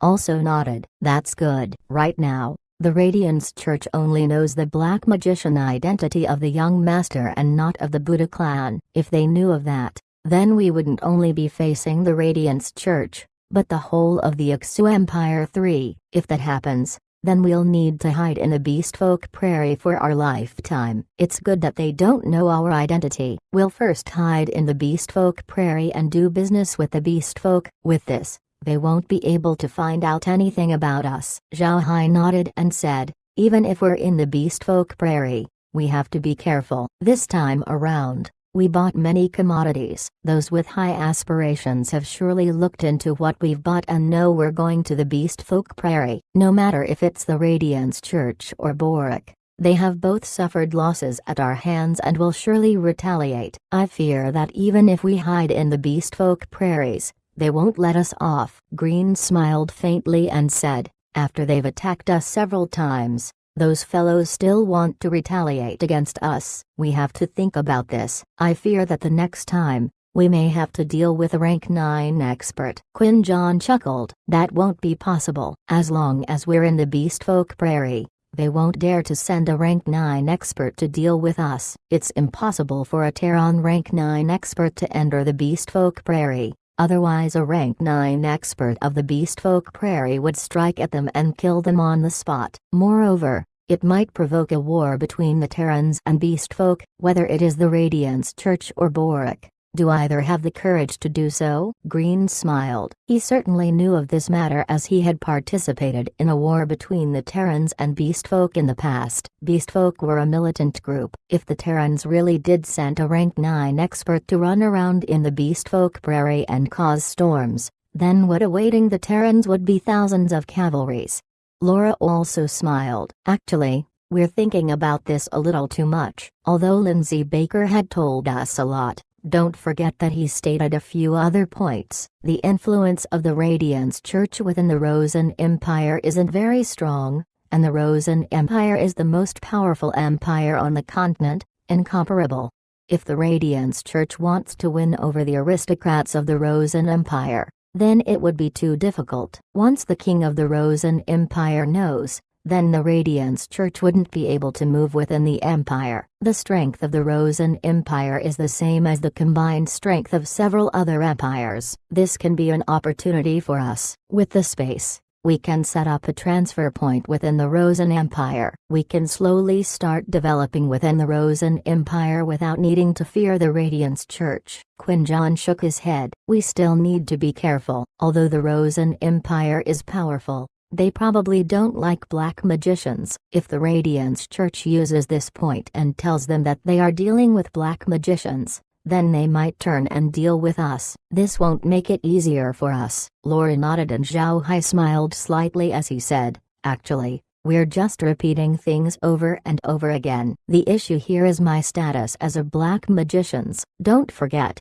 everyone that as a magician, I can also use earth element, wind element, and light element magic. Light magicians are members of the Radiance Church, so this wouldn't be a good choice of disguise. An earth element magician or a wind element magician could be something I can pretend to be. Those people wouldn't be able to keep a constant eye on me. Moreover, the Rosen Empire is quite a distance from the Ixa Empire. How would the Ixa Empire's great aristocrats know of my Buddha clan identity there? Also, the Rosen Empire and Ixa Empire aren't friendly neighbors. They wouldn't help the Ixa Empire's aristocrats deal with us, right? Everyone's eyes couldn't help but light up when they heard what Zhao Hai said. They had forgotten that Zhao Hai could use 4 types of elemental magic. Black magic and light magic couldn't be used, so he would just use the other 2. It was the same since he could still pretend to be a magician, which was a good idea. Chapter 228. Beast God City. Mrin frowned. Will this be alright? Aside from black magicians, almost all of the other magicians don't wear magic hats. If the young master doesn't wear a magic hat, then he'll be identifiable. Even if we're speaking about the Rosen Empire and don't need to fear the aristocrats of the Ixu Empire, the young master had still drunk the water of nothingness. This fact is known by all. If they know of young master's identity, then we will face greater troubles. After all, the water of nothingness is known to have no cure. If we make it known that we can cure the toxin of the water of nothingness, then it'll cause trouble. Even if the young master denies it, they might find out about the ghost cane. If this secret gets out, then it'll cause trouble as people try to grab at one. Zhao Hai smiled faintly. Alright then, I won't pretend to be a normal magician. I'll just stick to being a divergent warlock. Anyway, one doesn't need to cultivate to use a divergent technique. Green frowned. Actually, what the young master said about him being a divergent warlock isn't incorrect. It's just that his divergent technique is truly too formidable. As such, we shouldn't let others know of it. If the young master reveals his identity, then we will gain more problems. No matter what, the identity of the young master shouldn't be shown there. We cannot let them know of the young master's identity. Quinjon nodded. This is right. If we let them know of Zhao Hai's identity, then it'll be very troublesome for us. How about this? Why don't we let him wear a mask? There are many divergent warlocks on the continent with unique appearances, so if Zhao Hai wore a mask then nobody should be able to recognize him. Zhao Hai frowned. But if that's the case, I won't be able to wear this magic robe. This magic robe was given to me by Laura, so I like it very much. When she heard Zhao Hai's words, Laura's face turned red too. As the others laughed, Laura turned more embarrassed. Although her heart felt sweet, Laura still stretched out a hand to pinch Zhao Hai's back. Laura's attempt to hide it naturally wasn't hidden to Green and the others, and this made them laugh louder. Only Meg's facial expression was gloomy as she'd paid attention to Laura and saw it all clearly. Mrin smiled and said, "Young master won't need to worry about your magic robe. We can just change your attire, whatever a divergent warlock uses. So long as the style of the robe is altered then nobody will be able to see through it." Zhao Hai nodded. The mask is something that's needed, but I don't want it to be the type that blocks the entirety of my face. That'll be too stuffy. Everyone laughed. It seemed that everything had been set. It can be said that the matters within the Persal Duchy has been left behind. Once the laughter stopped, Laura 4 continued, "Since we're going to the Beastfolk Prairie, we will need to find a place to live. I had some businesses in the Beastfolk Prairie, but trade there isn't great. Only a handful of ethnic tribes do business with me, and none of them war tribes. As such, The income isn't great. I had kept a steward in the Beastfolk Prairie named Artist 5. He's a very loyal person and someone we can rely upon completely. He is, however, there to work. One must know that things are very different within the Beastfolk Prairie. Generally, if we make agreements with the buyers of our commodities, we then transport the cargo. If we just place it wherever, then we may get robbed. Zhao Hai didn't do any research about business, nor did he have any contact with the Beastfolk. As such, he didn't understand much and had no real say in these matters. Quinjan nodded. Right now, what we must do is establish a relationship with one of the war tribes first. So long as we create a business around a war tribe, nobody would dare to touch us later on in the Beastfolk Prairie. When we act within the Beastfolk Prairie, we can rely on a tribe's war flag. No one would dare to move against an ethnic group within the prairies. Zhao Hai wasn't able to understand any of this, but Green knew that the war tribes were the kings of the Beastfolk Prairie. In fact, it could be said that the Beastfolk Prairie was a collection of several large and small bandit groups. The larger tribes would be the bigger bandit groups,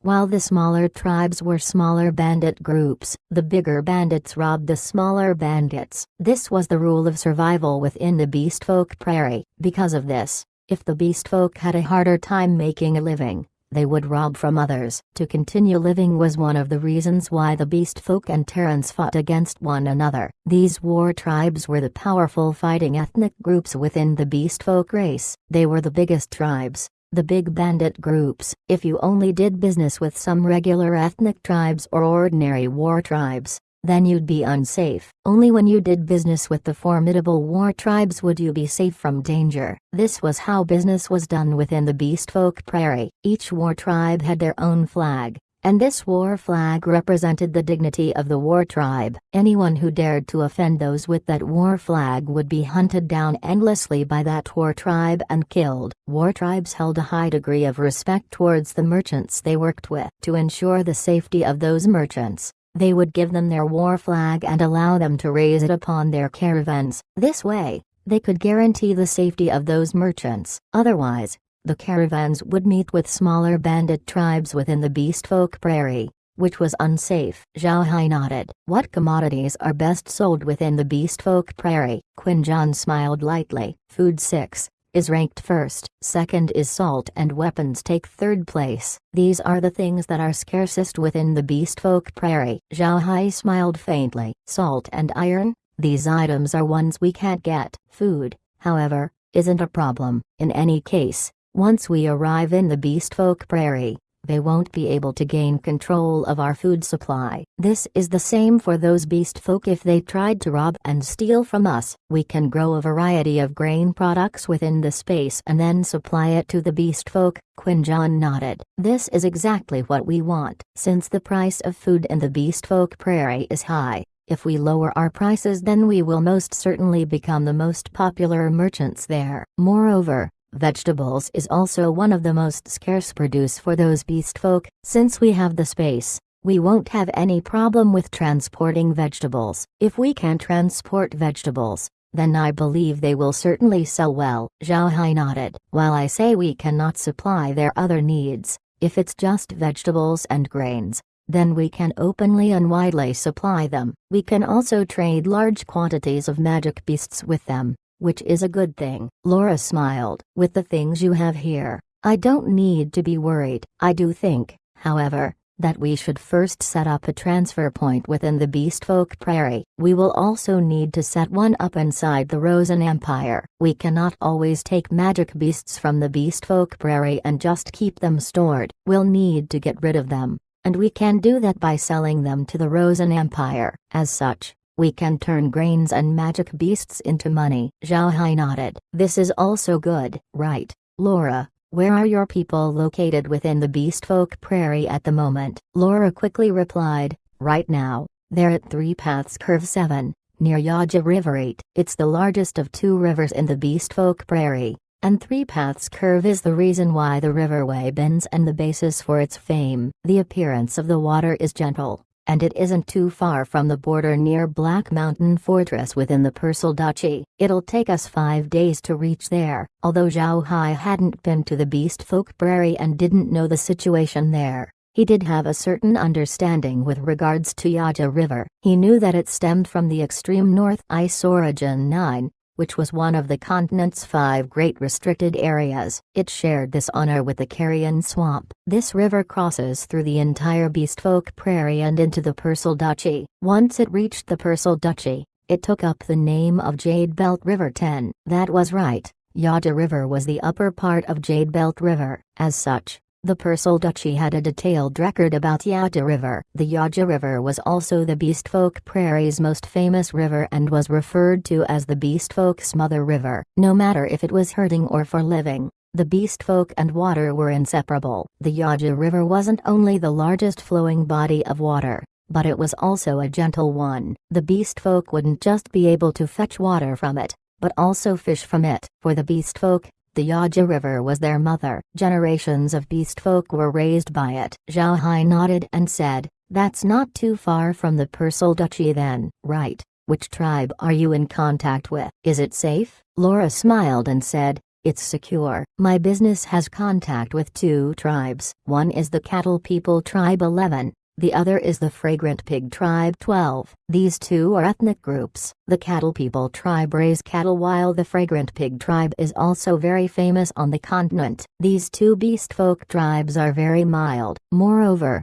they are near to the Persal Duchy. The magic beasts they produce are meat-producing magic beasts, and the income from this is quite good." Zhao Hai nodded. His understanding of the beastfolk wasn't much. 13. One must know that there were 1,000 different beastfolk races. Take, for example, the Cattle People tribe. They were divided into rhinoceroses, yaks, oxen, longhorn cattles, buffaloes, and many other dozens of races. Wanting to memorize all these races was like trying to memorize a whole book. Zhao Hai didn't have that kind of ability. 14. Zhao Hai nodded and said, "First, we'll go and see 3 paths curve and have a look. Then we'll proceed onward into the Beastfolk Prairie. Since the Beastfolk Prairie is big, we must find a suitable place to set up the transfer point. It has to be near a region inhabited by a large tribe." Laura thought about it for a while. Then her eyes shone brightly. "I thought of a place. Although the place is far and deep within the Beastfolk Prairie,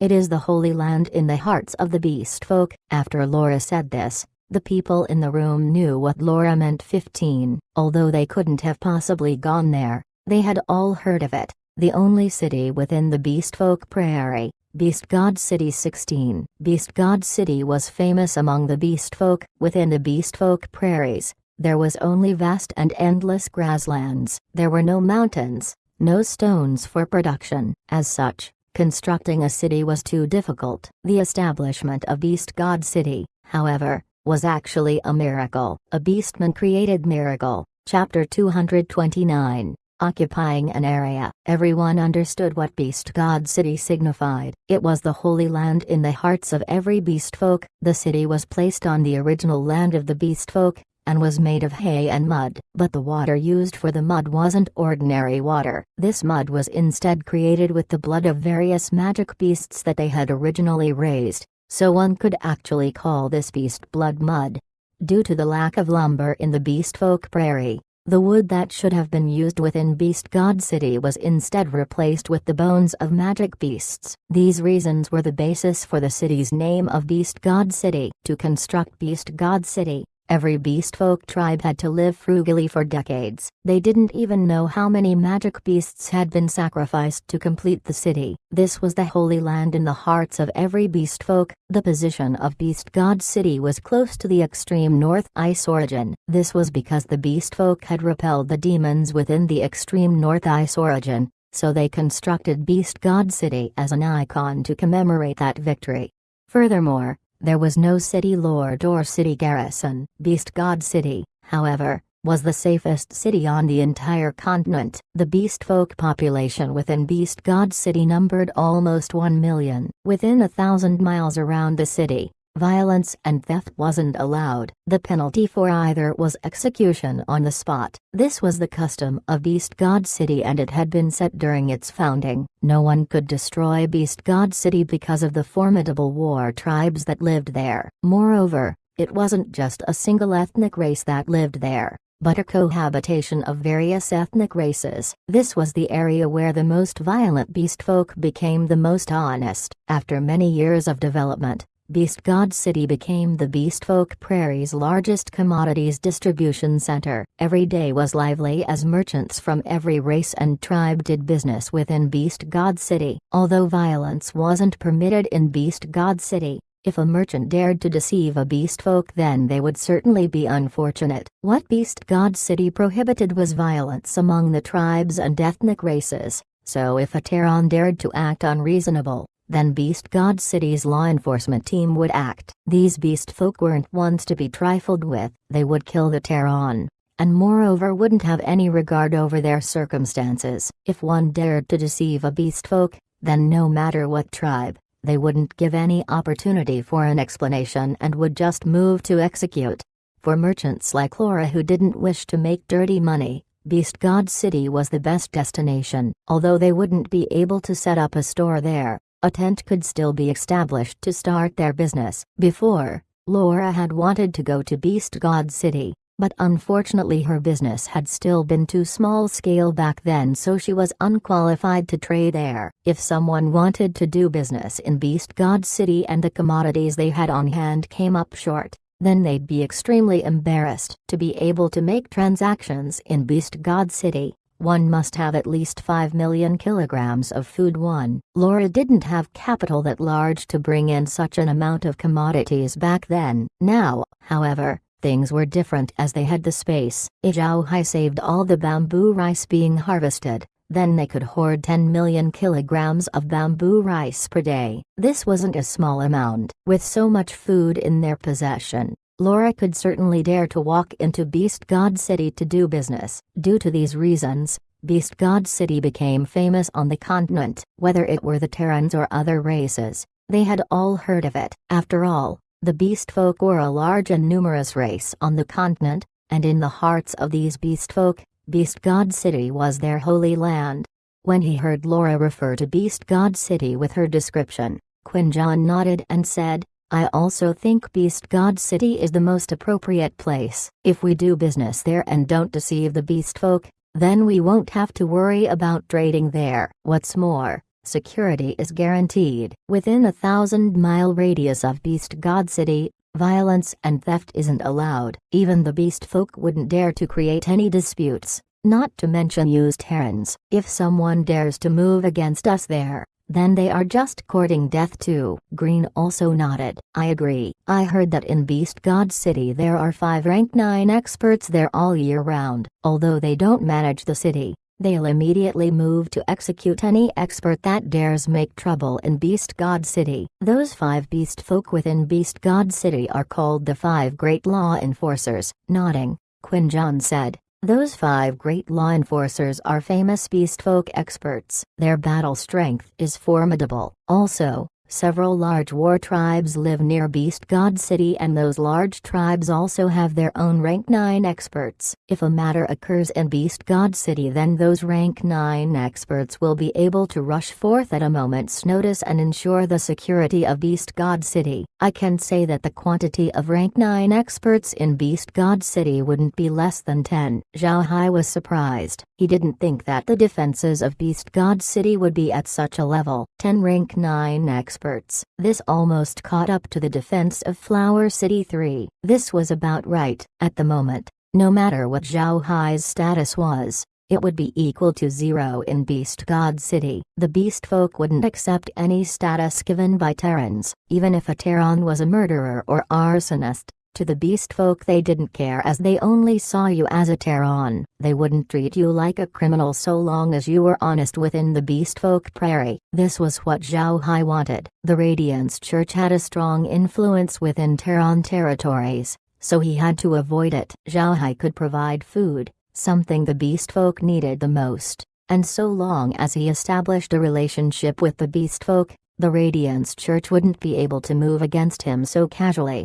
This thought made Zhao Hai smile. That's right. It's only with Beast God City's security that we can feel relieved enough to do business there. With this, we can start tomorrow and immediately leave. First, I'll order an Eagle Virtuous Phantasm to bring the Ghost Cane into the Beastfolk Prairie. Then we can use a saddled horse carriage to head for Beast God City. This trip will allow us to understand how the Beastfolk live and learn their habits as well as observe the surrounding terrain. What do you all think of this? Green nodded. I agree. In the end, our biggest secret is this space, and it needs to be upgraded as soon as possible. That is our most pressing matter, since the Beastfolk Prairie not only has an abundance of magic beasts but also a variety of plants. Then even if those plants aren't magic plants, they can still contribute to the upgrade of the space. Also, the spatial ranch level is too low. I think we should increase its level as soon as possible. Laura and the others simultaneously nodded. With regards to the space's mysterious ability, they had understood a little of it after several days. This space was truly too mysterious. If they could upgrade it as soon as possible, then the benefits for them would be very large. Nodding, Laura said, "All right, I think we should do this." As the matter stands, even though it would take a long time for us, the benefits we will obtain would also be very large. Let's do it. Zhao Hai nodded. We will now prepare the food so that later on, we won't be in short supply once we do transactions with the Beastfolk. Moreover, we must finish the transformation plan for the Black Waste as soon as possible. We should also prepare a carriage. When we arrive in the Beastfolk Prairie, we can start to sell food to any tribe that wants it. This will certainly make our products very popular. Laura nodded and said, clearing the way with food. This is the best way to do it. But we must overcome problems and lay a foundation ahead of time in order to let those large war tribes notice us. With this, once we move into Beast God City, it'll help us a lot. One must know that occupying a place in Beast God City isn't easy. Quinjan nodded. In the past, we'd planned to go and do business in Beast God City. Unfortunately, our foundations was still too thin and we gave up in the end. We do, however, understand a little about the situation of Beast God City. We know that there is 1 million beastfolk living in the city. It can be regarded as a great city, but since way back then, major merchant clans on the continent have already put up shop there. The places that could be occupied by merchants have already been taken. If we go there and want to occupy a place, I fear it won't be easy. If we can show them that we have a lot of food in our hands that we can sell, then there will be more certainty of being able to occupy a place there. Laura nodded. In the Beastfolk Prairie, so long as the Beastfolk think that we're good people, we can occupy a place in Beast God City. With that, we will be able to stand firmly there. Quinjan looked at Zhao Hai and said, there's no need to be so curious. Although they constructed Beast God City, the city had been built using the blood of magic beasts to make mud for the construction. As such, there weren't many buildings created. The majority of the city is just stretches of open land. There wouldn't be any stores, but tents instead. If we wish to open a shop there, you'd need to occupy an area and then it would be alright. Zhao Hai nodded. He thought about how there wouldn't be any high-rise buildings in the city. A large city with a population of 1 million. How much area did this cover? Furthermore, the city was also built using magic beast blood mud. How many magic beasts did they need to kill? To be honest, if the beastfolk could build a modern urban constructed city,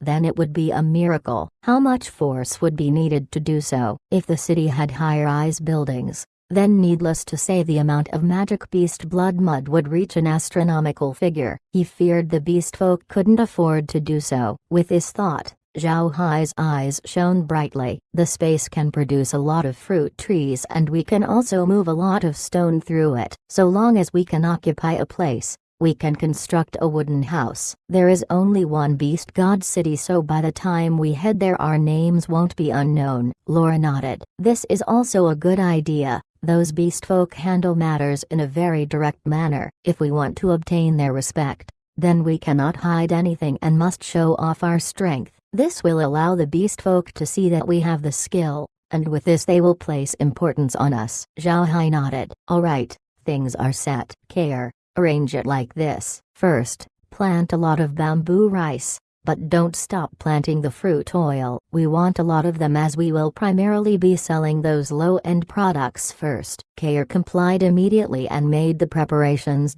Miracle. Chapter 230, Into the Prairie. The next morning, Zhao Hai followed the plan they'd agreed on yesterday and released 2 blood-colored eagle virtuous phantasms and gave them his ghost cane. Then he ordered the blood-colored eagles to fly in the direction of Iron Wall Fortress 1. Iron Wall Fortress was very far from the Black Waste. If one were to travel by saddled horse carriage, then it would take about half a month to reach it. By horse it would take around 10 days. Of course, this was assuming one were traveling leisurely and without haste. This Iron Wall Fortress was the first line of defense for the Persal Duchy against the Beastfolk Prairie. It was the firmest defensive line in the Persal Duchy and garrisoned 20,000 elite Bennu guards too, the whole year round. These 20,000 elite Bennu guards, when facing the non-elite Beastfolk army, could stand against 100,000 of them. They could even hold that defensive line for several days. The most important part was that the Persal clan kept a magician corps inside Iron Wall Fortress. This magician corps couldn't actually be called a corps, but instead a squad. Altogether, there were only 50 rank 4 to rank 6 magicians in the corps, and around 200 rank 1 to rank 3 magicians. There were many rank 1 to rank 3 magicians on the continent. Some of those magicians could only drift along with a mercenary group and wouldn't have many good days. As such, defending Iron Wall Fortress was comparatively better. The allowance was good, and so long as there wasn't war they would be very safe. Although the number of magicians in this corps didn't amount to much and were of low ranks, in a war they wielded a might that was quite powerful. A common soldier wouldn't be able to do anything while a magician would be able to cast area of effect offensive magic techniques. With regards to a battle, this was very useful. Drawing on a modern analogy, a common soldier could be compared to a millet and rifle soldier. They could only attack one at a time like a single-shot rifle. A magician, on the other hand, would be like a machine gun. When they were connected, magicians would be able to cause mass destruction. This was the difference. 3. The reason Iron Wall Fortress was called such was due to the brilliant record made by the Persal Duchy's elite Bennu guards. With 50,000 soldiers they were able to block a 500,000 strong Beastfolk army's offense for half a month. When the Axa Empire's reinforcements finally arrived, the 50,000 strong elite Bennu guard was down to a mere 5,000 and the walls of Iron Wall Fortress was dyed with blood.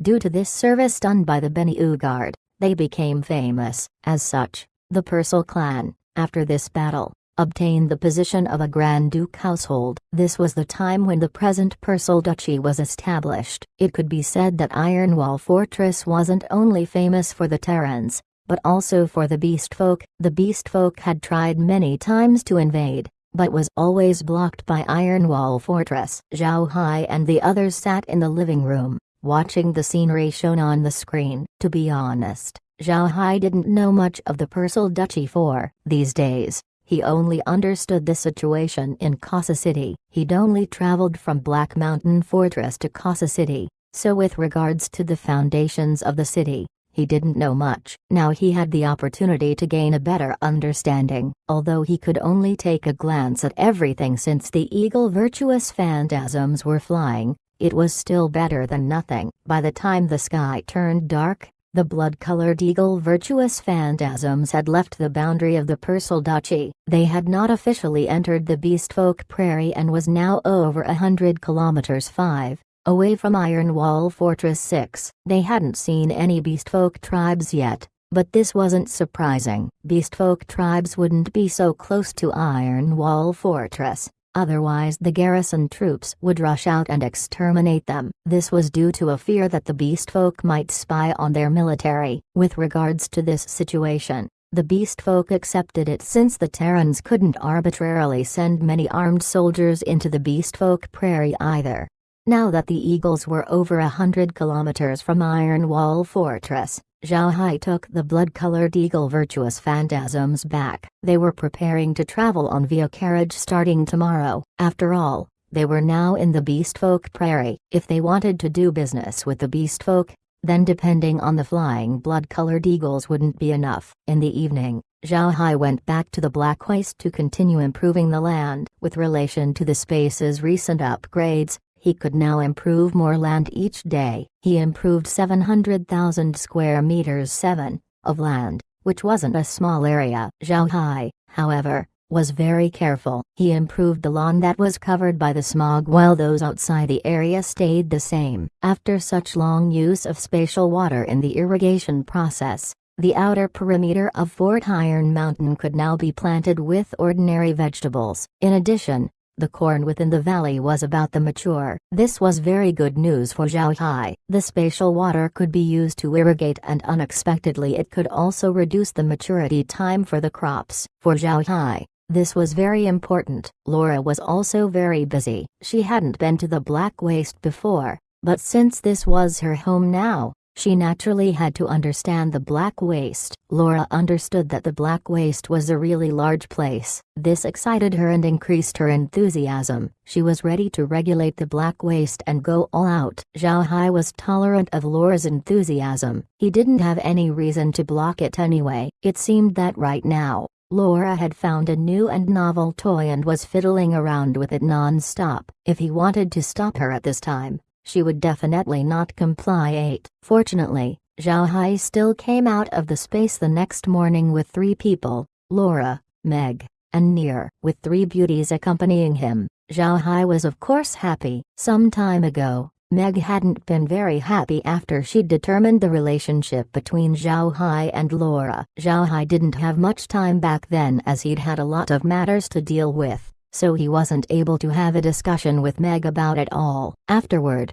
no one knew what Laura had told Meg, but Meg was now happy. Although Zhao Hai didn't know why this was, since she was happy he also felt relieved. The 4 of them now sat within Laura's original carriage. Snowflake Celestial Foals 9 pulled the carriage and the wagons behind it. All of these were once the property of Laura's original stores. Since Laura was leaving, then naturally the wagons would be put to use. Since they were now venturing into the Beastfolk Prairie, those wagons were loaded with food. There was a long wait to go, so there wasn't much food loaded onto the wagons themselves. Each wagon held half a ton of commodities. 50 wagons total held 25 tons 25 tons of food. With regards to a small tribe, it wasn't a small amount. For a medium-sized tribe, however, it wasn't much. Those 50 wagons were all manned by undead. They drove the wagons and also protected them at the same time. The remaining undead were all placed in the Black Waste by Zhao Hai. When the 4 of them appeared in the Beastfolk Prairie, they weren't that surprised. The scenery in the prairie was pretty much the same as the spaces. Since the space now had a prairie as a background, and it was also more stunning than the Beastfolk Prairie, the scenery around them didn't have much of an attraction. Aside from the undead driving the wagons, Zhao Hai also released 100 blood-colored eagle virtuous phantasms. These weren't used for attacking, but for scouting the area. Since the Beastfolk Prairie wasn't that safe, those blood-colored eagle virtuous phantasms were there to act as insurance. Zhao Hai looked around at the prairies while Meg stared at Zhao Hai. Her gaze was filled with the infatuation of one that was charmed 11. When she looked at Zhao Hai's appearance, Meg remembered what Laura had said a couple days ago. That day when Laura and Zhao Hai had secretly talked, Laura saw that Meg had followed them and seen what had happened between the 2 of them. She also saw Meg's expression becoming odd. Laura was clever and understood that Meg was worried. Later on, Laura searched for Meg and spoke with her. Laura knew from looking at Zhao Hai that he also held affection for Meg 12, and that he couldn't forget his feelings for her. Laura, however,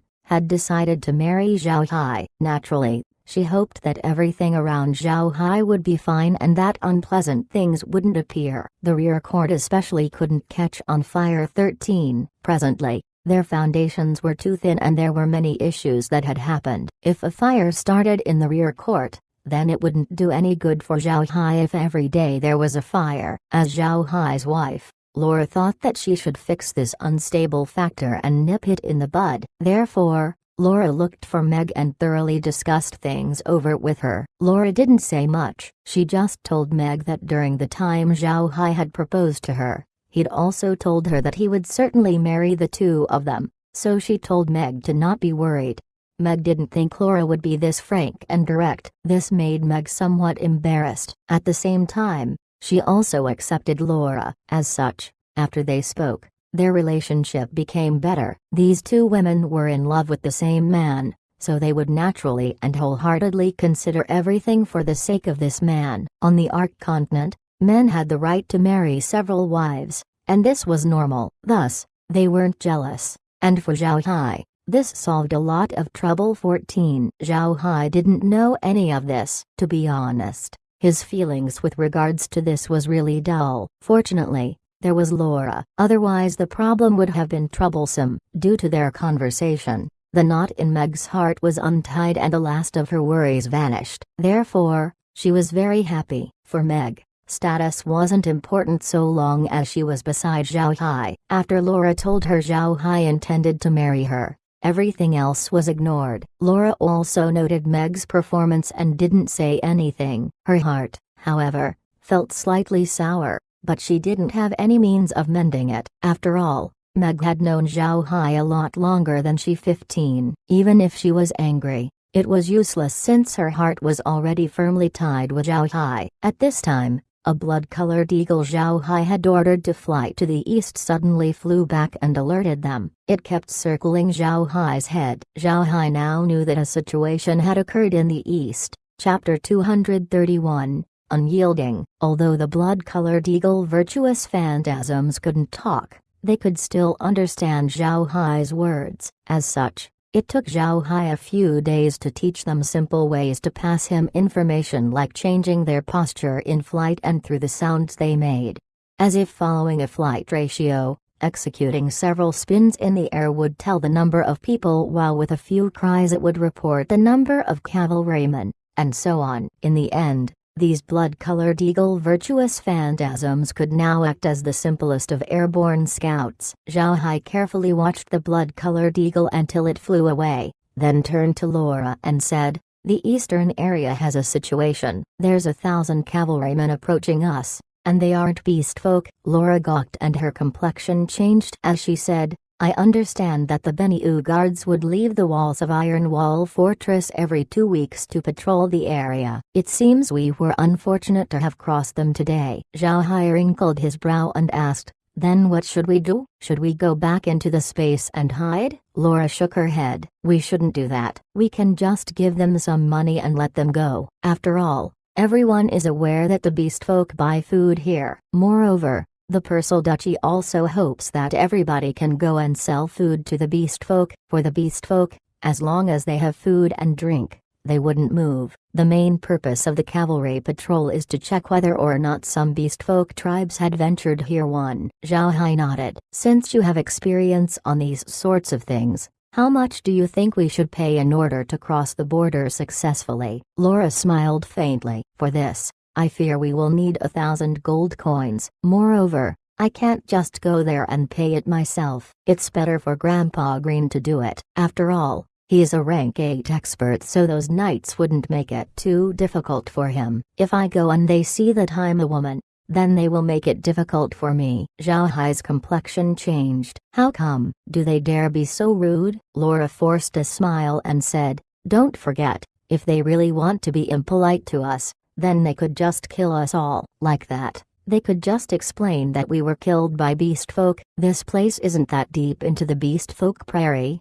nor is it a part of Iron Wall Fortress. Those elite Bennu guards could easily become robbers here." Zhao Hai sighed. "Does Grand Duke Evan not have any control over this?" Laura smiled. "Control? How could he control them? The soldiers here in Iron Wall Fortress must maintain their wildness since they're situated on the border adjacent to the beast folk prairie. This is a place lacking in commodities. Adding in the fact that they've been here for a number of years, their hearts are probably low and would need a way to vent. Therefore, even if they see it, this matter has become something that those in power would turn a blind eye towards. As I was saying, a merchant wanting to do business here in the beast folk prairie would, to put it bluntly, smuggle as they are supporting the enemy. This is illegal, so even if the soldiers killed them no one would say anything too. Zhao Hai nodded and he shifted into the space. He then went to Fort Iron Mountain and called for Green and explained the matter to him. He then took an ordinary pouch and placed 1,000 gold coins in it and gave it to Green. Then he appeared with Green on the carriage. Zhao Hai released a wind-chasing horse and let Green ride it.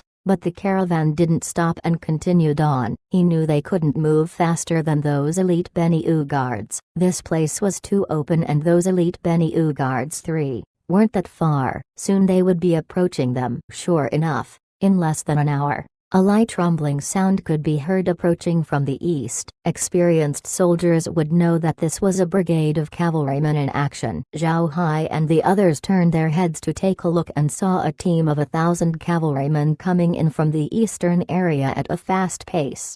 Zhao Hai's caravan immediately stopped. They didn't, however, move normally like a caravan should and into a circle formation as it was irrelevant. Laura and the other 2 ladies didn't come out. Those 3 were rare beauties. If they came out, then it would attract the attention of those cavalrymen and cause trouble for. Zhao Hai had heard of a few stories from Earth, when the soldiers in the army were serving for 3 years and suddenly saw Diokan 5, they would compete to get her. Those cavalrymen may have been stationed there for longer than 3 years. If they saw Laura and the other 2 ladies, then while their might couldn't adopt a Diokan, whether it would be enough to hinder their trip to the Beastfolk Prairie was hard to say. 6.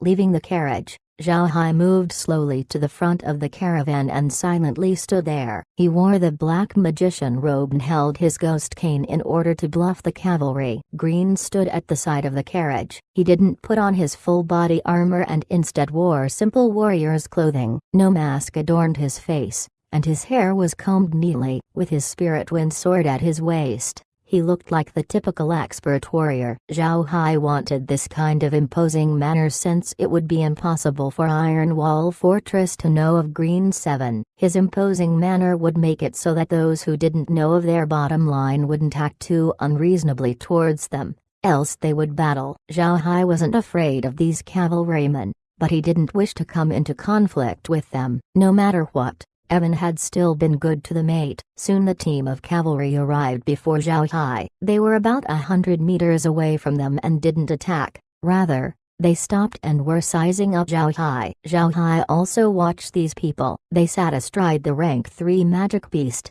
Flaming Horse. These flaming horses wore heavy armor and those atop them wore heavy cavalryman equipment. The helmet on their head had 2 bull horns and an iron mask covering the helmet which wasn't put down. Although those cavalrymen had traveled for a long time, no matter if it were the men or the horses, neither looked tired. While their full body armor didn't look neat and there were even some parts that were damaged, it didn't affect their imposing manner. The bodies of those soldiers gave off an imposing atmosphere with a great deal of pressure. Zhao Hai felt the murderous air around them and knew that it was the killing intent released by soldiers that had experienced many life and death battles. Leading the cavalry was a bearded man with a massive body. His face had a scar that made him hideous to look at, and he stared coldly at Zhao Hai and company. Zhao Hai didn't say anything and instead waved a hand at Green. Saluting, Green rode his horse towards the team of cavalrymen. At around 20 meters from the cavalry, Green saluted them and said, "Everybody, military gentlemen, please. My clan knows that everyone has put in a great deal of patriotic labor. This little one offers a meager gift and invites you to laugh." After he said those words, he took out the pouch filled with 1,000 gold coins and shook it. Green didn't do this to insult them, since the patrol group had experienced this a lot. Once they saw the pouch was shook and heard the sound it made, they knew it was filled with either gold or silver coins. So long as they got their hand on that pouch, they would be able to know how much was inside of it. As such, Green gently shook the pouch to let them know it contained gold coins. The cavalry captain heard the sound and obviously knew the pouch contained gold coins. His eyes became more enthusiastic. Looking at Green, he said, "Oh, so your master understands the rules." A routine check still needs to be done. However, Green's expression changed. He'd heard what Laura said. So long as they paid them some money, then the cavalry wouldn't inspect them. Yet why were they now checking? Were they trying to find some kind of fault? As he thought of these matters, Green couldn't help but change his expression into a cold one. Straightening his body and with eyes shining brightly, he looked at the cavalry captain and said, "Oh, so the military captain will do such a thing. This is probably irregular, right?" Green's voice wasn't loud, but those cavalrymen still heard it clearly. With the addition of Green's imposing manner, his words and his changed expression had turned him from an ordinary man to a person with the aura of a rank 8 expert that exuded a powerful momentum. This made the cavalry captain's complexion change. The cavalry captain was still a rank 6 knight. Since he hadn't felt Green's strength earlier, he'd tried to speak that way and test them. Unexpectedly, they'd found that Green was a rank 8 expert. Moreover, he wasn't an ordinary one. Green exuded a thick militaristic aura that made the cavalry captain understand that the opposite party wasn't affable. This was a group one couldn't annoy. He immediately said, "Haha, I'm just cracking a joke with you, sir." Since sir knows the rules, then naturally sir can pass. As Green heard the cavalry commander, his imposing manner vanished instantly. He showed a faint smile to the cavalry captain and said, "I shall thank the military captain." After saying those words, he bent at the waist and placed the pouch on the ground. He then turned his horse around and returned to Zhao Hai's carriage. Zhao Hai waited for Green to arrive by the carriage before waving his hand. The carriage then began to slowly make its way towards the depths of the beast folk prairie. The cavalry captain didn't move to pick up the pouch immediately and was instead looking thoughtfully at the carriage. A cavalryman riding beside the cavalry captain asked, "Captain, what just happened?" When he recovered, the cavalry captain looked at the knight and said, "Nothing. I just remembered something." Some time ago, news had spread from Casa City. During the crisis, our Purcell clan had been helped by a black magician. That black magician had a rank 8 warrior following him, right? The cavalry captain was also a clan member of the Purcell clan, so he'd said our Purcell clan. After hearing what the cavalry captain had said, the cavalryman gawked for a moment. "Captain, what do you mean? Was that magician in the caravan the one that had helped the Purcell clan resolve the crisis?" Nodding, the cavalry captain said, "Rank 8. Well, don't think about it too much. Go and pick up the money." The cavalryman complied immediately and clipped the horse's side to move forward. He circled the pouch and then got off his horse to examine it. Once the pouch was in his hand, he returned to the cavalry captain's side and reported, "Captain, it should be 1,000 gold coins 9. He nodded and turned around, then shouted loudly, "Brothers, this trip wasn't in vain. When we go back we'll take the day off and everyone can go have some fun." The cavalryman cheered loudly. Clipping the horse's side, the cavalry captain moved forward and everyone followed behind. Chapter 232. Stargrass 1. It wasn't until the shadow of the cavalry was gone that Laura and the other two walked out of the carriage. They had observed the cavalry, so Laura turned to Green and said, "Grandpa Green, if not for your unyielding attitude, I fear those fellows wouldn't have let us off so easily." "That was really risky." Green smiled faintly. "It's all right. I've seen many such situations before. They were just acting, so it wasn't anything much." Laura smiled. Upon entering the beast folk prairie, such situations will be frequently encountered. The beast folk themselves, on the other hand, would only take food if they wished to rob. This is the unwritten rule of the beast folk prairie. They still hope that people would bring food there in the future. Moreover, in the eyes of the beast folk, Terrans look almost identical. With this, Grandpa Green won't have to worry if anything does happen and can stay in the Black Waste. Green smiled and said, "There's nothing much to do in the Black Waste at this time." Presently, everything that needs to be prepared for the winter has already been prepared. Furthermore, there's Quinjon there, so I have nothing to do. I'll go with you for now. If there are any issues, I'll go forth and move to solve it." Laura laughed. "Alright, the scenery here isn't much. It's not as good as the spaces and somewhat boring." Green chuckled. "The grass inside the space is taller than the ones here. Certainly,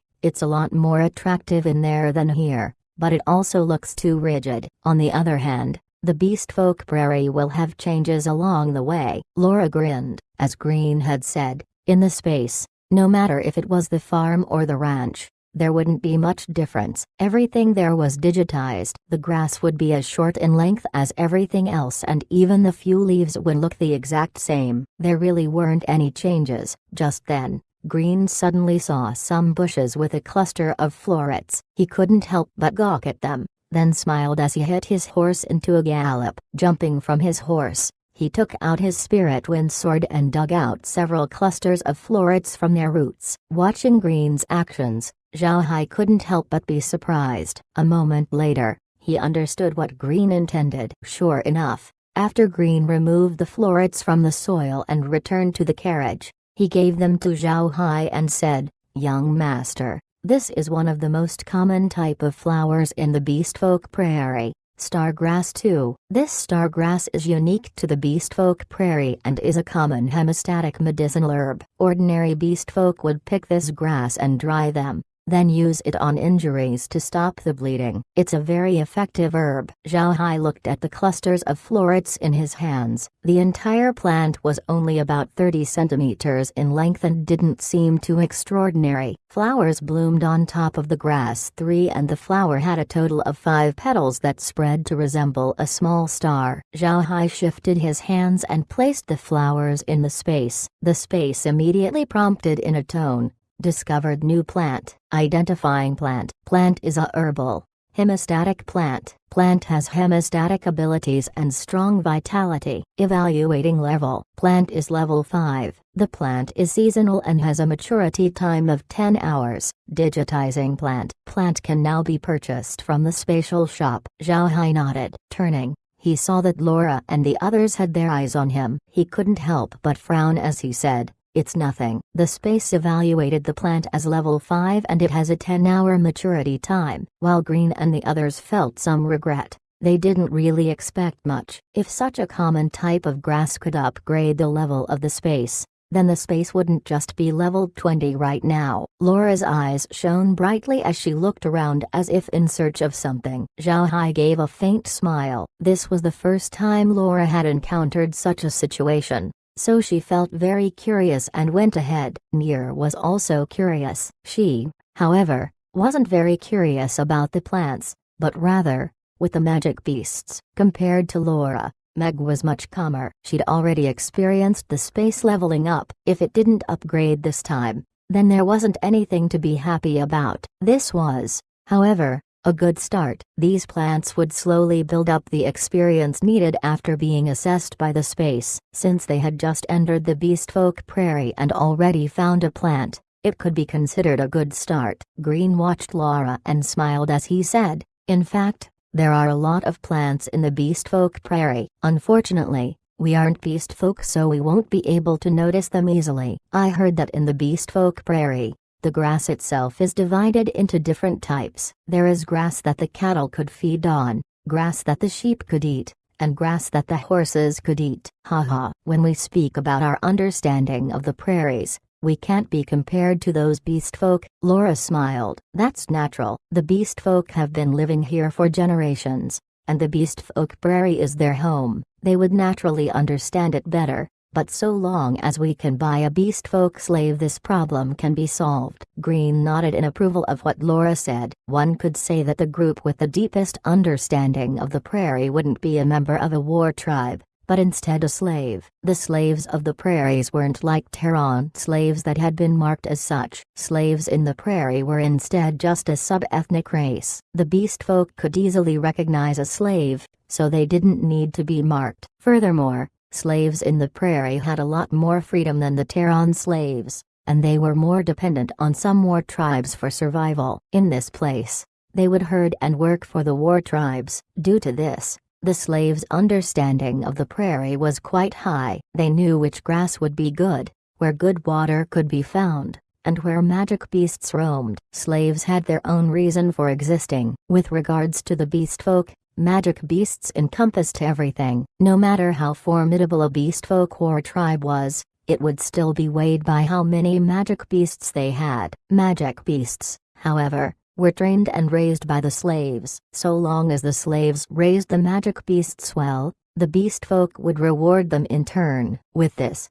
The slaves worked very hard. Due of this, as long as Zhao Hai bought some beastfolk slaves, they would gain a better understanding of the flora within the prairie. In fact, many beastfolk didn't realize how important this knowledge was. Although the beastfolk did have their own writing system, they didn't have any record of these aspects. Here in the beastfolk prairie, most of the ethnic races didn't have their own slave tribe due to their low battle strength. If they had many slaves, then they would just be snatched by those war tribes. It wouldn't do them any good as it would just lead to a slaughter. This was a common occurrence in the prairie. There were many ethnic races that, because of their massive properties and inability to protect them, were eliminated by the war tribes. Afterwards, they would just be converted to slave tribes. This was the law of survival here in the prairie. Green nodded and said, "Buying slaves is a must, but don't worry about it too much. We must move slowly. First,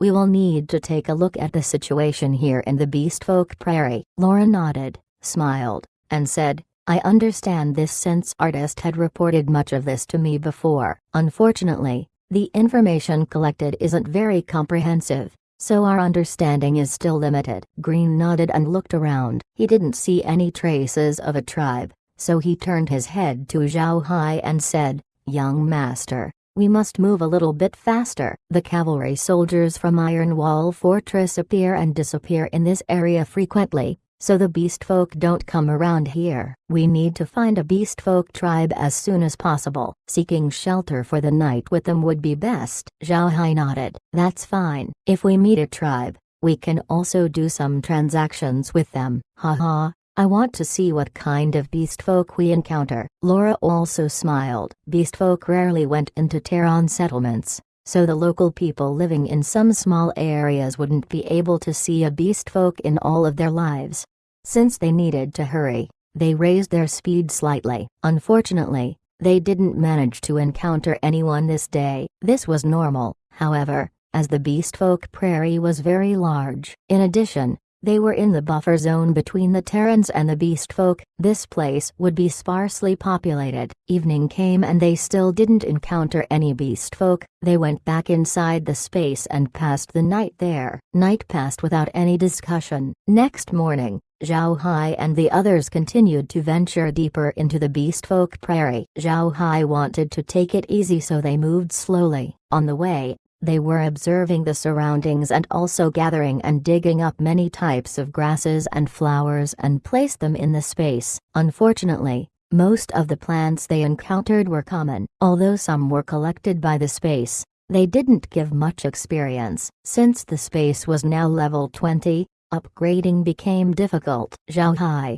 however, didn't give up. He understood the reality of the matter and could only do things slowly. Worrying about it would be useless. To truly understand, just the carrion swamp itself had a wider variety of plants when compared to the beastfolk prairie. The carrion swamp, however, was dangerous. If he let Zhao Wen and Kai jointly search it and the rank 9 experts of the carrion swamp knew of this, they wouldn't be friendly for. Right now, Zhao Hai was focusing on the beastfolk prairie instead. During noon that day, Zhao Hai was called by a blood-colored eagle. Zhao Hai looked up and saw the blood-colored eagle circling in the air, giving out cries from time to time. Zhao Hai watched for a while, then turned to Laura and said, "Not far ahead of us is a small tribe with a few hundred people. We'll arrive there by evening and rest." Laura didn't oppose, instead nodding as she said, "All right then, but we must be careful. The beastfolk might turn out to be robbers. As I see it, we should call out a few more undead so that the beastfolk wouldn't act too unreasonably." Smiling, Zhao Hai said, "No, don't forget that I'm currently a magician. I believe the beastfolk wouldn't so casually annoy us, so be at ease." As they spoke, their speed increased. 3 hours later, Zhao Hai stood atop his carriage. He saw a flag fluttering a bit away and knew that this was the place. Chapter 233, Big-Bellied Pig-Headed People. Multicolored flag, a sign of a beastfolk tribe. Any beastfolk tribe, regardless of whether they were great or small, would always hang up the multicolored flag of their tribe. These multicolored flags, with regards to the beastfolk, meant stability, auspicious luck, and good fortune. Multicolored flags, in the eyes of the beast folk, were rainbows. Rainbows appeared after the rain, and rain was very important to the beast folk. Rain could make rivers larger, so there would be more available water. Rain could make the prairie more lush, allowing their magic beasts to become stouter and stronger, increasing their wealth. As such, all beast folk tribes hung a multicolored flag in the prairie. So long as someone sees a multicolored flag, they would know there was a tribe nearby. This was common knowledge in the prairie. Zhao Hai had read this miscellaneous information somewhere, which was how he knew of it. Zhao Hai breathed out, sat down hastily, and turned to Laura and the others in the carriage and said, "I saw a multicolored flag." Laura understood clearly what Zhao Hai's meant. She immediately left the carriage to check and see what Zhao Hai was looking at. A colorful multicolored flag appeared in her line of sight. Laura breathed in. "Finally, we've found a beast folk tribe. All right, we may be able to drink milk wine tonight and eat roasted argali one." Zhao Hai chuckled. To be honest, in this vast steppe they hadn't thought they wouldn't be able to find any inhabitants after searching for a full day. Now that they suddenly found a multicolored flag, it startled their hearts. It was like when people living in darkness suddenly saw a glimmer of light. Before long, Zhao Hai and the others saw a tent. The tent exuded a lively feeling and a flag was set atop that tent. Painted on the flag was an adorable little pig. Zhao Hai blinked his eyes to make sure he didn't see it wrong. It really was an adorably little piggy on the flag. Turning to Laura, puzzled, he asked, "Laura, what tribe is this?" Laura also saw the image of the little pig on the flag above the tent. She couldn't help but smile as she said, "Do you see the little pig on the flag? The belly of the pig is a bit large, right? This beastfolk tribe is a branch of the beastfolk's pig ethnic race, the big-bellied pig tribe. They aren't especially tall, only about 2 meters in height. Among the beastfolk, they are really small, but their bellies are really big and permanently exposed. Don't underestimate their big bellies as it's their most tenacious part. This tribe is part of an ethnic race whose combat abilities aren't very strong, but they have a unique ability. The water they drink can be stored in their bellies. They could then use that water to spurt out a stream and use it as an arrow to attack others. The water they spurt out can generally reach 30 meters. And its strength is equal to a Terran's brutal arrow too. With this unique ability, they haven't become a slave tribe. Zhao Hai was very curious about this. He felt that this world was very large. Such a wonder could appear in a race was truly too interesting. Turning to Laura, Zhao Hai said, "Then what about the tribe's character? Will they suddenly turn into robbers?" Laura shook her head and smiled. "Their disposition is affable. They belong to the fragrant pig ethnic race. So long as you don't bully them, they won't try to snatch your things. They are a very hospitable race and mainly herd argali to live." Zhao Hai knew that an argali was a rank 1 magic beast and one of the many rank 1 magic beasts the beast folk raised. Argali skin could be used for clothing, its wool for blankets, the meat for consumption, and the bones for weapons. One could say that the life of the beast folk couldn't be separated from the argali. For the Terrans, it was rare to see people raising argali. This was mainly due to the fact that the argali had adapted to living in the prairies. If they were to be raised in Terran territories, then they would become sick. As such, for the beast folk the argali seemed like the greatest blessing of the beast god. Zhao Hai nodded. "That's good then. We'll rest here for today. If they need, we'll also sell them food." "Right. How does transactions work with the beast folk?" Laura smiled. "It isn't difficult. So long as we pull out food, they'll take the initiative and come to us. Generally, however, they would trade with magic beasts and won't directly use money for transactions. Only those large war tribes can use money in transactions. Therefore, we'll also need to trade in our magic beasts and turn it into money." Zhao Hai asked, "How much bamboo rice will we need to trade for an argali?" Laura smiled. "Half a ton." "3. Half a ton? Are you cracking a joke?" Zhao Hai was surprised by what he heard. What Laura had stated the price was made him startled. The reason for Zhao Hai's surprise was that an individual mature argali could grow up to 1.5 meters and weighed around 400 kilograms. Even if they were carried on the back of an argali, it wouldn't be a problem for them. Moreover, An argali could produce 100 kilograms of wool. If they were to transport it back to the Persal Duchy, an argali would be priced at around 15 gold coins even if they didn't raise it and just brought its corpse. For half a ton of bamboo rice, however, it would honestly be sold of just a gold coin. This was 15 times the profit. Wasn't this a bit too high? Laura understood Zhao Hai's surprise. She smiled faintly and said, "It sounds quite high, but not as high as you think it is. You must remember that transporting commodities into the Beastfolk Prairie is done through smuggling. The process of smuggling means to bribe the military at the checkpoints and do this whenever you pass a checkpoint, which isn't a small amount to be spending.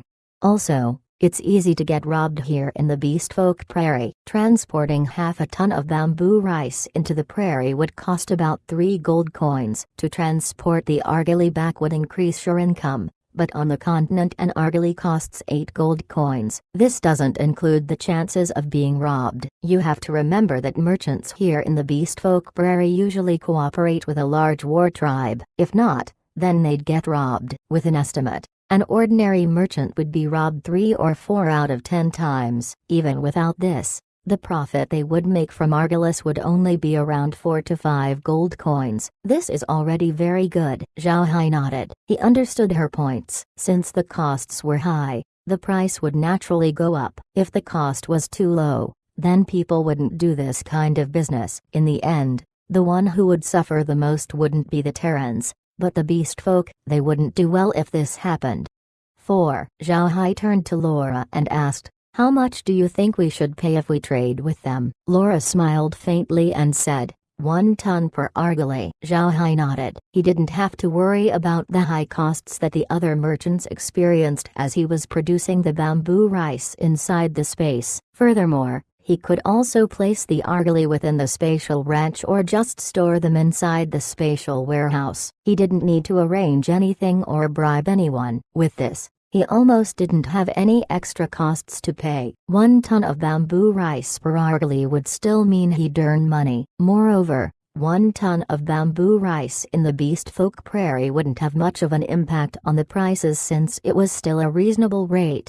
Nier and Meg stood back and listened to the two as they discussed. Meg didn't feel bad about this so long as she could take care of Zhao Hai. The business matters from before were all done by Zhao Hai anyway. As such, she didn't feel any jealousy. For bystanders, she and Laura would be considered rivals. Meg's view of this, however, wasn't like that. She didn't want to fight Laura over anything. Meg only wanted to be by Zhao Hai's side. In addition, Laura's strong point in business was an innate talent that Meg couldn't compare with. Meg had already resolved her issues about this long ago. Therefore, she wouldn't be jealous of Laura. If Laura was competent, then she would be happy. After all, Laura now represented the Buddha clan. If she were competent, then the Buddha clan would become stronger. This was what Meg desired. They chatted as they walked. Before long, they arrived before the tent. As soon as the people in the tent found them, 20 shadows rushed towards them. A dog accompanied each of the shadows. As the shadows drew closer to Zhao Hai,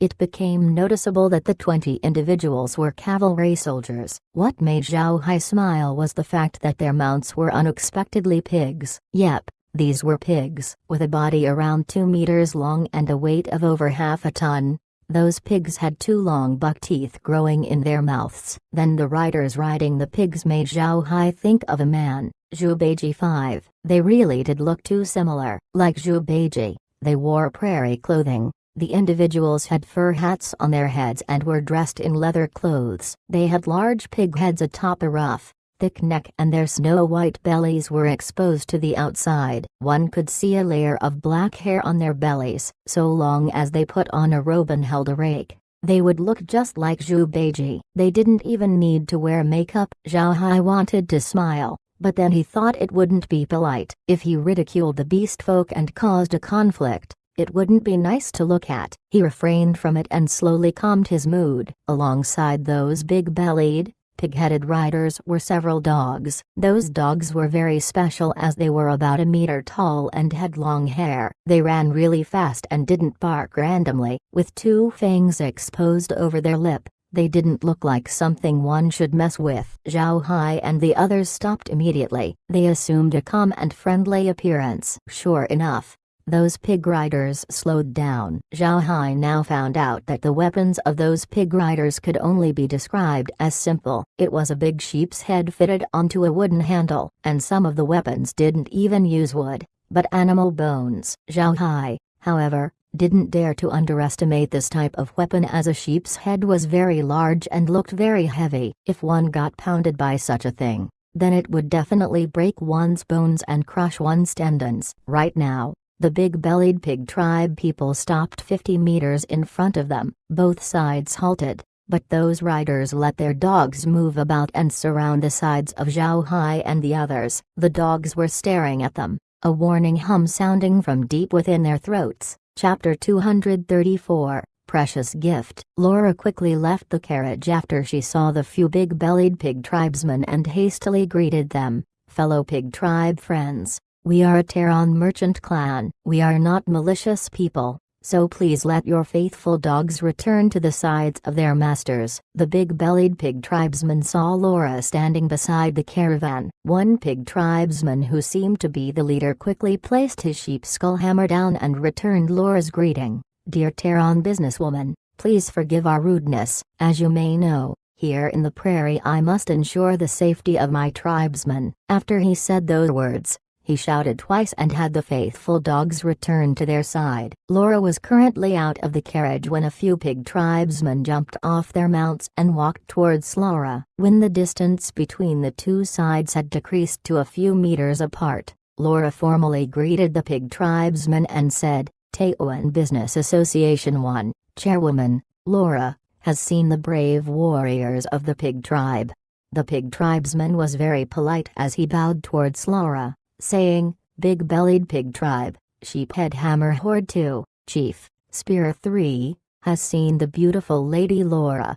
Spear's body was around 2 meters tall, which made the 1.8-meter tall Laura in front of him look like a child. He was, however, very polite, and Zhao Hai's impression of him became subconsciously more favorable. Laura smiled. Honorable Chief Spear, me and my caravan wishes to stay the night at your camp. I wonder if you will allow us? Ha. Spear laughed. Beautiful lady Laura, this matter is something we also wish for with earnesty. Please, everyone in the carriage, come along with us to our camp. I will kill a good argali and will make some milk tea and milk wine. We will entertain you with the best food we have. Laura smiled and said, Thank you, generous Chief Spear. Chief, please go first. Spear saluted Laura and turned his mount around to hurry back towards the camp. Laura and the others, however, returned to their carriage. Zhao Hai watched the distant pig tribesmen before turning to Laura. Will they really kill an argali and wait for us? Laura smiled. They will. The beast folk here in the prairies welcome us merchants warmly. So long as one doesn't have any ill intent,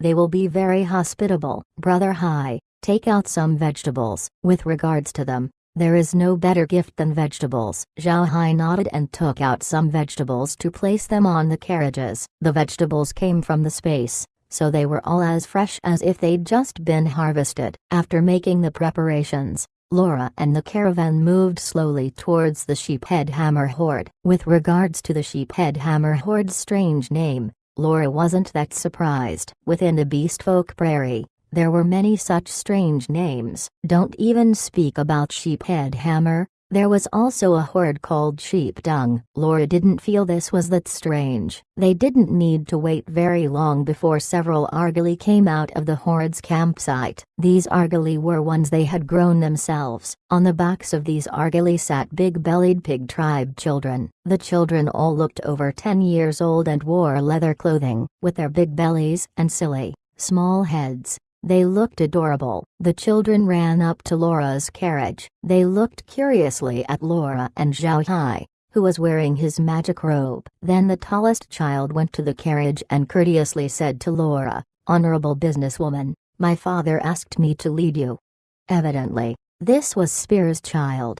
Laura smiled and immediately replied, Adorable young warriors, Please lead the way." Perhaps it was because Laura called them young warriors that the little pig children became happy. These children with small bellies walked happily in front of the carriage. For the beast folk, warriors were important. Once they were commended by the other party and were called a warrior, it would make them very happy. This was Laura's first contact with the beast folk, so she tried this with the children. It seemed that the idea was very effective. Laura watched the children, then turned to Zhao Hai and said, "You can try to praise them as warriors, but no matter how cute they are, you cannot touch their heads. If you do so, they will become angry. Also, when you are offered to drink wine by them, you cannot say number. It is considered impolite towards the host. Furthermore, if they give you a gift, then no matter what you must accept. Otherwise, the host will think you are looking down on him." Zhao Hai nodded. These were things that could be considered taboo among the beast folk. As such,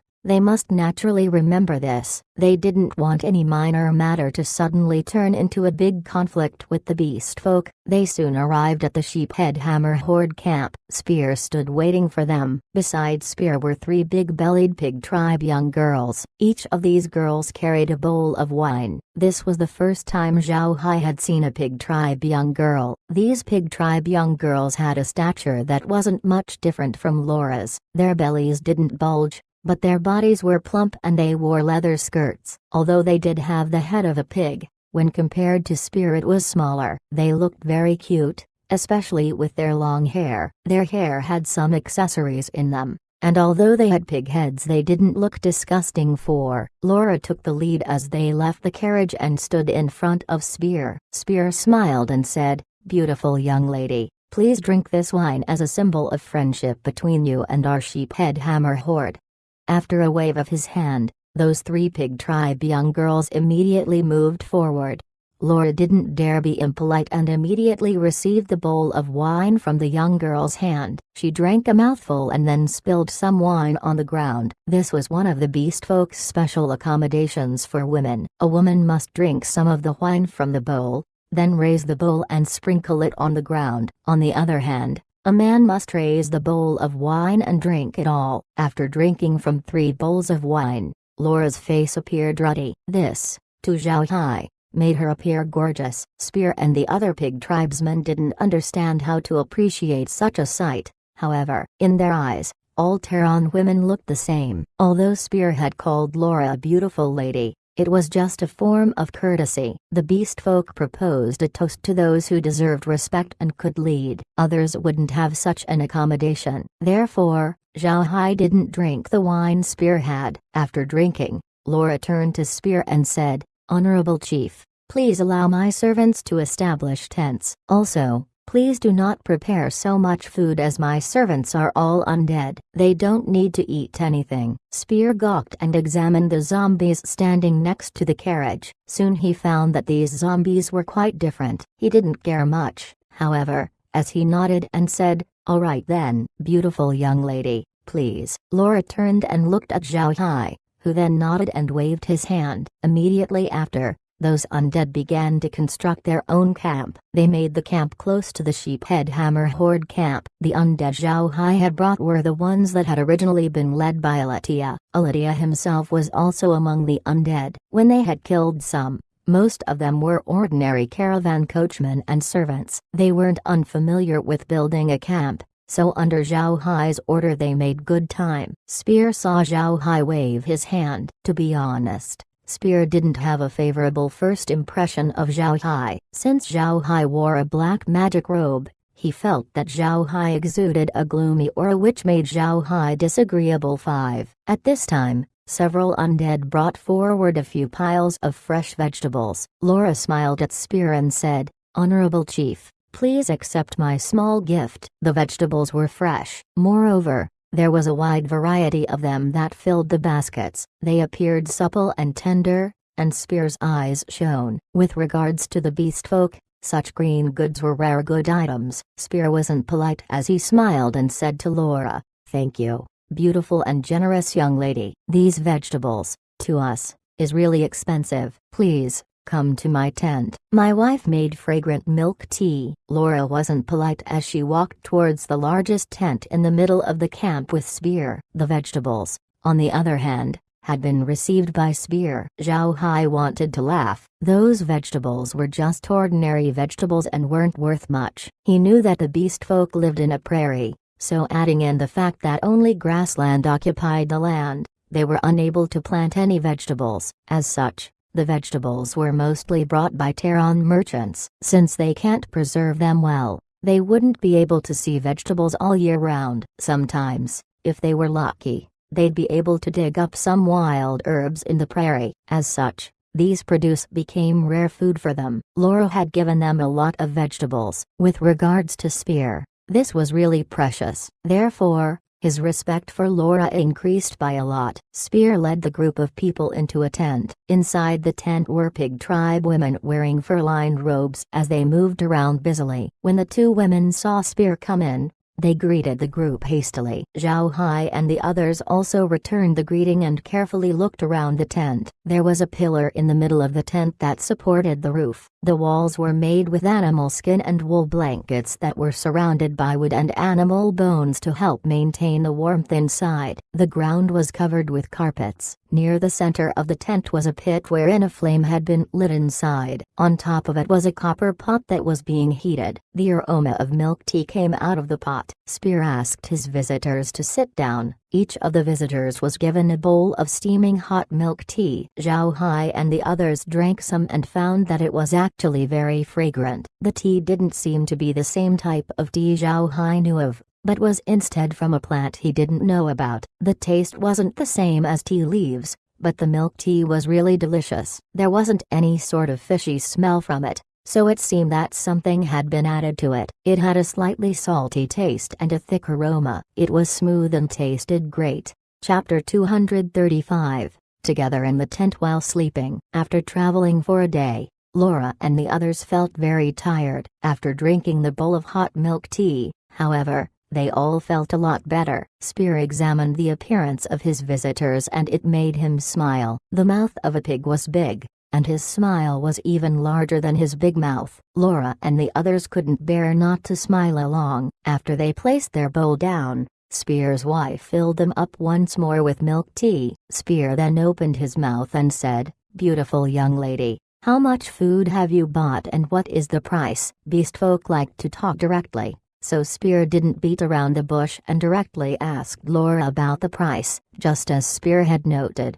Laura brought along food. Food, to the beastfolk, was something they all needed. Laura smiled and said, "Honorable Chief, this time we have brought 25 tons of food in total, all bamboo rice. In return for your hospitality, I am willing to trade 1 ton of food per argali." Spear looked at Laura with uncertainty. "You said 1 ton of food will be traded per argali? Did you not speak incorrectly?" This was the first time Spear had spoken to Laura without adding the few words, "beautiful young lady," to his sentence. It revealed how shocked he was. Laura smiled and said, "It is as Chief Spear said. 1 ton per argali. I have not spoken incorrectly, and you have not misunderstood." Spear became excited about this and stood up. He then held his chest seriously and courteously said to Laura, "Beautiful lady Laura, you are as generous as the beautiful Yaja River. Starting today, you are the Sheephead Hammer Horde's most honored guest." Laura smiled. "Honorable Chief, we are now friends and friends shouldn't be so polite with one another. Also, allow me to introduce him. This is my fiancé, Zhao Hai. He is a magician, and in fact this food had been produced in his territory. The price was also set by him." Zhao Hai was introduced this time around because Laura didn't want to steal all the credit from him. Furthermore, she observed that Spear didn't seem to have a good view of Zhao Hai. Laura didn't want Zhao Hai to be left out, so she introduced him to Spear. Sure enough, after Laura introduced him, Spear immediately held his chest to Zhao Hai and courteously said,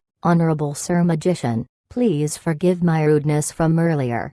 Zhao Hai returned his courtesy and said, "Chief Spear doesn't need to be polite. I understand that my identity isn't amiable, but I do hope I can be friends with you." As soon as Spear heard Zhao Hai's words, he faced him straight on and said, "Honorable Sir Zhao Hai, your mind is as broad as the prairie. Today, I will do my best to entertain you." Zhao Hai smiled agreeably as he said, Then I won't be polite. Please allow me to, however, give your adorable son a gift."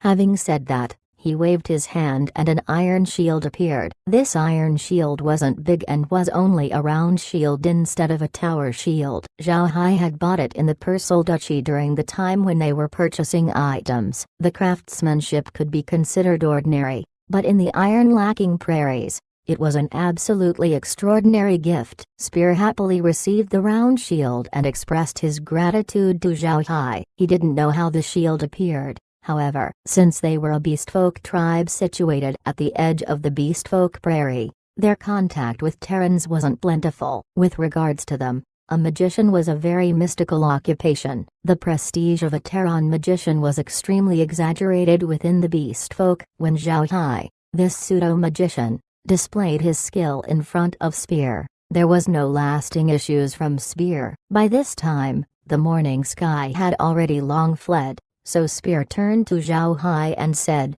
"Brother Zhao Hai, there's a bonfire lit outside and the argali will be placed over it. Come out with me and enjoy the enthusiasm of the beastfolk." Zhao Hai took off his magic hat at this time. In any case, nobody knew him here. He smiled as he stood up and said, "All right, Brother Spear. With regards to the beastfolk's argali, I have been craving it for a long time now." The few people left the tent and looked outside. Sure enough, the land was lit up by the bonfire and a few argali had been placed inside the fire to roast, their juices dripping down. One pig-headed man was rotating the argali while another was paying attention to the fire. Some of the pig-headed women were carrying earthen jars filled with milk wine and sprinkling them around the bonfire. Spear pulled along Zhao Hai and they sat beside the bonfire. They were immediately served 2 plates and a wine bowl each. The first plate was filled with a thin layer of salt while the other was empty. The wine bowls, on the other hand, were filled with wine. When the pig tribe people saw Spear coming out, they walked towards him. They took away the 2's empty plates and went over to the roasting area. Taking out a dagger, they cut away some sections of mutton. Afterward, they placed the meat on the plates and served them to Zhao Hai and Spear. Spear's wife also took out a dagger and placed it before Zhao Hai. Spear then smiled and said to Zhao Hai, "Brother Zhao Hai, this dagger is the one I like the most. Today, I will give it to you so that you can use it and have a taste of our beastfolk's roasted argali." Zhao Hai looked at the dagger. It was shaped in a curve, resembling a sickle. The scabbard was made of sheep's horn and had a beautiful pattern carved in it. It really did look like a work of art. He gently drew out the dagger. Presently, the dagger emitted a cold light that shone brightly. It was obviously a rare, high-quality item. Zhao Hai remembered what Laura told them earlier, that they shouldn't decline when receiving gifts. Since that was so, Zhao Hai happily received the dagger and said, "Thank you, Brother Spear. I like this gift a lot." Spear laughed and patted Zhao Hai's shoulder, almost forcing him to the ground. This made Spear laugh even louder, and even the other pig-headed tribesmen around them were laughing. Zhao Hai was helpless since his body was really that bad. The beastfolk were also known to have great strength. Even if the big-bellied pig tribe wasn't a war tribe, they were still a lot more powerful than common Terrans. As such, Zhao Hai couldn't bear it. Zhao Hai watched as the roasted mutton placed in front of Spear was cut into pieces by him with his dagger. Spear then moistened a piece with salt and placed it in his mouth. Following Spear, Zhao Hai placed his hands on the roasted mutton and cut them. He then moistened the surface with salt and placed it in his mouth. The salted surface was melted in his mouth, giving off a salty taste as the mutton's roasted fragrance passed by. This roasted mutton, when compared to the roasted mutton of Terrans, had a completely different taste. The roasted mutton was very fragrant, and in this atmosphere, the taste had increased by 3 times. Zhao Hai currently thought that this was the best roasted meat he'd ever tasted. After he swallowed the roast meat, Zhao Hai continued to ponder the taste and fragrance as it was very deep. Unlike the milk tea, though it was also fragrant, it didn't really taste better. The mutton's fragrance, however, actually managed to increase the taste of the roasted meat. This made it so that everyone wouldn't be able to stop eating it too. While Zhao Hai was still pondering the taste of the meat, Spear lifted a bowl of wine and loudly said, "My people, Let us pick up some mellow wine and welcome our friends from far, far away. Brother Zhao Hai, come, bottoms up. Everyone loudly shouted, bottoms up. As they shouted those words, everyone lifted their own wine bowls and drank it all at once. Zhao Hai looked at this and understood that they had to drink the wine in one take. Fortunately, the degree of alcohol in the milk wine wasn't that high. Along with the aroma, the flavor itself was very good and it wasn't difficult to drink. Zhao Hai didn't make a fool out of himself during this scene. After drinking that bowl of wine, Spear didn't try to propose a toast again, but chatted with Zhao Hai. Every time he drank wine, he would call for Zhao Hai, who would then follow his lead. Before long, they had each drunk 3 bowls of wine and eaten 2 sections of roasted mutton. To be honest, Zhao Hai's appetite wasn't very large. Today, however, he had a good appetite for some unknown reason. It may have been due to the roasted mutton being very fragrant, or the milk wine being too tasty. He ate 2 large sections of roasted mutton and, at present, he could unexpectedly still eat. This was beyond his expectations. At this time, a pig tribe young girl appeared and started to sing a unique beast folk song. The tune was long and very nice to hear. Zhao Hai and the others couldn't help but cheer up even more. Bonfire roasting, living in the prairie. This type of atmosphere was really good and it could make a person subconsciously excited. The atmosphere in the field grew even warmer. In the end, Zhao Hai didn't know how much milk wine he'd drunk or how much of the roast mutton he had. He didn't even know how he got back to his tent, because he'd been knocked unconscious with all that he'd drunk. Laura and the others didn't drink too much. The beast folk wouldn't urge women to drink milk wine. If they could drink, then drink. If they couldn't drink it, then they could take milk tea instead. As long as everyone eats and eats with relish, then the meal becomes joyous. Zhao Hai had been sent off back to the tent by some pig tribesmen since he'd gotten drunk and was knocked out. Laura and the others couldn't return to the space, so they had to live in the tent. Since Zhao Hai and the others would be leaving tomorrow, they didn't bother to set up multiple tents and only had the one built. Earlier, they only wanted to use it to pretend they were living in it, but now they had to actually stay there. The undead in the caravan wouldn't get tired or feel cold, so they stood guard. The next morning, Zhao Hai woke up. Although he was knocked out cold from the drinking yesterday, he had to admit that the milk wine of the beast folk was really good. Above all that, Zhao Hai didn't feel thirsty, nor did he have a headache. The only thing he had was some slight dizziness. Feeling a little heat in his throat, Zhao Hai immediately drank some special water. This made him feel a lot better and sobered him up. After sobering up, Zhao Hai found out that Laura and the others were all resting inside the tent. To his left was Laura, while Meg was on his right. Nier slept on the other side of Laura. He was unexpectedly in an unknown situation where he slept with 3 beauties. Zhao Hai looked at the situation blankly and suddenly didn't know how to act. He definitely couldn't force himself on them, but the situation caused him some agitation. Consider this, Zhao Hai was an otaku back on Earth 3. Presently, he was sleeping in the same tent with 3 beautiful women. Although he didn't do anything, with regards to Zhao Hai, this was still a rare experience, especially now that he could smell the fragrance they gave off, which made Zhao Hai's heart shake. When Zhao Hai looked at Laura's tender white skin, it made his heart itch. He bent down to get a closer look, but Laura suddenly turned her body. Zhao Hai woke up and took a deep breath, then looked at Laura and Meg. He stood up softly and left the tent. He didn't notice as he left that Laura and Meg had opened their eyes. They both looked at the tent entrance, and then at each other. Both of them saw a happy light in the other's eyes. It was obvious that the 2 of them had already been awake before Zhao Hai and had only been pretending to sleep for. They had naturally noted down Zhao Hai's actions, so Laura had deliberately turned her body. Zhao Hai's actions that was similar to a frightened rabbit made the 2 women almost laugh aloud. The 2 of them,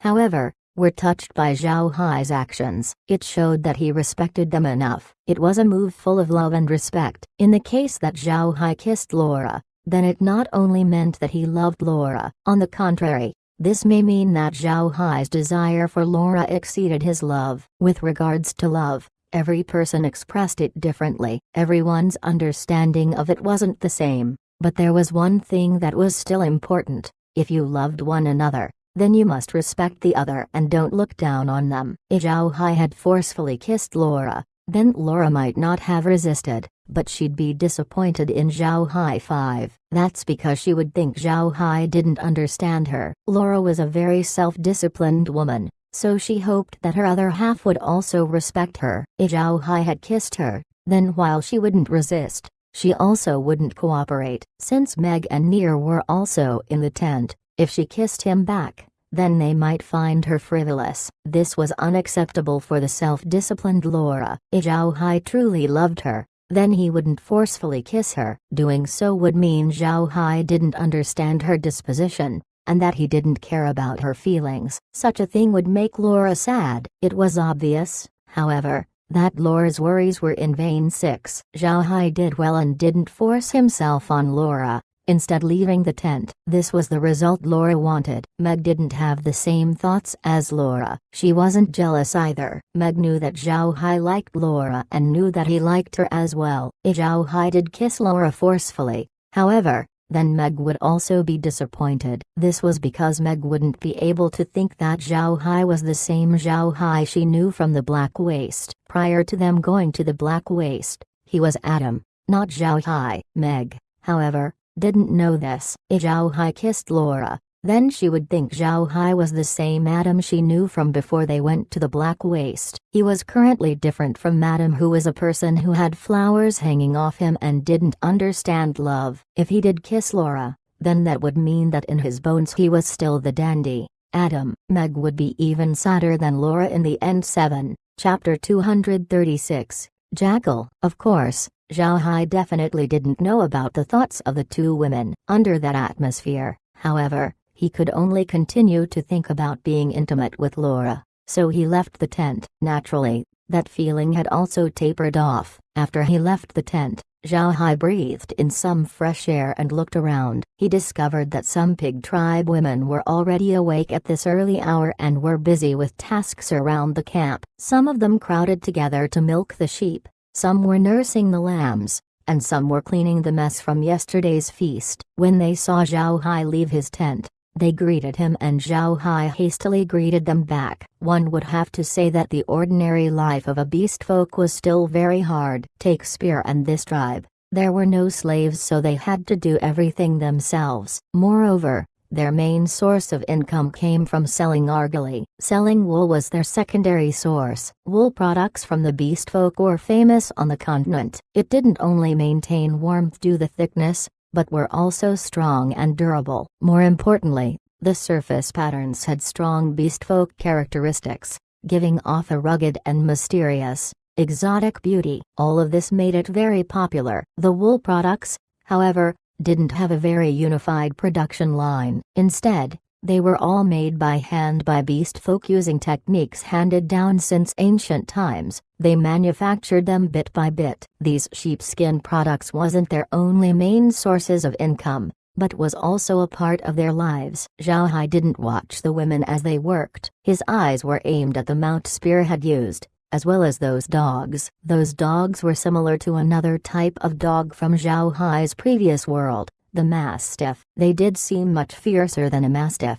however, and this could be attributed to them being magic beasts. Spear's mount made Zhao Hai even more curious. They seemed like relatives to the wild boar and were really big. Based on Zhao Hai's view, they almost seemed like a smaller version of an elephant. What's even rarer was that they were quick. This was a very good mount. Maybe it was due to him and Spear drinking last night, but whether it were the dogs or the pig, they didn't show any hostility towards Zhao Hai. Several of the dogs even wagged their tails before Zhao Hai. At this time, Spear's voice sounded, "Brother Zhao Hai, you're up really early. Were you happy with yesterday's drinking?" Zhao Hai turned to Spear. He couldn't help but show a faint smile, saying, "Brother Spear, you didn't get up late as well." "Last night was the happiest I've been since birth. I'm truly thankful for your hospitality." Spear patted Zhao Hai's shoulders forcefully and said, "Brother Zhao Hai, you are too polite. Entertaining a friend is an honor for our beastfolk race." Ha ha ha ha. Zhao Hai understood that the beastfolk were straightforward, but with regards to Spear's enthusiasm when he patted his shoulder, he really couldn't enjoy it. Shaking his numb shoulder, Zhao Hai smiled bitterly as he turned his head to smile at Spear. Then, Brother Spear, I won't be polite with you. I can give you 25 tons of food, but what I want in return are several of the argali and a dog. Also, it would better to also get a mount. What do you think? Spear smiled. No problem, I can give you a dog. The pig is one of our big-bellied pig tribe-specific and unique war beasts, so I can't give you one directly. A few days ago, however, one of our pigs had just given birth, so I can give you the piglet and 30 argali. How does that sound to you? When Spear finished speaking, he watched and waited for Zhao Hai's decision. He feared Zhao Hai might not agree since he thought that the transaction would mean a loss on Zhao Hai's part. Zhao Hai shook his head. Brother Spear, you are too polite. Just give me a dog, a pig, 2 wool blankets, and 10 of those argali. The 25 tons of food is yours. For Zhao Hai, this was enough. The space could gain 3 magic beasts, and moreover he would also gain 10 argali and 2 wool blankets. He would also only have to give 25 tons of food in return. The things he obtained from this would gain him several hundred gold coins if sold on the continent. It was a profit for them. Spear didn't think the same and thought Zhao Hai would suffer a loss. He shook his head and hastily said, Brother Zhao Hai, you'll suffer a loss if we do it like this. The beast folk don't want their friends to suffer losses, so you must accept 30 argali or more wool blankets. Anything we make, I can give to you. Laughing, Zhao Hai patted Spear's arm. As he was shorter, he couldn't reach Spear's shoulder, and said, Brother Spear, you don't need to be so polite. Didn't Laura tell you yesterday that the food had all been produced in my territory? It was planted by me, so I didn't buy them. The investments are small. Getting 10 argali is already a lot. I also can't let you suffer, right? Spear looked at Zhao Hai with complex eyes. He forcefully patted Zhao Hai's shoulders and said, Brother Zhao Hai, from today onward, you are this Spear's true brother. To be honest, it is the first time I've ever seen a Terran like you. I've seen many Terrans before you, and many of them were like vampires. You are, however, a naturally generous person. I am willing to give you the war flag of our tribe. This isn't the supplier's kind of war flag, but a brother's war flag. Zhao Hai stared, puzzled, as he asked, what's the difference? I heard that many large caravans obtained war flags from war tribes. Aren't war flags only used by war tribes? Spear laughed. My brother, your understanding of our beast folk is too little. Us beast folk have many kinds of war flags. There are war flags used in war, and we don't give those away. After all, it represents our honor. Another type, however, will be given to those merchant caravans. Although the war flags look the same, as long as one is a beast folk, they can see the difference. The third type of war flag is a friendship war flag. This war flag isn't used during wartime, but it instead represents that one has obtained our friendship. A person with this kind of war flag can be said to have obtained the friendship of the beast folk. As long as a beast folk sees this kind of war flag, they will know that the person is our beast folk's genuine friend. No matter where, he will earn the corresponding respect. Although our big-bellied pig tribe is only a normal tribe and not a war tribe, so long as you get our friendship war flag, it'll be much safer than when you use a merchant's war flag. This is because the beast folk wouldn't attack one of their friends. Zhao Hai now understood that the beast folk had several types of war flags. He wasn't polite as he smiled and said, all right then, brother. Thank you very much. Spear laughed. Brother, you're too polite. Beast folk don't need such politeness. Also, brother, you must still pay attention. Some time ago, I had heard of a nearby Jackal One tribe appearing and disappearing. That group is definitely full of robbers and thieves and shouldn't even be called beast folk. You must stay careful of these fellows. Zhao Hai nodded. With regards to this Jackal tribe, Zhao Hai knew of them due to the beast folk records too, that mentioned them. This ethnic race was more cold-blooded than the snake ethnic race and were more cunning than the fox ethnic race. They were also a lot crueler than the wolf ethnic race. Jackals weren't only disliked by Terrans, but also by the other beast folk. The Jackal tribe people were of a very special ethnic race. They weren't as strong as the lion race, nor as fast as the wolf race. Speaking frankly, they also weren't as cunning as the fox race. Although they didn't have abilities to the extent of these three races, their survival capability was the strongest. Jackal tribe generally lived in the areas of the beast folk prairie with the harshest conditions. To survive, they could only continue to fight, hunt, rob, and kill. If they didn't do so, then they would starve to death. No matter what race they faced, so long as they thought they could rob them, they would rob. Moreover, the Jackal tribe had the most outstanding hunters. They were united, patient, and had a different kind of cunning that no other beast folk had. All of this made them the beast folk prairie's most notorious hunters, and also the most unpopular ones. The beast folk didn't like them because they robbed relentlessly. Terran merchants didn't like them because they didn't leave anyone alive. While other beast folk might rob them, at the very least they wouldn't kill you so long as you didn't offend them. This was because they needed the merchants to continue to transfer grains and food into the prairie. The Jackal tribe, however, didn't follow this. They didn't only rob the commodities, but also robbed the lives of Terrans. They would even kidnap Terran merchants, resulting in many Terran slaves within the prairie. Many of the Terran merchants were kidnapped and held by the Jackal tribe, then sold. It could be said that this was their way to survive. Such an ethnic race was unscrupulous. Another reason why the Jackal tribe wasn't welcome by the other beast folk was due to the fact that they didn't have their own war flag. War flags, to the beast folk, held their honor and represented them. The Jackal tribe, on the other hand, didn't have their own war flag. This wasn't to say that they didn't have war flags. In fact, they had many war flags. These war flags, however, weren't theirs, but those that had been snatched from the other ethnic races. They would use these war flags as bait. Weaker beast folk ethnic group war flags would be used to lure in Terran merchants who came seeking shelter in their camp for the night. They would strike at that time. Among the entirety of the beast folk, only the Jackal tribe would do such a thing. The other ethnic races, even the most aggressive wolf race or cunning fox race, wouldn't do this. They had their own honor and disdain from such actions. The Jackal tribe actually enjoyed such tactics. This was because such activities brought them an income. Many Terran merchants would fall for this type of scheme by the Jackal tribe. In the end,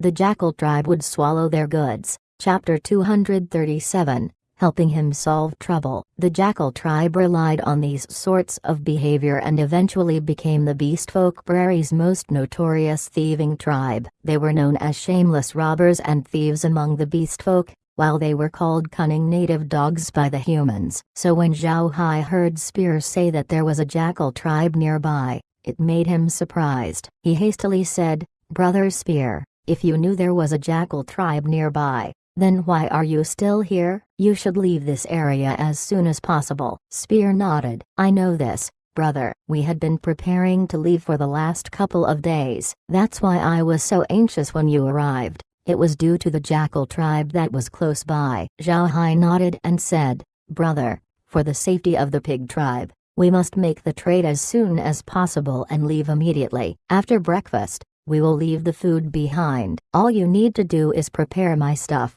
Spear looked at Zhao Hai. "Brother, where will you go? Back to the human stone city or deeper into the prairies? If you wish to go deeper into the prairies, then you must be careful. If you see a strange tribe, check what ethnic race they are first, then pass them if needed." Zhao Hai was touched. He didn't think that these carefree pig tribe people would think so much about him. Smiling, he said, "Brother, don't worry. Do not forget that I am still a magician. If the Jackal tribe really dares to attack me, then I will teach them a lesson." Spear laughed. "Brother, I almost forgot that you were an omnipotent magician. Ha ha ha. I hope those hateful thieves won't encounter you." Zhao Hai also laughed as the two walked towards the center of the camp. At this time, a pig tribe young girl took out 2 bowls of sheep's milk and came over. Spear then said to Zhao Hai, "Brother, have a taste of this. It's the freshest sheep's milk in the prairie. Best for breakfast." He examined the 2 bowls of sheep's milk and became speechless. The sheep's milk hadn't undergone any heating,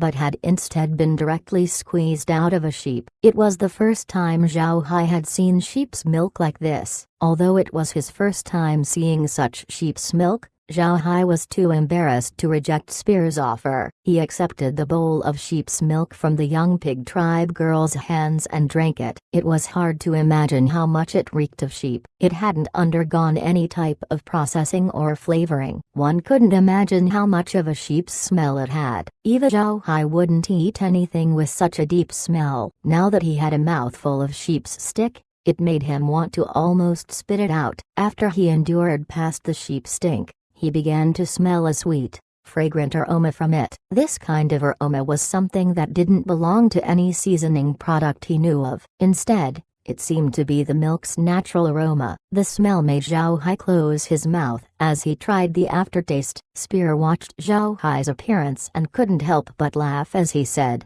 "Brother, I'm really confused about whether you are a human or a beast folk." Many humans, when drinking fresh sheep's milk, would spit it back out. Later on, they wouldn't dare to drink it at all. You, however, seem to have a liking for its taste. Haha, brother, do you have beast folk blood in you? Turning, Zhao Hai looked at this fellow with the giant pig's head and suddenly saw a slyness in this fellow's eyes. He couldn't help but beat Spear's arm, saying, "Good, you actually want to see me become a joke." Haha, to be honest, this fresh sheep's milk is very fragrant one. Zhao Hai's hit was, without a doubt, just a tickle at the most for Spear. Spear, however, liked Zhao Hai's performance a lot, so he laughed and patted Zhao Hai's shoulder, causing him to make an agonized face. At this time, Laura and the others had woken up and also walked out of their tent. The reason why they came out now was because they feared Zhao Hai would suspected them.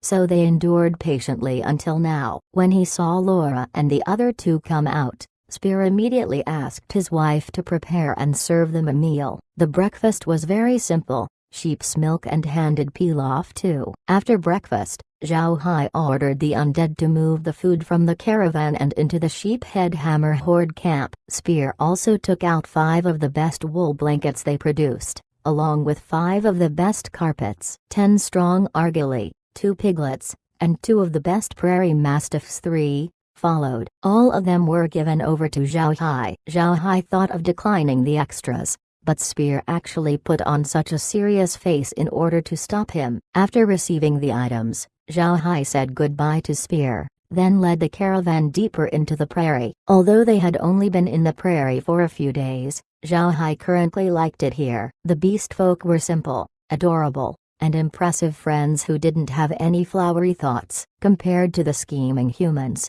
they were more pure and direct. Friends were friends, enemies were enemies. This was also why they would always suffer losses in their relationship with the humans. Presently, Laura was looking at the big-bellied pig tribe's war flag that was hung on their caravan, dazed. With regards to the beast folk war flags, she didn't know much about them. She also believed that many human merchants wouldn't know its significance. As such, when she saw Spear give Zhao Hai the war flag, it made her surprised. Zhao Hai felt nostalgic whenever he saw the sheephead hammer horde war flag. He retracted his vision and looked at Laura. Smiling, he asked, "What's wrong? Why are you always staring at the war flag?" Laura turned her head to Zhao Hai. "Don't you think it's strange? Why did Spear give us their war flag? The sheephead hammer horde is just a small part of the tribe, and the big-bellied pig tribe is just a small part of the ethnic race. A war flag from such a horde is absolutely useless. As such, they generally wouldn't give their war flag to others." Smiling, Zhao Hai told Laura about Spear's explanation of the significance of war flags. Once he finished his explanation, Laura's eyes shone as she looked at Zhao Hai. "Great. I heard that once a beast folk recognizes a human as their real friend, almost no beast folk would attack them. Brother Hai, it seems that this time we've obtained a great harvest for cheap." Zhao Hai nodded. With a sinking voice, he said, "I also think Spear had been really good to us. As a matter of fact, he told me about some rumors he'd heard recently. It seems that there is a nearby active jackal tribe." Laura was surprised for a moment, then her complexion changed as she said, Jackal tribe? Is it really a jackal tribe? Zhao Hai nodded. It's really a jackal tribe. With the jackal tribe in this area, it'll become a big threat for Spear's horde. Do you think we should help Spear and solve this trouble? Laura was surprised for a moment. She hadn't thought of this point. What she knew was that the jackal tribe wasn't something they needed to fear. She actually didn't expect Zhao Hai to propose helping Spear solve this problem. She did understood what Zhao Hai meant. At present,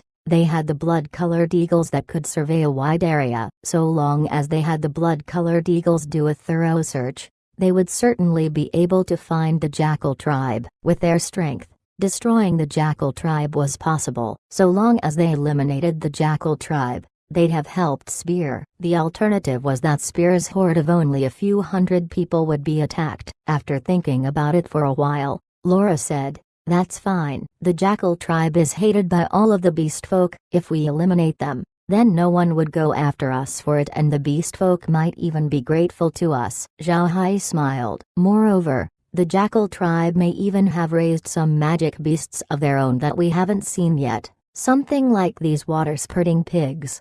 As Zhao Hai said this, Laura and the others couldn't help but look at the back of their carriage. There, two of the carriages contained the two piglets. These were the young water-spurting pig mounts that Spear had used. These water-spurting pigs were magic beasts that only the big-bellied pig tribe could raise, as they had some blood relation with the magic beasts. This wasn't some sort of curse, but rather a beast folk tradition. The beast folk had always considered themselves descendants of humans and magic beasts. As such, they had control over the same abilities as the magic beasts. These water-spurting pigs were the big-bellied pig tribe's magic beast relatives. It was due to the fact that these water-spurting pigs, like them, had big bellies and drank a lot of water. In battle, they could launch out water from their stomachs to attack the enemy. The water-spurting pigs, however, could launch the water further than the big-bellied pig tribe, and their missiles could reach as far as 50 meters. Furthermore, they could continue to launch that water 10 times. The big-bellied pig tribe could only use it 5 consecutive times. Since they were still near Spear's camp, Zhao Hai decided not to place the Argali, water-spurting piglets, or the prairie mastiff in the space. In any case, it wasn't so bad. The two piglets were placed in a carriage while the prairie mastiffs and Argali followed beside the carriages. The next carriage was where the wool blankets and carpets had been placed. Laura looked at the 10 wool products and smiled as she said to Zhao Hai, "This time, we've really gained a lot. Don't mention the Argali or the few water-spurting pigs. Just the wool blankets will give us a lot of money." The beast folk made these blankets and carpets by hand, and they are really popular among humans. Zhao Hai smiled. "It's precisely because of this that I want to help Spear. With a jackal tribe in the vicinity, it'll be very dangerous for Spear." Laura nodded. "All right, let's do it then. In any case, this matter will also be good for us." Zhao Hai smiled faintly and issued out orders to the blood-colored eagles. Just then, Nier suddenly said, "Young master, would it be alright if I raise the two piglets? They're just too cute." When he heard Nier's words, Zhao Hai became speechless. He also thought that the piglets were adorable. They had black and white skin colors, with one having a black mark on its left eye while the other had the mark on its right. It gave off the feeling that they'd collected some leaves and grass on their eyes and made them look comedic and adorable. It was no wonder Nier liked them so much. Zhao Hai smiled as he said, "Nier, those two piglets will be raised in the space. Once they mature and have their own piglets, I'll take 2 out for you to raise. Is that fine?" Chapter 238. Strange prompts. Because Nier was such a pure person, Zhao Hai unconsciously regarded her as a lovable little sister. As such, Zhao Hai had that kind of expression when he spoke with her. Thinking about it for a while, Nier finally nodded and said, "All right. When they give birth to their own piglets, young master must give me a couple." Zhao Hai nodded with a smile. He knew that Nier liked to raise magic beasts. Nier's request wasn't out of some temporary whim. Turning, Zhao Hai looked around and found that they were now far from the sheephead hammer horde. Since no one else was around, he made Laura stop the caravan. He then brought the Argali, water-spurting piglets, and the prairie mastiffs into the space. Afterward, They also entered the space. The animals were currently placed in the warehouse. Once Zhao Hai brought them into the spatial ranch, they would be evaluated immediately. After they entered the space, they heard a few odd knocks. Surprised for a moment, Zhao Hai soon found that it was from Green and the others who were staying at Fort Iron Mountain. They had anxious faces as they knocked on the ground. Zhao Hai was only surprised for a moment before he naturally understood what was happening. At the same time, he felt guilty. He'd drunk too much yesterday, so they naturally couldn't return to the space, nor leave Fort Iron Mountain. Green and the others were definitely concerned about them. He feared they didn't get a good sleep last night. Seeing this situation, Zhao Hai postponed promoting the space. He immediately let Green and the others into the space. As soon as Green and the others entered the space, they saw Zhao Hai standing there with a guilty expression. Green quickly greeted him and carefully looked him over before asking, "Young master, are you alright? Why didn't you come back to Fort Iron Mountain yesterday? We were worried throughout this sleepless night." Zhao Hai guiltily replied, "I'm sorry, Grandpa Green. We met the big-bellied pig tribe yesterday. You know how beast folk drink wine until they get drunk. Yesterday, I got drunk so I wasn't able to return to the space. Sorry." Upon hearing Zhao Hai's answer, Green relaxed. He smiled and said, "So you drank with the beast folk? No wonder. Those beast folk wouldn't let go of someone if they didn't drink until their faces fell to the floor." Quinn John, who was talking to Laura, heard what Green said and smiled. "Yes, those beast folk really are like that. Making Zhao Hai drink till he was drunk on the ground is normal, right? Zhao Hai, what good things did you get from the trade this time?" Laura didn't want for Zhao Hai to speak as she smiled and said, "This time, we got several really good things. There's 5 good beast folk blankets and 5 carpets, 2 big-bellied pig tribe unique magic beasts, water-spurting pigs, and 2 unique prairie magic beasts, prairie mastiffs." Presently, Quinn John and the others knew how much food was in their possession. When they heard Laura's report, Quinn John nodded and said, "Great. Compared to using normal prices, this isn't that bad." Laura smiled and said, "It wasn't much, but Spear felt that Brother Hai was a true friend, so he gave us all of these things." Haha. Actually, other things don't really matter. What's important is that we obtain 3 kinds of magic beasts. Quinn John understood what Laura meant. This time, they'd obtain 3 magic beasts which, in other words, might upgrade the spatial ranch. He immediately said, "So, what are we waiting for? Let's quickly move them. It'll upgrade the spatial ranch for sure." Zhao Hai smiled and said, "It won't be that easy. These 3 magic beasts we brought would need to be of higher rank, not low. Otherwise, the spatial ranch won't easily upgrade." Green smiled. "It doesn't matter. We'll take things slowly. We've only just entered the beast folk prairie and I heard each beast folk ethnic race has their own unique magic beast. If we can collect those unique magic beasts neatly,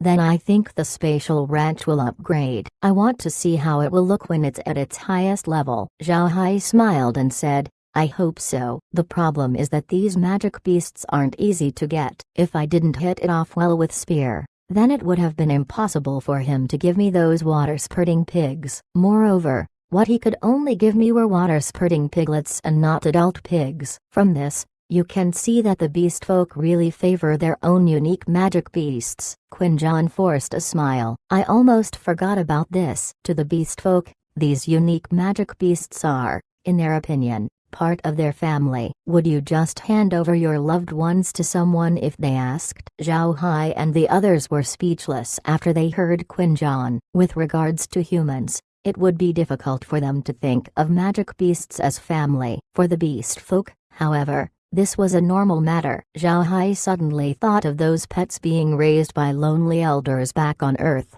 Those people regarded their pets as family and would even leave a large inheritance for them after they died. Compared to these elders, the beast folk didn't seem as crazy. They both placed magic beasts or pets in their hearts. He didn't say anything more, but instead transferred everyone into the spatial ranch. He then took out the argali, water-spurting pigs, and prairie mastiffs. After the 3 types of magic beasts were released, the space immediately prompted in a tone, discovered new sheep-shaped animal variation, evaluating level. Level 3 animal. This animal has replaced the space's original sheep. This animal has a maturity time of 8 hours, can produce wool 7 times and give birth once. Each birth will produce 8 lambs. Each wool cycle will produce 100 kilograms, requires feed twice per hour. Digitizing animal. Animal can now be purchased from the spatial shop. Discovered pig-shaped animal variation, evaluating level. Level 20 animal. This animal has a maturity time of 20 hours and can give birth to piglets 10 times. A max of 10 piglets can be birthed at a time. Requires feed 5 times per hour. Digitizing animal. Animal can now be purchased from the spatial shop. Discovered dog-shaped animal variation, evaluating level. Level 15 animal. This animal has a maturity time of 20 hours and can give birth to puppies 5 times. A max of 9 puppies can be birthed at a time. Requires feed twice per hour. There is a 10% probability every birth for a chance of a variant. Evaluating level of variant. Level 30. All other data stays the same. Digitizing animal. Animal can now be purchased from the spatial shop. Zhao Hai listened to the 3 long prompts and was stunned. While the evaluation of the water-spurting pig was normal, the Argali and Prairie Mastiff had abnormal space prompts. It was especially amazing for the space's prompt for the Argali. It produced wool 7 times and a set of 8 lambs at once. This was something Zhao Hai hadn't encountered before. The prompt for the Prairie Mastiff indicated that there was a 10% chance of a variant being birthed,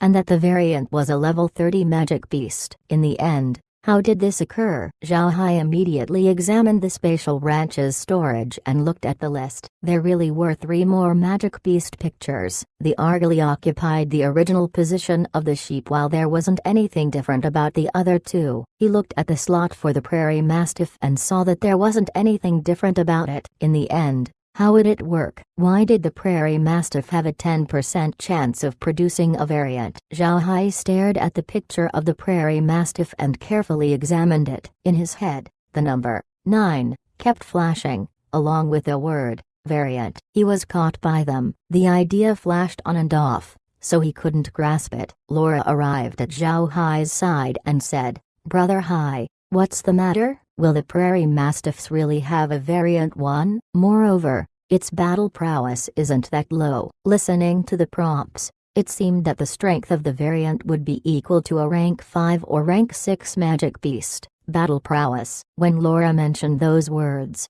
Zhao Hai's thoughts finally got a few clues. He now knew why the Prairie Mastiff would create a variant. On Earth, not all dogs could be considered mastiffs. Zhao Hai had once heard the phrase, 9 dogs, 1 mastiff too.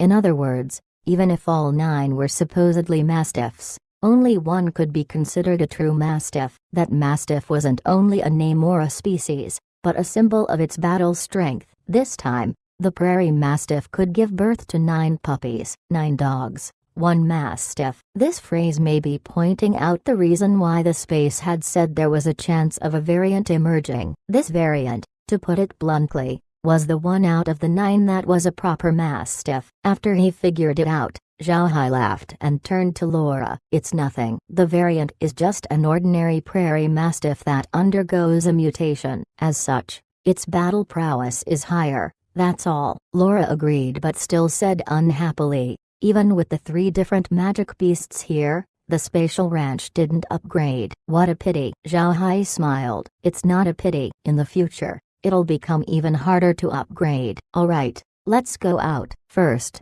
we'll need to be self-sufficient. When the black waste grows larger after the transformations, we'll need to be able to establish a business in the Rosen Empire." Laura didn't oppose. While at present they still had the continued cooperation with the Purcell clan, they weren't prepared to build it further. It would only be after they establish a business in the Rosen Empire that they could do so. After Zhao Hai handled the matters of the spatial ranch, they all returned to the spatial farm. Sitting down, Zhao Hai began to explain about what happened after they came into contact with Spear and also went into detail about the war flags for Green and the others. Zhao Hai told them these matters because he was thinking that it would help them in the future for when they made further contact with the beast folk. The experience gained from dealing with Spear had a possibility of being needed in the future. Moreover, they might also encounter something that required Green to help solve. Therefore, it was better to let Green have a better understanding of the beast folk's situation. As such,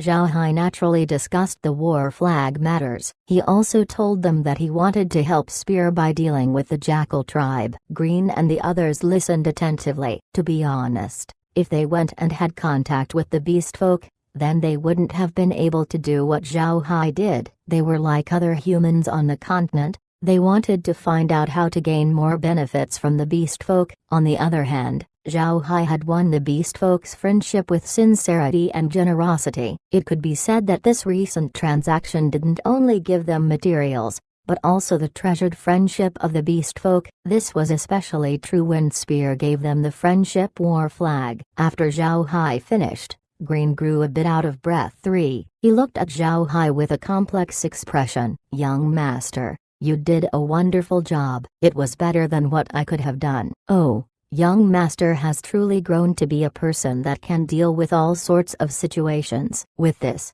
I feel relieved. Looking at the somewhat excited Green, Zhao Hai couldn't help but smile slightly. Don't get too excited, Grandpa Green. I still have much to learn from you, so don't leave me. Oh, right. Do you think it was a good idea to help Spear by dealing with the Jackal tribe? Green nodded. It's fine. How can it not be fine? With regards to us, dealing with the Jackal tribe isn't a difficult matter. Moreover, we will also obtain a few benefits. What's most important are the unique magic beasts of the Jackal tribe. We definitely must take them. This is important as the spatial ranch still needs them. Quinjon nodded. The best way to deal with this is for us to leave a little trace of what we did so that others will know of it. With this, the beast folk would welcome us warmly. Zhao Hai and Laura laughed at Quinjon's thoughts. They definitely wouldn't do this as they knew Quinjon was just cracking a joke. Although the beast folk didn't approve of the Jackal tribe, don't forget that the Jackal tribe was still one of the beast folk. Regardless of what the Jackal tribe did, it was still an internal affair of the beast folk. If the beast folk found out that people killed the beast folk tribe within the prairie, then it would be difficult to imagine what kind of reaction they might have for.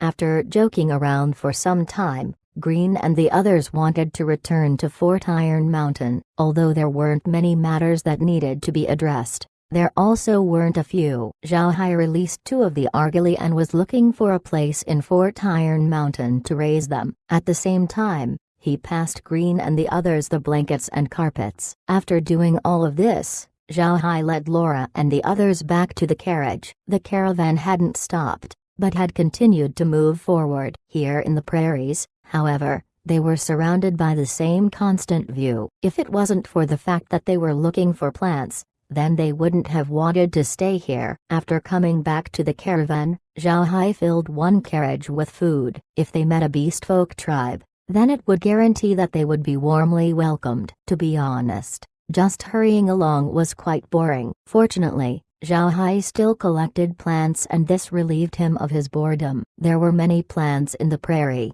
and except for a few specific areas, everywhere else was covered with grass. All of this grass would be uniform. While Zhao Hai and the others wanted to distinguish them, they unfortunately couldn't really tell the difference. For Laura and the others, this was fine. They crowded together and chatted, which was quite lively. On the other hand, Zhao Hai was quite depressed as he didn't understand many of the topics they discussed. Noon arrived soon after. Zhao Hai and the others were ready to re-enter the space and eat something when Zhao Hai heard the cry of a blood-colored eagle. They decided to stay as they knew they'd found the Jackal tribe. Chapter 239, Cattlehead Kings 1. Flag. Zhao Hai stared tightly at the blood-colored eagle as it continued to circle the sky. Laura also looked at the blood-colored eagle. They were really curious as to what information this blood-colored eagle had. Zhao Hai understood everything after watching. The blood-colored eagle's reconnaissance ability was strong because they could fly high and had good vision. In addition,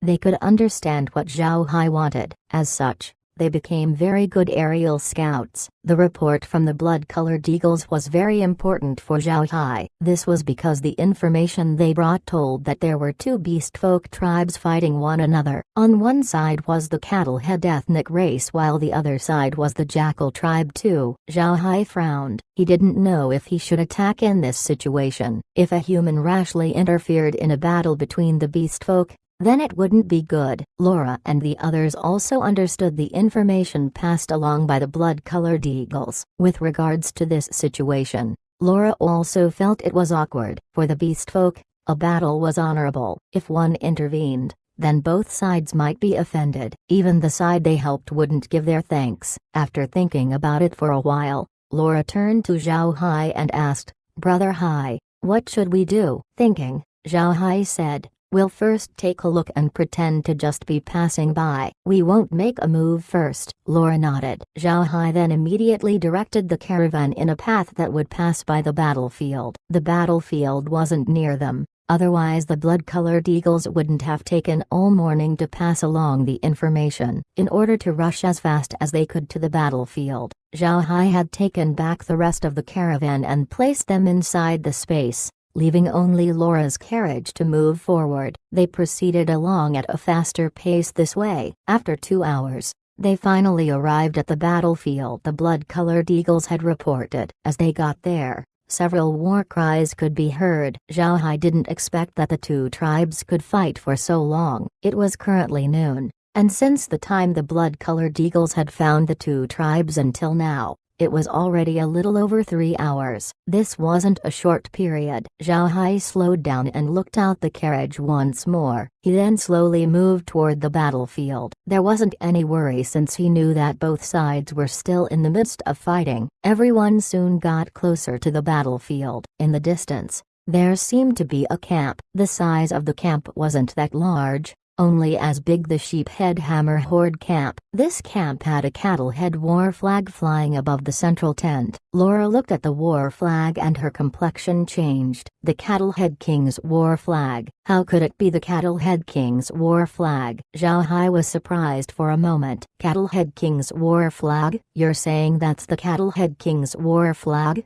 The reason why he was so surprised was because the Cattle-head King's war flag wasn't something anyone could casually obtain. Only members of the Cattle-head ethnic race's royal family, the Titan Cattle 3 tribe, could use it. Although the beastfolk Prairie's beastfolk ethnic races were numerous, there were also trop tribes among the ethnic races that were given the status of a royal family tribes. One of these ethnic races that practiced such a thing was the cattle-head ethnic race. Although there were many related tribes, such as the rhinoceros tribe and etc., they all belonged to one large ethnic race, the cattle-head ethnic race.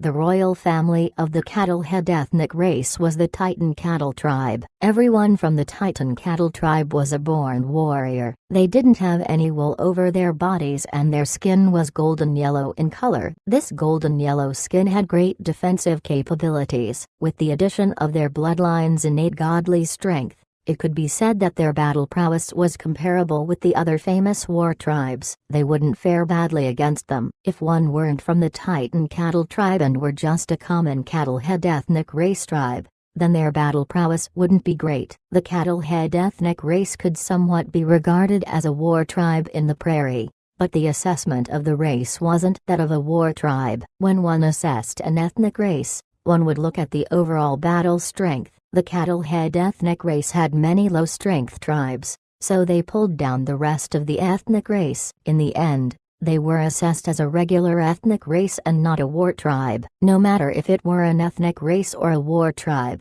they were divided heterogeneously. Just like the lion ethnic race and tiger ethnic race, both had their top tribes represent the war tribe because they had the greatest battle strength. The cattle-head ethnic race status was similar to theirs, but the lion ethnic race and tiger ethnic race were both existences at the top of the ethnic race hierarchy. Even then, those lower-ranked war tribes wouldn't be impolite towards the cattle-head ethnic race, especially towards the Titan Cattle tribe. The Titan Cattle tribe's battle strength was very formidable, and their strength itself was boundless. With their powerful defensive capabilities and bestial soul possession war skill 4, they were very powerful. Beastfolk and humans were different. Human practitioners cultivated battle chi or magic power, but beastfolk practitioners cultivated the so-called bestial soul possession war skill. In fact, this was the unique cultivation method of the beastfolk. Every beastfolk youth, upon reaching 10 years of age, would be required to hunt and kill a magic beast alone. They would then use the mystical beastfolk cultivation method to absorb the magic beast's body and soul. Every time a beastfolk fought, the magic beast's soul and body would aid them. This bestial soul possession war skill, however, had its own limitations. The limitations varied based on individual bloodline, and different bloodlines meant different limits for each ethnic race. Take the slave tribes of the beastfolk for example. They also cultivated the bestial soul possession war skill, but it was impossible for them to attract a powerful magic beast's soul. If they forcibly tried to absorb one, then instead of gaining strength, they'd cause a rebound effect. Their body would get damaged and the magic beast's soul may control them instead, turning them into a beast. Strong magic beasts would be attracted to beastfolk with strong battle strength. If the magic beast was a wild one, then the deciding factor was battle strength. For example, a domesticated rank 5 magic beast wouldn't be able to defeat a wild magic beast of the same rank. This was because a rank 5 wild magic beast would, from birth, have been continuously battling other magic beasts. Since they were constantly fighting, their natural battle strength would definitely be higher than a domesticated rank 5 magic beast. For the beastfolk, absorbing the soul of a magic beast would enable them to use a part of the combat experience of the magic beast. For the beastfolk,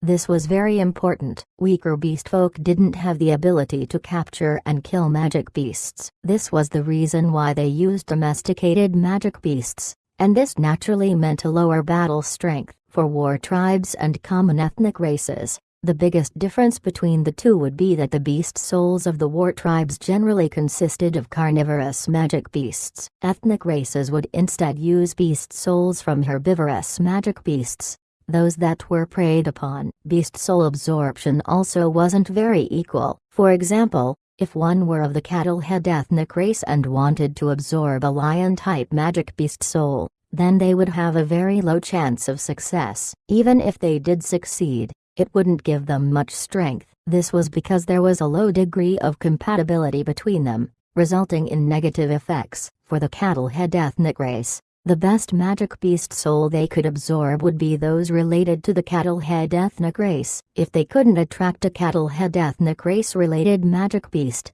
then they'd be better off getting another herbivorous type of magic beast instead of a carnivorous one. This was knowledge obtained after many years of trial and error. For the Titan cattle tribe, their beast soul could be regarded as a unified soul. Their magic beast soul was from a rank 6 earth elemental magic beast, a stone skin cattle 5. This stone skin cattle was, as its name suggested, it was a magic beast with very high defensive capabilities. Its offensive strength was also quite high. Of all the magic beasts, there weren't many with a better strength than a stone skin cattle. After many years of trial and error, the Titan cattle tribe had finally decided to absorb the stone skin cattle magic beast soul. Since the Titan cattle tribe and stone skin cattle had many of the same attributes, after the absorption there was a high rate of compatibility. As such, the Titan cattle tribe used their strength to rear stone skin cattle. Naturally, this so-called rearing wasn't the same as raising them in a ranch. They instead placed the stone skin cattle in an enclosure in order to prevent them from running away. These cattle could move inside the enclosure freely,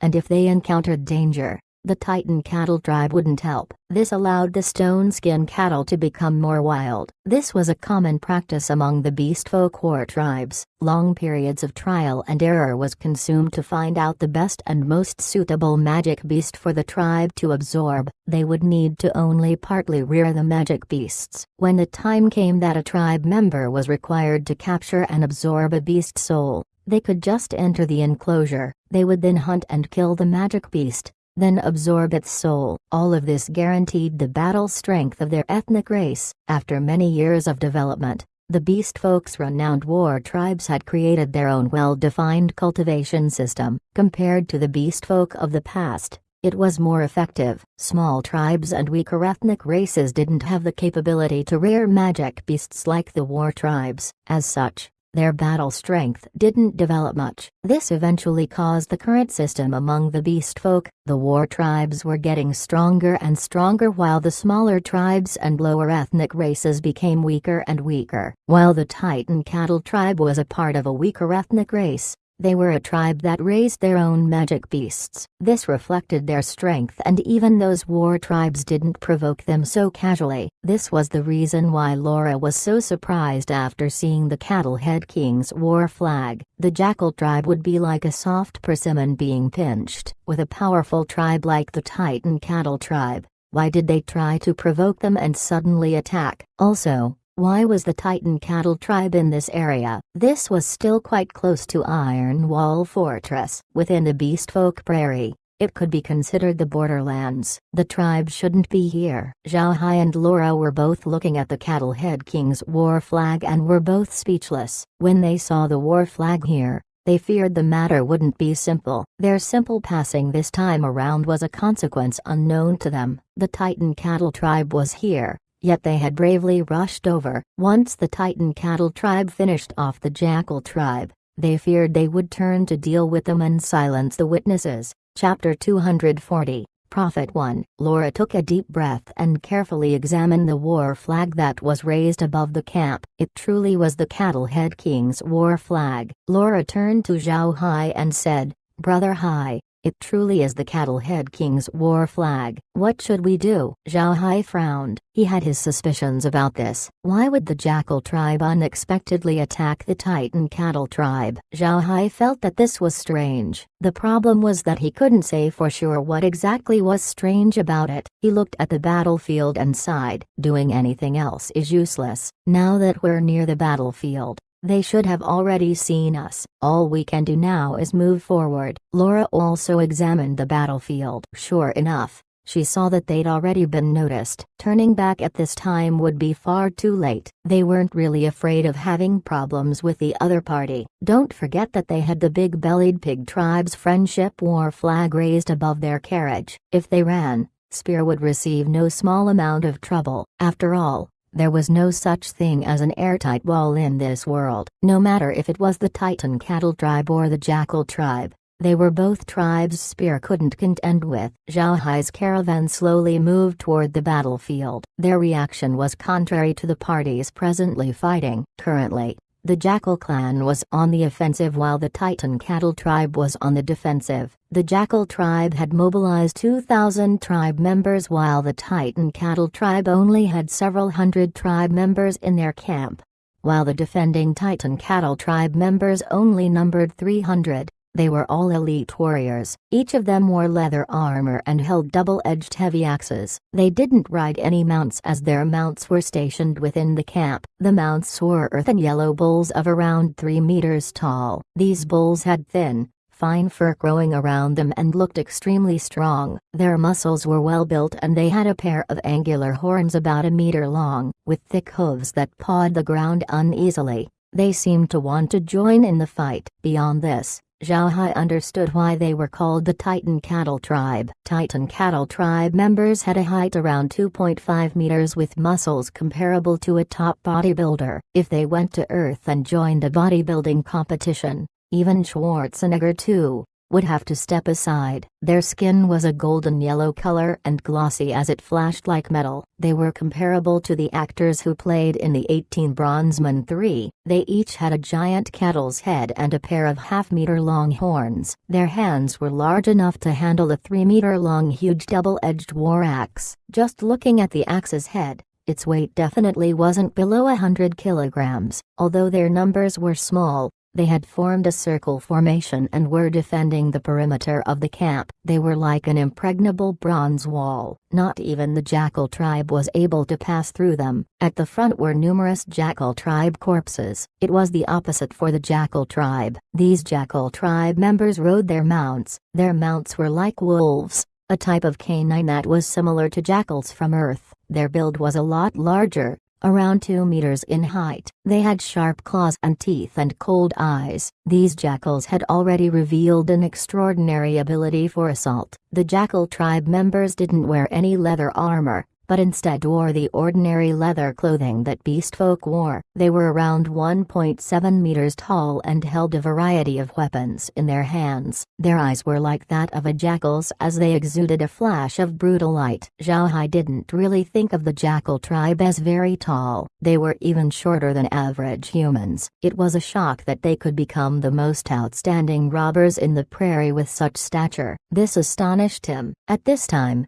both sides battling each other noticed him. Zhao Hai didn't move forward in a straight path but instead made the carriage circle the area, putting on an appearance of refusing to look at either party.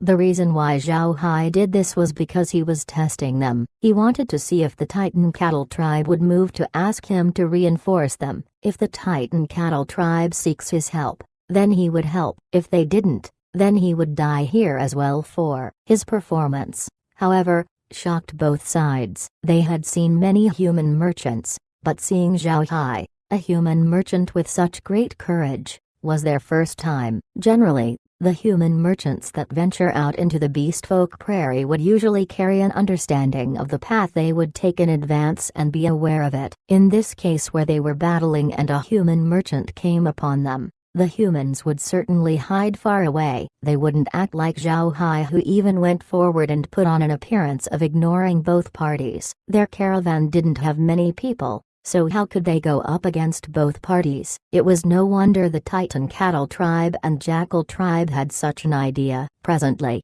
Zhao Hai and his caravan had 50 people altogether, 50 coachmen and Zhao Hai with the 3 women 5. Such a number and still playing cards. These people dared to put themselves out and face their enemies. One side was the Titan cattle tribe, a strong tribe, while the other was the jackal tribe, the beast folk prairie's most notorious bandits. This really gave the feeling that they let their heads get kicked by a mosquito. 6. At this time, a person suddenly left the tent in the middle of the Titan cattle tribe's camp. This person was a member of the cattle head ethnic race, but he was obviously not of the Titan cattle tribe. This cattle head member had a head of thin, black hair and a height of 2 meters or so. A pair of short horizontal horns adorned his head. This person wore a black cotton robe and held a beast bone cane in his hand. The cane was about 1 meter long and looked almost like a crutch. Zhao Hai gawked. This was the first time he'd seen a beast folk wearing robes. The beast folk commonly wore leather clothes, yet this person wore a long gown that was similar to magic robes. What's more important, this person was about 2 meters tall, but Zhao Hai felt the person was quite thin. At this time, Laura suddenly interjected, "If I'm not mistaken, there must be a high-ranking Titan cattle tribe member here, otherwise there wouldn't be a beast folk prophet around."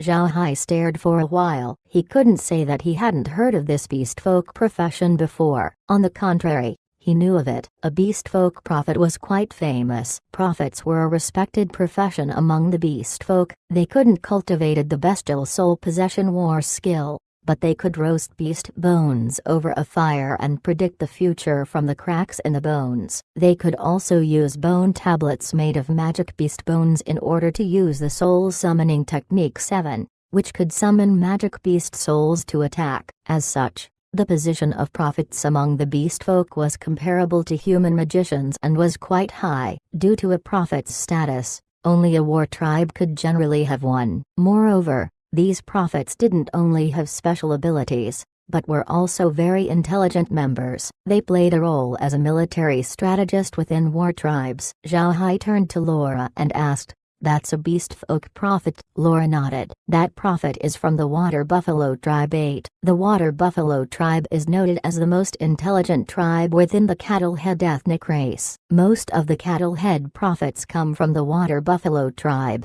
Due to this, they have a very high status within the cattle head ethnic race, even though they don't have high battle strength." The water buffalo tribe prophet also saw Zhao Hai. Its eyes puzzled at first. Then he saw the friendship war flag from the big-bellied pig tribe and his eyes shone. As a beast folk prophet, He naturally understood what the beast folk's friendship war flag represented. 9. Since Zhao Hai was able to obtain one, it showed that they had gotten it from a horde or tribe. With regards to common merchants, this kind of goal wasn't achievable in their lifetime. Obtaining a beast folk friendship war flag didn't only mean that you obtained the friendship of the beast folk, it also meant that the beast folk wouldn't consider you an outsider. In other words, Zhao Hai's every action in the prairie could be counted as an action by a beast folk. Zhao Hai wasn't aware of this. Even if he knew, he wouldn't react to it. So long as the war flag was useful, he wouldn't get into any trouble. Upon seeing the war flag atop Zhao Hai's carriage,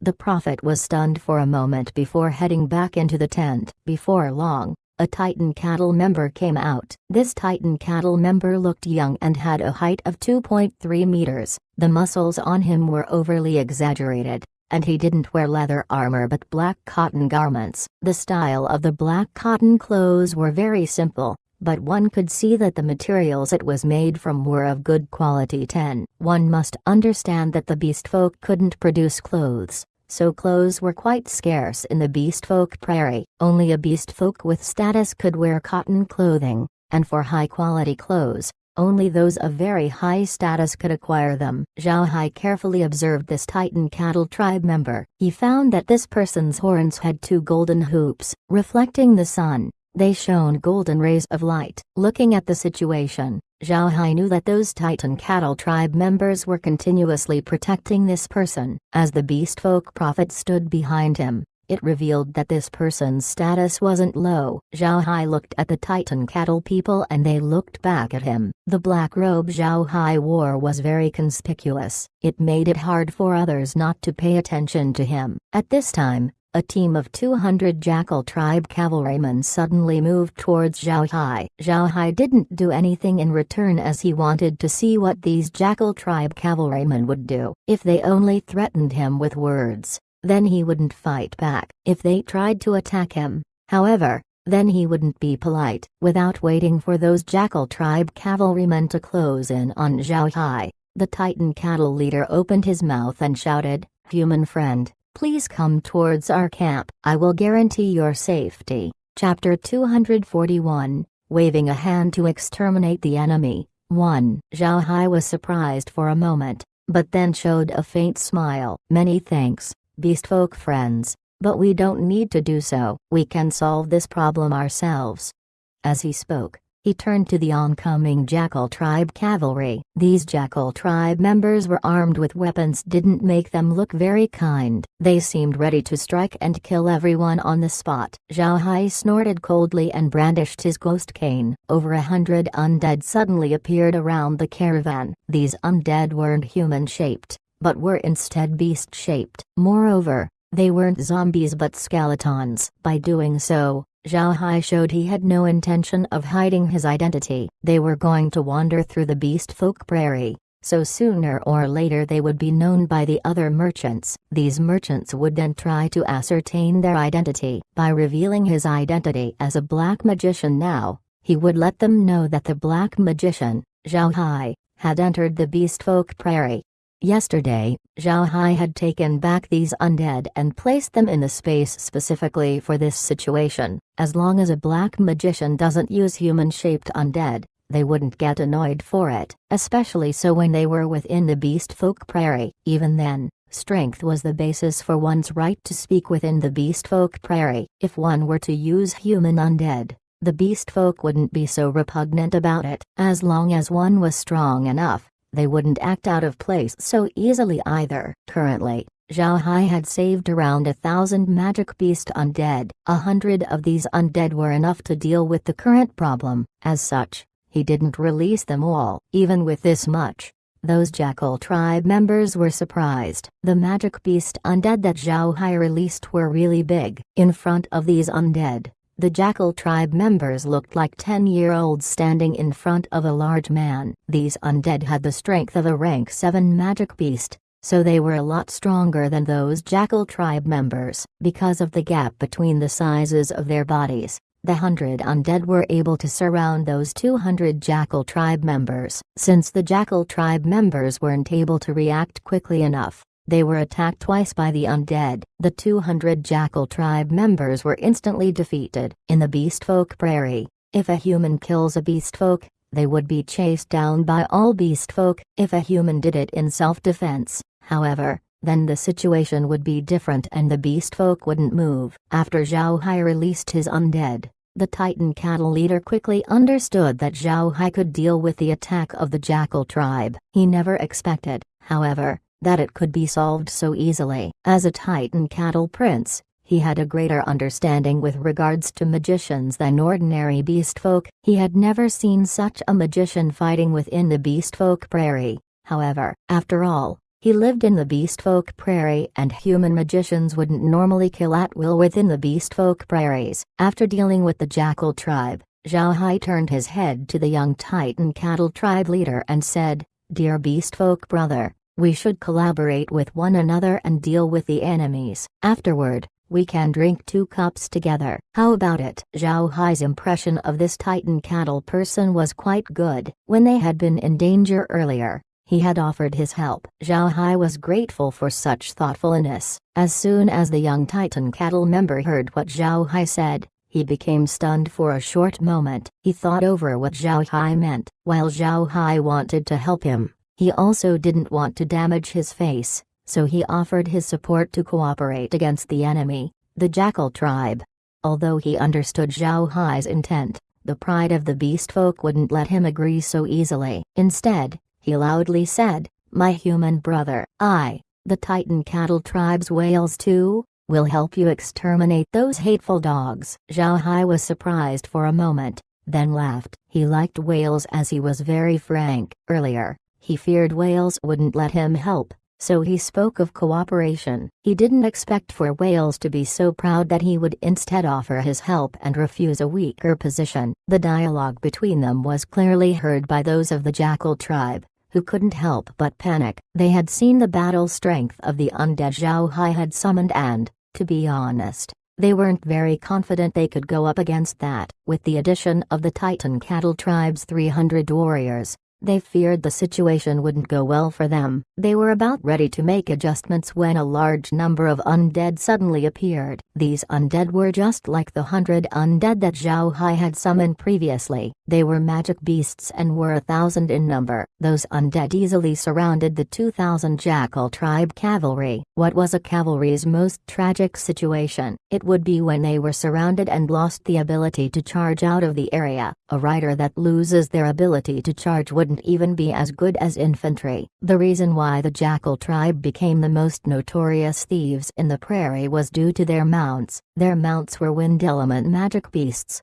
cunning lightning jackals. These rank 5 magic beasts boasted a high degree of perception and flexibility. Because of this, the Jackal tribe could come and go like the wind throughout the entire Beastfolk Prairie and not allow others to find a trace of them.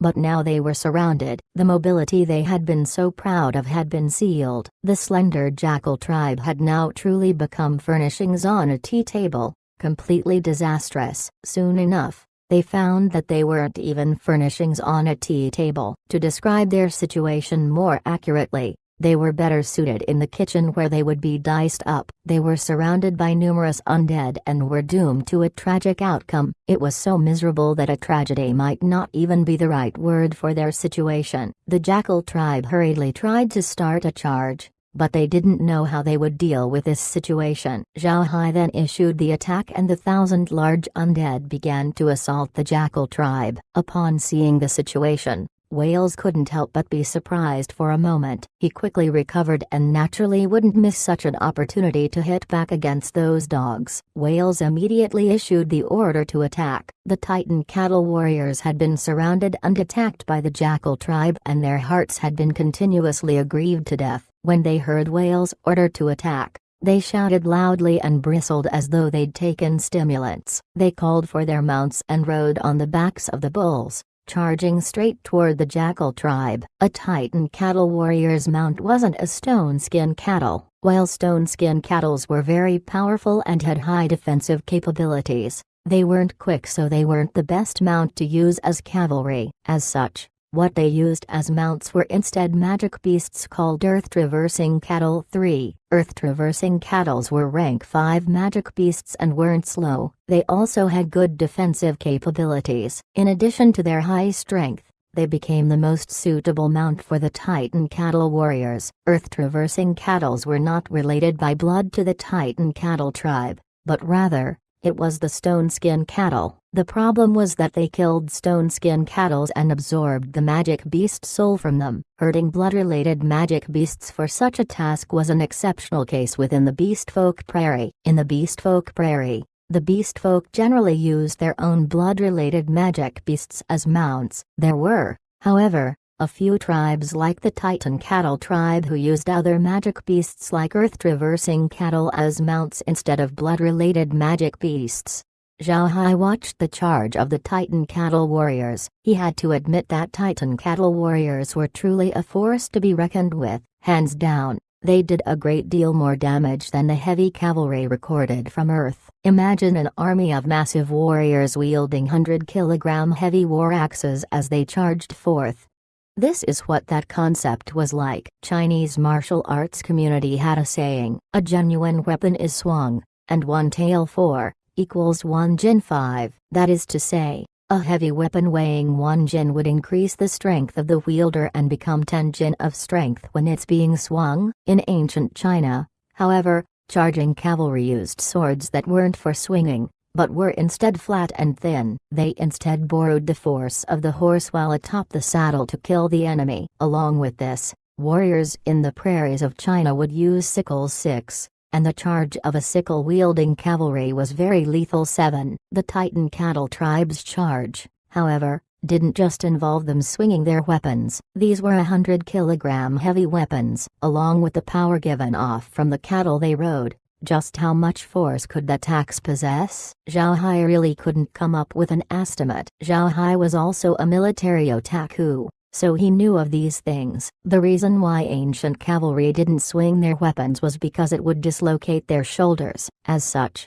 when an ancient cavalry charge began, they used a long weapon. This kind of weapon couldn't be held with one hand, but they could tuck the shaft beneath their arms. During this time, common cavalrymen used spears. Once they pierced the enemy, they would have to pull the spear back in order to make it usable again. Otherwise, the spear would directly break. This was how ancient Chinese riders did their assault. While this method of assault was similar for foreign knights, those knights wore heavy armor and held a straight lance. While they changed, they must pay attention to the wooden lance in their hands. So long as they hit the enemy, the lance would snap. If the cavalry had good riding skills, then the lance would only have snapped at the tip and would still be usable. A Chinese spear considered his problem, however, and the shaft of the spear wasn't made entirely of wood. Instead, the spear would be wrapped around tightly with strips and resemble modern times steel wire ropes. It wouldn't just be tough,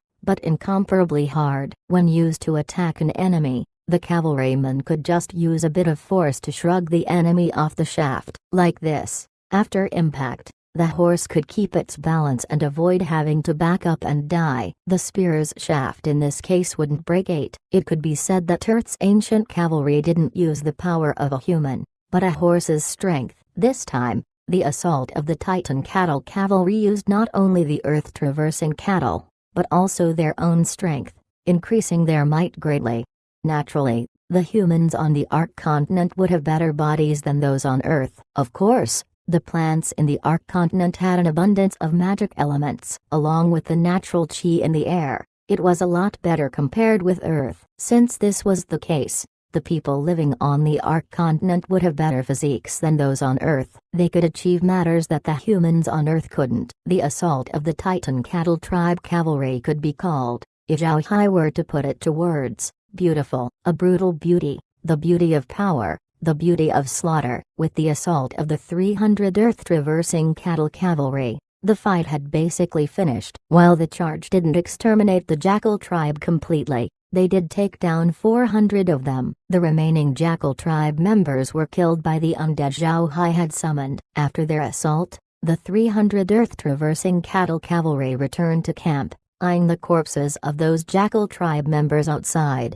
It wasn't that they hadn't seen corpses before, just that these warriors protecting whales hadn't been in many battles. They sighed as they wouldn't have expected that the 2,000 large jackal tribe cavalry would be unexpectedly destroyed just like that. At this moment, a large amount of black smog enveloped the battlefield. When the black smog dispersed, the battlefield was cleaned up. The only thing that remained were the trampled grass of the earlier fight. No one would be able to believe that there had just been a battlefield here. At this time, Zhao Hai's caravan slowly moved toward the camp. Once their carriage was 20 meters, Zhao Hai and Laura walked out and slowly approached whales. The earth-traversing cattle wanted to block their paths, but whales shouted for them to stand down. Zhao Hai led Laura and the other two women until they were 2 meters from whales. They then made their greetings with straight chest towards whales. Brother whales, hello. Zhao Hai offers the most sincere blessing to you. Whales also straightened his chest and grasped Zhao Hai,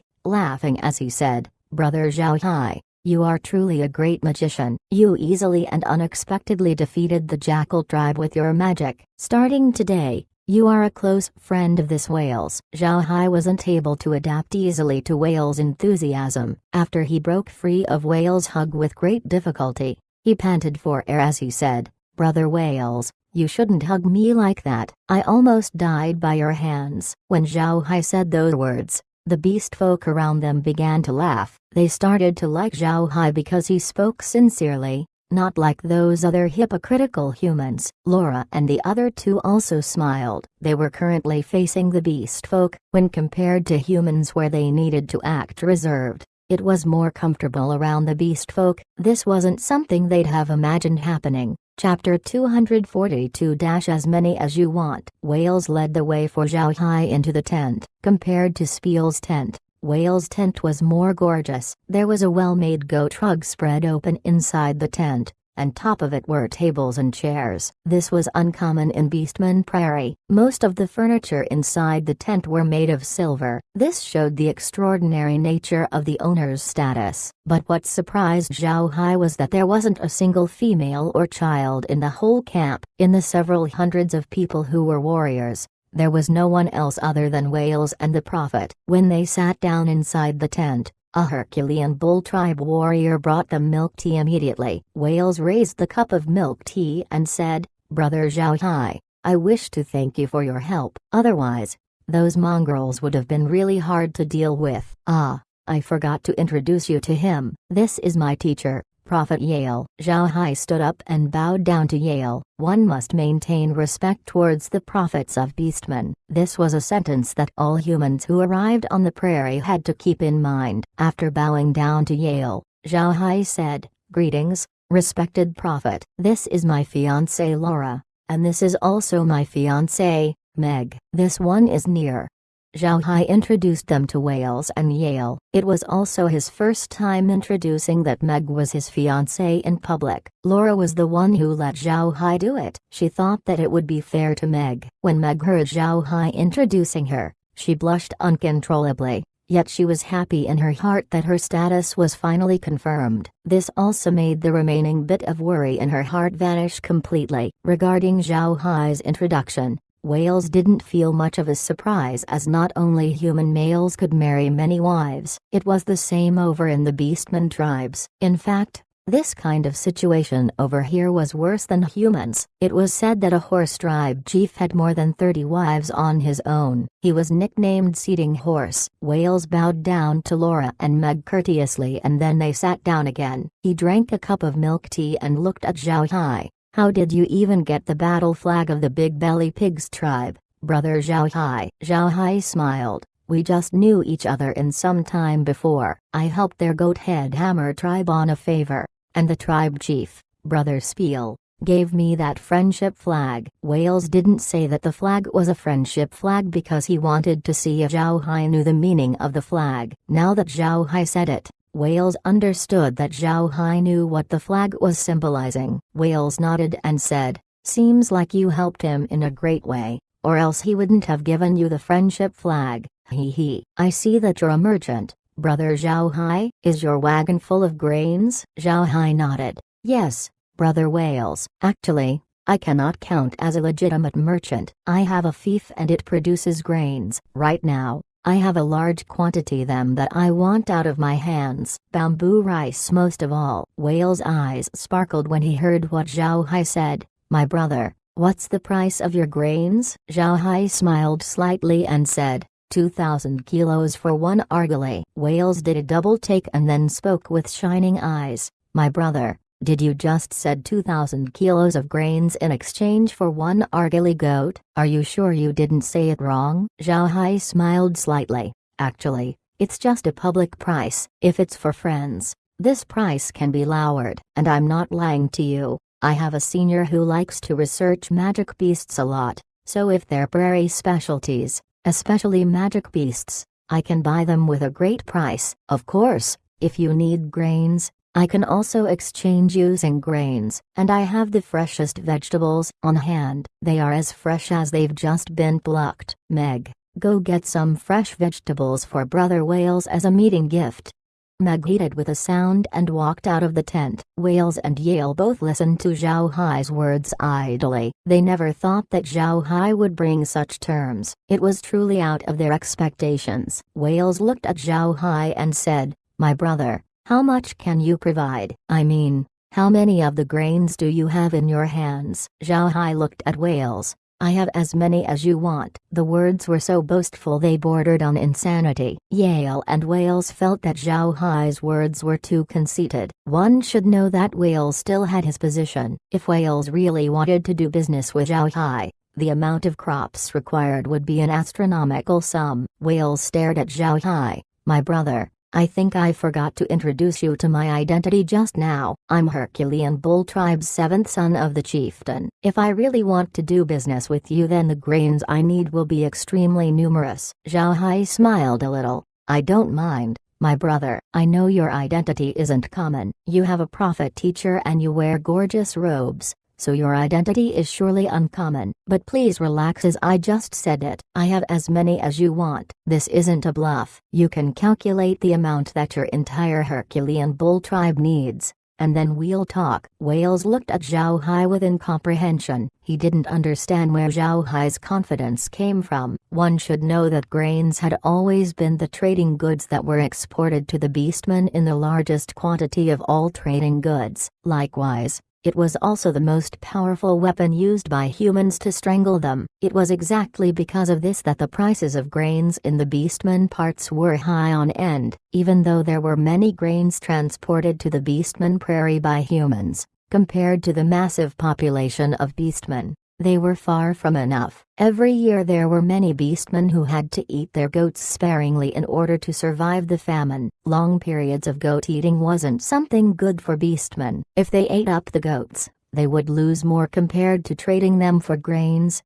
but when they couldn't resort to anything else when they lacked grains, it wasn't as if humans didn't bring grains to the beastmen prairie on purpose. In the eyes of human merchants, bringing grains to Beastman Prairie meant getting argali back in exchange. That's money. Why let go of such a business on purpose? But the problem lied in the fact that humans didn't have that many grains. Now all the large countries on the continent were adopting a turn-a-blind-eye attitude towards the matter of selling grains to the Beastman Prairie. You could sell, but not too much. You couldn't sell them to the point of affecting the grain prices of the continent. Otherwise, the royals would not let it slide. It was because of these various reasons that there was always a large gaping hole in the Beastman Prairie's grain supply. Even if they were willing to trade their argali, it couldn't be helped. There were no grains. Whales didn't readily believe in Zhao Hai's words. Even if Zhao Hai had a fief, the bamboo rice production could not possibly plug the gaping hole of the Beastman Prairie's grain supply. How could Zhao Hai's be so boastful? Compared to Whales, Yale felt even stranger about this. Zhao Hai seemed to be too confident. This made Yale think of something bad all of a sudden. There were human merchants who said such things before in front of beastmen in the past. In the end, it was proven that the merchants were all liars. They could never have that many grains. So it was them who brought some moldy grains to deal with the beastmen. If it were moldy rice, then it would have been manageable. At least the rice would be barely edible after some washing. But if there weren't a lot of grains and the tribe were depending on the grains to get through winter, then the outcome would be very dire. Yale remembered clearly that 5 years ago, there was a great battle tribe that had its members starve to death in grain panic because of such a liar. That tribe ate large amounts of argali and incurred heavy losses. Even now the tribe had yet to recover. Yale was afraid that Zhao Hai was such a person as well. If Zhao Hai wanted to use this method to deal with Herculean bull tribe, then his appearance would not be a coincidence. Once Yale thought to this point, he stared deeply at Zhao Hai. Before Wales said anything, Yale coughed a little and then spoke to Wales. Wales, it was thanks to Zhao Hai's assistance today that we could win against the Mongols. Should we serve them properly? They must also set up their camping grounds as well. Once Wales heard what Yale said, he knew Yale wanted to talk alone. He didn't discuss with Zhao Hai about the grain issue any further. He just nodded and said, "Right, will you look at me, only knowing how to talk about such things." "Brother Zhao Hai, you go and set up camp first, and then we'll have a couple cups of drinks for sure." Zhao Hai could see them through, so he didn't say anything and just smiled. He stood up and spoke, "All right, Brother Wales, I will go and set up camp, and then I'll bring the vegetables over." After speaking, Zhao Hai let Laura and Mir bow down to Wales and Yale before they all left the tent.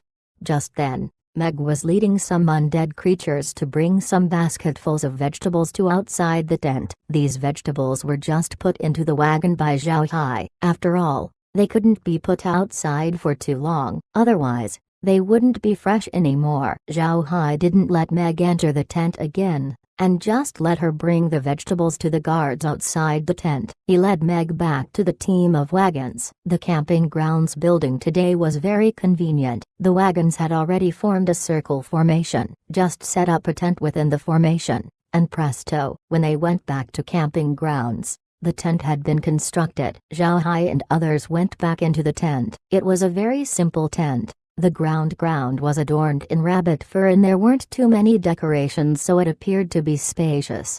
When they sat down inside the tent, Laura laughed at Zhao Hai. "Hi bro, you're too impatient. I think Wales and Yale must have treated you like a liar." Zhao Hai laughed. "What, do beastmen come across such liars often?" Laura replied seriously. "It depends on whether or not the tribe is worth cheating. If a beastman tribe's strength is too powerful, it's very likely that there will be this kind of liar." Chapter 243, Sneaky Move. When Zhao Hai heard what Laura said, he felt that there were words within her words. He looked at Laura in confusion and asked, "What do you mean?" Laura glanced at Zhao Hai and then snickered. "It means, those liars were not real merchants. They had background, solid background." Zhao Hai looked agape and asked, "You mean someone made the liars act this way? Who?" "For what?" Laura let out a bitter smile and replied, "Who else could it be? The ones who are afraid of beastmen getting powerful. Among them are Fancel family,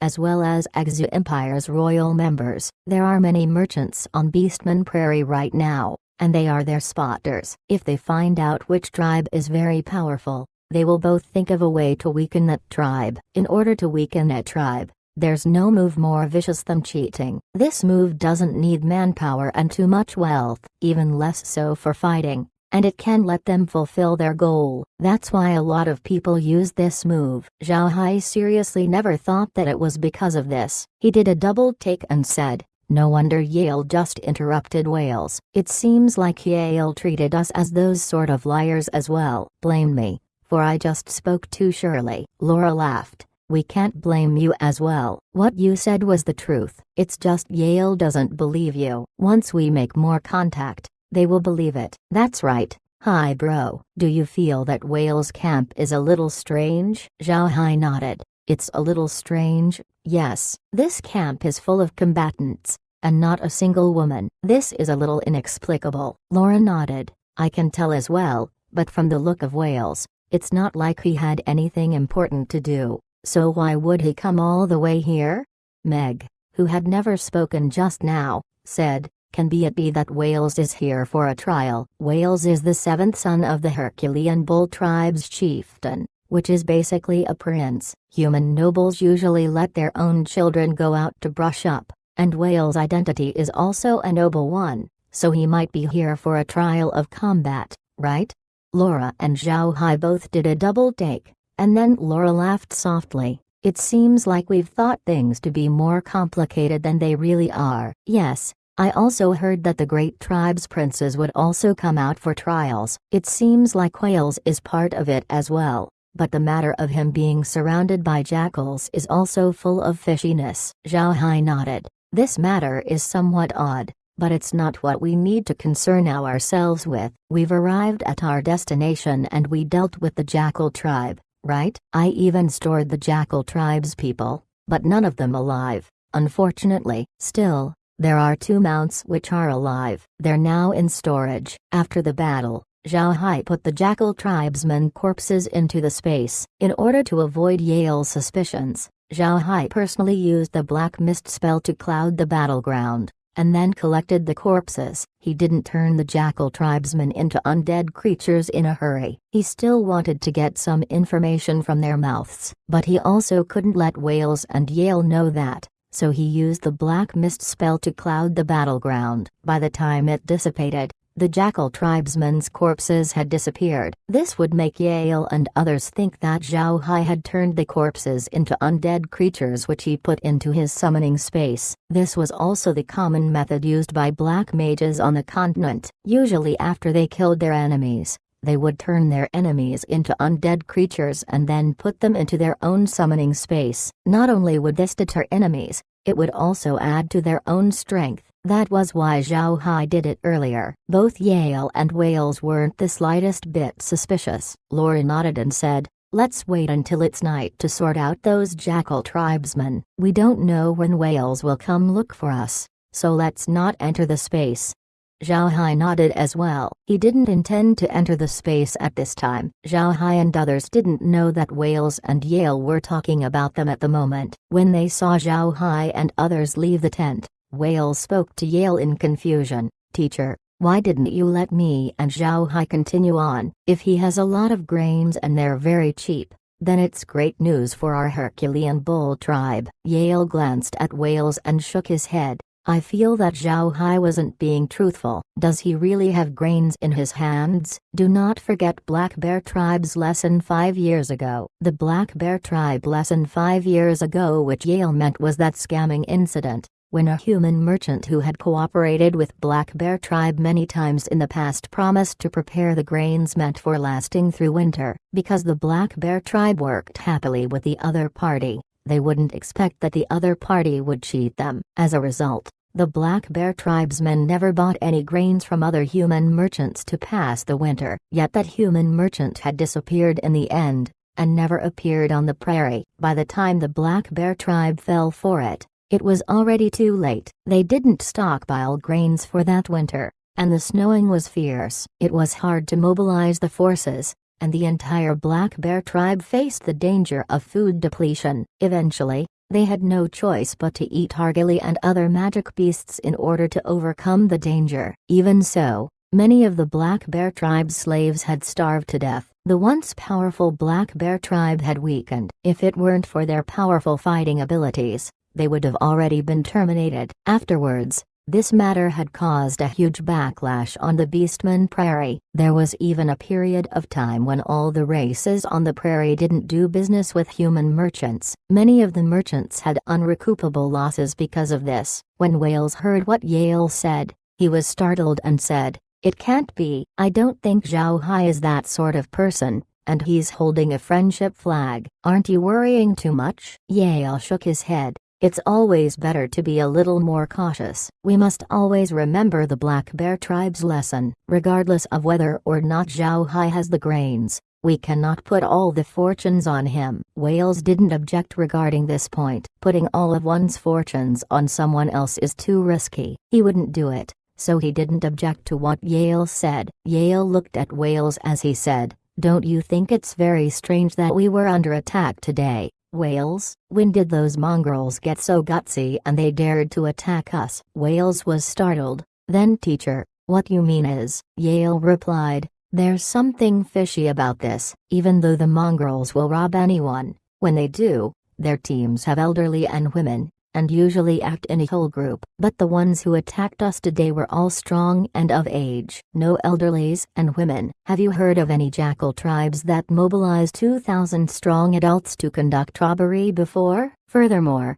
we're just here to roam, so we didn't bring a lot of valuables, and just 300 warrior guards. We're more powerful than the smaller tribes with this kind of strength by many measures. Yet the mongrels still came for us. This isn't like their usual style of action, so I'm saying that this matter is very strange. Whale's facial expression kept changing as he heard Yale's words. He wasn't a fool. He knew what Yale's words meant. Although Wales was the chieftain's seventh son, he was his father's most favorite son, and he was smart since he was little. This might not mean much to humans, but in beastmen tribes, it was an incredibly positive trait. Beastmen had direct personalities. Normally when there were beastmen that weren't too clever, they appeared to be silly in others' eyes and easily deceived, so the beastmen placed great importance on smart children and assign a prophet teacher to them since little for education. This kind of children were often the ones to become the next chieftains. Since little,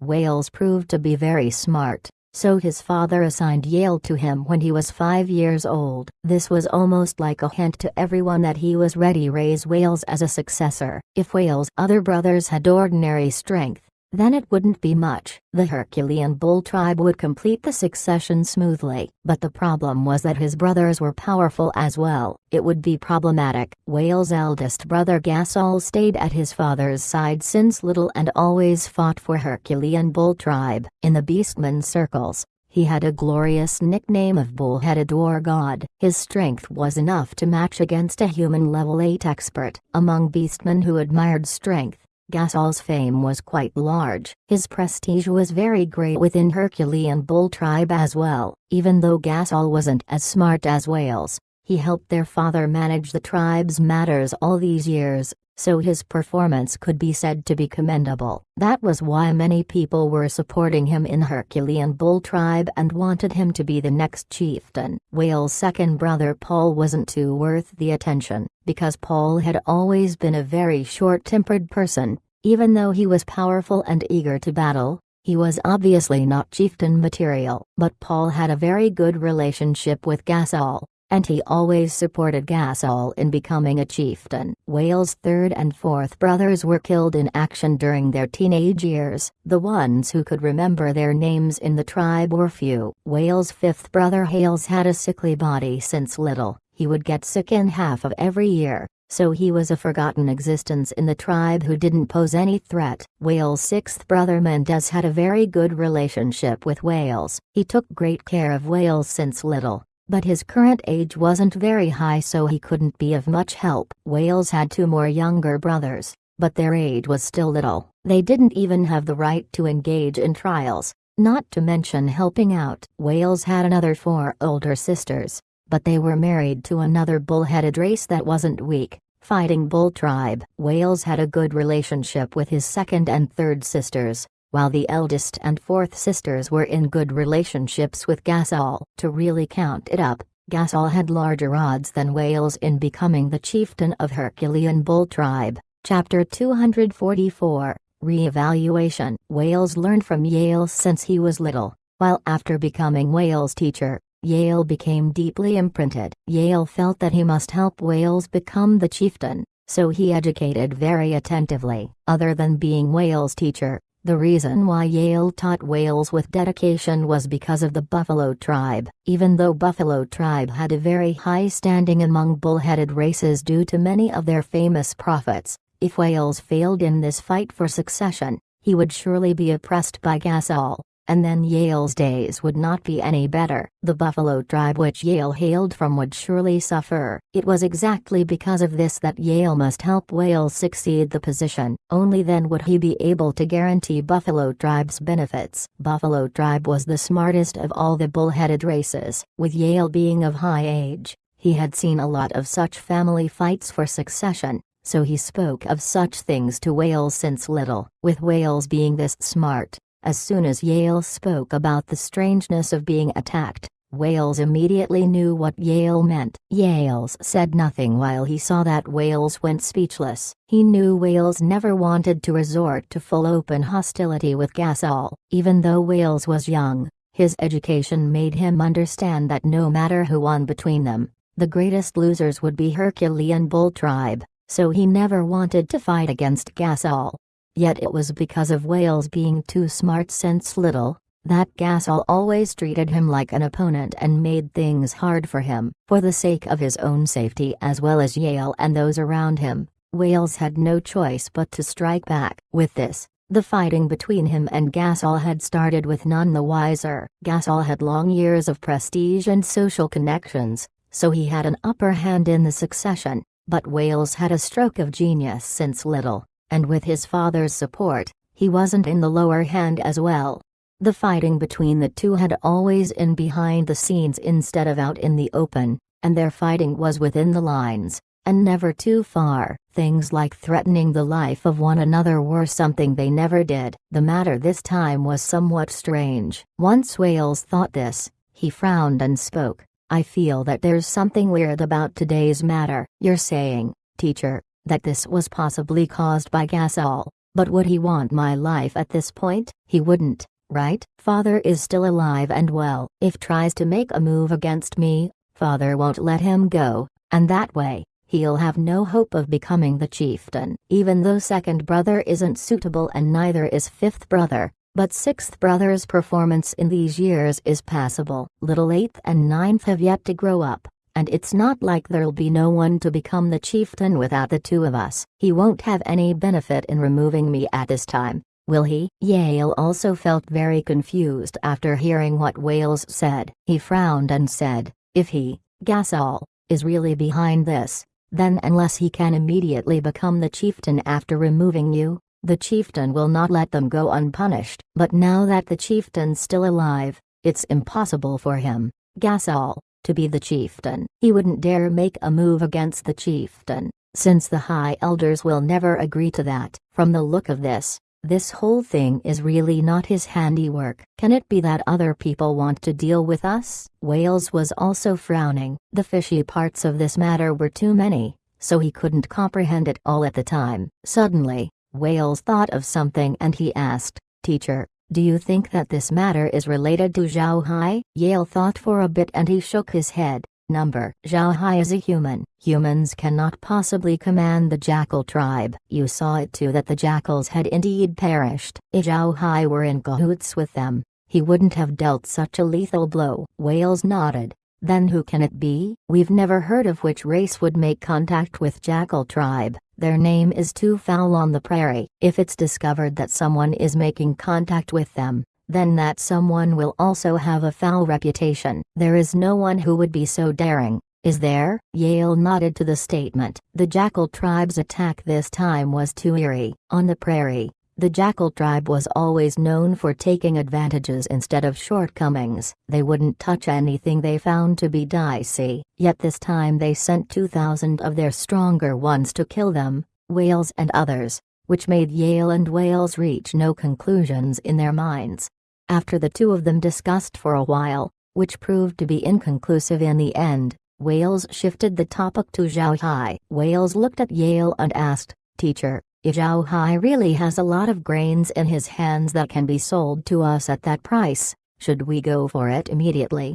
Yale thought for a bit and nodded. "We should, but it's best that this matter doesn't involve the tribe. Right now, Gasol has a greater power in the tribe, so I think we should let Buffalo Tribe and Fighting Bull Tribe make contact with Zhao Hai first. If Zhao Hai really has a lot of grains, then Buffalo Tribe and Fighting Bull Tribe's grain problems will be solved. And because you're spearheading this matter, they will have gratitude towards you, and it will become a power in your hands. If Zhao Hai is a liar, then the only ones in loss will be Buffalo Tribe and Fighting Bull Tribe as well, and then you can solve the problem in their stead, and they won't blame you. What do you think?" Yale's idea wasn't bad. Because the Herculean Bull Tribe had Gasol, there would always be someone getting in Wales' way, so Yale let Wales make the Buffalo and Fighting Bull Tribes handle the matter.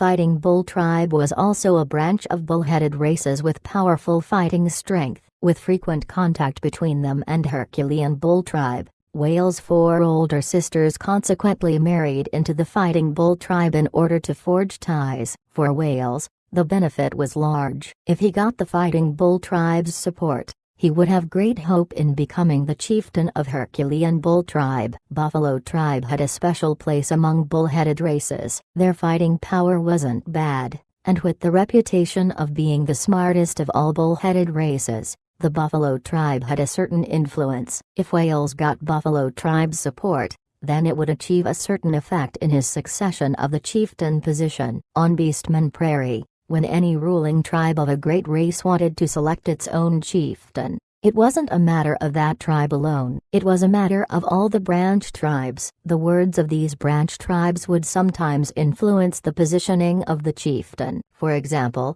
the Herculean Bull tribe, which was the ruling tribe of all bull-headed races, if they wanted to pick their own chieftain, then it wouldn't be something that they alone could decide. They also needed the opinions of all the other bull-headed branch tribes. The reason why this sort of situation was present was due to the fact that a ruling tribe of a great race couldn't order the branch tribes around during normal occasions, but when fighting great wars, the ruling tribe could hold the great responsibility of commanding all of the branch tribes of the whole race.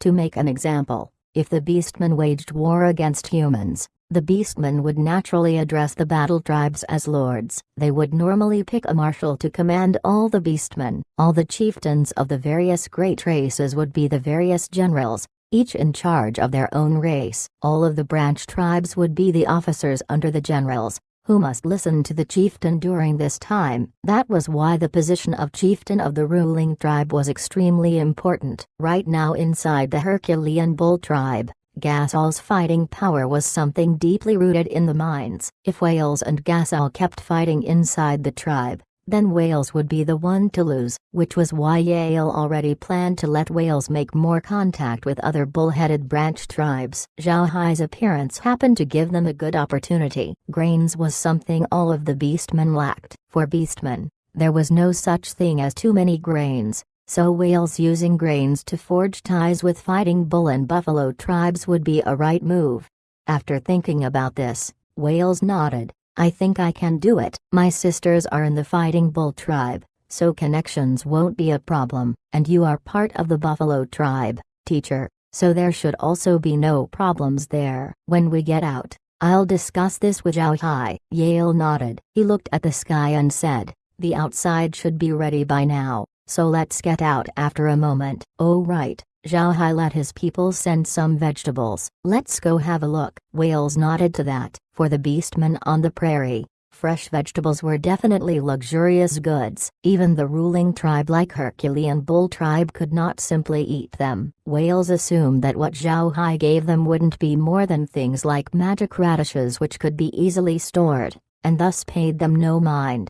Whales followed Yale out of the tent. It was now afternoon and the weather was fine. The two of them were dumbstruck the moment they came out of the tent, because they saw that more than a dozen of baskets were placed outside the tent. Each basket had a type of vegetable. The vegetables were rather common on the continent, so Whales and Yale knew what they were. They wouldn't be surprising. What surprised them was the fact that all of these vegetables were actually fresh. So fresh, it was like they were just plucked. The two of them looked at each other and saw trembling in each other's eyes. The reason why they came here was just as Meg guessed. They were here for a trial. This was something all the young higher-ups of all Beastmen had to experience. Whales was not an exception. Going outside to roam wasn't something others cared about, but there was a rule, which was one couldn't bring more than 500 escorts. This was ordained in all of the Beastmen tribes. The reason why escorts were brought out during roaming was related to the situation on the prairie.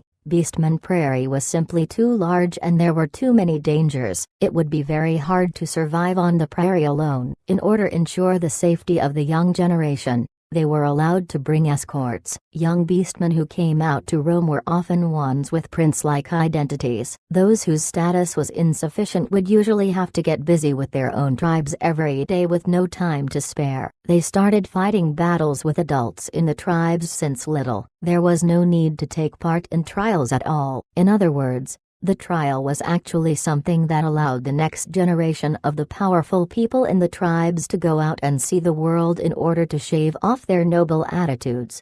Wales came to this place mainly to look at the human city in Iron Wall Fortress. Wales was still young and he didn't participate in the previous war between humans and beastmen. Although there was Beast God City, there wasn't a real stone-clad city. So Wales was always curious about the stone-clad cities of humans. He wanted to use the chance in his trial to look at a human city. Although Wales had never been to Iron Wall Fortress before, he still knew about the travel path. He knew well that from their current location, it would take several days of travel to get to Iron Wall Fortress, and that place couldn't possibly produce these vegetables. In other words, Zhao Hai's vegetables came from even further away. It meant that these vegetables had made their way here for more than a few days at least. The fact that the vegetables could retain their freshness in these few days like they were just plucked was too surprising. Yale looked at Wales but he said nothing. He turned to go back into the tent,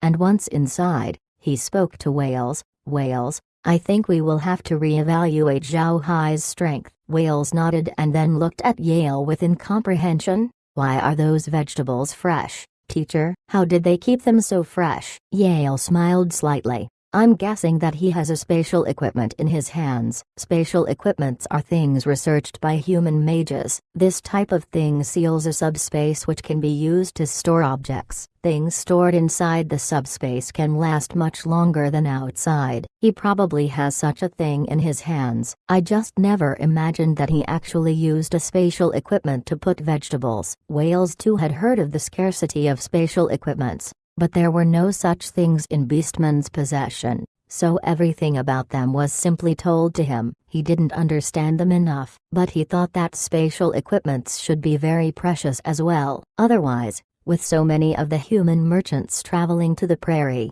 they wouldn't have used wagons by now. Wouldn't they rather use spatial equipments? Wales' eyes sparkled and spoke. "Teacher, doesn't that mean Zhao Hai has a method that allows him to transport the grains from the human lands in a faster way? If that's the case, I think it's very likely that he has as many grains as he claimed." Yale nodded. "His strength seems impressive, but it's still prudent for us to be careful. Although we're not the most powerful tribe of all the beastmen races, our strength is up there. Even compared to battle tribes, us bull-headed race can manage to stay in the competition. If it weren't for some of the branch tribes dragging out feet, we would have already become a battle race. This strength would indeed make many people jealous. We can't be certain we won't be eyed by the human liars." Chapter 245. Liar with a complicated identity. Wales knew about this point as well. Beastmen had been deceived by humans for too many times. So many,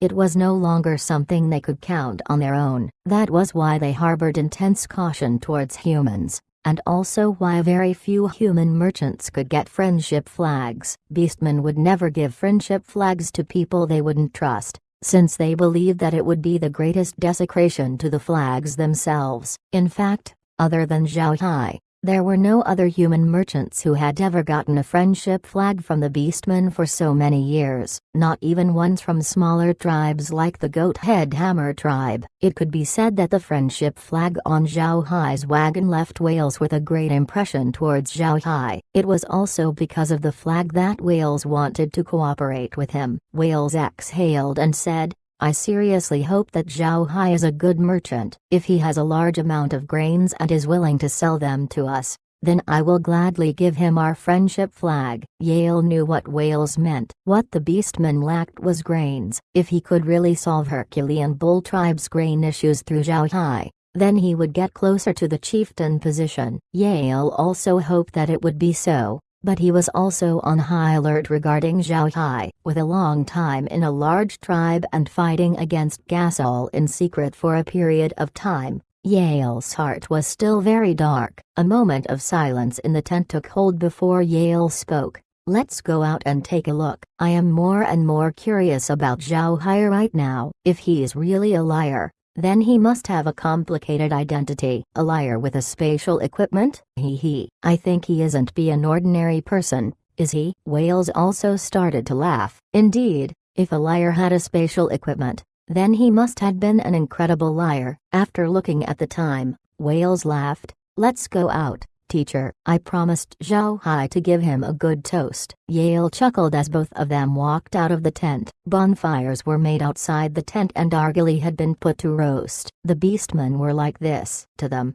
serving you a roasted goat would be the greatest treatment. Although Wales was out for a trial, no matter where beastmen were, they would bring a herd of goats with them. Roaming while grazing the goats was the beastmen's life. Actually, the argali were also their food, which was why they would bring them anywhere. The tribe wasn't going to be able to keep the goats. Even if they could defeat the jackal tribe's assault, the goats would have been robbed away. But they were lucky today. They came across Zhao Hai, who exterminated the jackal tribe's people with no escapees, so these goats had been kept. Wales would naturally not be stingy over a few of them. Although the ones who followed Wales were warriors, they were among the highest elite. They often served as escorts for the ranked personnel of Herculean bull tribe. The things they knew wouldn't be less than normal beastmen, and what they could do were better than others. It was because when you are next to the higher-ups, you must learn how to serve them. The goats had been roasted above the bonfires. What was special about the occasion was that some tables had been placed next to the bonfires,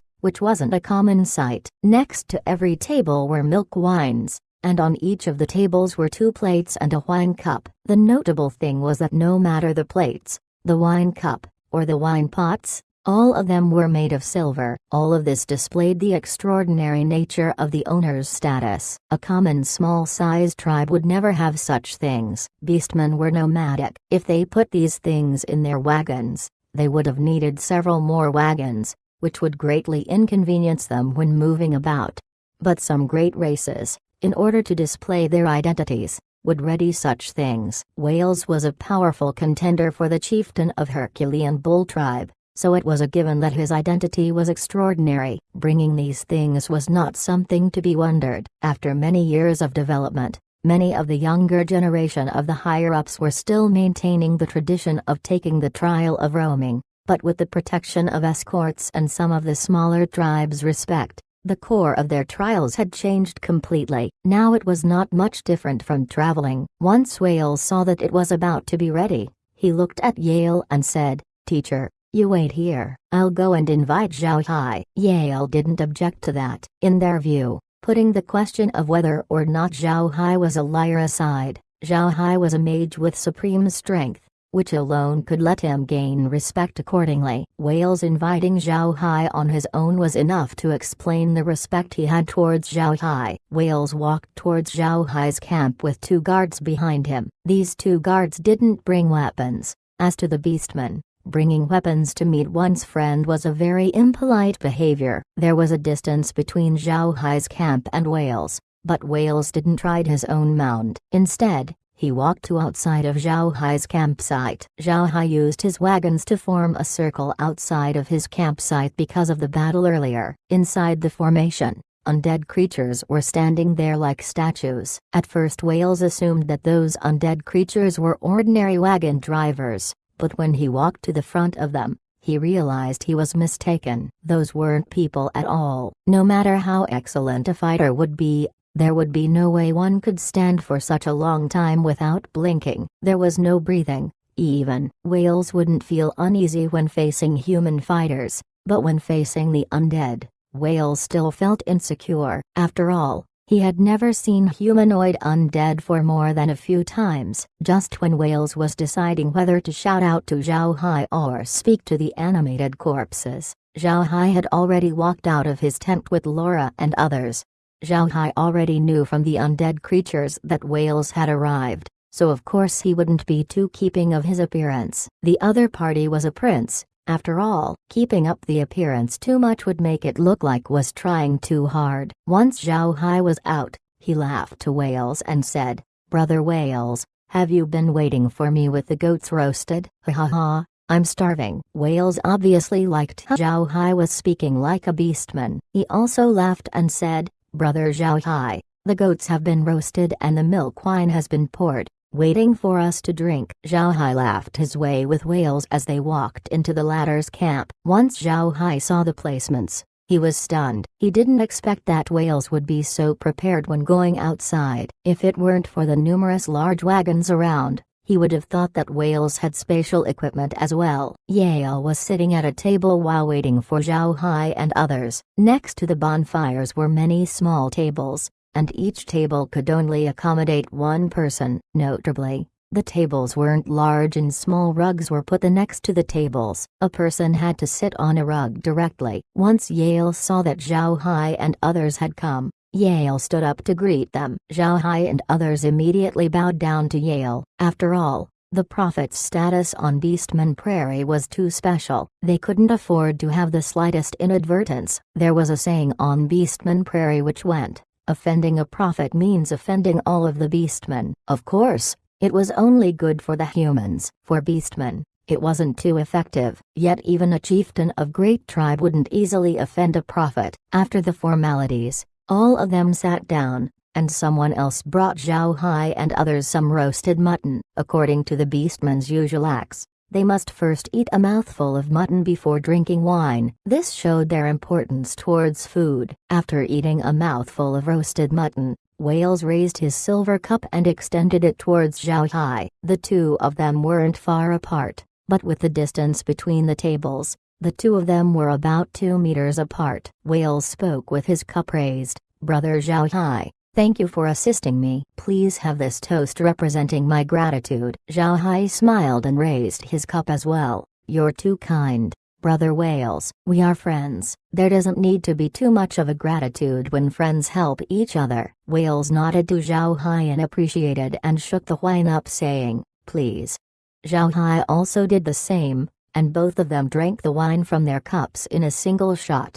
After a cup of wine, Wales started talking with Zhao Hai about casual topics. The two of them talked as they were eating the mutton and drinking milk wine. But Zhao Hai felt that he wasn't eating very happily today compared to at Spiel's. It wasn't because of the good, but the atmosphere. They could eat and drink happily Spiel's because there wasn't any scheming. But in here, Zhao Hai felt that Wales and Yale were observing him. This made him feel very uncomfortable. By the time the third cup of wine was drunk, Wales asked Zhao Hai, "Brother Zhao Hai, do you really have a lot of grains to sell?" Zhao Hai nodded, "Yes, plenty. I want to exchange for some special magic beasts, even argali." "Of course, some goat hair products are fine as well." Wales replied to Zhao Hai, "Brother Zhao Hai, it's not that I don't trust you, it's just that to us beastmen, grains are too important. I really want to know how many grains you have, and then decide on how to cooperate with you. Also, I want to know about the quality of your grains." Zhao Hai laughed, "It's nothing. I can tell you that right now. I have 100 million kilos of bamboo rice, and there will be even more in the future. As for the quality, let's see. You can let your escorts go and get some grains from my grain wagon. Any bag of them will do. You can take some extra and then bring them here. You can take a closer look after that." When Zhao Hai mentioned that he had 100 million kilos of grains, Wales breathed in a mouthful of cold air. This was the largest amount he had ever heard of. If he could really get the grains, then Herculean Bull Tribe wouldn't need to worry about food problems for a very long time. What sort of concept was 100 million kilos of grains? It was the amount enough for use by a large tribe of 10 million people for 3 days. Of course, this was because of the fact that beastmen could eat more than humans. If it were on humans, this figure would multiply for many times. Chapter 246 - I want the battle flag. Wales heard Zhao Hai's words idly. 100 million kilos of grains wasn't enough for the entire bull-headed race, but for just Herculean Bull Tribe alone, these grains could last for a very long time. Yale had also idled at this time, but he immediately reacted. He called out a couple of warriors to bring the grains from Zhao Hai's wagon. He wanted to see if the grains Zhao Hai brought were good or bad. Beastmen prioritized food. It was exactly because of their importance towards food that they were extra demanding when it came to grain quality. Many beastmen were illiterate, but they wouldn't need to look if the rice was good or bad. They could just use their hands to weigh them in order to tell the difference. They were simply that amazing. Wales returned to his senses from Yale's action. He looked at Zhao Hai and asked, "Brother Zhao Hai, you really have 100 million kilos?" Zhao Hai shook his head. "More than that, to be precise. I can get 100 million kilos of grains every period of time. My fief is very large. So when I plant the bamboo rice in batches, I can harvest them once in a while." He. Wales was stunned again, and then his expression changed.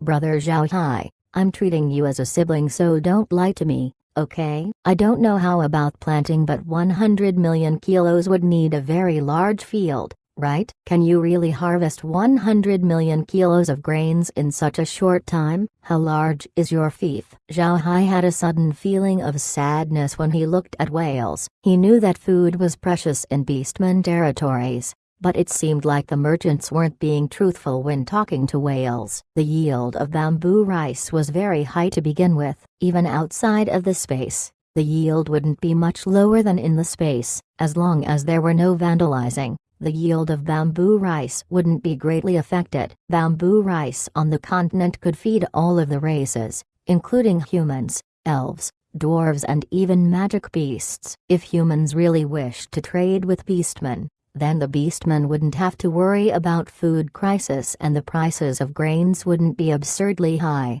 Yet beastmen didn't know how to plant crops, so when a human merchant traded with beastmen, they would make crop planting out to be a very difficult thing, and lower the figure of grain yields by a lot. This created an illusion in the beastmen that grain planting was a very difficult and low-yield practice. The human merchants no longer needed to lower the grain prices this way. It could be said that they were sucking the beastmen's blood. Zhao Hai put down the curved knife in his hand and turned to Wales. "Brother Wales, I told you I'm not a legitimate merchant. I produce my own grains, so I know very well about the grain yields. Do not be deceived by the sly merchants. Take bamboo rice for example. Just 10,000 acres of land would yield 100 million kilos, and it matures once every 3 months. If the weather is fine and it could be planted in winter, 1 year 10,000 acres, 3 harvests, no natural disasters or human destruction. Then brother, I can get 100 million kilos of grains without a problem."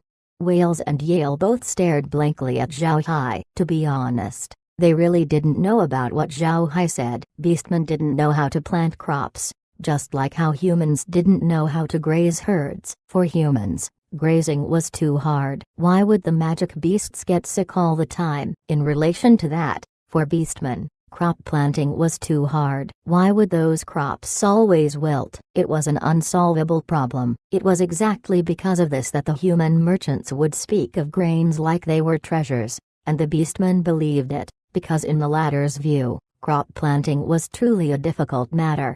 But now Zhao Hai told them that in the human lands, grain production was very high. Wales and Yale couldn't accept this statement completely at the moment. The two of them looked blankly at Zhao Hai and hoped that what Zhao Hai said was false, because the figures Zhao Hai listed were too far apart from the figures listed by the human merchants.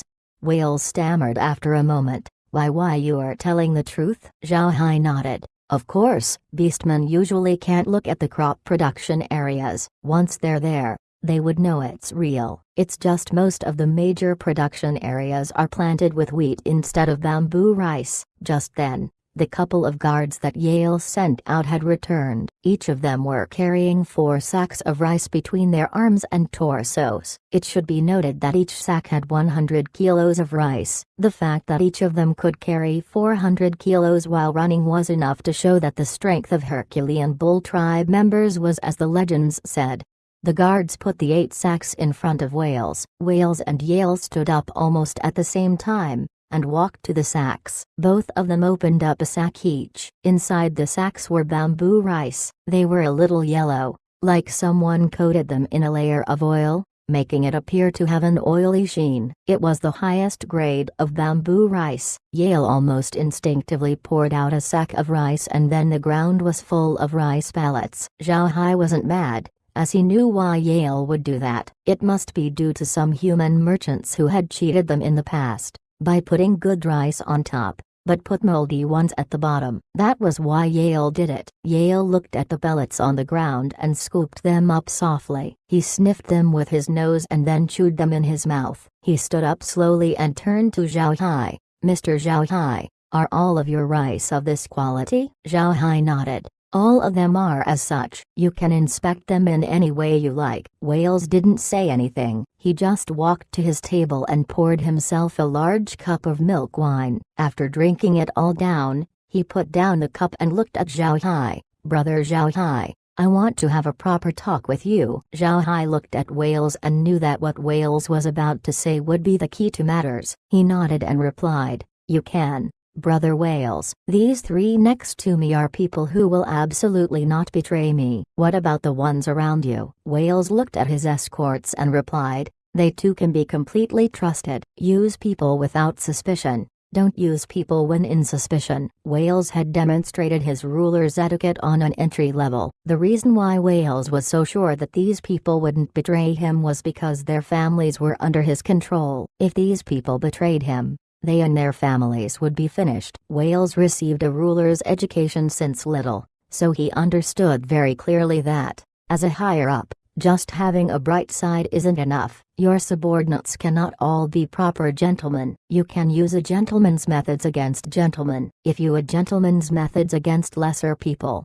you will lose greatly. Wales' escorts didn't make a sound, but the eyes that were looking at Wales had changed. They were eyes of gratitude. One could say that a single sentence from Wales had grabbed the hearts of these 300 escorts. Beastmen were very simple and their thoughts were not as complicated as humans. To the ones they were truly grateful of, they would give their lives. They wouldn't be swayed no matter how large of a benefit was placed before them. But if these beastmen knew that Wales had controlled their families in secret, they would fight against Wales despite the cost of their own and their families' lives, without backing away. This was the beastmen, direct, brave, and no sense in their eyes. It was exactly because of this that Wales only controlled their families in the shadows and not daring to let them know. If these people really knew about it, then Wales would have no one left to use. This is the contradicting part of a ruler. They know how to control their subordinates and get their hearts,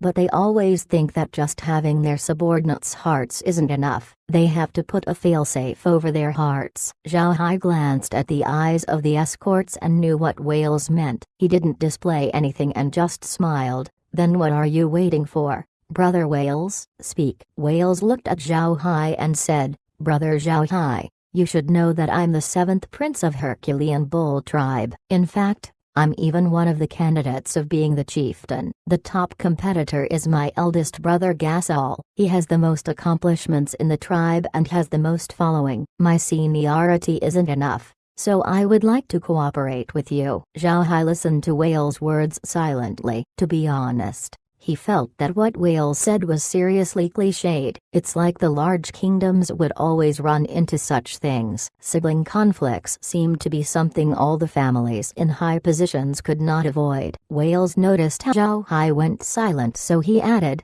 "If you really have that many grains, I want to cooperate with you, and use your grains to solve my tribe's food problems. I can gain public opinion this way, and maybe the position of chieftain in the tribe will be mine. If I become the chieftain, then you'll be the Herculean Bull tribe's sole grain dealer." This temptation was huge. The sole grain dealer of a race, for any merchant, was an irresistible temptation. How many grains does a single race need each year? No one really calculated it before, but what was certain was that it would be an astronomical sum, especially for beastmen. All of the beastmen could eat more than humans. With the same amount of population, they needed several times more food than humans. If a merchant became a race's sole source of food, that merchant would become one of the greatest dealers on the continent almost immediately. Unfortunately, Zhao Hai could not be regarded as a legitimate merchant, but he could still fulfill Spiel's request. He looked at Wales and said, I don't care about whether or not I can become Herculean Bull Tribe's sole grain dealer. I planted the grains myself. As long as I have the grains, I will not worry about selling them on Beastman Prairie. I can cooperate with you, Brother Wales, but I want something from you. Wales looked at Zhao Hai with incomprehension. What do you want? I want Herculean Bull Tribe's Friendship Battle Flag. Chapter 247, Battle Rations. It was an answer that was beyond Wales and Yale's expectations. Friendship battle flags were very important to Beastmen, which would not be gifted away easily, but compared to being a sole grain dealer to a whole race, it should be expected that everyone would choose being the sole dealer instead of a flag. But Wales and Yale were clever people. They immediately knew Zhao Hai's intentions. Zhao Hai was telling them that between him and them, he'd rather choose friendship than profit. Wales looked at Zhao Hai just as Zhao Hai was also looking at Wales calmly. After a moment, Wales raised his wine cup towards Zhao Hai and said, As you wish, Brother Zhao Hai. Zhao Hai smiled and he raised his cup. Thank you, Brother Wales.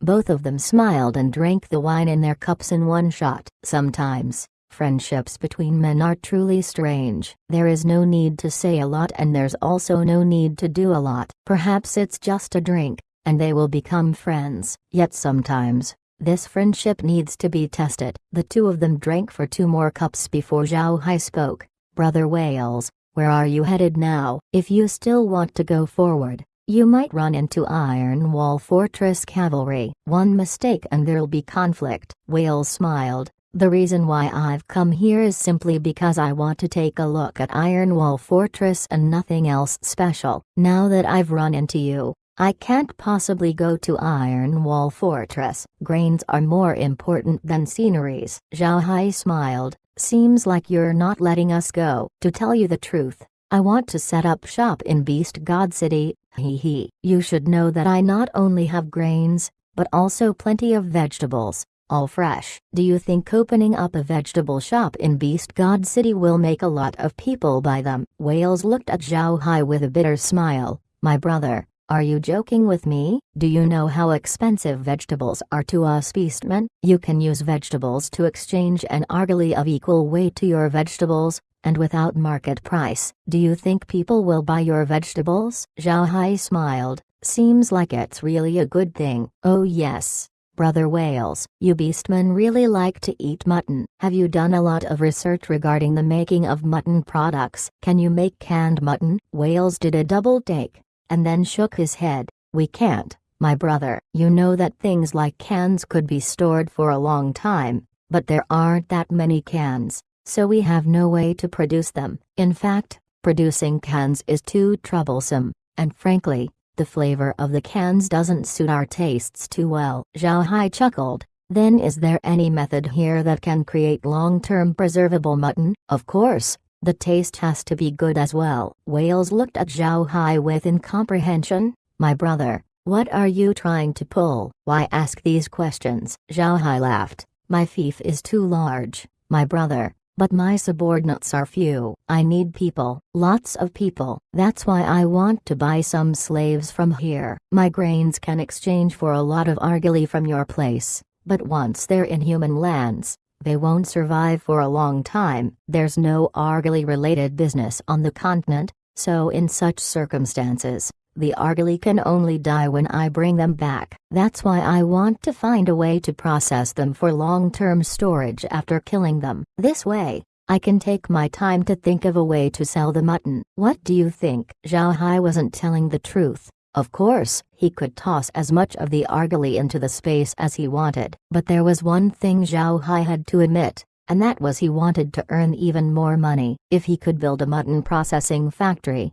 then he would be able to earn even more money. He had a large fief right now, but just using it to plant things wouldn't be able to earn too much money. If it weren't for the cheating device like the space, Zhao Hai wouldn't possibly have this many funds by now. To earn money, a factory was needed. With industry, even more money could be earned this way. There was one more thing Zhao Hai was worried about. He could buy slaves from the beastmen. But beastmen wouldn't know how to plant things. They may learn, but it would take a very long time. Once in winter, the slaves would have almost nothing to do. It would be better to do some side jobs. Whales agreed to Zhao Hai's suggestion. In fact, many merchants who did business with beastmen had meat processing factories or leather factories in human lands. The higher-ups of the beastmen knew about it as well. What were merchants? They were people who maximized profit. They wanted to bring Argali back to the continent which, except for a portion which was sold directly,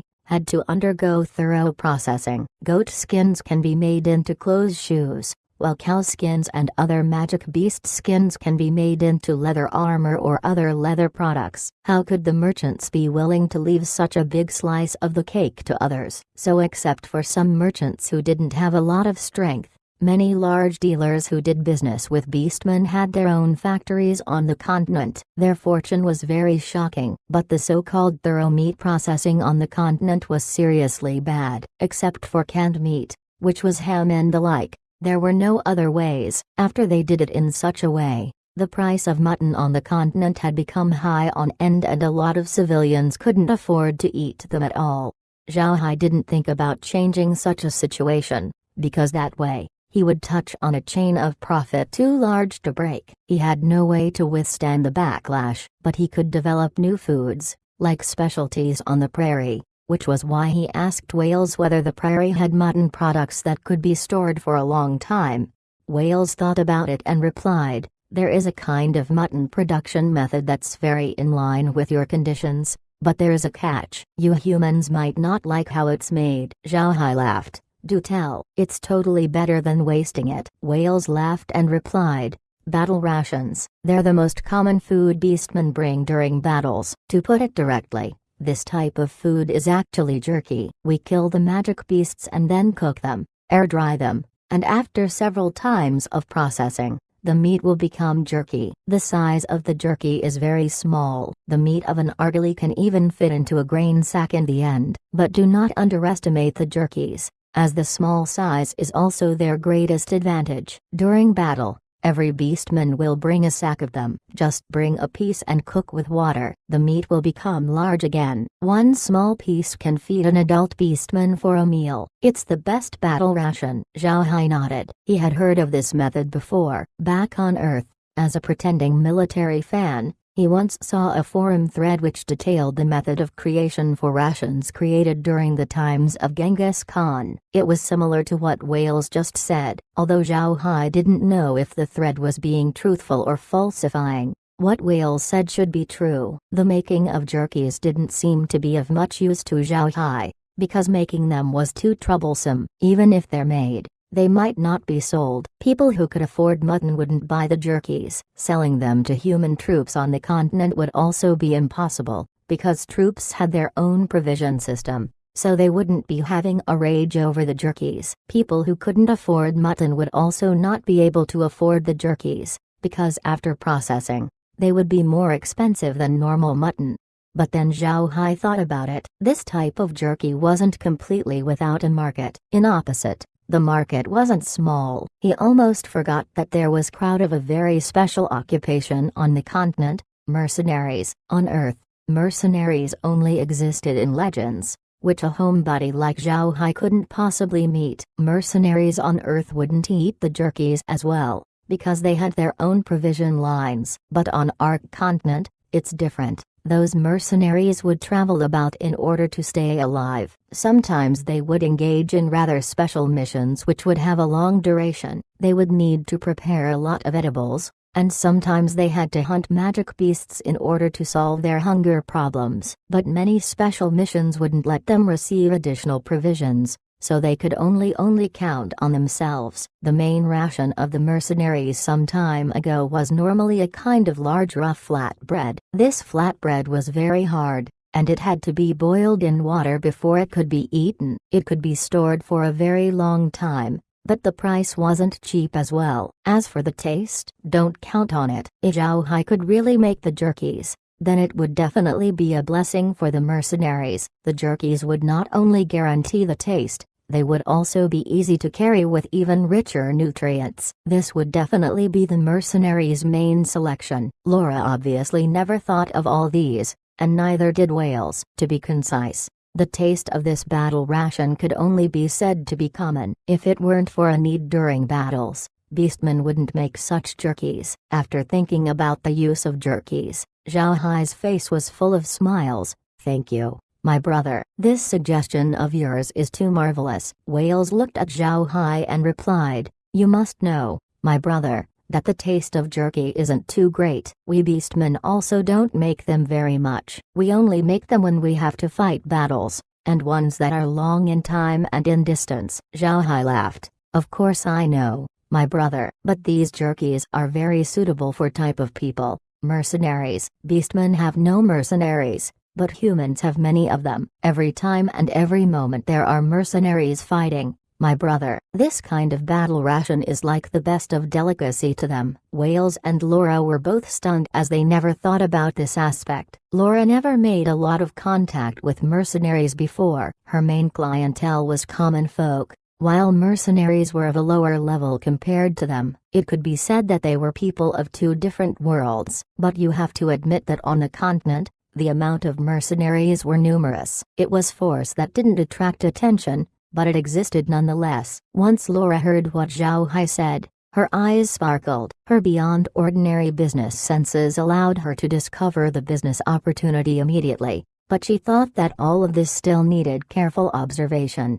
Whales looked at Zhao Hai and said, Brother Zhao Hai, you are a smart person. You can even think of such an idea. Now I'm really curious as to where your fief is. Zhao Hai smiled. Brother Whales, my identity isn't too welcomed for the humans, hee hee. That's why no one knows where my fief is. Alright, let's not talk about this. I want to open up a shop in Beast God City. I need your help in this. Whales laughed. My brother, what are you opening up a shop for? I want all of your grains and all of your vegetables. What are you going to do that for? Zhao Hai laughed. Believe me, my brother, you can't digest the things in my hands. Just the vegetables alone will be more than you can handle. Hee hee. Of course, all of my things can supply the Herculean bull tribe first, and then sold to other people later. Alright? Whales laughed. My brother, I've been waiting those words. You don't need to worry about the shop. I can help you settle it. But brother,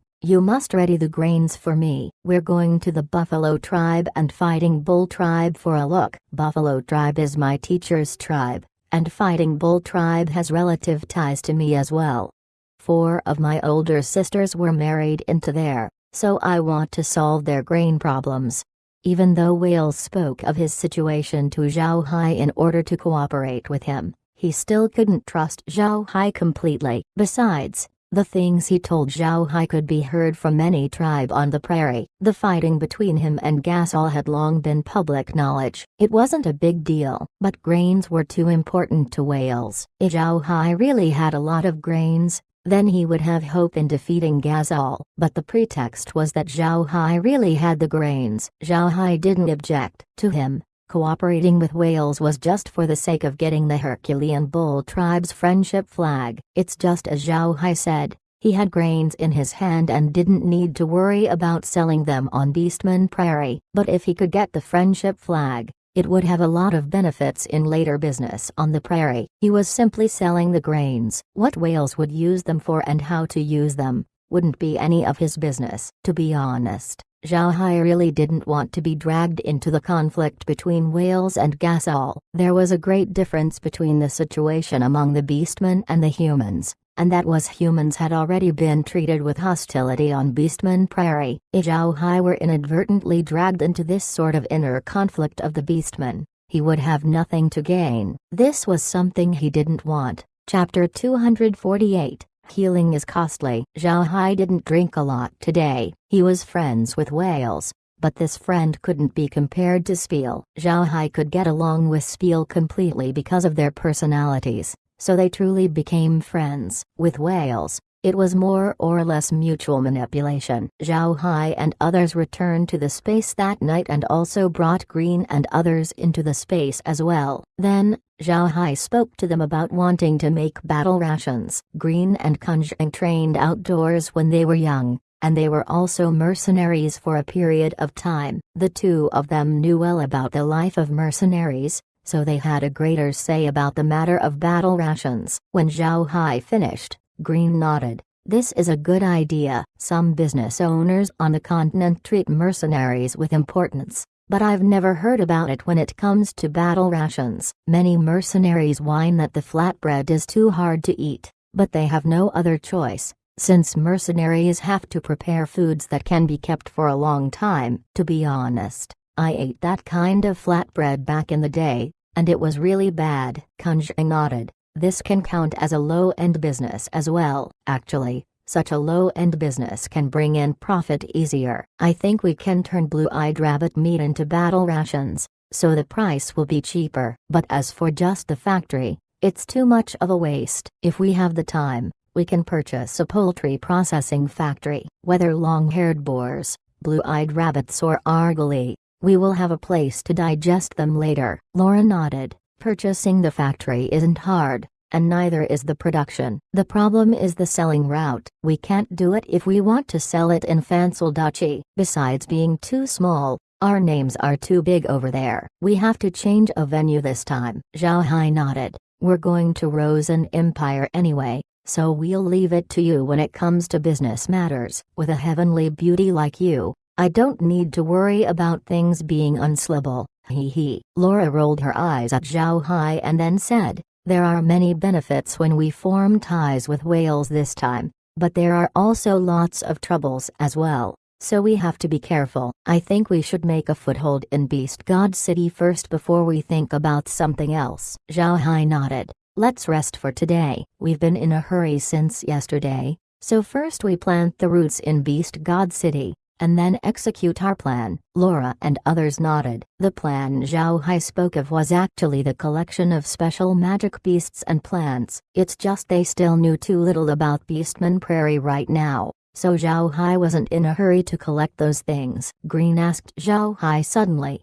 young master, what do you think about this whale's character? Is he trustworthy? Zhao Hai thought about it and replied, he's a rare clever being among beastmen. I think he's more like a human. I'm scared about trusting him completely, but I think it's okay to cooperate with him. Green nodded. From what you said about what whales did, it can be said that he's an ambitious and clever person. It's dangerous to cooperate with such a person, but it's good that we're only cooperating. Whatever the case, Herculean Bull Tribe is also one of Beastman Prairie's powerful race tribe. Cooperating with him will bring us a lot of benefits. Kunjing spoke to Zhao Hai. You were right in wanting their friendship flag instead of being the sole grain dealer. If we really went for the latter, other Beastman tribes would think that we're trying to control the Herculean Bull Tribe using grains. We won't get any benefit on Beastman Prairie that way. There are some contradictions among Beastmen, but treating humans with hostility is something common. If we do anything that makes the Beastmen feel endangered, all of the Beastmen will boycott us and then the Herculean Bull Tribe will deny the agreement. Instead of letting that happen, it would be more practical to get the friendship flag. To be honest, Zhao Hai really didn't think that much, but he had to admit that things would probably unfold that way. Beastmen themselves had strong caution towards humans. If Zhao Hai really became the Herculean Bull Tribe's sole grain dealer, he and others might be spited by all of the every Beastman. Considering the history of Beastmen being cheated, it seemed that his choice at the time was correct. After discussing about setting up shop in Beast God City again, Zhao Hai and others went to rest. But before he did so, he turned the Jackal Tribe's people, which he stored, into undead creatures. The leader among them turned into a high-level undead. He wanted to know who it was exactly that let the Jackal Tribe attack whales, and the result was within Zhao Hai's expectations. It was indeed Gasol. Zhao Hai was sure that it must be Gasol after knowing about what went on between whales and Gasol. It's just he didn't know about the reasons which whales spoke of, since he wasn't a Herculean Bull Tribe's member. These Jackal Tribe's members didn't come from a single tribe, but formed by many of the Jackal Tribes. Before they took action, Gasol gave their tribes lots of argali. That was why they came to deal with whales. It could be said that jackals were like the mercenaries of the Beastmen. Zhao Hai knew after questioning that it wasn't the first time Gasol made them do such a thing. In fact, he would seek out the jackals every year, and let them help him deal with beastmen hostile to him. Jackals played the roles of mercenaries and assassins on Beastman Prairie, but all this wasn't what Zhao Hai was concerned about. He didn't get too many things out of the jackal, so he threw him back into storage, and let out the 2 spirit jackals that were still alive and injured. Their injuries weren't light. One's front paw was broken and was connected by only some skin, while the other's spine was snapped. Both of them were at their last throes, and they weren't going to make it. Zhao Hai looked at these 2 spirit jackals without knowing what to do about them. Could they still be alive after being taken to the ranch? Would it admit them? After a wry smile, Zhao Hai decided to test things out. With a flash of his figure, he brought the 2 heavily injured spirit jackals to the ranch. Immediately after that, the notification voice said, Zhao Hai couldn't help but cursing the system for being too black-hearted. This was practically forcing him to treat the spirit jackal's injuries. Without treatment, there would be no rank, and they wouldn't be able to be raised. What a black-hearted establishment. It's 10,000 gold coins. How many more must Zhao Hai sell in order to get the amount back? But it might be a good thing after thinking about it more. When encountering injured magic beasts later on, he could bring them into the space and let it treat their injuries. That way, he wouldn't attract attention. Gold coins could be earned after using them anyway. Compared to the coins, leveling up the system was more important. Zhao Hai immediately chose to treat the spirit jackal's injuries. It was good that it was simply 10,000 gold coins, otherwise, he would be even more heartbroken. With a flash of white light, the 2 spirit jackals became alive and well in front of Zhao Hai. There were no traces of injury at all. The notification voice also came out at this time. Zhao Hai nodded as he was quite satisfied with the results. But Zhao Hai didn't raise spirit jackals immediately. He couldn't use them now, so he decided to wait and see if they could be used later. If there was no need to, perhaps he wouldn't raise them in his lifetime. After sorting out the matters in the ranch, Zhao Hai returned to his room in order to sleep well for a night. He drank too much yesterday and he drank again today, so his headache was beyond painful. He also had to sort out the deal with spirit jackals earlier, so now that it's all done, he felt like he was about to fall apart. After an uneventful night, Zhao Hai and others came out from the space the next morning. Whale sent people to invite Zhao Hai for breakfast, but they didn't go as they had breakfast in the space. They then readied the wagons in order to leave. Whales was indeed smarter than other beastmen, but as someone who grew up in people's hands, he still had some bad noble habits, and one of which was the knack for keeping up appearances. If it weren't for this, he wouldn't have brought so many tents as well as useless things. By the time Zhao Hai was completely ready, Whales only just finished his meal and was slowly tidying up his things. Zhao Hai couldn't hold back a wry smile when he looked at that. With Whale's speed, it might be noon before the things could be packed up. Zhao Hai really didn't know how many hours out of today could he use to hasten the trip, but there's no helping it. He promised Whales to travel together, so he could only wait. Fortunately, the Herculean bull escorts weren't slow in packing things up. They had finished around 9 o'clock in the morning, so they would finally get on the road. What Whales and others used to pull wagons were a type of bull-shaped magic beast. These bull-shaped magic beasts were the same as their mounts. They were all ground-based bulls. Their forward movement speed weren't much slower than horses, yet they were more powerful. This could be seen from their wagons. The wagons Whales and others used were very large. A single one of them was as large as 4 of Zhao Hai's wagons. This impressed him very much. He looked at the ground bulls and imagined when he would get one for himself. Whales wasn't inside a wagon. Instead, he was riding on his own mount. Although Whales was a prince, beastmen rode on mounts since little. For the beastmen, riding on mounts was more comfortable than being inside wagons. Chapter 249, Sudden Change. By noon, Zhao Hai knew why Whales didn't hurry earlier at morning. Whales and the others didn't even stop during noon, and they just ate some jerkies on their mounts and drank a few mouthfuls of water. They didn't stop during their trip. Of course, the jerkies Whales and the others were eating were not that type of battle rations. They were a type of food that beastmen frequently ate, especially during a rush. They would prepare some when herding, and then put them in pouches to eat anytime. These jerkies had a certain water content, so the storage time wouldn't be too long. They were easy to make and common beastmen knew how to make them. They could count as beastmen's dried food. Once Zhao Hai saw this, he had to refrain from stopping as well. To be honest, when it came to sprinting, ground bulls couldn't compare to wind chaser horses, but to compete in endurance, wind chaser horses would be far too worse. Zhao Hai and the others' current speed could barely keep up with the speed of Whale's group. If Zhao Hai stopped to eat now, it would surely affect the speed of the trip. But this wasn't too much for Zhao Hai. He found a time to enter the space, and then let Malin make them a meal before returning back into the wagon, where he ate lightly with Laura and others. Laura's wagon wasn't small, so it wasn't a problem for Zhao Hai and others to eat inside it. At night, they started setting up camp. Just then, he had to admire the ability of the beastmen in setting up tents. They set up their campsite in just a short time. The whole process only took a little more than an hour. This speed was very surprising. Luckily, Zhao Hai and others didn't need to ready too many things. Just a single tent was needed to settle things, since it was just set up in order to put up a front. Zhao Hai and Whales ate stewed mutton for the day, which the latter was very generous with. This was the difference between large tribes and small tribes. For people of smaller tribes, every goat was their fortune, which would be too much of a waste if eaten. But for Whales, the argali were just their food. After the dinner, Zhao Hai didn't chat with Whales. He felt that he and Whales weren't of the same kind. Whales was smart and ambitious, while to be frank, Zhao Hai was just a normal person, working hard to live out his humble days. Zhao Hai originally thought that they could reach Beast God City uneventfully, and then set up shop there to develop slowly like smooth sailing.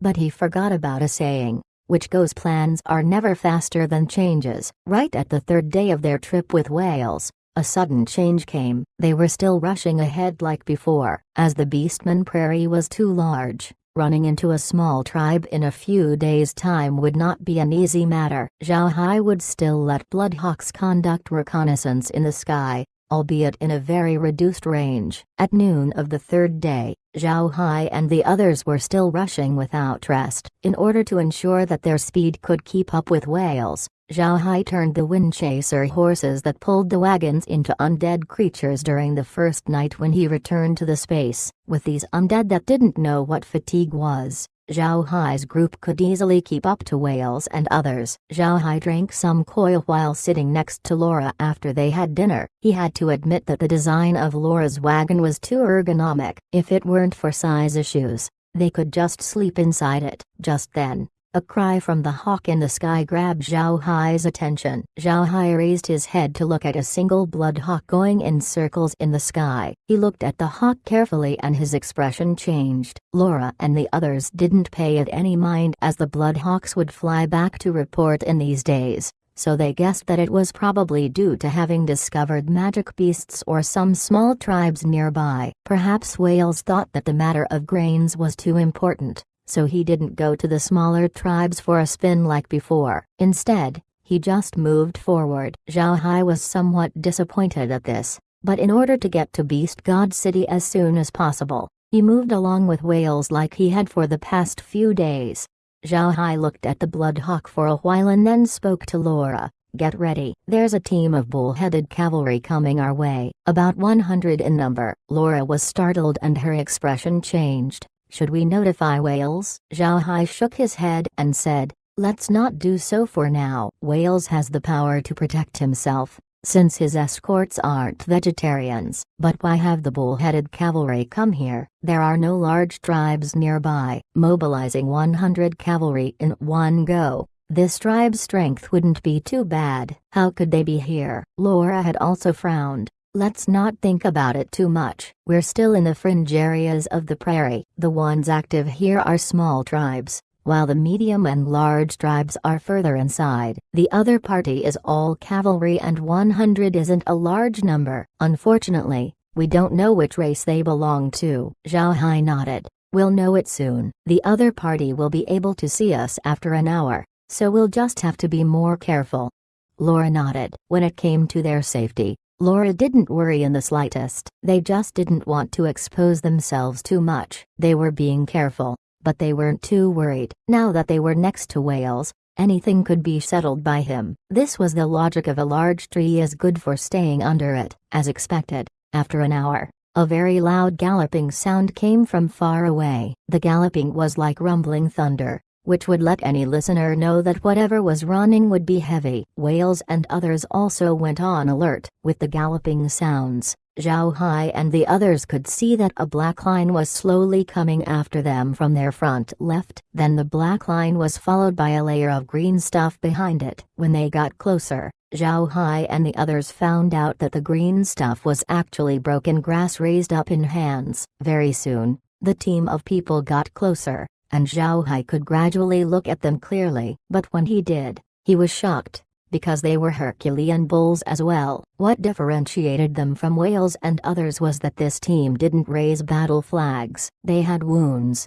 and some were even covered in bloodstains. One could tell at a glance that they had been through a great battle. This team of people was protecting a single person. That person was also a Herculean bull. He was wearing a bright yellow robe, but he had obviously been through a great battle as well, so his robe was full of bloodstains. These 100 people were holding weapons with bloodshot eyes and faces full of fatigue, but their killing aura was soaring sky high. It was as if they had killed during every step of the way. Zhao Hai and others were dumbstruck when they saw them, but soon they understood. The one leading this team must be a prince of the Herculean bull tribe. If not, why was he wearing a robe and why were they so discomposed? Right now, Wales was even more shocked than Zhao Hai, because he knew these people. The one in the robe was exactly his sixth brother, Mendez. If it was asked who of the Herculean bull tribe treated Wales the best, it would be Mendez. Of course, Wales' father also treated him well, but it was more like a form of admiration, while Mendez displayed caring love. When Wales saw Mendez looking so worn, he was shocked before his heart sank. He knew why Mendez was in such a way. It must be that something had happened in the tribe. When he connected this to the jackal's attack on him, a bad feeling surged in his heart. Wales immediately made his way to the cavalry, while Yale and others also recognized them. Everyone stopped as they looked at Mendez and the others in shock. Mendez also saw Wales, and the murderous expression on his face disappeared instantly. His eyes closed, his body swayed, and he collapsed from his mount in an instant. Wales immediately got down from his mount when he saw this, but he never expected that Mendez's collapse was just a start. The cavalry warriors who followed Mendez, upon seeing Mendez's collapse, had also fallen from their own mounts one after another. This situation was like how Chinese people put dumplings into pots. In just an instant, everyone fell down from their mounts, which frightened Wales and others a lot. Every escort got down from their mounts and ran towards the cavalry. Zhao Hai's group looked at all of this idly. He didn't know what became of the trip. Why would Herculean bulls, who are known for being powerful and enduring, be in such straits? Zhao Hai immediately jumped down from his wagon and walked towards the people. He spoke to Meg as he walked. "Meg, help me out." Meg heeded with a sound and took out her own iron scroll. There were 5 magics in the demon sealing iron scroll: Protection of Angels, which was a single target protection magic, level 6, Blade of Judgment, which was a single target attacking magic, level 7, Descent of Holy Light, which was a group healing magic, as well as a group attacking magic against dark creatures, level 6, Holy Light Step, which was a teleport-type single-target escaping magic, level 6, Holy Recital, a single or group attacking mental magic, level 7. These light magics were only level 7 at the highest, but they included 3 aspects like attacking, protecting and escaping. One could say they were very practical. In a light mage's hands, this was an incredible treasure already. Zhao Hai walked quickly towards the crowd of people, while Wales had embraced Mendez and called out his name. But it seemed like Mendez and others were very tired as they had all lost consciousness. Zhao Hai walked to Wales and said, "My brother, let my fiancée take a look. She knows some healing magics." Wales raised his head in a hurry after hearing Zhao Hai's words. He glanced at Laura and Meg at Zhao Hai's side, who were wearing ordinary home clothes. He couldn't tell how either of these two knew magic. Zhao Hai smiled and spoke to Meg. Meg, help out and see. Meg heeded with a sound and then walked forward. Chapter 250. Determination. Meg wasn't that good at treating wounds. She was just a wind mage, but with the iron scroll in her hands, she would naturally have an easier time. She walked over to the Herculean bulls and opened the scroll to use Descent of Holy Light. A pillar of white light came down and illuminated the several hundred square meters of ground they were on. As the white light came down, the complexions of Mendez and others became much better while fatigue vanished from their faces. Those who had injuries were having their wounds closed up rapidly. The white light faded soon after. Those people were still lying on the ground, but their complexions were much better than before. None of them woke up, however. They were breathing stably, and they appeared to be asleep. Wales no longer shouted for Mendez when he saw this. Instead, he let his people set up tents and prepare food. These people appeared to be really exhausted,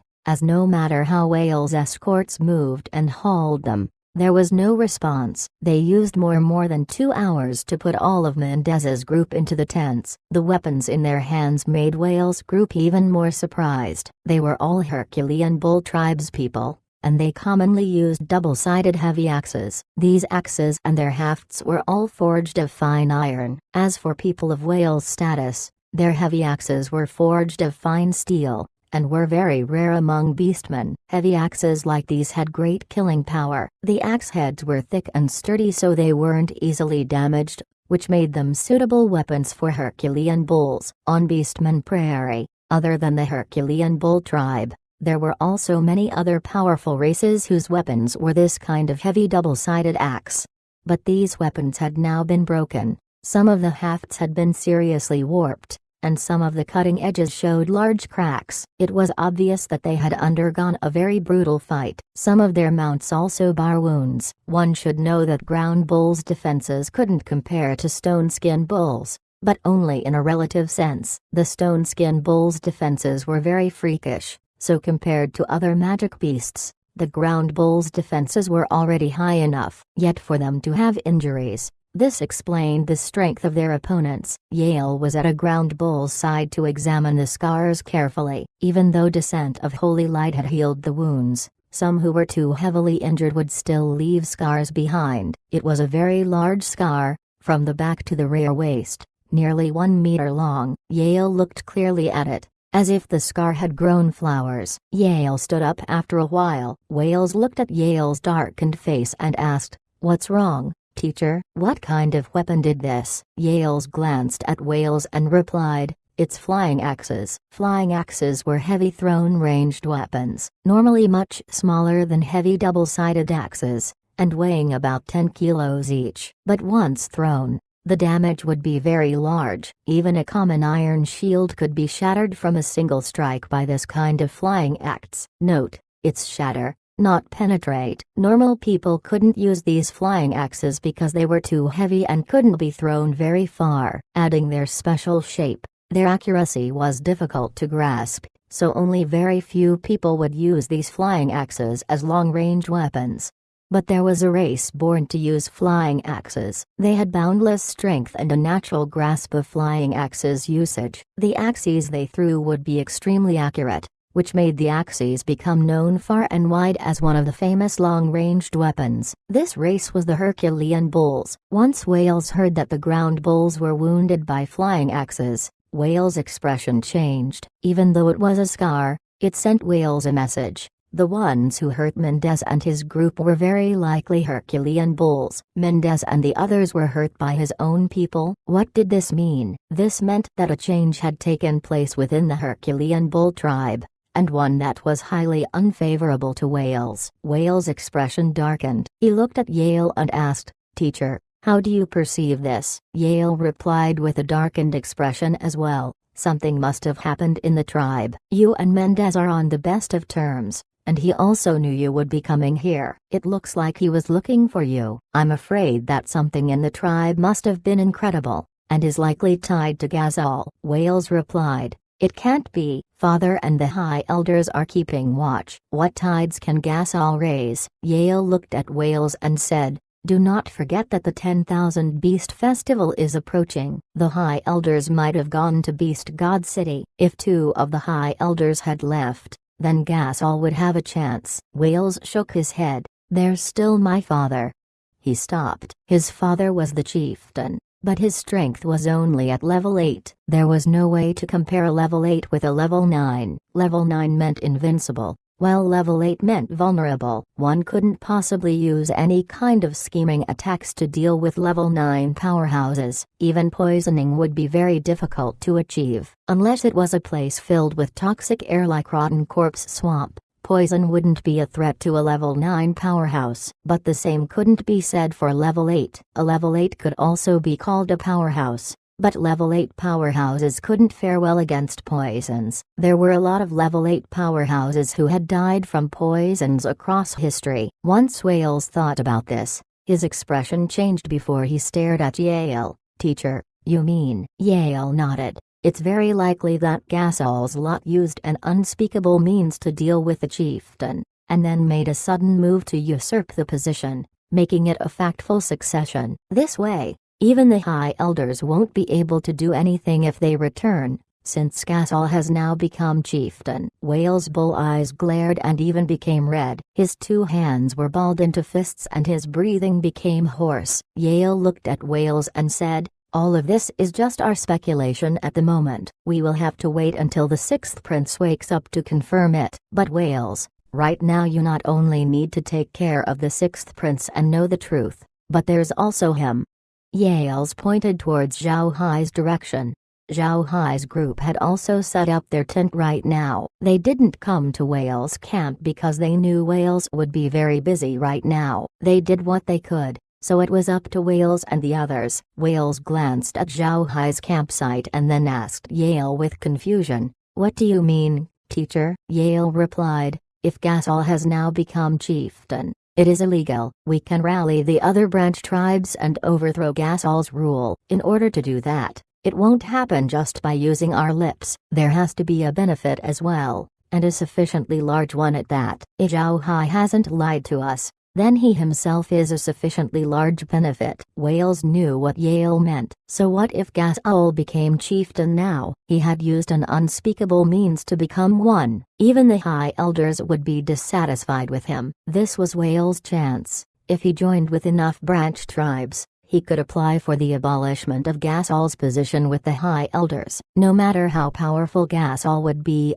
he wouldn't dare to disobey the wills of the High Elders. But just parading around wouldn't be enough, as it wouldn't be possible to make the branch tribes follow him. He needed benefits to move them, and Zhao Hai had something that could move them. Grains were too important for beastmen. If Zhao Hai had enough grains, he could take the position of chieftain back from Gasol. Wales nodded and said, "When 6th brother wakes up and we figure out what really happened, then I will look for Zhao Hai. There's no use doing so now. We don't know what happened in the tribe at all." Yale nodded. "Yeah, let's confirm what happened first. It's strange though. I heard the human merchants saying that among them, light mages and black mages are mutually opposed. Why does Zhao Hai's fiancé know how to use light magics? It doesn't make sense, does it?" Wales let out a grunt before replying. "How many truths can those human liars tell? Besides, I keep feeling that Zhao Hai has an unusual identity. You remember,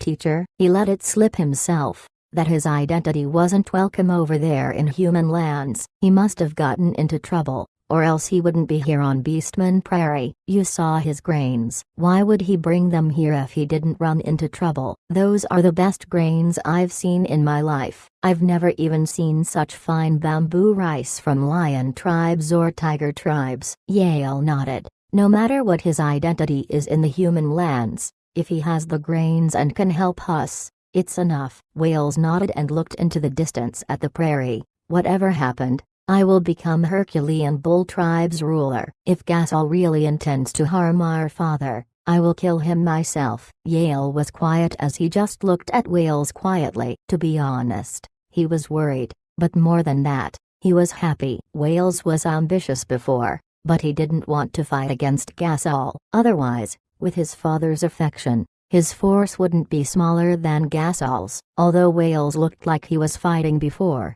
Yale had always felt that he had lacked something. Now he knew. What Wales lacked was a determination, which he now had. Just then, a wave of thick aroma came. Wales looked around, and saw that it was his subordinates cooking a mutton soup. This was for Mendez and the others, who looked like they hadn't eaten or slept for a long time. It was already a miracle that they could fight fiercely and